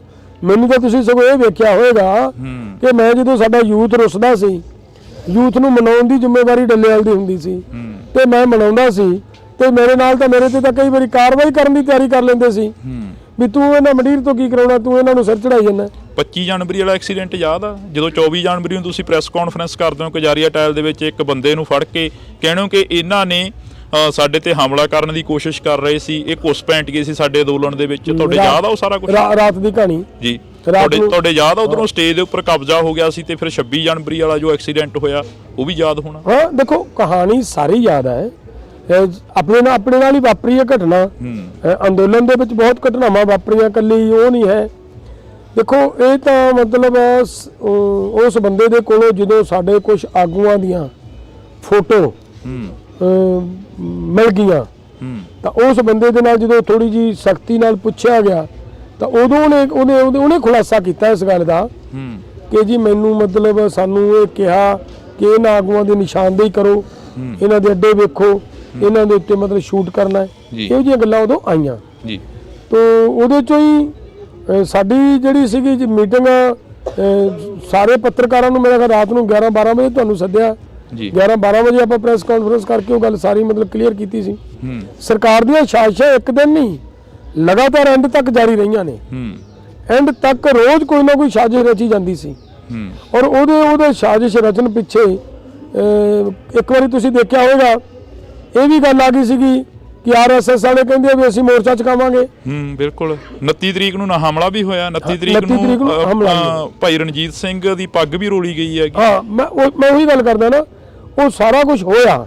ਆਰਐਸਐਸ ਨੇ ਪੂਰਾ ਯਤਨ ਕੀਤਾ, ਲੇਕਿਨ ਉਹਨੂੰ ਬੜੇ ਢੰਗ ਦੇ ਨਾਲ ਡਿਫਿਊਜ਼ ਕਰਨ ਦੀ ਕੋਸ਼ਿਸ਼ ਅਸੀਂ ਕਰਦੇ ਰਹੇ। ਜਿਵੇਂ ਲਾਸਟ ਦੇ ਉੱਤੇ ਆ ਕੇ ਇੱਕ ਵਾਰੀ ਹੋਇਆ ਕਿ ਇਹਨਾਂ ਨੇ ਪਿਛਲੇ ਪਾਸੇ ਜਿੱਥੇ ਕਿ ਜੇ ਰਾਜੀਵ ਗਾਂਧੀ ਦੇ ਨਾਂ ਦੇ ਉੱਤੇ ਕੋਈ ਇੰਸਟੀਚਿਊਟ ਬਣਿਆ ਹੋਇਆ ਬਿਲਕੁਲ ਹੈਗਾ ਜੀ, ਉਸ ਦੇ ਵਿੱਚ ਆਰਐਸਐਸ ਦੇ ਕਾਰਕੁਨ ਇਕੱਠੇ ਹੋਏ, ਪ੍ਰੋਗਰਾਮ ਬਣਾਇਆ ਵੀ ਅਸੀਂ ਮੋਰਚੇ 'ਚ ਜਾਣਾ, ਅਸੀਂ ਇਹਦੇ ਵਿੱਚ ਦੀ ਲੰਘਣਾ ਹੈ। ਤਾਂ ਉੱਥੇ ਅਸੀਂ ਜਦੋਂ ਗੱਲਬਾਤ ਹੋਈ, ਸਾਰਿਆਂ ਦੀ ਮੀਟਿੰਗ ਹੋਈ ਸਾਡੀ, ਮੀਟਿੰਗ 'ਚ ਇਹ ਫੈਸਲਾ ਲਿਆ ਗਿਆ ਕਿ ਇਹ ਜੇ ਆਰਐਸਐਸ ਦੇ ਲੋਕਾਂ ਨਾਲ ਪੰਜਾਬੀ ਕਿਸਾਨ ਭਿੜਨਗੇ ਤਾਂ ਸਰਕਾਰ ਨੂੰ ਮੌਕਾ ਮਿਲੇਗਾ ਕਿ ਇੱਥੇ ਹਿੰਦੂ ਤੇ ਸਿੱਖ ਦੀ ਲੜਾਈ ਹੋ ਗਈ। ਜੇਕਰ ਇਹਦਾ ਮੁਕਾਬਲਾ ਹਰਿਆਣੇ ਦੇ ਕਿਸਾਨ ਕਰਨਗੇ ਤਾਂ ਉਹਦੀ ਖਬਰ ਇਹ ਬਣੇਗੀ ਕਿ ਕਿਸਾਨਾਂ ਦਾ ਤੇ ਆਰਐਸਐਸ ਦੇ ਕਾਰਕੁਨਾਂ ਦੀ ਲੜਾਈ ਹੋਈ ਹੈ। ਸੋ ਇਸ ਕਰਕੇ ਦੇਖੋ ਕਿੰਨਾ ਸੋਚਣਾ ਪੈ ਰਿਹਾ ਸੀ ਉੱਥੇ, ਤਾਂ ਕਿ ਮਤਲਬ ਕਿਸੇ ਤਰ੍ਹਾਂ ਦਾ ਹਿੰਦੂ ਸਿੱਖ ਦਾ ਮੈਟਰ ਵੀ ਜਿਹਨੂੰ ਸਰਕਾਰ ਬਣਾਉਣ ਨੂੰ ਪੂਰਾ ਯਤਨ ਕਰਦੀ ਰਹੀ, ਉਹ ਵੀ ਕਿਵੇਂ ਬਚਾ ਕੇ ਰੱਖਣਾ ਤੇ ਉਹਨਾਂ ਦਾ ਮੁਕਾਬਲਾ ਵੀ ਕਰਨਾ ਪੈਣਾ। ਉਹਦੇ ਲਈ ਹਰਿਆਣੇ ਦਾ ਯੂਥ ਆਇਆ ਅੱਗੇ ਜੀ, ਔਰ ਹਰਿਆਣੇ ਦੇ ਯੂਥ ਨੇ ਆ ਕੇ ਕਿਹਾ ਕਿ ਅਸੀਂ ਇਹਨਾਂ ਦਾ ਮੁਕਾਬਲਾ ਅਸੀਂ ਕਰਾਂਗੇ। ਪੰਜਾਬੀ ਕਿਸਾਨ ਕੋਈ ਵੀ ਸਾਡੇ ਤੋਂ ਗਾਂਹ ਟੱਪ ਕੇ ਆਉਣ ਤਾਂ ਭਾਵੇਂ ਤੁਸੀਂ ਇਹਨਾਂ ਦਾ ਮੁਕਾਬਲਾ ਕਰੋ, ਨਹੀਂ ਤੁਸੀਂ ਉਹਨਾਂ ਚਿਰ ਨਹੀਂ ਕਿਸੇ ਨੇ ਨੇੜੇ ਆਉਣਾ ਜਿੰਨਾ ਚਿਰ ਇਹਨਾਂ ਨਾਲ ਅਸੀਂ ਮੁਕਾਬਲਾ ਕਰਾਂਗੇ। ਡੱਲੇਵਾਲ ਸਾਹਿਬ, ਹਰਿਆਣੇ ਦੀ ਪੰਜਾਬ ਦੀ ਭਾਈਚਾਰਕ ਸਾਂਝ ਉਸ ਅੰਦੋਲਨ ਨੇ ਇੱਕ ਮਿਸਾਲ ਸੀ ਜਿਹੜੀ ਉਹ ਪੈਦਾ ਕਰਤੀ ਆ ਵੀ ਕਿਸਾਨ ਅੰਦੋਲਨ ਦੇ ਵਿੱਚ ਹਰਿਆਣੇ ਦੀ ਤੇ ਪੰਜਾਬ ਦੀ ਜਿਹੜੀ ਕਿ ਇੱਕ ਭਾਈਚਾਰਕ ਸਾਂਝ ਆ ਉਹ ਸਾਹਮਣੇ ਆਈ। ਪਰ ਉਸ ਤੋਂ ਬਾਅਦ ਹੁਣ ਮੀਟਿੰਗ ਹੋਈ SYL ਨੂੰ ਲੈ ਕੇ ਪੰਜਾਬ ਦੇ ਮੁੱਖ ਮੰਤਰੀ ਦੀ, ਹਰਿਆਣੇ ਦੇ ਮੁੱਖ ਮੰਤਰੀ ਦੇ ਨਾਲ। ਫਿਰ ਪੰਜਾਬ ਦੇ ਮੁੱਖ ਮੰਤਰੀ ਦੇ ਵੱਲੋਂ ਬਿਆਨ ਦਿੱਤਾ ਗਿਆ ਕਿ ਇੱਕ ਤੁਪਕਾ ਜਿਹੜਾ ਪਾਣੀ ਦਾ ਉਹ ਸਾਡੇ ਕੋਲ ਵਾਧੂ ਨਹੀਂ ਹੈਗਾ, ਅਸੀਂ ਨਹੀਂ ਦੇਵਾਂਗੇ। SYL ਨੂੰ ਲੈ ਕੇ ਜਾਂ ਚੰਡੀਗੜ੍ਹ ਨੂੰ ਲੈ ਕੇ ਜਾਂ ਪੰਜਾਬੀ ਬੋਲਦੇ ਇਲਾਕਿਆਂ ਨੂੰ ਲੈ ਕੇ ਕਿਸਾਨ ਜਥੇਬੰਦੀਆਂ ਦਾ ਕੀ ਸਟੈਂਡ ਆ?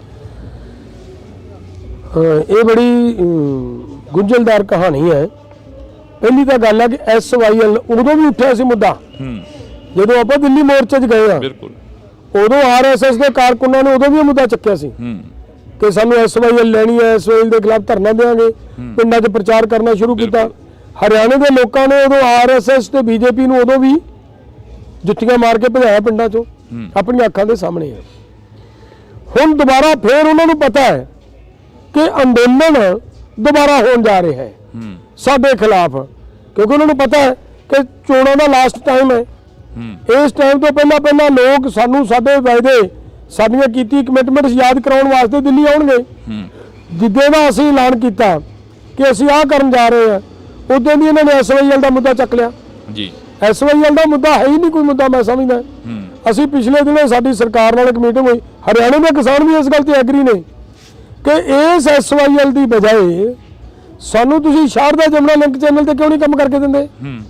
1986 ਦੇ ਵਿੱਚ 1980 ਚ ਸ਼ਾਰਦਾ ਜਮਨਾ ਲਿੰਕ ਚੈਨਲ ਦੇ ਉੱਤੇ ਪ੍ਰੋਜੈਕਟ ਬਣ ਗਿਆ, ਕੰਮ ਹੋਣਾ ਸ਼ੁਰੂ ਹੋ ਗਿਆ, ਪੇਪਰ ਵਰਕ ਕੰਪਲੀਟ ਹੋਇਆ ਪਿਆ, ਡਰੋਨਾਂ ਦੇ ਰਾਹੀਂ ਸਰਵੇ ਹੋਇਆ ਪਿਆ, ਇੱਥੋਂ ਤੱਕ ਕੱਢਿਆ ਗਿਆ ਕਿ ਮਤਲਬ ਇੱਥੋਂ 9.5 MF ਪਾਣੀ ਯਮੁਨਾ ਨਦੀ ਦੇ ਵਿੱਚ ਲਿਆ ਕੇ ਪਾਉਣਾ, ਔਰ ਉਹਦੇ ਚੋਂ ਹਰਿਆਣੇ ਨੂੰ ਪਾਣੀ ਦੇਣਾ, ਉਹ ਚੋਂ ਅੱਗੇ ਰਾਜਸਥਾਨ ਨੂੰ ਪਾਣੀ ਦੇਣਾ, ਔਰ ਉਹ ਹਰਿਆਣਾ ਵੀ ਉਹ ਮੰਗ ਰਿਹਾ ਹੈ, ਤਾਂ ਹਰਿਆਣੇ ਦਾ ਕਿਸਾਨ ਵੀ ਉਹ ਮੰਗ ਰਿਹਾ ਹੈ, ਪੰਜਾਬ ਦਾ ਕਿਸਾਨ ਵੀ ਉਹ ਮੰਗ ਰਿਹਾ ਹੈ। ਹੁਣ ਇਹ ਪੋਲੀਟੀਕਲ ਧਿਰਾਂ ਕਿਉਂ ਇਸ ਗੱਲ ਨੂੰ ਦਾ ਗਾਹ ਪਾਈ ਫਿਰਦੀਆਂ ਕਿ ਅਸੀਂ SYL ਲੈਣੀ ਹੈ। SYL ਹਰਿਆਣੇ ਦਾ ਕਿਸਾਨ ਤਾਂ SYL ਮੰਗਦਾ ਹੀ ਨਹੀਂ, ਉਹਦਾ ਸ਼ਾਰਦਾ ਜਮਨਾ ਲਿੰਕ ਚੈਨਲ ਮੰਗਦਾ ਹੈ ਜੀ। ਉਹਨਾਂ ਨੂੰ ਤਾਂ ਪਾਣੀ ਚਾਹੀਦਾ ਹੈ ਨਾ, ਬਿਲਕੁਲ ਪਾਣੀ ਉਧਰੋਂ ਪੂਰਤੀ, ਉਹਨਾਂ ਨੂੰ ਪਤਾ ਇਸ ਗੱਲ ਦਾ, ਹਰਿਆਣੇ ਵਾਲੇ ਕੋਈ ਇੰਤਜ਼ਾਮ ਨਹੀਂ ਹੈ ਕਿ ਪੰਜਾਬ ਕੋਲੇ ਪਾਣੀ ਹੈ ਨਹੀਂਗਾ, ਉਹ ਵੀ ਸਮਝਦੇ ਨੇ।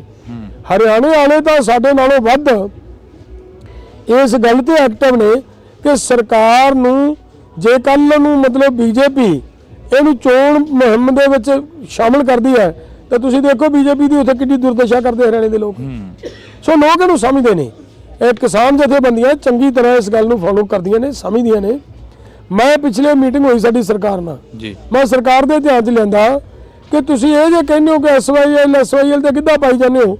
ਦੋਨੋਂ ਸਟੇਟਾਂ ਦੇ ਮੁੱਖ ਮੰਤਰੀ ਇਹ ਬਹਿਸ ਕਰਦੇ ਆ ਕਿ ਸਾਨੂੰ SYL ਲੈਣੀ ਹੈ, ਉਹ ਕਹਿੰਦਾ ਮੈਂ SYL ਨਹੀਂ ਦੇਣੀ।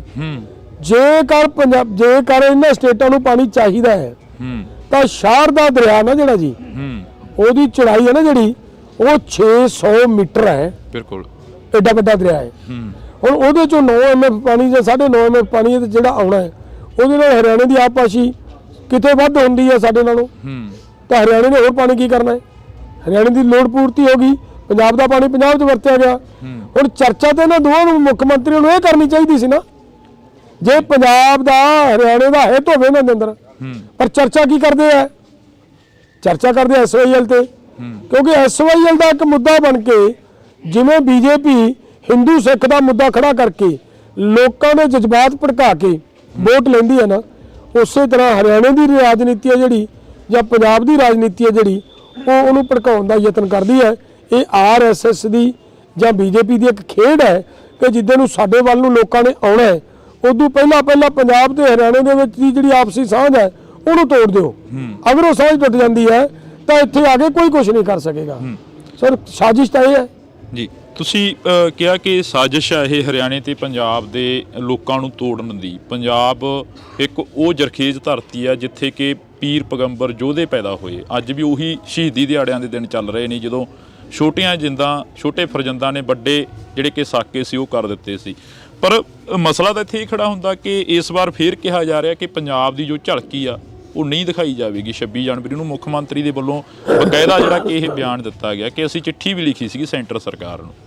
ਦੇਖੋ ਮੈਂ ਦੱਸਦਾ ਗੱਲ, ਪੰਜਾਬ ਦੇ ਨਾਲ ਹਮੇਸ਼ਾ ਇਹ ਮੰਨਣਾ ਪਏਗਾ ਕਿ ਪੰਜਾਬ ਦੀ ਕੌਮ ਦਾ ਕਲਚਰ ਇਫੈਕਟ ਕਰਦਾ ਹੈ ਜੀ, ਹਰੇਕ ਥਾਂ ਤੇ ਇਫੈਕਟ ਕਰਦਾ ਹੈ। ਸਾਡਾ ਇਤਿਹਾਸ ਹੈ ਕਿ ਸਾਡੇ ਜੋ ਹਰੀ ਸਿੰਘ ਨਲੂਆ ਪੈਦਾ ਹੋਇਆ ਵਾ ਹੈ ਨਾ, ਹਰੀ ਸਿੰਘ ਨਲੂਏ ਦਾ ਕਲਚਰ ਸੀ ਕਿ ਇੱਕ ਪਠਾਨ ਔਰਤ ਨੂੰ ਕਹਿੰਦਾ ਹੈ ਕਿ ਬੀਬੀ ਅਗਰ ਤੁਹਾਨੂੰ ਮੇਰੇ ਵਰਗਾ ਪੁੱਤਰ ਚਾਹੀਦਾ ਤਾਂ ਮੈਨੂੰ ਤੁਸੀਂ ਅੱਜ ਤੋਂ ਆਪਣਾ ਪੁੱਤਰ ਮੰਨ ਲਓ। ਬਿਲਕੁਲ ਹੈ ਨਾ। ਉਹ ਕਿੱਥੋਂ ਨਿਕਲਿਆ? ਉਹ ਗੁਰੂ ਨਾਨਕ ਦੀ ਵਿਚਾਰਧਾਰਾ ਚੋਂ। ਅਗਲਿਆਂ ਦਾ ਜ਼ੋਰ ਲੱਗਾ ਕਿ ਗੁਰੂ ਨਾਨਕ ਦੀ ਵਿਚਾਰਧਾਰਾ ਇੱਥੇ ਨਹੀਂ ਰਹਿਣੀ ਚਾਹੀਦੀ। ਜੇਕਰ ਉੱਥੋਂ ਤੱਕ ਇਹ ਜ਼ੋਰ ਲੱਗਿਆ ਪਿਆ ਕਿ ਇਹਨਾਂ ਦੀ ਵਿਚਾਰਧਾਰਾ ਖਤਮ ਹੋਣੀ ਚਾਹੀਦੀ ਹੈ ਤੇ ਵਿਚਾਰਧਾਰਾ ਨੂੰ ਖਤਮ ਕਰਨ ਦੇ ਲਈ ਹਰ ਇੱਕ ਝਲਕੀ ਜੀ, ਹਰ ਇੱਕ ਇਹਨਾਂ ਦਾ ਕਲਚਰ ਉਹਨੂੰ ਦੱਬਣ ਦੀ ਕੋਸ਼ਿਸ਼ ਹੋਏਗੀ ਔਰ ਉਹ ਹਰ ਵਾਰੀ ਸਰਕਾਰ ਵੱਲੋਂ ਕੀਤੀ ਜਾ ਰਹੀ ਹੈ ਜੀ। ਲਾਸਟ ਪੜਾਵਾਂ ਵੱਲ ਵੱਧਦੇ ਆ। ਜੇਕਰ ਗੱਲ ਕੀਤੀ ਜਾਵੇ, ਹੁਣ ਲੱਗਦਾ ਵੀ 26 ਫਰਵਰੀ ਦਾ ਤੁਸੀਂ ਮੇਬੀ ਟਾਈਮ ਦਿੱਤਾ ਗਾ ਕਿ ਦਿੱਲੀ ਚੱਲੋ ਦਾ ਨਾਅਰਾ ਦਿੱਤਾ, 1 ਲੱਖ ਬੰਦੇ ਤੋਂ ਉੱਪਰ ਦਾ ਇਕੱਠ ਤੁਹਾਡੇ ਨਾਲ ਜਾਏਗਾ ਜਾਂ ਕਿਸਾਨ ਜਾਣਗੇ ਪੰਜਾਬ ਦੇ? ਨਹੀਂ, ਮੈਨੂੰ ਇਹ ਲੱਗਦਾ ਹੈ ਕਿ ਜੇ ਅਸੀਂ 1 ਲੱਖ ਦਾ ਕਿਹਾ ਤੇ 1 ਲੱਖ ਤੋਂ ਵੱਧ ਕਿਸਾਨ ਜਾਣਗੇ। 1 ਲੱਖ ਅਸੀਂ ਇਕੱਲਿਆਂ ਨੇ ਆਪਦੀ ਜਥੇਬੰਦੀ ਵੱਲੋਂ ਲਿਜਾਣ ਦੀ ਦਾ ਮਤਲਬ ਹਾਮੀ ਭਰੀ ਹੈ। ਮਾਵਾਂ ਤੋਰਨਗੀਆਂ ਆਪਣੇ ਪੁੱਤਾਂ ਨੂੰ। ਮੈਂ ਕਹਿੰਦਾ 200% ਤੋਰਨਗੀਆਂ ਮਾਵਾਂ, ਕਿਉਂ ਨਹੀਂ ਤੋਰਨਗੀਆਂ? ਮਾਵਾਂ ਦੇ ਪੁੱਤਾਂ ਦੀ ਜ਼ਮੀਨ ਬਚਾਉਣ ਵਾਸਤੇ, ਉਹਨਾਂ ਪੋਤਰਿਆਂ ਨੂੰ ਬਚਾਉਣ ਵਾਸਤੇ ਤਾਂ ਜਾ ਰਹੇ ਆ। ਕਿਉਂਕਿ ਪਹਿਲਾਂ ਵਾਲੇ ਪਰਚੇ ਹਜੇ ਪੈਂਡਿੰਗ ਪਏ ਨੇ, ਹਲੇ ਪਰਚੇ ਤਾਂ ਹੋਣਗੇ। ਦੇਖੋ, ਪਰਚਿਆਂ ਤੋਂ ਚਿੰਤਾ ਨਹੀਂ ਕਰਨੀ ਚਾਹੀਦੀ। ਪਰਚੇ, ਅੰਦੋਲਨ, ਜੇਲਾਂ, ਇਹ ਸਾਨੂੰ ਝੱਲਣੀਆਂ ਹੀ ਪੈਣਗੀਆਂ ਅਗਰ ਅਸੀਂ ਜ਼ਮੀਨ ਆਪਦੀ ਬਚਾਉਣੀ ਹੈ, ਆਪਦੀ ਆਉਣ ਵਾਲੀ ਨਸਲ ਬਚਾਉਣੀ ਹੈ। ਤੇ ਸਾਨੂੰ ਉਹਦੇ ਲਈ ਇੰਨੇ ਤਕੜੇ ਹੋਣਾ ਪਏਗਾ ਕਿ ਸਰਕਾਰ ਸਾਨੂੰ ਅਗਰ 6-6 ਮਹੀਨੇ, ਸਾਲ-ਸਾਲ, 2-2 ਸਾਲ, 5-5 ਸਾਲ ਜੇਲ੍ਹ 'ਚ ਵੀ ਰੱਖ ਲੇ ਔਰ ਸਾਡਾ ਅਸੀਂ ਕਰਜ਼ੇ ਤੋਂ ਮੁਕਤੀ ਕਰਵਾ ਜੀਏ, ਡਾਕਟਰ ਸਵਾਮੀਨਾਥਨ ਦੀ ਰਿਪੋਰਟ ਲਾਗੂ ਕਰਵਾ ਜੀਏ, ਅਸੀਂ ਆਉਣ ਵਾਲਾ ਭਵਿੱਖ ਹੈ ਜਿਹੜਾ ਪੰਜਾਬ ਦਾ ਉਹਨੂੰ ਮਤਲਬ। ਸਰਦਾਰ ਕਪੂਰ ਸਿੰਘ ਵਾਲੀ ਗੱਲ ਤਾਂ ਨਹੀਂ ਕਰੋਗੇ ਜਿਹੜੀ ਉਹ ਗੱਲ ਕਿਹਾ ਕਰਦੇ ਸੀ ਕਿ ਸਟੇਜ ਤੇ ਬੈਠਣ ਵਾਲਿਆਂ ਨੇ ਕਦੇ ਵਫਾ ਨਹੀਂ ਕੀਤੀ ਤੇ ਥੱਲੇ ਬੈਠਣ ਵਾਲਿਆਂ ਨੇ ਕਦੇ ਦਗਾ ਨਹੀਂ ਕੀਤੀ? ਨਹੀਂ, ਮੈਨੂੰ ਲੱਗਦਾ ਇਹ ਜਿਹੜੀਆਂ ਗੱਲਾਂ ਨੇ ਨਾ ਸਰਦਾਰ ਕਪੂਰ ਸਿੰਘ ਹੋਰਾਂ ਦੀਆਂ ਗੱਲਾਂ ਵਾਜਬ ਨੇ। ਜੇ ਇਹ ਗੱਲਾਂ ਨਾ ਹੁੰਦੀਆਂ ਤਾਂ ਉਹਨਾਂ ਨੂੰ ਇਹ ਗੱਲਾਂ ਕਹਿਣੀਆਂ ਕਿਉਂ ਪੈਂਦੀਆਂ ਜੀ?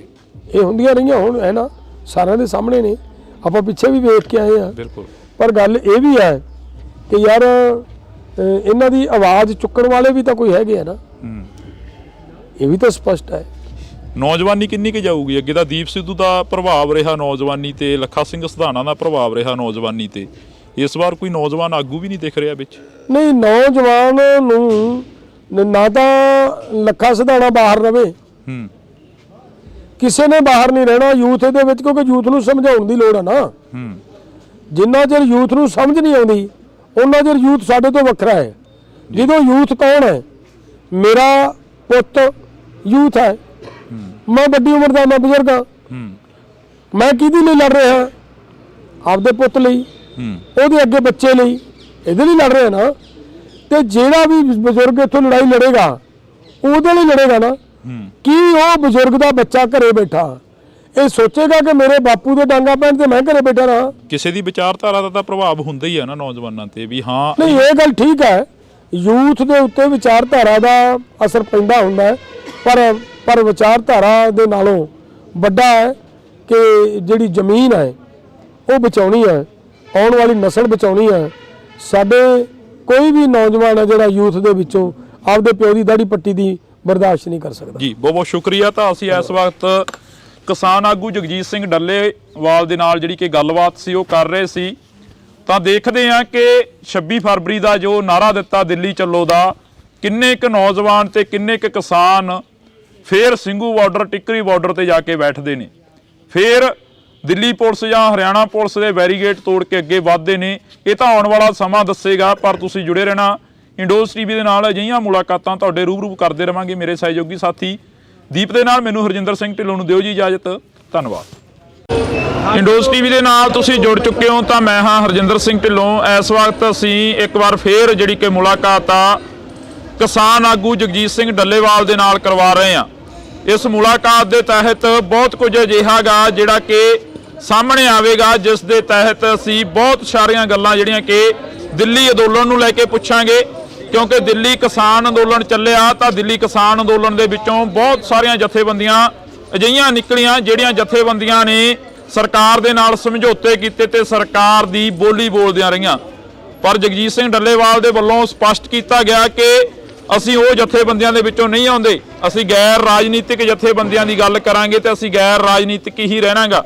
ਬੇਸ਼ੱਕ SSM ਬਣਿਆ, ਸੰਯੁਕਤ ਸਮਾਜ ਮੋਰਚਾ ਬਣਿਆ, ਜਿਸ ਮੋਰਚੇ ਦੇ ਤਹਿਤ ਇਲੈਕਸ਼ਨ ਲੜੇ ਗਏ, ਰਾਜੇਵਾਲ ਨੂੰ ਪ੍ਰਧਾਨਗੀ ਦਿੱਤੀ ਗਈ, ਤਾਂ ਉਸ ਸਾਰੀਆਂ ਗੱਲਾਂ ਨੂੰ ਲੈ ਕੇ ਅਸੀਂ ਗੱਲਬਾਤ ਅੱਜ ਫੇਰ ਇੱਕ ਜਿਹੜੀ ਕਿ ਛੇੜਾਂਗੇ। ਸਾਡੇ ਨਾਲ ਪ੍ਰਧਾਨ ਜੀ ਮੌਜੂਦ ਨੇ ਜੀ, ਬਹੁਤ ਬਹੁਤ ਸਵਾਗਤ ਹੈ। ਸਤਿ ਸ਼੍ਰੀ ਅਕਾਲ।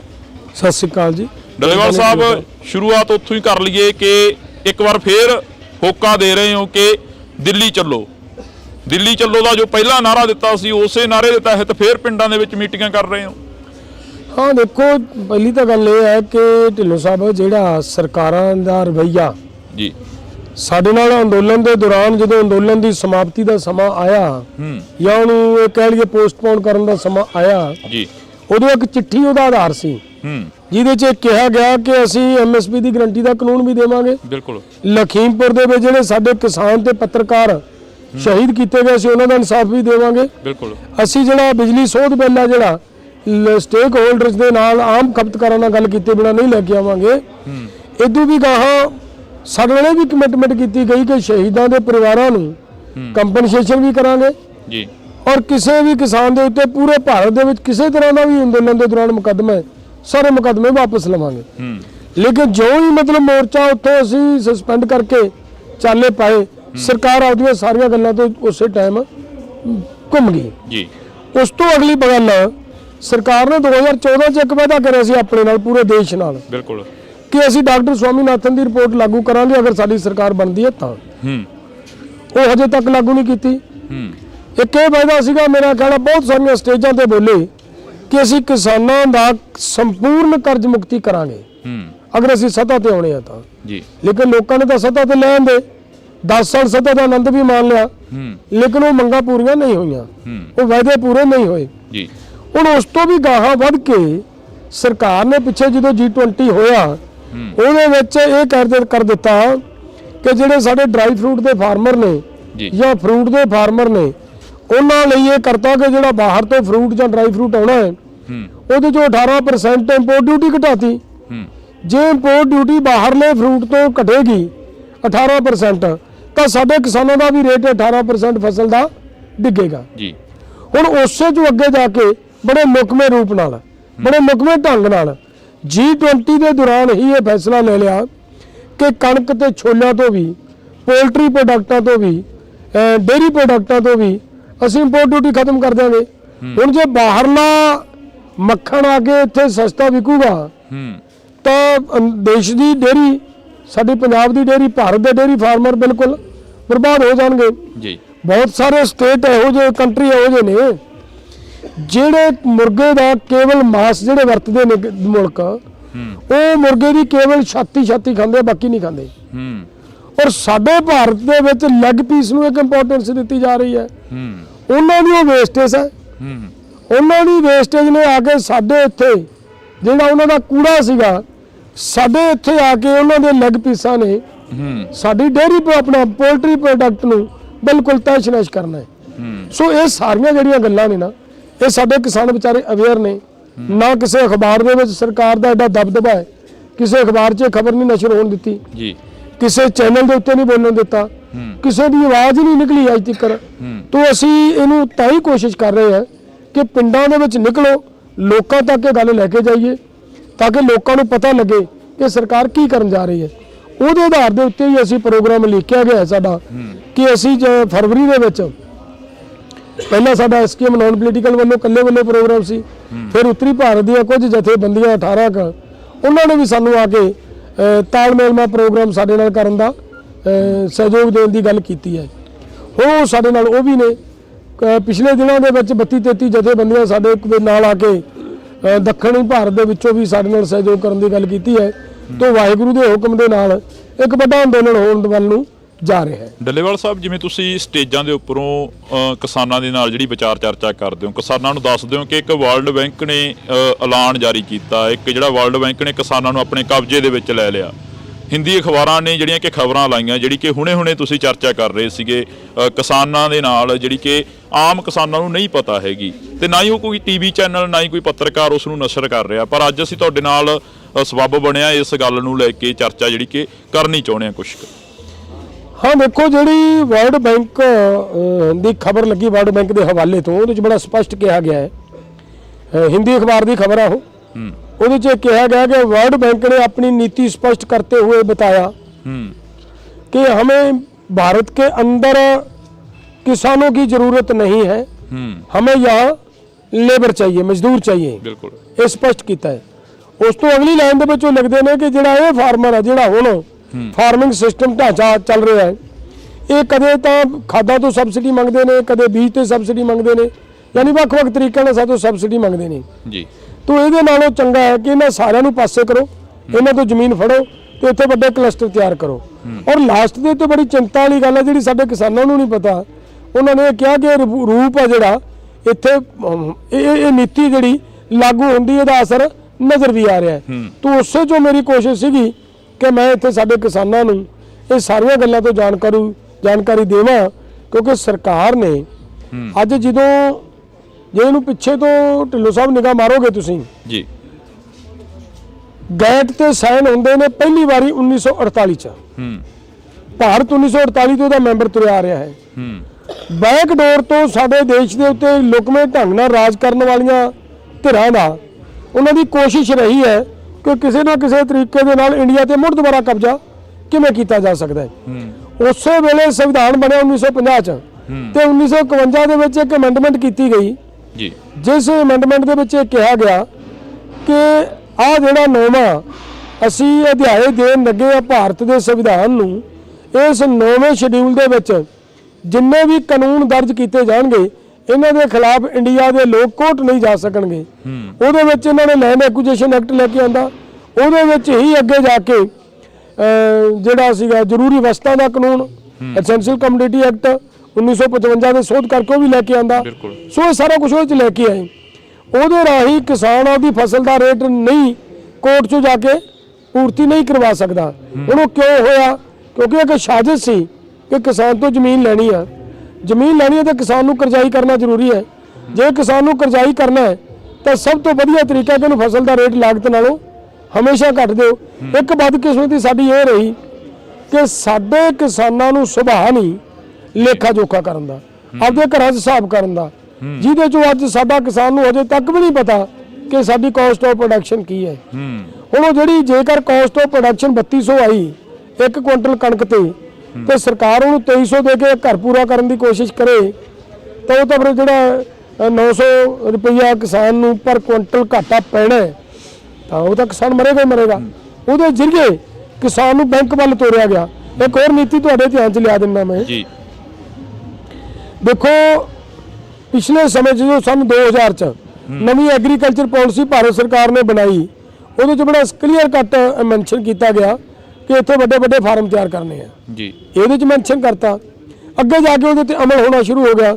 ਬੈਂਕਾਂ ਨੂੰ ਇਹ ਕਿਸੇ ਕਿਸਾਨ ਦੀ ਮੰਗ ਨਹੀਂ, ਕਿਸੇ ਯੂਨੀਅਨ ਦੀ ਮੰਗ ਨਹੀਂ, ਕਿਸੇ ਪਿੰਡ ਦੀ ਪੰਚਾਇਤ ਦੀ ਮੰਗ ਨਹੀਂ ਕਿ ਸਾਡਾ ਪਿੰਡ ਇੱਕ ਬੈਂਕ ਨੂੰ ਲਾ ਦਿਓ। ਉਹ ਕਾਹਤੋਂ ਲਾਤਾ? ਔਰ ਪਿੰਡ ਬੈਂਕਾਂ ਨਾਲ ਜੋੜੇ ਗਏ, ਫਿਰ 4-4 ਪਿੰਡ ਜੋੜੇ ਗਏ। ਉਹ ਕੋਸ਼ਿਸ਼ ਉਹਨਾਂ ਦੀ ਇਹੀ ਸੀ ਜਿਹੜੀ ਉਹ ਲਾਸਟ ਤੇ ਕਈ ਲੈਣ ਉਹਨਾਂ ਨੇ ਕਿ ਸਾਨੂੰ ਉਹਦਾ ਅਸਰ ਨਜ਼ਰ ਆ ਵੀ ਰਿਹਾ ਹੈ। ਭਾਵ ਉਹਨਾਂ ਦੇ ਮੁਤਾਬਕ ਉਹ ਕਲਸਟਰ ਬਣ ਗਿਆ।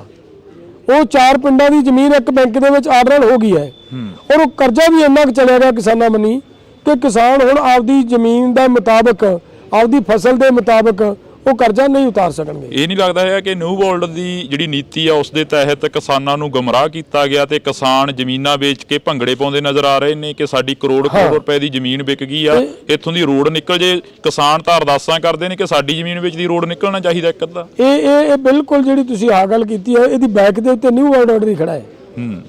ਇਹਦੀ ਬੈਕ ਦੇ ਉੱਤੇ ਨਿਊ ਵਰਲਡ ਆਰਡਰ ਹੀ ਖੜਾ ਹੈ। ਤੁਸੀਂ ਨੋਟ ਕਰੋ ਇੱਕ ਗੱਲ ਹੋਰ ਮੈਂ ਤੁਹਾਡੇ ਧਿਆਨ 'ਚ ਲਿਆ ਦਿੰਦਾ। ਜਦੋਂ 1994 ਦੇ ਵਿੱਚ ਭਾਰਤ ਦੇ ਕੋਲੋਂ ਗੈਟ ਤੇ ਸਾਈਨ ਦੁਬਾਰਾ ਕਰਵਾਏ ਗਏ, 86 ਦੇ ਵਿੱਚ ਉਸੇ ਗੈਟ ਨੂੰ ਸੋਧ ਕੇ ਨਵਾਂ ਰੂਪ ਲਿਆ ਕੇ 86 ਦੇ ਵਿੱਚ ਭਾਰਤ ਦੇ ਕੋਲੋਂ ਖਰੜਾ ਆਉਂਦਾ ਹੈ। ਜਦੋਂ ਭਾਰਤ ਕੋਲੋਂ ਖਰੜਾ ਆਇਆ ਉਸ ਵੇਲੇ ਭਾਰਤ ਦੇ ਵਿੱਚ ਇੱਕ SP ਸ਼ੁਕਲਾ ਨਾਂ ਦਾ ਇੱਕ ਬਹੁਤ ਸਿਆਣਾ ਅਧਿਕਾਰੀ ਬੈਠਾ ਸੀ। ਉਹਨੇ ਕਿਹਾ ਵੀ ਭਾਰਤ ਨੂੰ ਇਹਦੇ ਮੈਂਬਰ ਨਹੀਂ ਬਣਨਾ ਚਾਹੀਦਾ, ਇੰਡੀਆ ਲਈ ਬਹੁਤ ਖਤਰਨਾਕ ਹੈ, ਕਿਉਂਕਿ ਉਹਦੇ 'ਚ ਲਿਖਿਆ ਹੈ ਉਹਦਾ ਜਿਹੜਾ ਗੈਟ ਦਾ ਜਿਹੜਾ 12ਵਾਂ ਅਧਿਆਇ ਹੈ ਉਹ ਸਾਰਾ ਐਗਰੀਕਲਚਰ ਨਾਲ ਰਿਲੇਟਡ ਹੈ। ਉਹਦੇ 'ਚ ਇਹ ਲਿਖਿਆ ਕਿ MSP ਦੇਣੀ ਬੰਦ ਕਰਨੀ ਹੈ। ਉਹਦੇ 'ਚ ਲਿਖਿਆ ਕਿ ਕਿਸਾਨਾਂ ਨੂੰ ਸਪੋਰਟ ਰੇਟ ਆਪਣਾ ਜਿਹੜਾ ਕਿਸੇ ਤਰ੍ਹਾਂ ਦੀ ਸਬਸਿਡੀ ਦੇਣੀ ਬੰਦ ਕਰਨੀ ਹੈ। ਉਹਦੇ 'ਚ ਲਿਖਿਆ ਕਿ ਇੱਥੇ ਵੱਡੇ ਫਾਰਮ ਤਿਆਰ ਕਰੋ, ਸਾਰਾ ਕੁਝ ਉਹਦੇ 'ਚ ਮੈਂਸ਼ਨ ਕੀਤਾ। ਹੁਣ ਉਹਦੇ ਤੇ ਜਦੋਂ ਸਾਡੇ ਬੁੱਧੀਮਾਨ ਬੰਦਿਆਂ ਨੇ ਆਬਜੈਕਸ਼ਨ ਕੀਤਾ ਕਿ ਸਾਨੂੰ ਇਹਦੇ ਮੈਂਬਰ ਨਹੀਂ ਬਣਨਾ ਚਾਹੀਦਾ ਤੇ ਵਰਲਡ ਬੈਂਕ ਤੋਂ ਇੱਕ ਚਿੱਠੀ ਆਉਂਦੀ ਹੈ 99 ਚ ਭਾਰਤ ਸਰਕਾਰ ਨੂੰ, ਤੇ ਚਿੱਠੀ 'ਚ ਸਿੱਧਾ ਹਦਾਇਤ ਹੈ ਕਿ SP ਸ਼ੁਕਲਾ ਨੂੰ ਹਟਾਓ ਔਰ ਇਹਦੀ ਥਾਂ ਤੇ ਅਨਵਰ ਹੁੱਡਾ ਨੂੰ ਅਪਾਇੰਟ ਕਰੋ। ਹੁਣ ਜੇ ਇਹ ਹੈ ਤਾਂ ਫਿਰ ਤਾਂ ਕਲੀਅਰ ਹੈ ਨਾ ਕਿ ਨਿਊ ਵਰਲਡ ਆਰਡਰ ਦਾ ਹੀ ਦਬਾਅ ਹੈ, ਉਧਰੋਂ ਹੀ ਕਿਤੋਂ ਪ੍ਰੈਸ਼ਰ ਪੈ ਰਿਹਾ ਹੈ, ਜਿਹਦੇ ਕਰਕੇ ਜਿੰਨੇ ਸੰਸਥਾਵਾਂ ਨੇ ਸਾਰੀਆਂ ਨਿਊ ਵਰਲਡ ਆਰਡਰ ਦੀਆਂ ਹੀ ਇੱਕ ਤਰ੍ਹਾਂ ਨਾਲ ਮਤਲਬ ਏਜੰਟੀ ਦਾ ਕੰਮ ਕਰਦੀਆਂ ਨੇ। ਜਿਹੜਾ ਪੰਜਾਬ ਨੇ ਸੰਤਾਪ ਚੱਲਿਆ ਉਹ ਵੀ ਕਿਤੇ ਨਾ ਕਿਤੇ ਜਾ ਕੇ ਉਸੇ ਦਬਾਅ ਦੇ ਥੱਲੇ ਚੱਲਿਆ ਗਿਆ ਸੀ ਜੋ 1984 ਤੋਂ 95 ਤੱਕ ਦਾ ਕਾਲਾ ਦੌਰ ਪੰਜਾਬ ਨੇ ਦੇਖਿਆ, ਜੋ ਘਰਾਂ ਦੇ ਵਿੱਚੋਂ ਮੁੰਡੇ ਭਗੌੜੇ ਹੋਏ, ਬਾਗੀ ਹੋਏ, ਜਿਨ੍ਹਾਂ ਨੂੰ ਚੁੱਕ ਕੇ ਪੁਲਿਸ ਨੇ ਮਾਰ ਦਿੱਤਾ ਗਿਆ। ਅੱਜ ਵੀ ਜਥੇਦਾਰ ਗੁਰਦੇਵ ਸਿੰਘ ਕੌਂਕੇ ਦਾ ਮੁੱਦਾ ਕਾਫੀ ਜ਼ੋਰ ਸ਼ੋਰ ਦੇ ਨਾਲ ਉੱਠ ਰਿਹਾ ਹੈਗਾ। ਹਾਂ ਦੇਖੋ ਸਾਡੀ ਜਿਹੜੀ ਕੌਮ ਹੈ ਨਾ, ਇਹ ਇੱਕ ਕੌਮ ਦਾ ਇਤਿਹਾਸ ਹੈ ਲੰਬੇ ਸਮੇਂ ਦਾ। ਜਦੋਂ ਮੁਗਲਾਂ ਨੇ ਲੋਕਾਂ ਤੇ ਭਾਰਤ ਦੇ ਵਿੱਚ ਆ ਕੇ ਅਤਿਆਚਾਰ ਕੀਤਾ, ਉਹ ਕਿਸੇ ਇੱਕ ਕੌਮ ਦੇ ਖਿਲਾਫ ਨਹੀਂ ਲੜੇ। ਉਸ ਵੇਲੇ ਵੀ ਸਾਡੀ ਕੌਮ ਜਾਂ ਸਾਡੀ ਕੌਮ ਦੇ ਰਹਿਬਰ ਜਿਹੜੇ ਲੜਦੇ ਰਹੇ ਨਾ, ਉਹ ਕਿਸੇ ਇੱਕ ਧਿਰ ਦੇ ਖਿਲਾਫ ਨਹੀਂ ਲੜੇ, ਉਹ ਬੇਇਨਸਾਫੀ ਦੇ ਖਿਲਾਫ ਲੜੇ ਨੇ ਜੀ। ਉਸ ਵੇਲੇ ਉਹਨਾਂ ਨੇ ਲੜਾਈ ਲੜੀ ਔਰ ਡਟ ਕੇ ਲੜਾਈ ਲੜੀ। ਬਿਲਕੁਲ। ਇੱਥੋਂ ਤੱਕ ਕਿ ਜਿਹੜਾ ਜਿਵੇਂ ਕਿੱਡੀਆਂ ਜੰਗਾਂ ਦੇ ਵਿੱਚ ਮਰਹੱਟੇ ਵੀ ਇੱਕ ਲੜਨ ਦੇ ਵਿੱਚ ਮਾਰਸ਼ਲ ਕੌਮ ਹੈ, ਮਰਹੱਟੇ ਵਰਗੀਆਂ ਕੌਮਾਂ ਨੂੰ ਜਦੋਂ ਅਬਦਾਲੀ ਵਰਗੇ ਹਰਾ ਕੇ ਮੁੜੇ ਆ ਤੇ ਰਸਤੇ ਦੇ ਵਿੱਚ ਇਸ ਕੌਮ ਨੇ ਫਿਰ ਅੱਗੋਂ ਮਤਲਬ ਤਕੜੇ ਹੋ ਕੇ ਉਹਨਾਂ ਦੇ ਕੋਲੋਂ ਲੜਕੀਆਂ ਵੀ ਛੜਾਈਆਂ ਤੇ ਉਹਨਾਂ ਦਾ ਧਨਮਾਲ ਵੀ ਸਾਰਾ ਵਾਪਸ ਲੁੱਟ ਲਿਆ ਗਿਆ।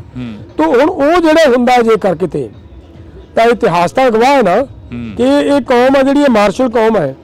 ਇਸ ਮਾਰਸ਼ਲ ਕੌਮ ਦੇ ਵਿੱਚ ਸਮੇਂ ਦੇ ਉੱਤੇ ਐਸੇ ਹਾਲਾਤ ਕ੍ਰੀਏਟ ਕੀਤੇ ਜਾਣ ਕਿ ਨਿਸ਼ਾਨਦੇਹੀ ਕਰਕੇ ਜਿਹੜੇ ਵੀ ਉੱਭਰਦੇ ਮਤਲਬ ਉਹਨਾਂ ਵਿਚਾਰਾਂ ਨਾਲ ਮਾਰਸ਼ਲ ਵਿਚਾਰਧਾਰਾ ਦੇ ਨੌਜਵਾਨ ਬੰਦੇ ਪੈਦਾ ਹੋਣ, ਉਹਨਾਂ ਨੂੰ ਕਿਵੇਂ ਚੁਣ ਕੇ ਮਤਲਬ ਇੱਥੋਂ ਖਤਮ ਕਰਨਾ ਹੈ ਤਾਂ ਕਿ ਜੇ ਮਾਰਸ਼ਲ ਵਿਚਾਰਧਾਰਾ ਇੱਥੇ ਰਹੇਗੀ ਤਾਂ ਇੱਥੇ ਸਤਾ ਦੇ ਉੱਤੇ ਸੌਖਾ ਰਾਜ ਕਰਨਾ ਕਿਸੇ ਨੂੰ ਨਹੀਂ ਨਸੀਬ ਨਹੀਂ ਹੋਣਾ। ਡੱਲੇਵਾਲ ਸਾਹਿਬ ਨੂੰ ਕਦੇ ਥ੍ਰੈਟ ਆਏ ਨਹੀਂ ਇਸ ਚੀਜ਼ਾਂ ਨੂੰ ਲੈ ਕੇ ਕਿ ਤੁਸੀਂ ਸਰਕਾਰ ਦੇ ਖਿਲਾਫ ਬੋਲਦੇ ਹੋ, ਪਿੰਡਾਂ ਦੇ ਵਿੱਚ ਜਾਂਦੇ ਹੋ? ਦੇਖੋ ਥ੍ਰੈਟ ਆਉਣ ਜਾਂ ਨਾ, ਮੈਂ ਤਾਂ ਡੱਲੇਵਾਲ ਸਾਹਿਬ ਦੇ ਖਿਲਾਫ ਕਰ ਮੈਂ ਤਾਂ ਇਹ ਕਹੂੰਗਾ ਕਿ ਜ਼ੋਰ ਲਾ ਲੈ ਸਰਕਾਰ ਜਿਹੜਾ ਲਾਉਣਾ ਹੈ। ਮੈਨੂੰ ਤਾਂ ਕਈ ਵਾਰੀ ਇੱਥੋਂ ਤੱਕ ਸਾਡੇ ਮਾਨਯੋਗ ਮੁੱਖ ਮੰਤਰੀ ਜੀ ਨੇ ਇਹ ਕਹਿਤਾ ਸੀਗਾ ਵੀ ਤੁਸੀਂ ਪੈਸਿਆਂ ਦਾ ਹਿਸਾਬ ਕਿਤਾਬ ਦੇਣ ਦੇ ਮਾਰੇ ਸੜਕਾਂ ਤੇ ਬੈਠਦੇ ਹੋ। ਮੈਂ ਤਾਂ ਉਦੋਂ ਕਿਹਾ ਸੀ ਵੀ ਸਰਕਾਰ ਤੇਰੀ ਹੈ, ਸਾਰਾ ਸਿਸਟਮ ਤੇਰਾ ਹੈ, ਭਾਈ ਤੂੰ ਸਾਡਾ ਲੇਖਾ ਜੋਖਾ ਚੈੱਕ ਕਰਾ ਲਾ ਜੇ ਤੈਨੂੰ ਕਿਤੇ ਇਹ ਲੱਗਦਾ ਤਾਂ। ਸੋ ਇਹ ਨਹੀਂ ਹੈ ਇਕੱਲਾ, ਸਾਰੀਆਂ ਏਜੰਸੀਆਂ ਮਗਰ ਲਾ ਦਿੱਤੀਆਂ ਜਾਂਦੀਆਂ ਕਿ ਪੜਤਾਲ ਕਰੋ ਡੱਲੇਵਾਲ ਦੇ ਵਿੱਚੋਂ ਕੋਈ ਵੀ ਮਤਲਬ ਜੇਕਰ ਕਮਜ਼ੋਰੀ ਨਜ਼ਰ ਆ ਜੇ ਤਾਂ ਕਿਹੜੇ ਤਰੀਕੇ ਨਾਲ ਇਸ ਬੰਦੇ ਨੂੰ ਜੇਲ੍ਹ ਦੇ ਵਿੱਚ ਬੰਦ ਕੀਤਾ ਜਾ ਸਕਦਾ ਹੈ। ਤੁਹਾਡੇ ਸਾਥੀਆਂ ਨੇ ਕਹਿਤਾ ਸੀ ਕਿ ਡੱਲੇਵਾਲ ਤਾਂ ਆਰਐਸਐਸ ਦਾ ਬੰਦਾ ਹੈਗਾ। ਚਲੋ ਸਾਥੀਆਂ ਨੇ ਕਿਹਾ, ਅੱਜ ਦੇਖੋ ਮੈਂ ਇਹਦੇ ਤੇ ਬੜਾ ਹੈਰਾਨ ਹਾਂ ਨਾ। ਦੇਖੋ ਸਾਡੇ ਸਾਥੀ ਇਹ ਕਹਿਣ ਵੀ ਡੱਲੇਵਾਲ ਆਰਐਸਐਸ ਦਾ ਬੰਦਾ, ਪਹਿਲੀ ਤਾਂ ਗੱਲ ਹੈ ਕਿ ਮੋਰਚਾ ਲੜਿਆ, ਬਿਲਕੁਲ 13 ਮਹੀਨੇ ਮੋਰਚਾ ਲੜਿਆ, ਬਿਲਕੁਲ ਇਹਨਾਂ ਨੂੰ ਡੱਲੇਵਾਲ ਆਰਐਸਐਸ ਨਜ਼ਰ ਨਹੀਂ ਆਇਆ। ਲੇਕਿਨ ਜਦੋਂ ਡੱਲੇਵਾਲ ਨੇ ਇਹਨਾਂ ਦੀਆਂ ਕਰਤੂਤਾਂ ਨੂੰ ਨਹੀਂ ਬਰਦਾਸ਼ਤ ਕੀਤਾ ਉਦੋਂ ਡੱਲੇਵਾਲ ਆਰਐਸਐਸ ਬਣ ਗਿਆ।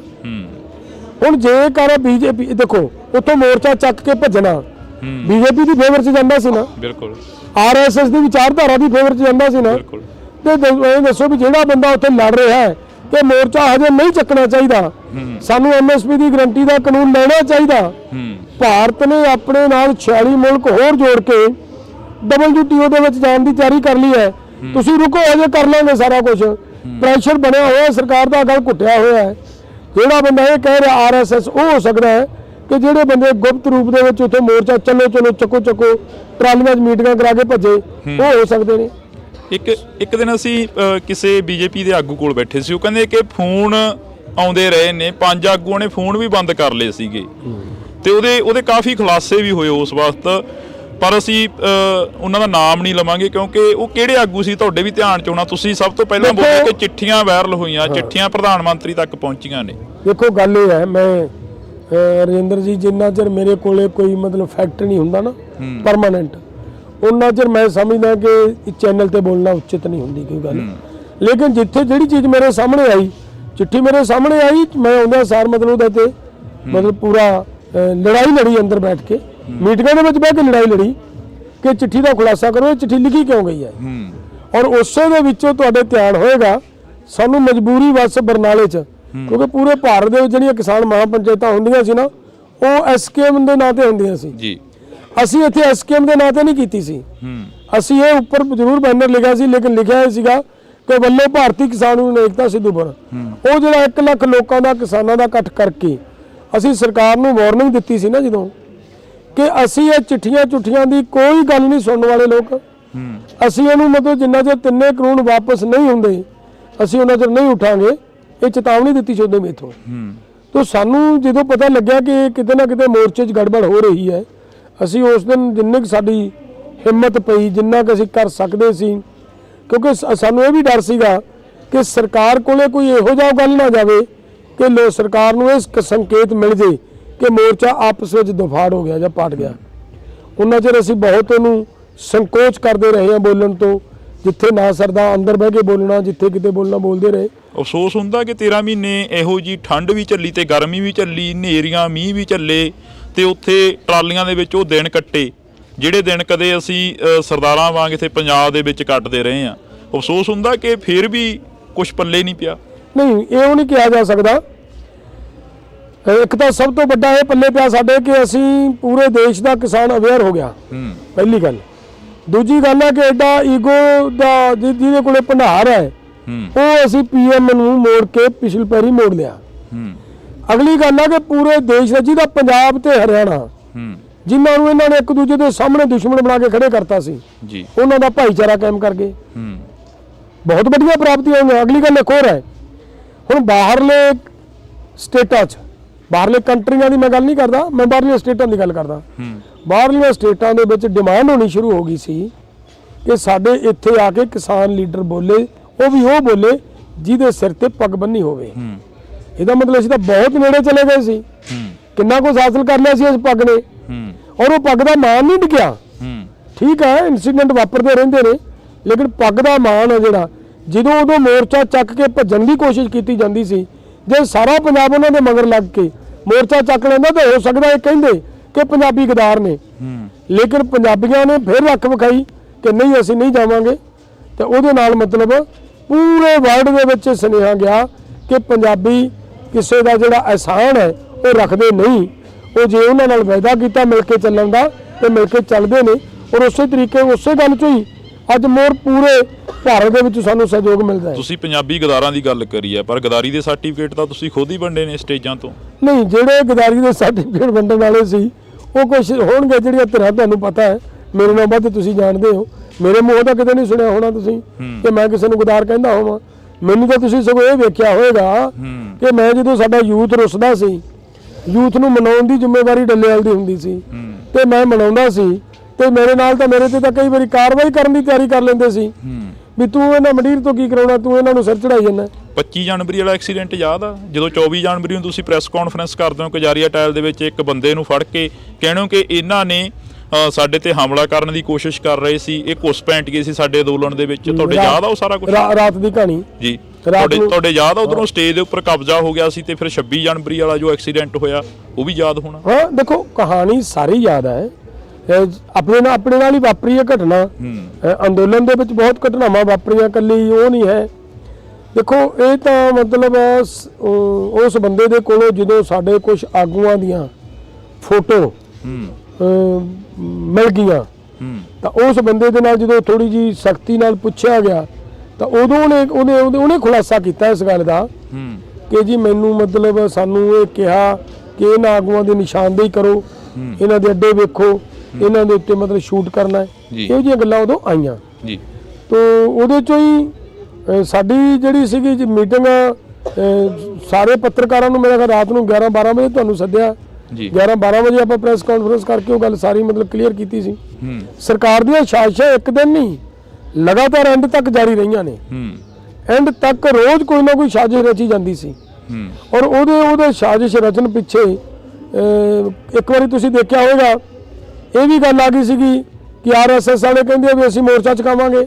ਬਿਲਕੁਲ 29 ਤਰੀਕ ਨੂੰ ਨਾ ਹਮਲਾ ਵੀ ਹੋਇਆ, 29 ਤਰੀਕ ਨੂੰ ਭਾਈ ਰਣਜੀਤ ਸਿੰਘ ਦੀ ਪੱਗ ਵੀ ਰੋਲੀ ਗਈ ਹੈ। ਹਾਂ, ਮੈਂ ਉਹੀ ਗੱਲ ਕਰਦਾ ਨਾ, ਉਹ ਸਾਰਾ ਕੁਝ ਹੋਇਆ, ਆਰਐਸਐਸ ਨੇ ਪੂਰਾ ਯਤਨ ਕੀਤਾ, ਲੇਕਿਨ ਉਹਨੂੰ ਬੜੇ ਢੰਗ ਦੇ ਨਾਲ ਡਿਫਿਊਜ਼ ਕਰਨ ਦੀ ਕੋਸ਼ਿਸ਼ ਅਸੀਂ ਕਰਦੇ ਰਹੇ। ਜਿਵੇਂ ਲਾਸਟ ਦੇ ਉੱਤੇ ਆ ਕੇ ਇੱਕ ਵਾਰੀ ਹੋਇਆ ਕਿ ਇਹਨਾਂ ਨੇ ਪਿਛਲੇ ਪਾਸੇ ਜਿੱਥੇ ਕਿ ਜੇ ਰਾਜੀਵ ਗਾਂਧੀ ਦੇ ਨਾਂ ਦੇ ਉੱਤੇ ਕੋਈ ਇੰਸਟੀਚਿਊਟ ਬਣਿਆ ਹੋਇਆ, ਬਿਲਕੁਲ ਹੈਗਾ ਜੀ, ਉਸ ਦੇ ਵਿੱਚ ਆਰਐਸਐਸ ਦੇ ਕਾਰਕੁਨ ਇਕੱਠੇ ਹੋਏ, ਪ੍ਰੋਗਰਾਮ ਬਣਾਇਆ ਵੀ ਅਸੀਂ ਮੋਰਚੇ 'ਚ ਜਾਣਾ ਹੈ, ਅਸੀਂ ਇਹਦੇ ਵਿੱਚ ਦੀ ਲੰਘਣਾ ਹੈ।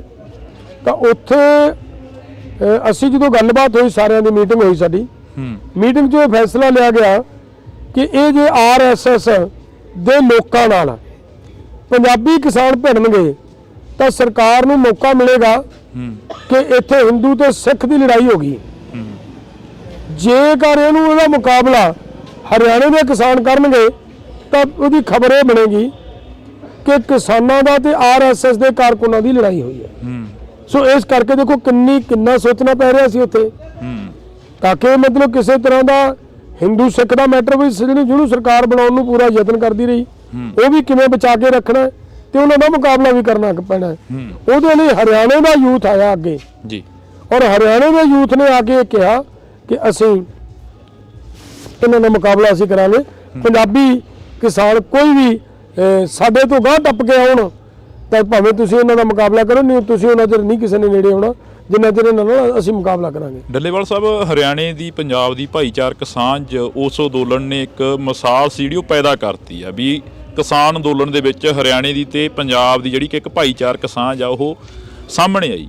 ਪਰ ਉਸ ਤੋਂ ਬਾਅਦ ਹੁਣ ਮੀਟਿੰਗ ਹੋਈ SYL ਨੂੰ ਲੈ ਕੇ ਪੰਜਾਬ ਦੇ ਮੁੱਖ ਮੰਤਰੀ ਦੀ, ਹਰਿਆਣੇ ਦੇ ਮੁੱਖ ਮੰਤਰੀ ਦੇ ਨਾਲ। ਫਿਰ ਪੰਜਾਬ ਦੇ ਮੁੱਖ ਮੰਤਰੀ ਦੇ ਵੱਲੋਂ ਬਿਆਨ ਦਿੱਤਾ ਗਿਆ ਕਿ ਇੱਕ ਤੁਪਕਾ ਜਿਹੜਾ ਪਾਣੀ ਦਾ ਉਹ ਸਾਡੇ ਕੋਲ ਵਾਧੂ ਨਹੀਂ ਹੈਗਾ, ਅਸੀਂ ਨਹੀਂ ਦੇਵਾਂਗੇ। SYL ਨੂੰ ਲੈ ਕੇ ਜਾਂ ਚੰਡੀਗੜ੍ਹ ਨੂੰ ਲੈ ਕੇ ਜਾਂ ਪੰਜਾਬੀ ਬੋਲਦੇ ਇਲਾਕਿਆਂ ਨੂੰ ਲੈ ਕੇ ਕਿਸਾਨ ਜਥੇਬੰਦੀਆਂ ਦਾ ਕੀ ਸਟੈਂਡ ਆ?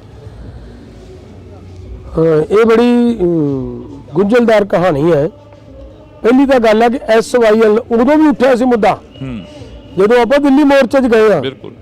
ਉਦੋਂ RSS ਦੇ ਕਾਰਕੁਨਾਂ ਨੇ ਉਦੋਂ ਵੀ ਇਹ ਮੁੱਦਾ ਚੱਕਿਆ ਸੀ ਕਿ ਸਾਨੂੰ SYL ਲੈਣੀ ਹੈ, SYL ਦੇ ਖਿਲਾਫ ਧਰਨਾ ਦੇਵਾਂਗੇ, ਪਿੰਡਾਂ 'ਚ ਪ੍ਰਚਾਰ ਕਰਨਾ ਸ਼ੁਰੂ ਕੀਤਾ। ਹਰਿਆਣੇ ਦੇ ਲੋਕਾਂ ਨੇ ਉਦੋਂ RSS ਤੇ BJP ਨੂੰ ਉਦੋਂ ਵੀ ਜੁੱਤੀਆਂ ਮਾਰ ਕੇ ਭਜਾਇਆ ਪਿੰਡਾਂ 'ਚੋਂ, ਆਪਣੀਆਂ ਅੱਖਾਂ ਦੇ ਸਾਹਮਣੇ ਹੈ। ਹੁਣ ਦੁਬਾਰਾ ਫੇਰ ਉਹਨਾਂ ਨੂੰ ਪਤਾ ਹੈ ਕਿ ਅੰਦੋਲਨ ਦੁਬਾਰਾ ਹੋਣ ਜਾ ਰਿਹਾ ਹੈ ਸਾਡੇ ਖਿਲਾਫ, ਕਿਉਂਕਿ ਉਹਨਾਂ ਨੂੰ ਪਤਾ ਹੈ ਕਿ ਚੋਣਾਂ ਦਾ ਲਾਸਟ ਟਾਈਮ ਹੈ। ਇਸ ਟਾਈਮ ਤੋਂ ਪਹਿਲਾਂ ਲੋਕ ਸਾਨੂੰ ਸਾਡੇ ਵਾਅਦੇ, ਸਾਡੀਆਂ ਕੀਤੀ ਕਮਿਟਮੈਂਟਸ ਯਾਦ ਕਰਾਉਣ ਵਾਸਤੇ ਦਿੱਲੀ ਆਉਣਗੇ। ਜਿੱਦੇ ਦਾ ਅਸੀਂ ਐਲਾਨ ਕੀਤਾ ਕਿ ਅਸੀਂ ਆਹ ਕਰਨ ਜਾ ਰਹੇ ਹਾਂ, ਉਦੋਂ ਦੀ ਇਹਨਾਂ ਨੇ SYL ਦਾ ਮੁੱਦਾ ਚੱਕ ਲਿਆ ਜੀ। SYL ਦਾ ਮੁੱਦਾ ਹੈ ਹੀ ਨਹੀਂ ਕੋਈ ਮੁੱਦਾ, ਮੈਂ ਸਮਝਦਾ। ਅਸੀਂ ਪਿਛਲੇ ਦਿਨੇ ਸਾਡੀ ਸਰਕਾਰ ਨਾਲ ਇੱਕ ਮੀਟਿੰਗ ਹੋਈ, ਹਰਿਆਣੇ ਦੇ ਕਿਸਾਨ ਵੀ ਇਸ ਗੱਲ ਤੇ ਐਗਰੀ ਨੇ ਕਿ ਇਸ SYL ਦੀ ਬਜਾਏ ਸਾਨੂੰ ਤੁਸੀਂ ਸ਼ਾਰਦਾ ਜਮਨਾ ਲਿੰਕ ਚੈਨਲ ਤੇ ਕਿਉਂ ਨਹੀਂ ਕੰਮ ਕਰਕੇ ਦਿੰਦੇ? 1986 ਦੇ ਵਿੱਚ 1980 ਚ ਸ਼ਾਰਦਾ ਜਮਨਾ ਲਿੰਕ ਚੈਨਲ ਦੇ ਉੱਤੇ ਪ੍ਰੋਜੈਕਟ ਬਣ ਗਿਆ, ਕੰਮ ਹੋਣਾ ਸ਼ੁਰੂ ਹੋ ਗਿਆ, ਪੇਪਰ ਵਰਕ ਕੰਪਲੀਟ ਹੋਇਆ ਪਿਆ, ਡਰੋਨਾਂ ਦੇ ਰਾਹੀਂ ਸਰਵੇ ਹੋਇਆ ਪਿਆ, ਇੱਥੋਂ ਤੱਕ ਕੱਢਿਆ ਗਿਆ ਕਿ ਮਤਲਬ ਇੱਥੋਂ 9.5 MF ਪਾਣੀ ਯਮੁਨਾ ਨਦੀ ਦੇ ਵਿੱਚ ਲਿਆ ਕੇ ਪਾਉਣਾ ਔਰ ਉਹਦੇ ਚੋਂ ਹਰਿਆਣੇ ਨੂੰ ਪਾਣੀ ਦੇਣਾ, ਉਹ ਚੋਂ ਅੱਗੇ ਰਾਜਸਥਾਨ ਨੂੰ ਪਾਣੀ ਦੇਣਾ। ਔਰ ਉਹ ਹਰਿਆਣਾ ਵੀ ਉਹ ਮੰਗ ਰਿਹਾ ਹੈ, ਤਾਂ ਹਰਿਆਣੇ ਦਾ ਕਿਸਾਨ ਵੀ ਉਹ ਮੰਗ ਰਿਹਾ ਹੈ, ਪੰਜਾਬ ਦਾ ਕਿਸਾਨ ਵੀ ਉਹ ਮੰਗ ਰਿਹਾ ਹੈ। ਹੁਣ ਇਹ ਪੋਲੀਟੀਕਲ ਧਿਰਾਂ ਕਿਉਂ ਇਸ ਗੱਲ ਨੂੰ ਗਾਹ ਪਾਈ ਫਿਰਦੀਆਂ ਕਿ ਅਸੀਂ SYL ਲੈਣੀ ਹੈ? SYL ਹਰਿਆਣੇ ਦਾ ਕਿਸਾਨ ਤਾਂ SYL ਮੰਗਦਾ ਹੀ ਨਹੀਂ, ਉਹ ਤਾਂ ਸ਼ਾਰਦਾ ਜਮਨਾ ਲਿੰਕ ਚੈਨਲ ਮੰਗਦਾ ਹੈ ਜੀ। ਉਹਨਾਂ ਨੂੰ ਤਾਂ ਪਾਣੀ ਚਾਹੀਦਾ ਹੈ ਨਾ, ਬਿਲਕੁਲ ਪਾਣੀ ਉਧਰੋਂ ਪੂਰਤੀ। ਉਹਨਾਂ ਨੂੰ ਪਤਾ ਇਸ ਗੱਲ ਦਾ, ਹਰਿਆਣੇ ਵਾਲੇ ਕੋਈ ਇੰਤਜ਼ਾਮ ਨਹੀਂ ਹੈ ਕਿ ਪੰਜਾਬ ਕੋਲੇ ਪਾਣੀ ਹੈ ਨਹੀਂਗਾ, ਉਹ ਵੀ ਸਮਝਦੇ ਨੇ।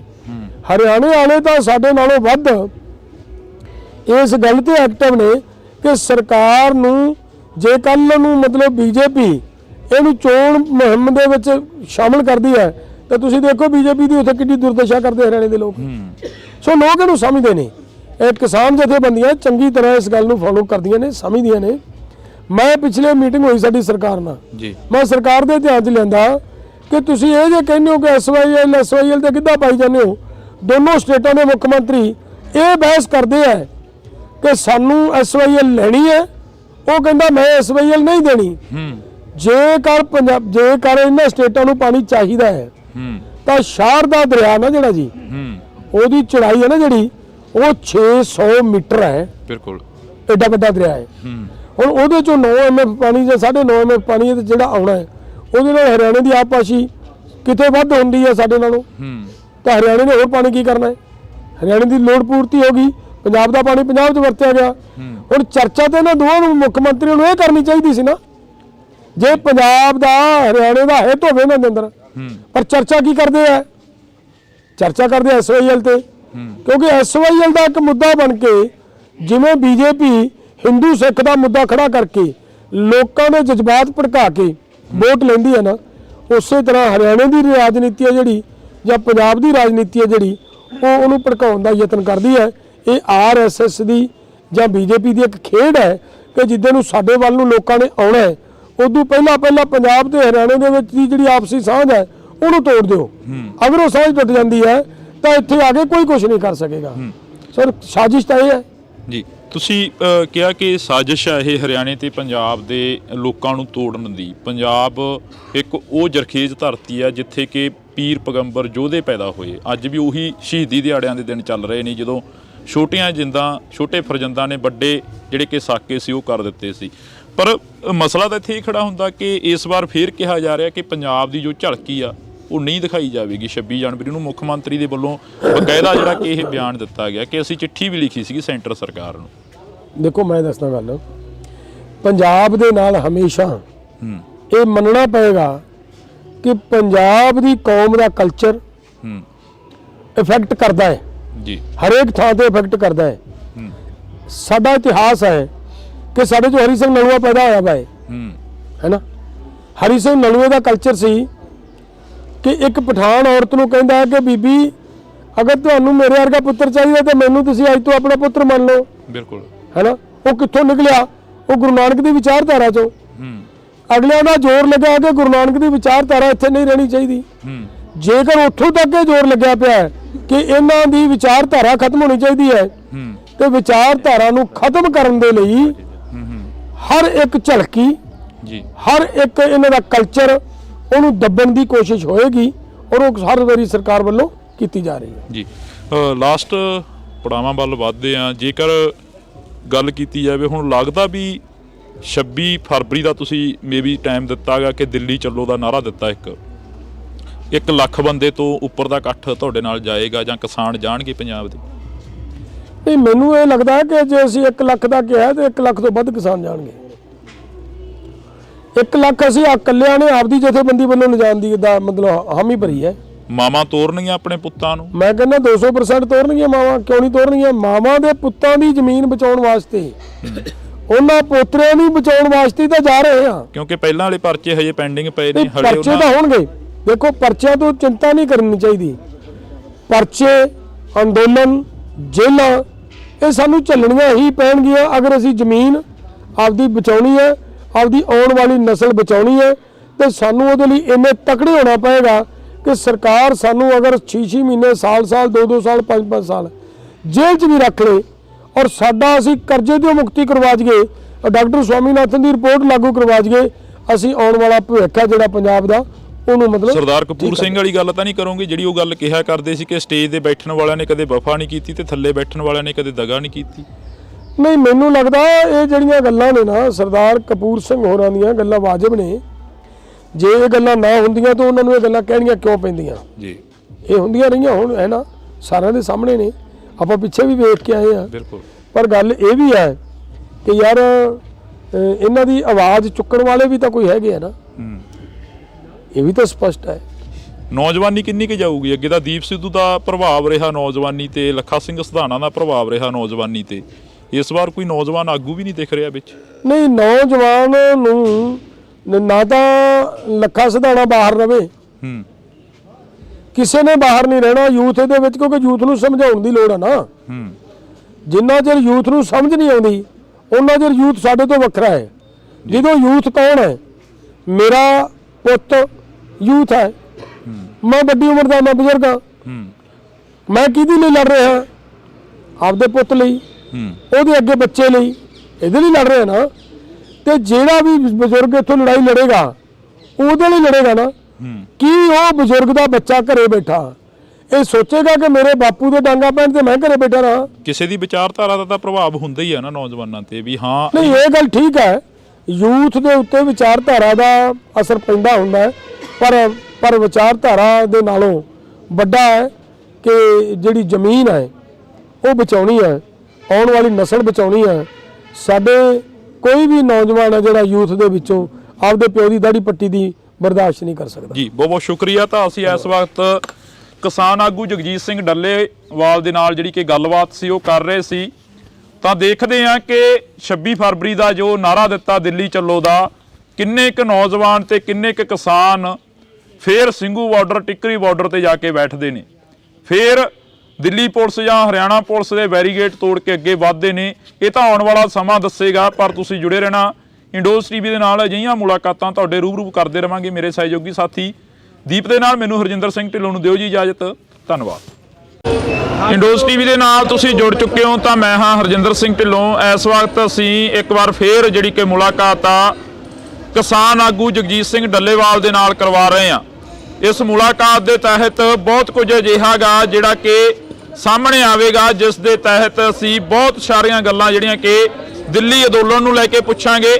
ਕਿਉਂਕਿ ਦਿੱਲੀ ਕਿਸਾਨ ਅੰਦੋਲਨ ਚੱਲਿਆ ਤਾਂ ਦਿੱਲੀ ਕਿਸਾਨ ਅੰਦੋਲਨ ਦੇ ਵਿੱਚੋਂ ਬਹੁਤ ਸਾਰੀਆਂ ਜਥੇਬੰਦੀਆਂ ਅਜਿਹੀਆਂ ਨਿਕਲੀਆਂ ਜਿਹੜੀਆਂ ਜਥੇਬੰਦੀਆਂ ਨੇ ਸਰਕਾਰ ਦੇ ਨਾਲ ਸਮਝੌਤੇ ਕੀਤੇ ਤੇ ਸਰਕਾਰ ਦੀ ਬੋਲੀ ਬੋਲਦਿਆਂ ਰਹੀਆਂ।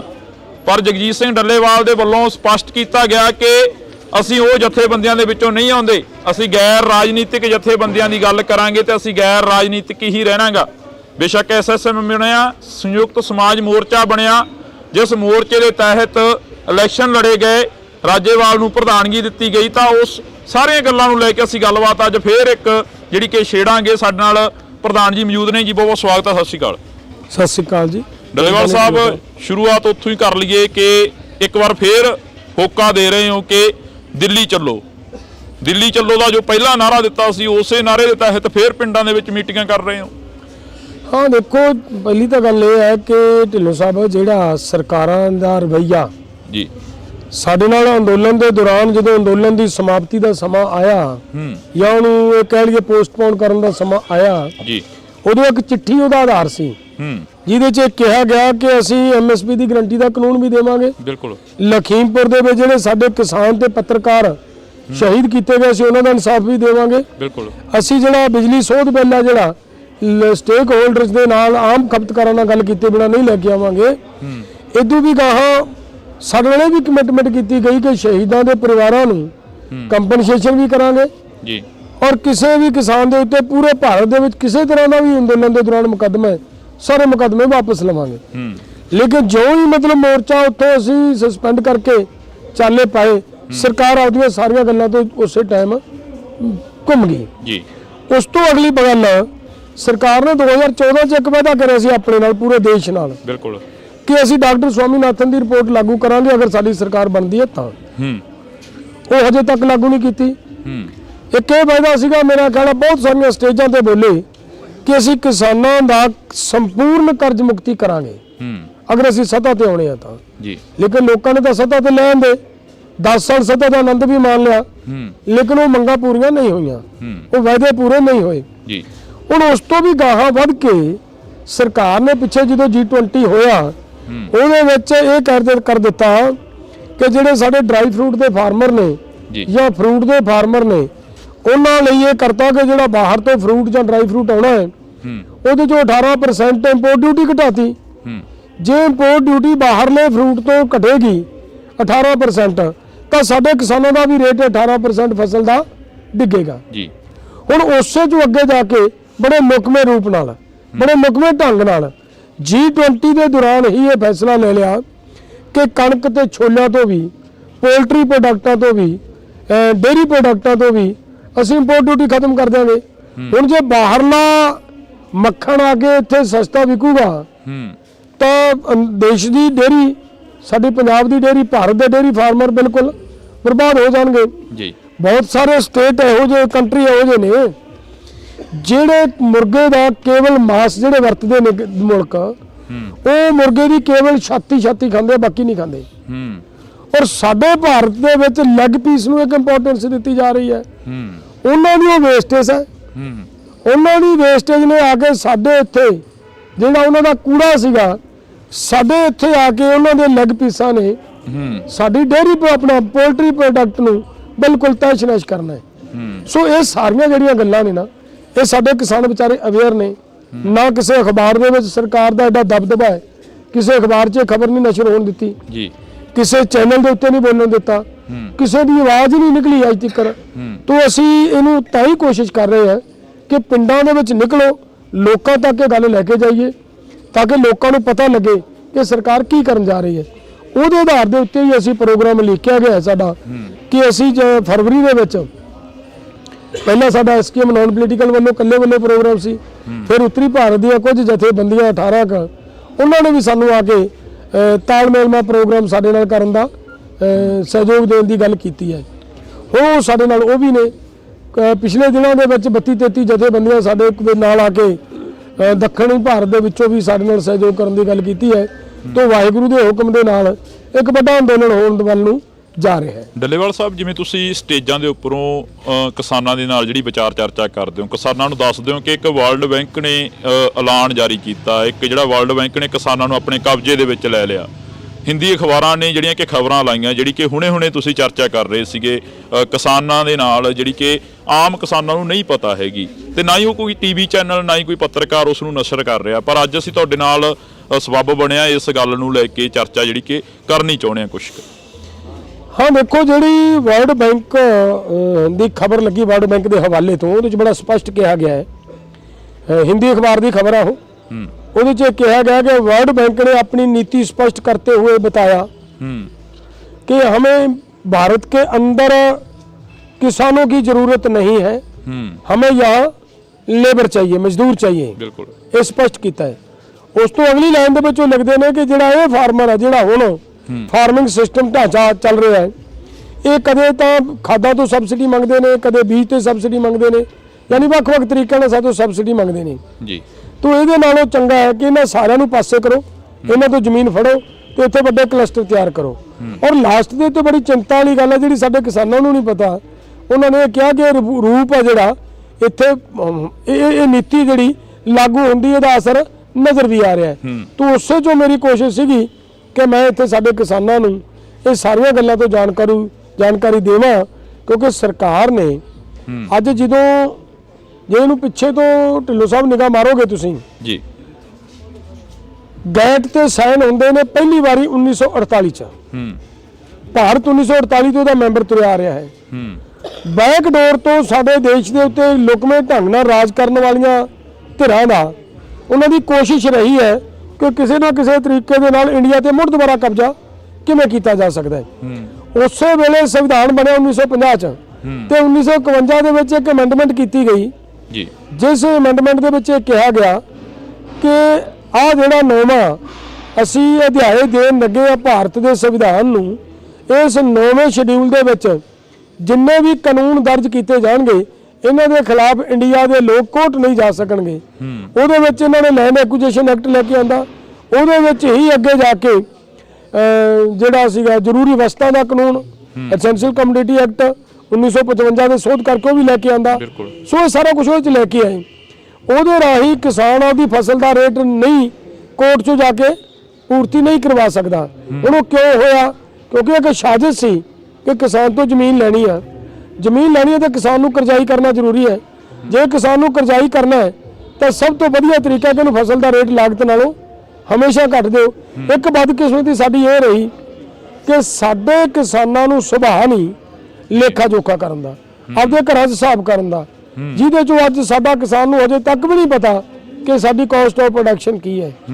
ਹੁਣ ਉਹ ਜਿਹੜੀ ਜੇਕਰ caste of production 3200 I 1 quintal ਕਣਕ ਤੇ ਸਰਕਾਰ ਉਹਨੂੰ 2300 ਦੇ ਕੇ ਘਰ ਪੂਰਾ ਕਰਨ ਦੀ ਕੋਸ਼ਿਸ਼ ਕਰੇ ਤਾਂ ਉਹ ਤਾਂ ਫਿਰ ਜਿਹੜਾ 900 ਰੁਪਈਆ ਕਿਸਾਨ ਨੂੰ ਪਰ ਕੁਇੰਟਲ ਘਾਟਾ ਪੈਣਾ ਤਾਂ ਉਹ ਤਾਂ ਕਿਸਾਨ ਮਰੇਗਾ ਹੀ ਮਰੇਗਾ।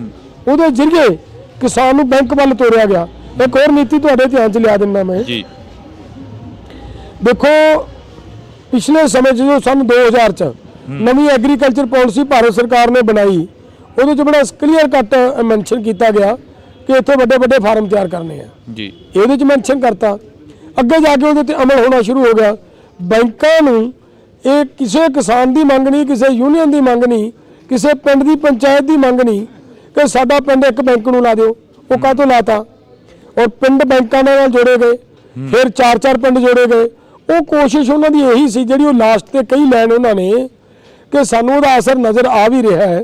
ਭਾਵ ਉਹਨਾਂ ਦੇ ਮੁਤਾਬਕ ਉਹ ਕਲਸਟਰ ਬਣ ਗਿਆ।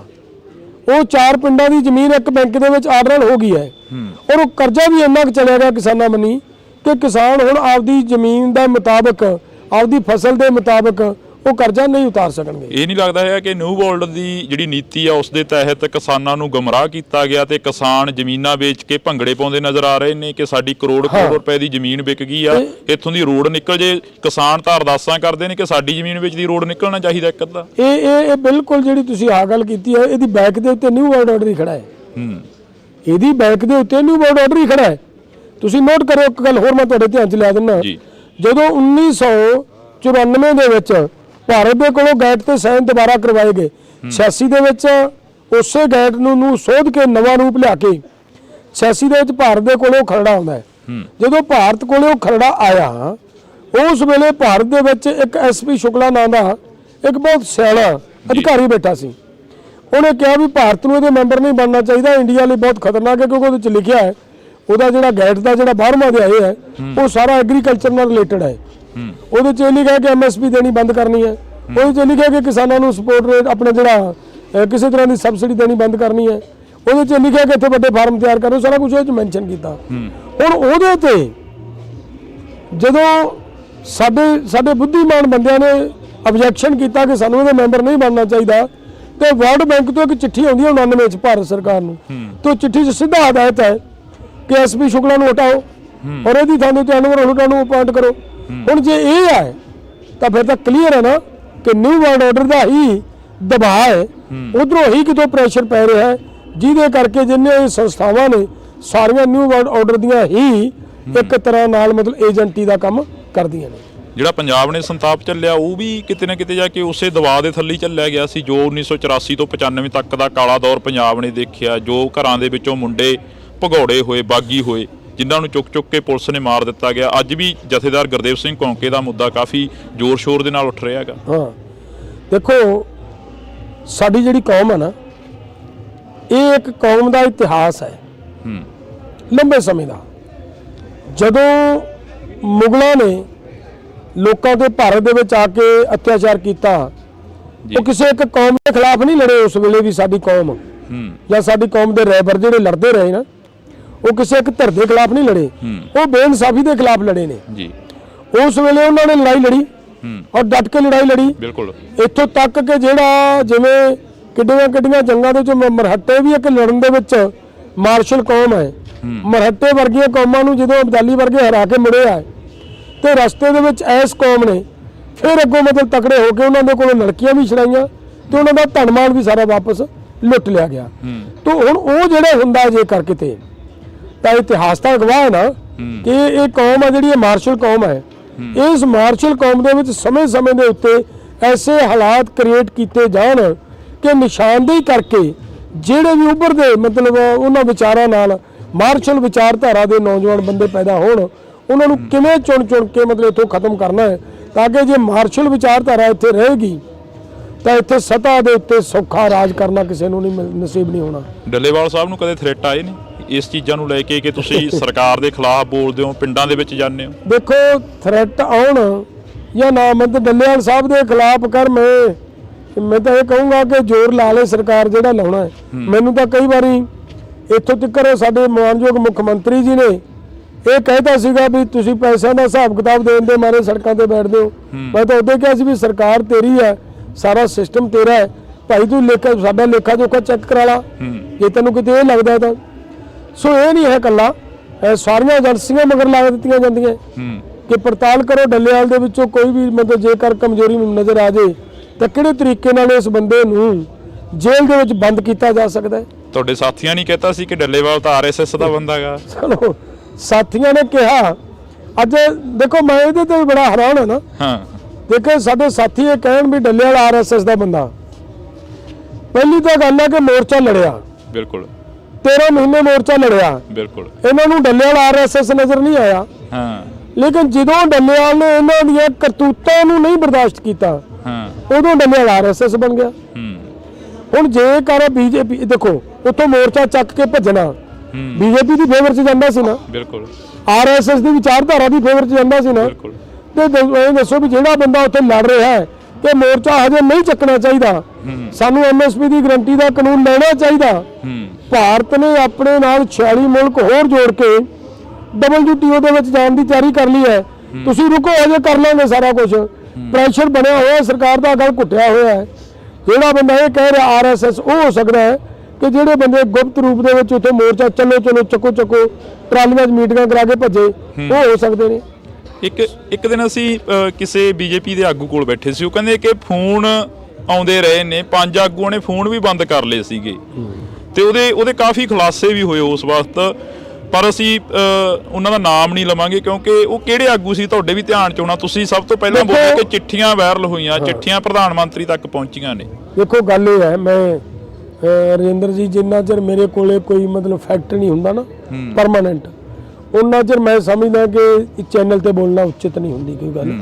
ਲੇਕਿਨ ਜਿੱਥੇ ਜਿਹੜੀ ਚੀਜ਼ ਮੇਰੇ ਸਾਹਮਣੇ ਆਈ, ਚਿੱਠੀ ਮੇਰੇ ਸਾਹਮਣੇ ਆਈ, ਮੈਂ ਉਹਦਾ ਸਾਰ ਮਤਲਬ ਉਹਦੇ ਤੇ ਮਤਲਬ ਪੂਰਾ ਲੜਾਈ ਲੜੀ, ਅੰਦਰ ਬੈਠ ਕੇ ਮੀਟਿੰਗਾਂ ਦੇ ਵਿੱਚ ਬਹਿ ਕੇ ਲੜਾਈ ਲੜੀ ਕਿ ਚਿੱਠੀ ਦਾ ਖੁਲਾਸਾ ਕਰੋ, ਇਹ ਚਿੱਠੀ ਲਿਖੀ ਕਿਉਂ ਗਈ ਹੈ। ਔਰ ਉਸੇ ਦੇ ਵਿੱਚੋਂ ਤੁਹਾਡੇ ਧਿਆਨ ਹੋਏਗਾ, ਸਾਨੂੰ ਮਜਬੂਰੀ ਵਸ ਬਰਨਾਲੇ 'ਚ, ਕਿਉਂਕਿ ਪੂਰੇ ਭਾਰਤ ਦੇ ਵਿੱਚ ਜਿਹੜੀਆਂ ਕਿਸਾਨ ਮਹਾਪੰਚਾਇਤਾਂ ਹੁੰਦੀਆਂ ਸੀ ਨਾ, ਉਹ ਐਸਕੇਐਮ ਦੇ ਨਾਂ ਤੇ ਹੁੰਦੀਆਂ ਸੀ ਜੀ। ਅਸੀਂ ਇੱਥੇ ਐਸਕੇਐਮ ਦੇ ਨਾਂ ਤੇ ਨਹੀਂ ਕੀਤੀ ਸੀ। ਅਸੀਂ ਇਹ ਉੱਪਰ ਜ਼ਰੂਰ ਬੈਨਰ ਲਿਖਿਆ ਸੀ, ਲੇਕਿਨ ਲਿਖਿਆ ਇਹ ਸੀਗਾ ਕਿ ਵੱਲੋਂ ਭਾਰਤੀ ਕਿਸਾਨ ਯੂਨੀਅਨ ਏਕਤਾ ਸਿੱਧੂਪੁਰ ਉਹ ਜਿਹੜਾ 1 ਲੱਖ ਲੋਕਾਂ ਦਾ ਕਿਸਾਨਾਂ ਦਾ ਇਕੱਠ ਕਰਕੇ ਅਸੀਂ ਸਰਕਾਰ ਨੂੰ ਵਾਰਨਿੰਗ ਦਿੱਤੀ ਸੀ ਨਾ ਜਦੋਂ ਕਿ ਅਸੀਂ ਇਹ ਚਿੱਠੀਆਂ ਦੀ ਕੋਈ ਗੱਲ ਨਹੀਂ ਸੁਣਨ ਵਾਲੇ ਲੋਕ, ਅਸੀਂ ਇਹਨੂੰ ਮਤਲਬ ਜਿੰਨਾ ਚਿਰ 3 ਕਾਨੂੰਨ ਵਾਪਸ ਨਹੀਂ ਹੁੰਦੇ ਅਸੀਂ ਉਹਨਾਂ ਚਿਰ ਨਹੀਂ ਉਠਾਂਗੇ, ਇਹ ਚੇਤਾਵਨੀ ਦਿੱਤੀ ਸੀ ਉਹਦੇ ਮੇਥੋਂ। ਤਾਂ ਸਾਨੂੰ ਜਦੋਂ ਪਤਾ ਲੱਗਿਆ ਕਿ ਕਿਤੇ ਨਾ ਕਿਤੇ ਮੋਰਚੇ 'ਚ ਗੜਬੜ ਹੋ ਰਹੀ ਹੈ, ਅਸੀਂ ਉਸ ਦਿਨ ਜਿੰਨੇ ਕੁ ਸਾਡੀ ਹਿੰਮਤ ਪਈ, ਜਿੰਨਾ ਕੁ ਅਸੀਂ ਕਰ ਸਕਦੇ ਸੀ, ਕਿਉਂਕਿ ਸਾਨੂੰ ਇਹ ਵੀ ਡਰ ਸੀਗਾ ਕਿ ਸਰਕਾਰ ਕੋਲੇ ਕੋਈ ਇਹੋ ਜਿਹਾ ਗੱਲ ਨਾ ਜਾਵੇ ਕਿ ਸਰਕਾਰ ਨੂੰ ਇਹ ਸੰਕੇਤ ਮਿਲ ਜੇ ਕਿ ਮੋਰਚਾ ਆਪਸ ਵਿੱਚ ਦਫਾੜ ਹੋ ਗਿਆ ਜਾਂ ਪਾਟ ਗਿਆ। ਉਹਨਾਂ ਚਿਰ ਅਸੀਂ ਬਹੁਤ ਉਹਨੂੰ ਸੰਕੋਚ ਕਰਦੇ ਰਹੇ ਹਾਂ ਬੋਲਣ ਤੋਂ, ਜਿੱਥੇ ਨਾ ਸਰਦਾ ਅੰਦਰ ਬਹਿ ਕੇ ਬੋਲਣਾ, ਜਿੱਥੇ ਕਿਤੇ ਬੋਲਣਾ ਬੋਲਦੇ ਰਹੇ। ਅਫਸੋਸ ਹੁੰਦਾ ਕਿ 13 ਮਹੀਨੇ ਇਹੋ ਜੀ ਠੰਡ ਵੀ ਚੱਲੀ ਤੇ ਗਰਮੀ ਵੀ ਚੱਲੀ, ਹਨੇਰੀਆਂ ਮੀਂਹ ਵੀ ਚੱਲੇ ਤੇ ਉੱਥੇ ਟਰਾਲੀਆਂ ਦੇ ਵਿੱਚ ਉਹ ਦਿਨ ਕੱਟੇ ਜਿਹੜੇ ਦਿਨ ਕਦੇ ਅਸੀਂ ਸਰਦਾਰਾਂ ਵਾਂਗ ਇੱਥੇ ਪੰਜਾਬ ਦੇ ਵਿੱਚ ਕੱਟਦੇ ਰਹੇ ਹਾਂ। ਅਫਸੋਸ ਹੁੰਦਾ ਕਿ ਫਿਰ ਵੀ ਕੁਝ ਪੱਲੇ ਨਹੀਂ ਪਿਆ। ਨਹੀਂ, ਇਹੋ ਨਹੀਂ ਕਿਹਾ ਜਾ ਸਕਦਾ। ਇੱਕ ਤਾਂ ਸਭ ਤੋਂ ਵੱਡਾ ਇਹ ਪੱਲੇ ਪਿਆ ਸਾਡੇ ਕਿ ਅਸੀਂ ਪੂਰੇ ਦੇਸ਼ ਦਾ ਕਿਸਾਨ ਅਵੇਅਰ ਹੋ ਗਿਆ, ਪਹਿਲੀ ਗੱਲ। ਦੂਜੀ ਗੱਲ ਹੈ ਕਿ ਐਡਾ ਈਗੋ ਦਾ ਜਿਹਦੇ ਕੋਲੇ ਭੰਡਾਰ ਹੈ ਉਹ ਅਸੀਂ PM ਨੂੰ ਮੋੜ ਕੇ ਪਿਛਲ ਪੈਰੀ ਮੋੜ ਲਿਆ। ਅਗਲੀ ਗੱਲ ਹੈ ਕਿ ਪੂਰੇ ਦੇਸ਼ ਦਾ ਜਿਹਦਾ ਪੰਜਾਬ ਤੇ ਹਰਿਆਣਾ ਜਿਨ੍ਹਾਂ ਨੂੰ ਇਹਨਾਂ ਨੇ ਇੱਕ ਦੂਜੇ ਦੇ ਸਾਹਮਣੇ ਦੁਸ਼ਮਣ ਬਣਾ ਕੇ ਖੜੇ ਕਰਤਾ ਸੀ ਜੀ, ਉਹਨਾਂ ਦਾ ਭਾਈਚਾਰਾ ਕਾਇਮ ਕਰਕੇ ਬਹੁਤ ਵੱਡੀਆਂ ਪ੍ਰਾਪਤੀਆਂ ਹੋਈਆਂ। ਅਗਲੀ ਗੱਲ ਇੱਕ ਹੋਰ ਹੈ, ਹੁਣ ਬਾਹਰਲੇ ਸਟੇਟਾਂ 'ਚ, ਬਾਹਰਲੇ ਕੰਟਰੀਆਂ ਦੀ ਮੈਂ ਗੱਲ ਨਹੀਂ ਕਰਦਾ, ਮੈਂ ਬਾਹਰਲੀਆਂ ਸਟੇਟਾਂ ਦੀ ਗੱਲ ਕਰਦਾ। ਬਾਹਰਲੀਆਂ ਸਟੇਟਾਂ ਦੇ ਵਿੱਚ ਡਿਮਾਂਡ ਹੋਣੀ ਸ਼ੁਰੂ ਹੋ ਗਈ ਸੀ ਕਿ ਸਾਡੇ ਇੱਥੇ ਆ ਕੇ ਕਿਸਾਨ ਲੀਡਰ ਬੋਲੇ, ਉਹ ਵੀ ਉਹ ਬੋਲੇ ਜਿਹਦੇ ਸਿਰ ਤੇ ਪੱਗ ਬੰਨੀ ਹੋਵੇ। ਇਹਦਾ ਮਤਲਬ ਅਸੀਂ ਤਾਂ ਬਹੁਤ ਨੇੜੇ ਚਲੇ ਗਏ ਸੀ, ਕਿੰਨਾ ਕੁਝ ਹਾਸਲ ਕਰ ਲਿਆ ਸੀ ਇਸ ਪੱਗ ਨੇ, ਔਰ ਉਹ ਪੱਗ ਦਾ ਮਾਣ ਨਹੀਂ ਡਿੱਗਿਆ। ਠੀਕ ਹੈ, ਇਨਸੀਡੈਂਟ ਵਾਪਰਦੇ ਰਹਿੰਦੇ ਨੇ, ਲੇਕਿਨ ਪੱਗ ਦਾ ਮਾਣ ਹੈ ਜਿਹੜਾ, ਜਦੋਂ ਉਦੋਂ ਮੋਰਚਾ ਚੱਕ ਕੇ ਭੱਜਣ ਦੀ ਕੋਸ਼ਿਸ਼ ਕੀਤੀ ਜਾਂਦੀ ਸੀ, ਜੇ ਸਾਰਾ ਪੰਜਾਬ ਉਹਨਾਂ ਦੇ ਮਗਰ ਲੱਗ ਕੇ ਮੋਰਚਾ ਚੱਕ ਲੈਂਦਾ ਤਾਂ ਹੋ ਸਕਦਾ ਇਹ ਕਹਿੰਦੇ ਕਿ ਪੰਜਾਬੀ ਗਦਾਰ ਨੇ, ਲੇਕਿਨ ਪੰਜਾਬੀਆਂ ਨੇ ਫਿਰ ਰੱਖ ਵਿਖਾਈ ਕਿ ਨਹੀਂ ਅਸੀਂ ਨਹੀਂ ਜਾਵਾਂਗੇ। ਤੇ ਉਹਦੇ ਨਾਲ ਮਤਲਬ ਪੂਰੇ ਵਰਲਡ ਦੇ ਵਿੱਚ ਸੁਨੇਹਾ ਗਿਆ ਕਿ ਪੰਜਾਬੀ ਕਿਸੇ ਦਾ ਜਿਹੜਾ ਅਹਿਸਾਨ ਹੈ ਉਹ ਰੱਖਦੇ ਨਹੀਂ, ਉਹ ਜੇ ਉਹਨਾਂ ਨਾਲ ਵਾਅਦਾ ਕੀਤਾ ਮਿਲ ਕੇ ਚੱਲਣ ਦਾ ਤੇ ਮਿਲ ਕੇ ਚੱਲਦੇ ਨੇ, ਔਰ ਉਸੇ ਤਰੀਕੇ ਉਸੇ ਗੱਲ 'ਚੋਂ ਹੀ ਅੱਜ ਮੋਰ ਪੂਰੇ ਭਾਰਤ ਦੇ ਵਿੱਚ ਸਾਨੂੰ ਸਹਿਯੋਗ ਮਿਲਦਾ ਹੈ। ਤੁਸੀਂ ਪੰਜਾਬੀ ਗਦਾਰਾਂ ਦੀ ਗੱਲ ਕਰੀ ਹੈ, ਪਰ ਗਦਾਰੀ ਦੇ ਸਰਟੀਫਿਕੇਟ ਤਾਂ ਤੁਸੀਂ ਖੁਦ ਹੀ ਵੰਡੇ ਨੇ ਸਟੇਜਾਂ ਤੋਂ। ਨਹੀਂ, ਜਿਹੜੇ ਗਦਾਰੀ ਦੇ ਸਰਟੀਫਿਕੇਟ ਵੰਡਣ ਵਾਲੇ ਸੀ ਉਹ ਕੁਝ ਹੋਣਗੇ ਜਿਹੜੀਆਂ ਧਿਰਾਂ ਤੁਹਾਨੂੰ ਪਤਾ ਹੈ, ਮੇਰੇ ਨਾਲ ਵੱਧ ਤੁਸੀਂ ਜਾਣਦੇ ਹੋ। ਮੇਰੇ ਮੂੰਹ ਤਾਂ ਕਿਤੇ ਨਹੀਂ ਸੁਣਿਆ ਹੋਣਾ ਤੁਸੀਂ ਕਿ ਮੈਂ ਕਿਸੇ ਨੂੰ ਗਦਾਰ ਕਹਿੰਦਾ ਹੋਵਾਂ। ਮੈਨੂੰ ਤਾਂ ਤੁਸੀਂ ਸਗੋਂ ਇਹ ਵੇਖਿਆ ਹੋਵੇਗਾ ਕਿ ਮੈਂ ਜਦੋਂ ਸਾਡਾ ਯੂਥ ਰੁੱਸਦਾ ਸੀ, ਯੂਥ ਨੂੰ ਮਨਾਉਣ ਦੀ ਜ਼ਿੰਮੇਵਾਰੀ ਡੱਲੇਵਾਲ ਦੀ ਹੁੰਦੀ ਸੀ ਤੇ ਮੈਂ ਮਨਾਉਂਦਾ ਸੀ, ਤੇ ਮੇਰੇ ਨਾਲ ਤਾਂ ਮੇਰੇ ਤੇ ਤਾਂ ਕਈ ਵਾਰੀ ਕਾਰਵਾਈ ਕਰਨ ਦੀ ਤਿਆਰੀ ਕਰ ਲੈਂਦੇ ਸੀ ਵੀ ਤੂੰ ਇਹਨਾਂ ਮੰਡੀਰ ਤੋਂ ਕੀ ਕਰਾਉਣਾ, ਤੂੰ ਇਹਨਾਂ ਨੂੰ ਸਿਰ ਚੜਾਈ ਜਾਂਦਾ। 25 ਜਨਵਰੀ ਵਾਲਾ ਐਕਸੀਡੈਂਟ ਯਾਦ ਆ, ਜਦੋਂ 24 ਜਨਵਰੀ ਨੂੰ ਤੁਸੀਂ ਪ੍ਰੈਸ ਕਾਨਫਰੰਸ ਕਰਦੇ ਹੋ ਕਜਾਰੀਆ ਟਾਇਲ ਦੇ ਵਿੱਚ ਇੱਕ ਬੰਦੇ ਨੂੰ ਫੜ ਕੇ ਕਹਿੰਦੇ ਹੋ ਕਿ ਇਹਨਾਂ ਨੇ ਸਾਡੇ ਤੇ ਹਮਲਾ ਕਰਨ ਦੀ ਕੋਸ਼ਿਸ਼ ਕਰ ਰਹੇ ਸੀ, ਇਹ ਘੁਸਪੈਂਟ ਗਏ ਸੀ ਸਾਡੇ ਅੰਦੋਲਨ ਦੇ ਵਿੱਚ। ਤੁਹਾਡੇ ਯਾਦ ਆ ਉਹ ਸਾਰਾ ਕੁਝ? ਰਾਤ ਦੀ ਕਹਾਣੀ ਜੀ, ਤੁਹਾਡੇ ਯਾਦ ਆ? ਉਧਰੋਂ ਸਟੇਜ ਦੇ ਉੱਪਰ ਕਬਜ਼ਾ ਹੋ ਗਿਆ ਸੀ ਤੇ ਫਿਰ 26 ਜਨਵਰੀ ਵਾਲਾ ਜੋ ਐਕਸੀਡੈਂਟ ਹੋਇਆ ਉਹ ਵੀ ਯਾਦ ਹੋਣਾ। ਹਾਂ, ਦੇਖੋ ਕਹਾਣੀ ਸਾਰੀ ਯਾਦ ਹੈ, ਆਪਣੇ ਨਾਲ ਹੀ ਵਾਪਰੀ ਹੈ ਘਟਨਾ। ਅੰਦੋਲਨ ਦੇ ਵਿੱਚ ਬਹੁਤ ਘਟਨਾਵਾਂ ਵਾਪਰੀਆਂ, ਇਕੱਲੀ ਉਹ ਨਹੀਂ ਹੈ। ਦੇਖੋ ਇਹ ਤਾਂ ਮਤਲਬ ਉਸ ਬੰਦੇ ਦੇ ਕੋਲੋਂ ਜਦੋਂ ਸਾਡੇ ਕੁਝ ਆਗੂਆਂ ਦੀਆਂ ਫੋਟੋ ਮਿਲ ਗਈਆਂ ਤਾਂ ਉਸ ਬੰਦੇ ਦੇ ਨਾਲ ਜਦੋਂ ਥੋੜੀ ਜੀ ਸਖਤੀ ਨਾਲ ਪੁੱਛਿਆ ਗਿਆ ਤਾਂ ਉਦੋਂ ਉਹਨੇ ਖੁਲਾਸਾ ਕੀਤਾ ਇਸ ਗੱਲ ਦਾ ਕਿ ਜੀ ਮੈਨੂੰ ਮਤਲਬ ਸਾਨੂੰ ਇਹ ਕਿਹਾ ਕਿ ਇਹਨਾਂ ਆਗੂਆਂ ਦੀ ਨਿਸ਼ਾਨਦੇਹੀ ਕਰੋ, ਇਹਨਾਂ ਦੇ ਅੱਡੇ ਵੇਖੋ, ਇਹਨਾਂ ਦੇ ਉੱਤੇ ਮਤਲਬ ਸ਼ੂਟ ਕਰਨਾ ਹੈ। ਇਹੋ ਜਿਹੀਆਂ ਗੱਲਾਂ ਉਦੋਂ ਆਈਆਂ ਜੀ। ਤਾਂ ਉਹਦੇ ਚੋਂ ਹੀ ਸਾਡੀ ਜਿਹੜੀ ਸੀਗੀ ਜੀ ਮੀਟਿੰਗ, ਸਾਰੇ ਪੱਤਰਕਾਰਾਂ ਨੂੰ ਮੇਰਾ ਰਾਤ ਨੂੰ 11-12 ਵਜੇ ਤੁਹਾਨੂੰ ਸੱਦਿਆ, 11-12 ਵਜੇ ਆਪਾਂ ਪ੍ਰੈਸ ਕਾਨਫਰੰਸ ਕਰਕੇ ਉਹ ਗੱਲ ਸਾਰੀ ਮਤਲਬ ਕਲੀਅਰ ਕੀਤੀ ਸੀ। ਸਰਕਾਰ ਦੀਆਂ ਸਾਜ਼ਿਸ਼ਾਂ ਇੱਕ ਦਿਨ ਨਹੀਂ, ਲਗਾਤਾਰ ਐਂਡ ਤੱਕ ਜਾਰੀ ਰਹੀਆਂ ਨੇ।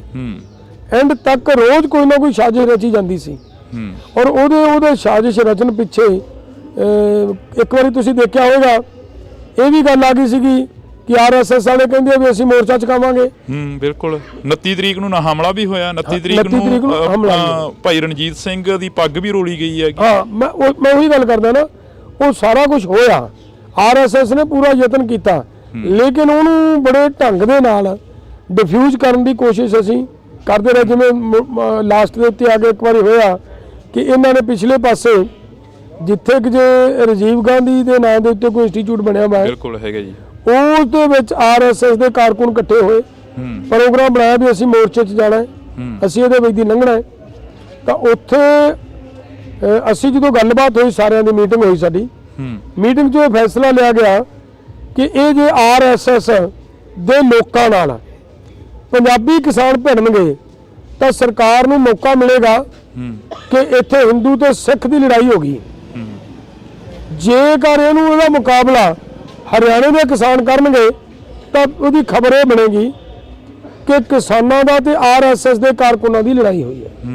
ਸੋ ਇਸ ਕਰਕੇ ਦੇਖੋ ਕਿੰਨਾ ਸੋਚਣਾ ਪੈ ਰਿਹਾ ਸੀ ਉੱਥੇ, ਤਾਂ ਕਿ ਮਤਲਬ ਕਿਸੇ ਤਰ੍ਹਾਂ ਦਾ ਹਿੰਦੂ ਸਿੱਖ ਦਾ ਮੈਟਰ ਵੀ ਜਿਹਨੂੰ ਸਰਕਾਰ ਬਣਾਉਣ ਨੂੰ ਪੂਰਾ ਯਤਨ ਕਰਦੀ ਰਹੀ, ਉਹ ਵੀ ਕਿਵੇਂ ਬਚਾ ਕੇ ਰੱਖਣਾ ਤੇ ਉਹਨਾਂ ਦਾ ਮੁਕਾਬਲਾ ਵੀ ਕਰਨਾ ਪੈਣਾ। ਉਹਦੇ ਲਈ ਹਰਿਆਣੇ ਦਾ ਯੂਥ ਆਇਆ ਅੱਗੇ ਜੀ, ਔਰ ਹਰਿਆਣੇ ਦੇ ਯੂਥ ਨੇ ਆ ਕੇ ਕਿਹਾ ਕਿ ਅਸੀਂ ਇਹਨਾਂ ਦਾ ਮੁਕਾਬਲਾ ਅਸੀਂ ਕਰਾਂਗੇ। ਪੰਜਾਬੀ ਕਿਸਾਨ ਕੋਈ ਵੀ ਸਾਡੇ ਤੋਂ ਗਾਂਹ ਟੱਪ ਕੇ ਆਉਣ ਤਾਂ ਭਾਵੇਂ ਤੁਸੀਂ ਇਹਨਾਂ ਦਾ ਮੁਕਾਬਲਾ ਕਰੋ, ਨਹੀਂ ਤੁਸੀਂ ਉਹਨਾਂ ਚਿਰ ਨਹੀਂ ਕਿਸੇ ਨੇ ਨੇੜੇ ਆਉਣਾ ਜਿੰਨਾ ਚਿਰ ਇਹਨਾਂ ਨਾਲ ਅਸੀਂ ਮੁਕਾਬਲਾ ਕਰਾਂਗੇ। ਡੱਲੇਵਾਲ ਸਾਹਿਬ, ਹਰਿਆਣੇ ਦੀ ਪੰਜਾਬ ਦੀ ਭਾਈਚਾਰਕ ਸਾਂਝ ਉਸ ਅੰਦੋਲਨ ਨੇ ਇੱਕ ਮਿਸਾਲ ਸੀ ਜਿਹੜੀ ਉਹ ਪੈਦਾ ਕਰਤੀ ਆ ਵੀ ਕਿਸਾਨ ਅੰਦੋਲਨ ਦੇ ਵਿੱਚ ਹਰਿਆਣੇ ਦੀ ਤੇ ਪੰਜਾਬ ਦੀ ਜਿਹੜੀ ਕਿ ਇੱਕ ਭਾਈਚਾਰਕ ਸਾਂਝ ਆ ਉਹ ਸਾਹਮਣੇ ਆਈ। ਪਰ ਉਸ ਤੋਂ ਬਾਅਦ ਹੁਣ ਮੀਟਿੰਗ ਹੋਈ SYL ਨੂੰ ਲੈ ਕੇ ਪੰਜਾਬ ਦੇ ਮੁੱਖ ਮੰਤਰੀ ਦੀ ਹਰਿਆਣੇ ਦੇ ਮੁੱਖ ਮੰਤਰੀ ਦੇ ਨਾਲ, ਫਿਰ ਪੰਜਾਬ ਦੇ ਮੁੱਖ ਮੰਤਰੀ ਦੇ ਵੱਲੋਂ ਬਿਆਨ ਦਿੱਤਾ ਗਿਆ ਕਿ ਇੱਕ ਤੁਪਕਾ ਜਿਹੜਾ ਪਾਣੀ ਦਾ ਉਹ ਸਾਡੇ ਕੋਲ ਵਾਧੂ ਨਹੀਂ ਹੈਗਾ, ਅਸੀਂ ਨਹੀਂ ਦੇਵਾਂਗੇ। SYL ਨੂੰ ਲੈ ਕੇ ਜਾਂ ਚੰਡੀਗੜ੍ਹ ਨੂੰ ਲੈ ਕੇ ਜਾਂ ਪੰਜਾਬੀ ਬੋਲਦੇ ਇਲਾਕਿਆਂ ਨੂੰ ਲੈ ਕੇ ਕਿਸਾਨ ਜਥੇਬੰਦੀਆਂ ਦਾ ਕੀ ਸਟੈਂਡ ਆ? ਇਹ ਬੜੀ ਗੁੰਝਲਦਾਰ ਕਹਾਣੀ ਹੈ। ਪਹਿਲੀ ਤਾਂ ਗੱਲ ਹੈ ਕਿ SYL ਉਦੋਂ ਵੀ ਉੱਠਿਆ ਸੀ ਮੁੱਦਾ ਜਦੋਂ ਆਪਾਂ ਦਿੱਲੀ ਮੋਰਚੇ 'ਚ ਗਏ ਆ, ਬਿਲਕੁਲ ਉਦੋਂ RSS ਦੇ ਕਾਰਕੁਨਾਂ ਨੇ ਉਦੋਂ ਵੀ ਇਹ ਮੁੱਦਾ ਚੱਕਿਆ ਸੀ ਕਿ ਸਾਨੂੰ SYL ਲੈਣੀ ਹੈ, SYL ਦੇ ਖਿਲਾਫ ਧਰਨਾ ਦੇਵਾਂਗੇ, ਪਿੰਡਾਂ 'ਚ ਪ੍ਰਚਾਰ ਕਰਨਾ ਸ਼ੁਰੂ ਕੀਤਾ। ਹਰਿਆਣੇ ਦੇ ਲੋਕਾਂ ਨੇ ਉਦੋਂ RSS ਤੇ BJP ਨੂੰ ਉਦੋਂ ਵੀ ਜੁੱਤੀਆਂ ਮਾਰ ਕੇ ਭਜਾਇਆ ਪਿੰਡਾਂ 'ਚੋਂ, ਆਪਣੀਆਂ ਅੱਖਾਂ ਦੇ ਸਾਹਮਣੇ ਹੈ। ਹੁਣ ਦੁਬਾਰਾ ਫੇਰ ਉਹਨਾਂ ਨੂੰ ਪਤਾ ਹੈ ਕਿ ਅੰਦੋਲਨ ਦੁਬਾਰਾ ਹੋਣ ਜਾ ਰਿਹਾ ਹੈ ਸਾਡੇ ਖਿਲਾਫ, ਕਿਉਂਕਿ ਉਹਨਾਂ ਨੂੰ ਪਤਾ ਹੈ ਕਿ ਚੋਣਾਂ ਦਾ ਲਾਸਟ ਟਾਈਮ ਹੈ। ਇਸ ਟਾਈਮ ਤੋਂ ਪਹਿਲਾਂ ਲੋਕ ਸਾਨੂੰ ਸਾਡੇ ਵਾਅਦੇ, ਸਾਡੀਆਂ ਕੀਤੀ ਕਮਿਟਮੈਂਟਸ ਯਾਦ ਕਰਾਉਣ ਵਾਸਤੇ ਦਿੱਲੀ ਆਉਣਗੇ। ਜਿੱਦੇ ਦਾ ਅਸੀਂ ਐਲਾਨ ਕੀਤਾ ਕਿ ਅਸੀਂ ਆਹ ਕਰਨ ਜਾ ਰਹੇ ਹਾਂ, ਉਦੋਂ ਦੀ ਇਹਨਾਂ ਨੇ SYL ਦਾ ਮੁੱਦਾ ਚੱਕ ਲਿਆ ਜੀ। SYL ਦਾ ਮੁੱਦਾ ਹੈ ਹੀ ਨਹੀਂ ਕੋਈ ਮੁੱਦਾ, ਮੈਂ ਸਮਝਦਾ। ਅਸੀਂ ਪਿਛਲੇ ਦਿਨੇ ਸਾਡੀ ਸਰਕਾਰ ਨਾਲ ਇੱਕ ਮੀਟਿੰਗ ਹੋਈ, ਹਰਿਆਣੇ ਦੇ ਕਿਸਾਨ ਵੀ ਇਸ ਗੱਲ ਤੇ ਐਗਰੀ ਨੇ ਕਿ ਇਸ SYL ਦੀ ਬਜਾਏ ਸਾਨੂੰ ਤੁਸੀਂ ਸ਼ਾਰਦਾ ਜਮਨਾ ਲਿੰਕ ਚੈਨਲ ਤੇ ਕਿਉਂ ਨਹੀਂ ਕੰਮ ਕਰਕੇ ਦਿੰਦੇ?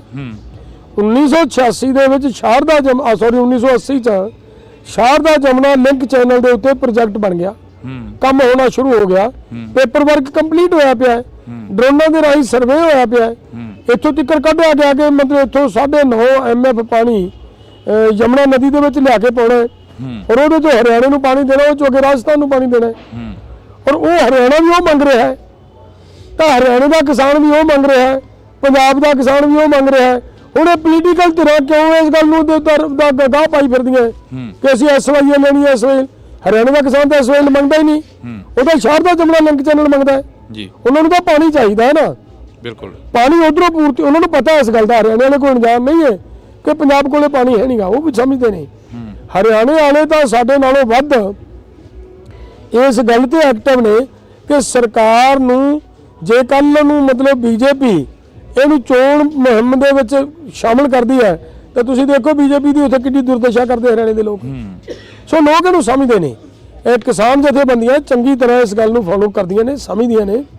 ਮੈਂ ਪਿਛਲੇ ਮੀਟਿੰਗ ਹੋਈ ਸਾਡੀ ਸਰਕਾਰ ਨਾਲ ਜੀ, ਮੈਂ ਸਰਕਾਰ ਦੇ ਧਿਆਨ 'ਚ ਲਿਆਂਦਾ ਕਿ ਤੁਸੀਂ ਇਹ ਜੇ ਕਹਿੰਦੇ ਹੋ ਕਿ SYL ਤੇ ਕਿੱਦਾਂ ਪਾਈ ਜਾਂਦੇ ਹੋ। ਦੋਨੋਂ ਸਟੇਟਾਂ ਦੇ ਮੁੱਖ ਮੰਤਰੀ ਇਹ ਬਹਿਸ ਕਰਦੇ ਆ ਕਿ ਸਾਨੂੰ SYL ਲੈਣੀ ਹੈ, ਉਹ ਕਹਿੰਦਾ ਮੈਂ SYL ਨਹੀਂ ਦੇਣੀ। ਜੇਕਰ ਇਹਨਾਂ ਸਟੇਟਾਂ ਨੂੰ ਪਾਣੀ ਚਾਹੀਦਾ ਹੈ ਤਾਂ ਸ਼ਾਰਦਾ ਦਰਿਆ ਨਾ ਜਿਹੜਾ ਜੀ, ਉਹਦੀ ਚੌੜਾਈ ਹੈ ਨਾ ਜਿਹੜੀ, ਉਹ 600 ਮੀਟਰ ਹੈ, ਬਿਲਕੁਲ ਐਡਾ ਵੱਡਾ ਦਰਿਆ ਹੈ। ਹੁਣ ਉਹਦੇ ਚੋਂ 9 MF ਪਾਣੀ ਜਾਂ 9.5 MF ਪਾਣੀ ਜਿਹੜਾ ਆਉਣਾ ਹੈ, ਉਹਦੇ ਨਾਲ ਹਰਿਆਣੇ ਦੀ ਆਪਾਸ਼ੀ ਕਿਤੇ ਵੱਧ ਹੁੰਦੀ ਹੈ ਸਾਡੇ ਨਾਲੋਂ, ਤਾਂ ਹਰਿਆਣੇ ਨੇ ਹੋਰ ਪਾਣੀ ਕੀ ਕਰਨਾ ਹੈ? ਹਰਿਆਣੇ ਦੀ ਲੋੜ ਪੂਰਤੀ ਹੋ ਗਈ, ਪੰਜਾਬ ਦਾ ਪਾਣੀ ਪੰਜਾਬ 'ਚ ਵਰਤਿਆ ਗਿਆ। ਹੁਣ ਚਰਚਾ ਤੇ ਇਹਨਾਂ ਦੋਵਾਂ ਨੂੰ ਮੁੱਖ ਮੰਤਰੀਆਂ ਨੂੰ ਇਹ ਕਰਨੀ ਚਾਹੀਦੀ ਸੀ ਨਾ, ਜੇ ਪੰਜਾਬ ਦਾ ਹਰਿਆਣੇ ਦਾ ਹਿੱਤ ਹੋਵੇ ਇਹਨਾਂ ਦੇ ਅੰਦਰ, ਪਰ ਚਰਚਾ ਕੀ ਕਰਦੇ ਆ? ਚਰਚਾ ਕਰਦੇ SYL ਤੇ, ਕਿਉਂਕਿ SYL ਦਾ ਇੱਕ ਮੁੱਦਾ ਬਣ ਕੇ ਜਿਵੇਂ BJP ਹਿੰਦੂ ਸਿੱਖ ਦਾ ਮੁੱਦਾ ਖੜਾ ਕਰਕੇ ਲੋਕਾਂ ਦੇ ਜਜ਼ਬਾਤ ਭੜਕਾ ਕੇ ਵੋਟ ਲੈਂਦੀ ਹੈ ਨਾ, ਉਸੇ ਤਰ੍ਹਾਂ ਹਰਿਆਣੇ ਦੀ ਰਾਜਨੀਤੀ ਹੈ ਜਿਹੜੀ ਜਾਂ ਪੰਜਾਬ ਦੀ ਰਾਜਨੀਤੀ ਹੈ ਜਿਹੜੀ ਉਹਨੂੰ ਭੜਕਾਉਣ ਦਾ ਯਤਨ ਕਰਦੀ ਹੈ। ਇਹ RSS ਦੀ ਜਾਂ BJP ਦੀ ਇੱਕ ਖੇਡ ਹੈ ਕਿ ਜਿੱਦਾਂ ਨੂੰ ਸਾਡੇ ਵੱਲ ਨੂੰ ਲੋਕਾਂ ਨੇ ਆਉਣਾ ਹੈ ਉਦੋਂ ਪਹਿਲਾਂ ਪੰਜਾਬ ਤੇ ਹਰਿਆਣੇ ਦੇ ਵਿੱਚ ਦੀ ਜਿਹੜੀ ਆਪਸੀ ਸਾਂਝ ਹੈ ਉਹਨੂੰ ਤੋੜ ਦਿਓ। ਅਗਰ ਉਹ ਸਾਂਝ ਟੁੱਟ ਜਾਂਦੀ ਹੈ ਤਾਂ ਇੱਥੇ ਆ ਕੇ ਕੋਈ ਕੁਝ ਨਹੀਂ ਕਰ ਸਕੇਗਾ। ਸਰ ਸਾਜ਼ਿਸ਼ ਤਾਂ ਇਹ ਹੈ ਜੀ। ਤੁਸੀਂ ਕਿਹਾ ਕਿ ਸਾਜ਼ਿਸ਼ ਹੈ ਇਹ ਹਰਿਆਣੇ ਤੇ ਪੰਜਾਬ ਦੇ ਲੋਕਾਂ ਨੂੰ ਤੋੜਨ ਦੀ। ਪੰਜਾਬ ਇੱਕ ਉਹ ਜਰਖੇਜ਼ ਧਰਤੀ ਆ ਜਿੱਥੇ ਕਿ ਪੀਰ ਪੈਗੰਬਰ ਯੋਧੇ ਪੈਦਾ ਹੋਏ। ਅੱਜ ਵੀ ਉਹੀ ਸ਼ਹੀਦੀ ਦਿਹਾੜਿਆਂ ਦੇ ਦਿਨ ਚੱਲ ਰਹੇ ਨੇ ਜਦੋਂ ਛੋਟੀਆਂ ਜਿੰਦਾਂ ਛੋਟੇ ਫਰਜ਼ੰਦਾਂ ਨੇ ਵੱਡੇ ਜਿਹੜੇ ਕਿ ਸਾਕੇ ਸੀ ਉਹ ਕਰ ਦਿੱਤੇ ਸੀ। ਪਰ ਮਸਲਾ ਤਾਂ ਇੱਥੇ ਹੀ ਖੜਾ ਹੁੰਦਾ ਕਿ ਇਸ ਵਾਰ ਫੇਰ ਕਿਹਾ ਜਾ ਰਿਹਾ ਕਿ ਪੰਜਾਬ ਦੀ ਜੋ ਝਲਕੀ ਆ ਉਹ ਨਹੀਂ ਦਿਖਾਈ ਜਾਵੇਗੀ। 26 ਜਨਵਰੀ ਨੂੰ ਮੁੱਖ ਮੰਤਰੀ ਦੇ ਵੱਲੋਂ ਬਕਾਇਦਾ ਜਿਹੜਾ ਕਿ ਇਹ ਬਿਆਨ ਦਿੱਤਾ ਗਿਆ ਕਿ ਅਸੀਂ ਚਿੱਠੀ ਵੀ ਲਿਖੀ ਸੀਗੀ ਸੈਂਟਰ ਸਰਕਾਰ ਨੂੰ। ਦੇਖੋ ਮੈਂ ਦੱਸਦਾ ਗੱਲ, ਪੰਜਾਬ ਦੇ ਨਾਲ ਹਮੇਸ਼ਾ ਇਹ ਮੰਨਣਾ ਪਏਗਾ ਕਿ ਪੰਜਾਬ ਦੀ ਕੌਮ ਦਾ ਕਲਚਰ ਇਫੈਕਟ ਕਰਦਾ ਹੈ ਜੀ, ਹਰੇਕ ਥਾਂ ਤੇ ਇਫੈਕਟ ਕਰਦਾ ਹੈ। ਸਾਡਾ ਇਤਿਹਾਸ ਹੈ ਕਿ ਸਾਡੇ ਜੋ ਹਰੀ ਸਿੰਘ ਨਲੂਆ ਪੈਦਾ ਹੋਇਆ ਵਾ ਹੈ ਨਾ, ਹਰੀ ਸਿੰਘ ਨਲੂਏ ਦਾ ਕਲਚਰ ਸੀ ਕਿ ਇੱਕ ਪਠਾਨ ਔਰਤ ਨੂੰ ਕਹਿੰਦਾ ਹੈ ਕਿ ਬੀਬੀ ਅਗਰ ਤੁਹਾਨੂੰ ਮੇਰੇ ਵਰਗਾ ਪੁੱਤਰ ਚਾਹੀਦਾ ਤਾਂ ਮੈਨੂੰ ਤੁਸੀਂ ਅੱਜ ਤੋਂ ਆਪਣਾ ਪੁੱਤਰ ਮੰਨ ਲਓ। ਬਿਲਕੁਲ ਹੈ ਨਾ, ਉਹ ਕਿੱਥੋਂ ਨਿਕਲਿਆ? ਉਹ ਗੁਰੂ ਨਾਨਕ ਦੀ ਵਿਚਾਰਧਾਰਾ ਚੋਂ। ਅਗਲਿਆਂ ਦਾ ਜ਼ੋਰ ਲੱਗਾ ਕਿ ਗੁਰੂ ਨਾਨਕ ਦੀ ਵਿਚਾਰਧਾਰਾ ਇੱਥੇ ਨਹੀਂ ਰਹਿਣੀ ਚਾਹੀਦੀ। ਜੇਕਰ ਉੱਥੋਂ ਤੱਕ ਇਹ ਜ਼ੋਰ ਲੱਗਿਆ ਪਿਆ ਕਿ ਇਹਨਾਂ ਦੀ ਵਿਚਾਰਧਾਰਾ ਖਤਮ ਹੋਣੀ ਚਾਹੀਦੀ ਹੈ ਤੇ ਵਿਚਾਰਧਾਰਾ ਨੂੰ ਖਤਮ ਕਰਨ ਦੇ ਲਈ ਹਰ ਇੱਕ ਝਲਕੀ ਜੀ, ਹਰ ਇੱਕ ਇਹਨਾਂ ਦਾ ਕਲਚਰ ਉਹਨੂੰ ਦੱਬਣ ਦੀ ਕੋਸ਼ਿਸ਼ ਹੋਏਗੀ ਔਰ ਉਹ ਹਰ ਵਾਰੀ ਸਰਕਾਰ ਵੱਲੋਂ ਕੀਤੀ ਜਾ ਰਹੀ ਹੈ ਜੀ। ਲਾਸਟ ਪੜਾਵਾਂ ਵੱਲ ਵੱਧਦੇ ਆ। ਜੇਕਰ ਗੱਲ ਕੀਤੀ ਜਾਵੇ ਹੁਣ ਲੱਗਦਾ ਵੀ 26 ਫਰਵਰੀ ਦਾ ਤੁਸੀਂ ਮੇਬੀ ਟਾਈਮ ਦਿੱਤਾ ਗਾ ਕਿ ਦਿੱਲੀ ਚੱਲੋ ਦਾ ਨਾਅਰਾ ਦਿੱਤਾ, 1 ਲੱਖ ਬੰਦੇ ਤੋਂ ਉੱਪਰ ਦਾ ਇਕੱਠ ਤੁਹਾਡੇ ਨਾਲ ਜਾਏਗਾ ਜਾਂ ਕਿਸਾਨ ਜਾਣਗੇ ਪੰਜਾਬ ਦੇ? ਨਹੀਂ, ਮੈਨੂੰ ਇਹ ਲੱਗਦਾ ਕਿ ਜੇ ਅਸੀਂ 1 ਲੱਖ ਦਾ ਕਿਹਾ ਤੇ 1 ਲੱਖ ਤੋਂ ਵੱਧ ਕਿਸਾਨ ਜਾਣਗੇ। 1 ਲੱਖ ਅਸੀਂ ਇਕੱਲਿਆਂ ਨੇ ਆਪਦੀ ਜਥੇਬੰਦੀ ਵੱਲੋਂ ਲਿਜਾਣ ਦੀ ਦਾ ਮਤਲਬ ਹਾਮੀ ਭਰੀ ਹੈ। ਮਾਵਾਂ ਤੋਰਨਗੀਆਂ ਆਪਣੇ ਪੁੱਤਾਂ ਨੂੰ? ਮੈਂ ਕਹਿੰਦਾ 200% ਤੋਰਨਗੀਆਂ ਮਾਵਾਂ। ਕਿਉਂ ਨਹੀਂ ਤੋਰਨਗੀਆਂ? ਮਾਵਾਂ ਦੇ ਪੁੱਤਾਂ ਦੀ ਜ਼ਮੀਨ ਬਚਾਉਣ ਵਾਸਤੇ, ਉਹਨਾਂ ਪੋਤਰਿਆਂ ਨੂੰ ਬਚਾਉਣ ਵਾਸਤੇ ਤਾਂ ਜਾ ਰਹੇ ਆ। ਕਿਉਂਕਿ ਪਹਿਲਾਂ ਵਾਲੇ ਪਰਚੇ ਹਜੇ ਪੈਂਡਿੰਗ ਪਏ ਨੇ। ਪਰਚੇ ਤਾਂ ਹੋਣਗੇ। ਦੇਖੋ, ਪਰਚਿਆਂ ਤੋਂ ਚਿੰਤਾ ਨਹੀਂ ਕਰਨੀ ਚਾਹੀਦੀ। ਪਰਚੇ, ਅੰਦੋਲਨ, ਜੇਲਾਂ ਇਹ ਸਾਨੂੰ ਝੱਲਣੀਆਂ ਹੀ ਪੈਣਗੀਆਂ ਅਗਰ ਅਸੀਂ ਜ਼ਮੀਨ ਆਪਦੀ ਬਚਾਉਣੀ ਹੈ, ਆਪਦੀ ਆਉਣ ਵਾਲੀ ਨਸਲ ਬਚਾਉਣੀ ਹੈ। ਤੇ ਸਾਨੂੰ ਉਹਦੇ ਲਈ ਇੰਨੇ ਤਕੜੇ ਹੋਣਾ ਪਏਗਾ ਕਿ ਸਰਕਾਰ ਸਾਨੂੰ ਅਗਰ 6-6 ਮਹੀਨੇ, ਸਾਲ 2-2 ਸਾਲ, 5-5 ਸਾਲ ਜੇਲ੍ਹ 'ਚ ਵੀ ਰੱਖ ਲੇ ਔਰ ਸਾਡਾ ਅਸੀਂ ਕਰਜ਼ੇ ਤੋਂ ਮੁਕਤੀ ਕਰਵਾ ਜੀਏ, ਡਾਕਟਰ ਸਵਾਮੀਨਾਥਨ ਦੀ ਰਿਪੋਰਟ ਲਾਗੂ ਕਰਵਾ ਜੀਏ, ਅਸੀਂ ਆਉਣ ਵਾਲਾ ਭਵਿੱਖ ਹੈ ਜਿਹੜਾ ਪੰਜਾਬ ਦਾ ਉਹਨੂੰ ਮਤਲਬ। ਸਰਦਾਰ ਕਪੂਰ ਸਿੰਘ ਵਾਲੀ ਗੱਲ ਤਾਂ ਨਹੀਂ ਕਰੋਗੇ ਜਿਹੜੀ ਉਹ ਗੱਲ ਕਿਹਾ ਕਰਦੇ ਸੀ ਕਿ ਸਟੇਜ ਤੇ ਬੈਠਣ ਵਾਲਿਆਂ ਨੇ ਕਦੇ ਵਫਾ ਨਹੀਂ ਕੀਤੀ ਤੇ ਥੱਲੇ ਬੈਠਣ ਵਾਲਿਆਂ ਨੇ ਕਦੇ ਦਗਾ ਨਹੀਂ ਕੀਤੀ? ਨਹੀਂ, ਮੈਨੂੰ ਲੱਗਦਾ ਇਹ ਜਿਹੜੀਆਂ ਗੱਲਾਂ ਨੇ ਨਾ ਸਰਦਾਰ ਕਪੂਰ ਸਿੰਘ ਹੋਰਾਂ ਦੀਆਂ ਗੱਲਾਂ ਵਾਜਬ ਨੇ। ਜੇ ਇਹ ਗੱਲਾਂ ਨਾ ਹੁੰਦੀਆਂ ਤਾਂ ਉਹਨਾਂ ਨੂੰ ਇਹ ਗੱਲਾਂ ਕਹਿਣੀਆਂ ਕਿਉਂ ਪੈਂਦੀਆਂ ਜੀ? ਇਹ ਹੁੰਦੀਆਂ ਰਹੀਆਂ ਹੁਣ, ਹੈ ਨਾ, ਸਾਰਿਆਂ ਦੇ ਸਾਹਮਣੇ ਨੇ, ਆਪਾਂ ਪਿੱਛੇ ਵੀ ਵੇਖ ਕੇ ਆਏ ਆ। ਬਿਲਕੁਲ। ਪਰ ਗੱਲ ਇਹ ਵੀ ਹੈ ਕਿ ਯਾਰ ਇਹਨਾਂ ਦੀ ਆਵਾਜ਼ ਚੁੱਕਣ ਵਾਲੇ ਵੀ ਤਾਂ ਕੋਈ ਹੈਗੇ ਆ ਨਾ, ਇਹ ਵੀ ਤਾਂ ਸਪਸ਼ਟ ਹੈ। ਨੌਜਵਾਨੀ ਕਿੰਨੀ ਕੁ ਜਾਊਗੀ ਅੱਗੇ? ਤਾਂ ਦੀਪ ਸਿੱਧੂ ਦਾ ਪ੍ਰਭਾਵ ਰਿਹਾ ਨੌਜਵਾਨੀ ਤੇ, ਲੱਖਾ ਸਿੰਘ ਸਿਧਾਣਾ ਦਾ ਪ੍ਰਭਾਵ ਰਿਹਾ ਨੌਜਵਾਨੀ ਤੇ। ਇਸ ਵਾਰ ਕੋਈ ਨੌਜਵਾਨ ਆਗੂ ਵੀ ਨਹੀਂ ਦਿਖ ਰਿਹਾ ਵਿੱਚ। ਨਹੀਂ, ਨੌਜਵਾਨ ਨੂੰ ਨਾ ਤਾਂ ਲੱਖਾ ਸਿਧਾਣਾ ਬਾਹਰ ਰਵੇ, ਕਿਸੇ ਨੇ ਬਾਹਰ ਨਹੀਂ ਰਹਿਣਾ ਯੂਥ ਦੇ ਵਿੱਚ, ਕਿਉਂਕਿ ਯੂਥ ਨੂੰ ਸਮਝਾਉਣ ਦੀ ਲੋੜ ਹੈ ਨਾ। ਜਿੰਨਾ ਚਿਰ ਯੂਥ ਨੂੰ ਸਮਝ ਨਹੀਂ ਆਉਂਦੀ ਉਹਨਾਂ ਚਿਰ ਯੂਥ ਸਾਡੇ ਤੋਂ ਵੱਖਰਾ ਹੈ। ਜਦੋਂ ਯੂਥ ਕੌਣ ਹੈ? ਮੇਰਾ ਪੁੱਤ ਯੂਥ ਹੈ। ਮੈਂ ਵੱਡੀ ਉਮਰ ਦਾ, ਮੈਂ ਬਜ਼ੁਰਗ ਹਾਂ। ਮੈਂ ਕਿਹਦੇ ਲਈ ਲੜ ਰਿਹਾ? ਆਪਦੇ ਪੁੱਤ ਲਈ, ਉਹਦੇ ਅੱਗੇ ਬੱਚੇ ਲਈ, ਇਹਦੇ ਲਈ ਲੜ ਰਿਹਾ ਨਾ। ਤੇ ਜਿਹੜਾ ਵੀ ਬਜ਼ੁਰਗ ਇੱਥੋਂ ਲੜਾਈ ਲੜੇਗਾ ਉਹਦੇ ਲਈ ਲੜੇਗਾ ਨਾ। ਕੀ ਉਹ ਬਜ਼ੁਰਗ ਦਾ ਬੱਚਾ ਘਰੇ ਬੈਠਾ ਇਹ ਸੋਚੇਗਾ ਕਿ ਮੇਰੇ ਬਾਪੂ ਦੇ ਡਾਂਗਾ ਪੈਣ ਤੇ ਮੈਂ ਘਰੇ ਬੈਠਾ ਰਹਾ? ਕਿਸੇ ਦੀ ਵਿਚਾਰਧਾਰਾ ਦਾ ਤਾਂ ਪ੍ਰਭਾਵ ਹੁੰਦਾ ਹੀ ਹੈ ਨਾ ਨੌਜਵਾਨਾਂ ਤੇ ਵੀ। ਹਾਂ, ਨਹੀਂ, ਇਹ ਗੱਲ ਠੀਕ ਹੈ, ਯੂਥ ਦੇ ਉੱਤੇ ਵਿਚਾਰਧਾਰਾ ਦਾ ਅਸਰ ਪੈਂਦਾ ਹੁੰਦਾ ਹੈ, ਪਰ ਵਿਚਾਰਧਾਰਾ ਦੇ ਨਾਲੋਂ ਵੱਡਾ ਹੈ ਕਿ ਜਿਹੜੀ ਜ਼ਮੀਨ ਹੈ ਉਹ ਬਚਾਉਣੀ ਹੈ, ਆਉਣ ਵਾਲੀ ਨਸਲ ਬਚਾਉਣੀ ਹੈ।